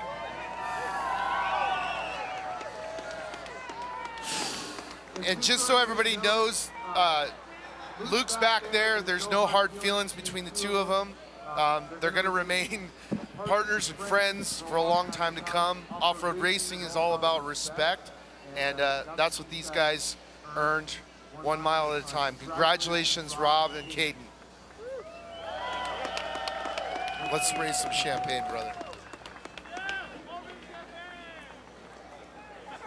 You know, of all the difficulties that Rob McEachran's overcome and all the races he's done, I would imagine this is probably one of his most difficult moments in off-road racing. Yeah, it's a bittersweet. I mean, you work so hard, you do all the different stuff. You're chasing down who I think is, the top, Bryce Menzies and, Andy. I mean, there's you could throw a blanket over the top, I'm going to say the top 5. And so the new guard versus the old guard, and now you got, and so then you end up dumping him. And he didn't mean to, and it happens. You got to work on Caden's champagne techniques. He's only 18, he's got to learn. Week. Now watch Price shoot out Rob's nose until the bubbles hit the back. But all respect to both of these guys. The way they pulled it off, as I said, using an iPhone to text. I don't know if it's an Android or not. My buddy Roger Hickey will argue on that. Is that Mark McMillan at the side of the stage taking a swig of that champagne? Probably. No, if it's free champagne, Mark might. Yeah, he's not fussy, as I recall. He was one of the best bartenders I ever got a drink from at Crandon. Is that Mark? Oh. People, you just witnessed the best damn off-road race I've ever seen. Yeah. I mean, for it to come in. I'm literally like that, hands down, I'm just sitting there shocked. I'm like, did that really just happen? We're like, if he's this close, he has to. Oh, wait, Luke stopped. Oh, wait. Luke got hit by Rob. Wait, well, this is what. How you can't write this. Well, now it all makes sense because the tracker showed Rob being stopped. You're right. Yeah, and that'll be the moment that he got out of the car to say, "Hey, do you need some help?" Good save on your side, buddy, because I was cursing you on that. When he said, "Oh, Rob Mack stopped." Well, he stopped, but it didn't show it because Luke's didn't ping until then. Exactly. So I'm sitting there with sheets of paper and lots of notes and all sorts the kind of stuff that you run through the day, and just wow, computer screens open. There's been so much going on, guys. Working with you up here today has been absolutely fantastic, and to witness possibly the best 400 miles of off-road racing. Quick question. What ever. does this teach Caden sitting in the passenger seat? Good question. What did you ask? Quick question. What did it teach him? What did it teach Caden, the youngster, Rob Mack's son, sitting in the passenger Don't mess seat? with his dad, because he's a badass. That's the first thing he learned. He's like, well, if I'm racing against him, I don't know if I want to get next to him in a car. I'm being sarcastic and making jokes. Clearly. But I think the learning was a dad moment. He learned a lot about his father. Well, respect as a man, as a teammate, and all the different stuff. And the culture, right? But the perseverance, I think that's what Caden's going to take from this, is that Rob didn't just go, oh, our shocks are messed up, oh, our lights are messed up, oh, our comms are down, blah, blah, blah. They as a team, and so I want to give it to Amber, I want to give it to the whole McEachran team as well. And there's Mark McMillan. He's got the mic, and he's got Rob next to him. Let's see if we can hear this. All right, let's be quiet. And old Mac here had us covered on time, and there you go. There's absolutely zero hard feelings between this team and that team. That's racing. Luke went over. Rob turned back to make sure he was okay. Luke told him to get his ass back in the truck and go get his trophy. And he refused for about 4 minutes. I said, Rob, if I'm not going to win this thing, you got to go win it. You earned it. Congrats, Rob. No hard feelings. Thank you, Luke. I've never been involved with such a team like the McMillan family, racing with them at the Ball 1000, the heart and soul that they put into it. It was a pleasure to help them win the Baja 1000. On that note, they also put my race number and score on their truck to help me win the score championship. When we were down there in Baja, we took the 2 number 1s off, and Luke wore 1, I wore 1, and I consider us score co-champions. I think he got screwed on a call there at the Baja 500. These guys, again, hey, I found my next calling. I can do this.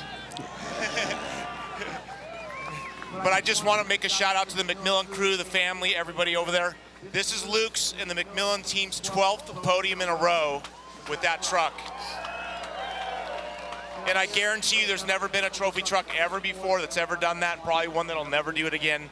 And this guy right here is going to win a lot of races in the future. And he's a badass dude. He's coming.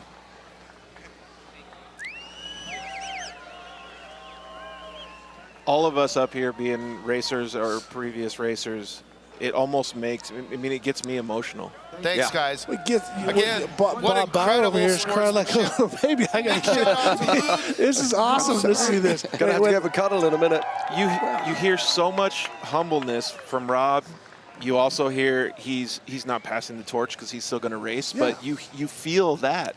You feel the love. Well, and he said, you know, that I mean, imagine Luke's is flipped and Rob is there, you know, stopped for 4 minutes going, I can't, you know, and Luke's going, if I can't win, you need to go. And that's a class act. I just gained a ton of respect for Luke. I guarantee he wasn't so lovey-dovey and unicorns and rainbows when he felt him hit him and as he's rolling over. I bet there was a few choice words at that time because you're a racer, you're a competitor, and all the different stuff. But then if it happens, and now the altercation that you have stops to help you out and is like in tears saying, I just screwed you on this.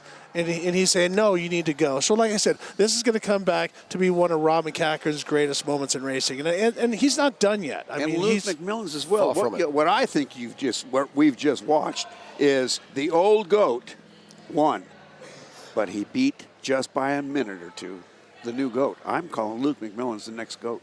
Well, yeah, I'm not going to. There's a lot of great guys, but Luke is phenomenal, and he's dedicated, and he has the family is there to support him and all the different stuff. But right now, we can't. I like to disagree with you. I do not want to put out there who's the new GOAT because Bryce Menzies is so good. Andy McMillan is still so good. I mean, we got other guys that aren't here, but Luke McMillan is a badass in my book. He's definitely there. I want to ask a question.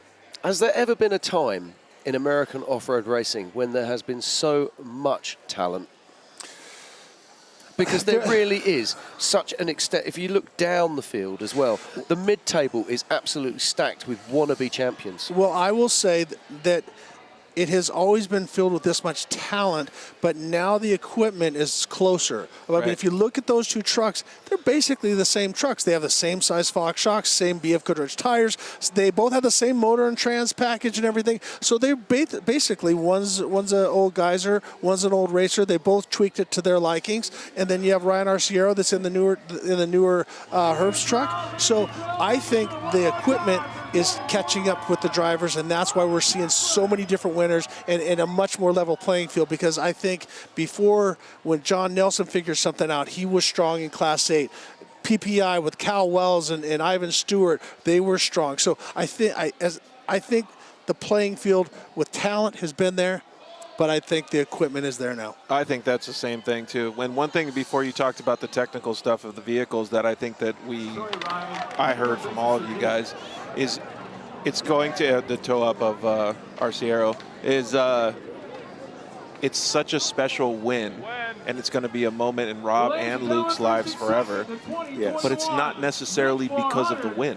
It's the battle.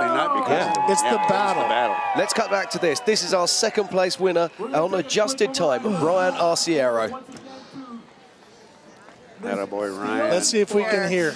So good to chat with you. We had a chance to talk at Ormhoff. We've had a chance to talk here earlier today, and you were talking about how this is an attrition. This is an attrition race, and obviously it came down to the wire. Walk me through how your weekend went.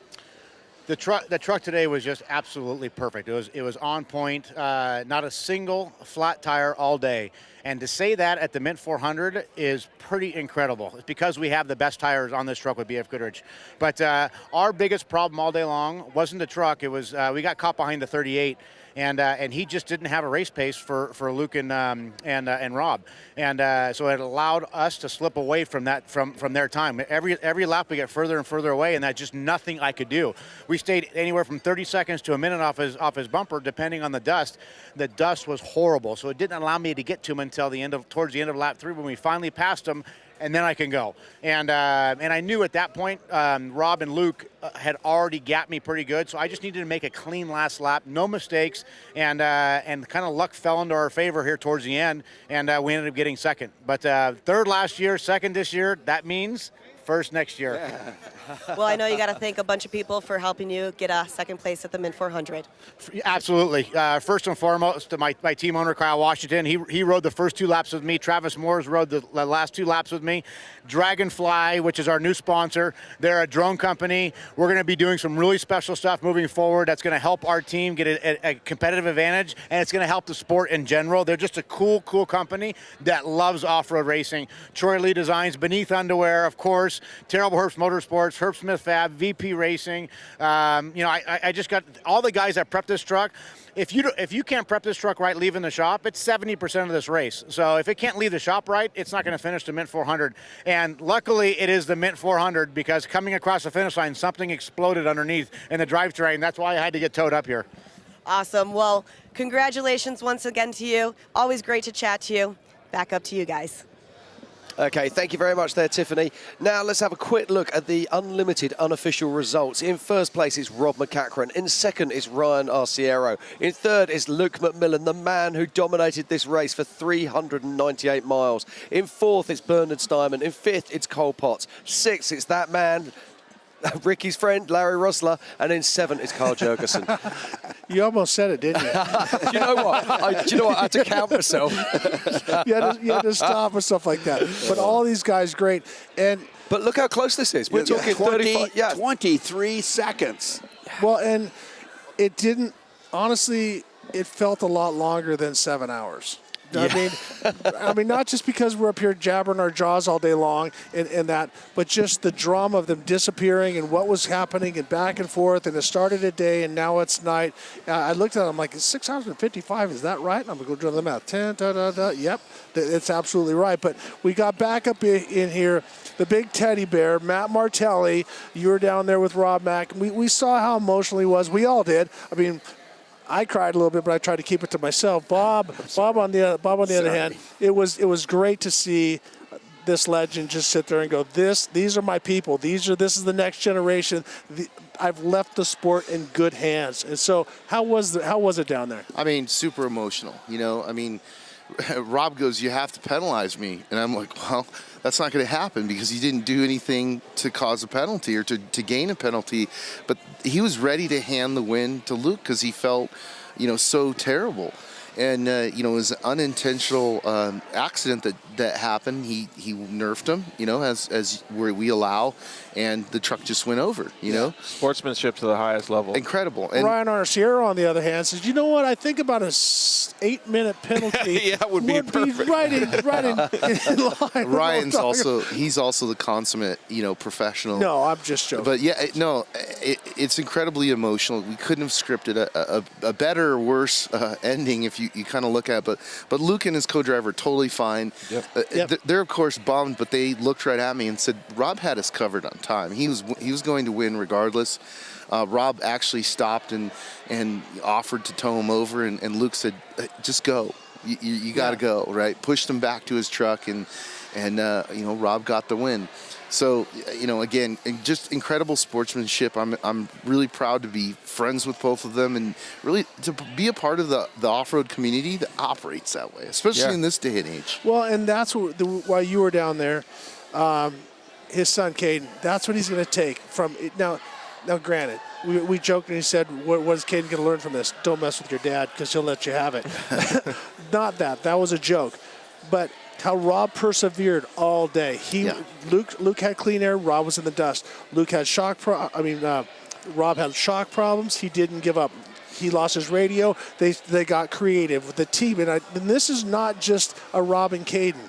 That Amber's in there going, okay, I'm going to text him, and then he has the sense to go, let me try to text to tell them what's going on, and then they're going, well, let's write it really big so that he can see it as he's blasting through the low-C, poppers or tappers, whatever it is, and things like that. So he just kept going. So I honestly can't wait for him to sleep on this, forgive himself for the contact, and then really go, man, I deserve this win. He absolutely deserved it. And enjoy it. I don't want to see him like, no, dude, don't do that to yourself. Don't do that to the sport. You deserve it. And you know what? You beat him. That's the dust held him up. The dust held you up at the start. It's all these different things. But man, to be a part of this, as I said, we sat and watched this race unfold. Matt, I want to congratulate you. It turned out perfect. Well, all I did was come up here and talk with you guys for most of the race. I wasn't racing. I get to give an incredible amount of respect to all the racers. Yep. But, just again to both Rob Mack and Luke McMillan for this incredible drive. I mean, it was crazy all day. And for it to come down to this and this moment and even the incident, it's wild, Yeah. And as a race promoter, I mean, there's a part of me that I feel terrible, that Luke rolled. But there's another part of me of like, this is off-road racing, man. You got to put on your big boy britches and come and do it. And things like this are bound to happen. And it's not over until you cross that finish line. Yep. Well, Rob was obviously very, very emotional when they put the mic in the window. And his emotion changed. I don't know if you saw that when Mark McMillan grabbed the mic and let the whole crowd know, here's what really, really happened. And we still love him. We're all in love. Rob's finally got the smile that he should have had in the winning circle. I just made my day. Well, hey, go ahead, Jim. Okay, we've actually got Luke McMillan is now with Tiffany on stage. So let's cut down there and see what Luke has to say. Luke, this was a crazy race. Obviously, we saw tons of emotion when Rob went up there. You were up there. Your dad was up there. Everybody, even Matt was up there. Walk me through really kind of what happened with that last lap. Oh, the last lap. That one, I don't want to talk about that one. Last lap we went out, we had 4.5 minutes at pit 1. From there it was blinding dust, blind lap traffic dust, and we were just, I didn't want to drive unsafe, and so we'd pick off a 10 car, a 6100, and Rob just reeled us right in. As we'd pick him off, they'd move for both of us, and then he just followed me in the last 30 miles, which was a real big bummer. I was already bummed about, I was like, well, he got me. I don't take it very hard because I wasn't racing on the last lap, so I'm all good with it. But then we got off the bridge with about 5 miles to go. There's a 6100 truck, another 6100, me and Rob right behind me. We went through the infield a little bit, blind dust. I got up to the 6100, checked up to make my left, and all of a sudden, bam, I get hit from the, I think, left rear, and we went tumbling about 4 or 5 times. So that was a wild ride. I'm glad all the safety gear did its job, though, because I thought about that, and it's kind of hard. I haven't rolled in a long time. It's kind of hard to remember, though. Not too violent.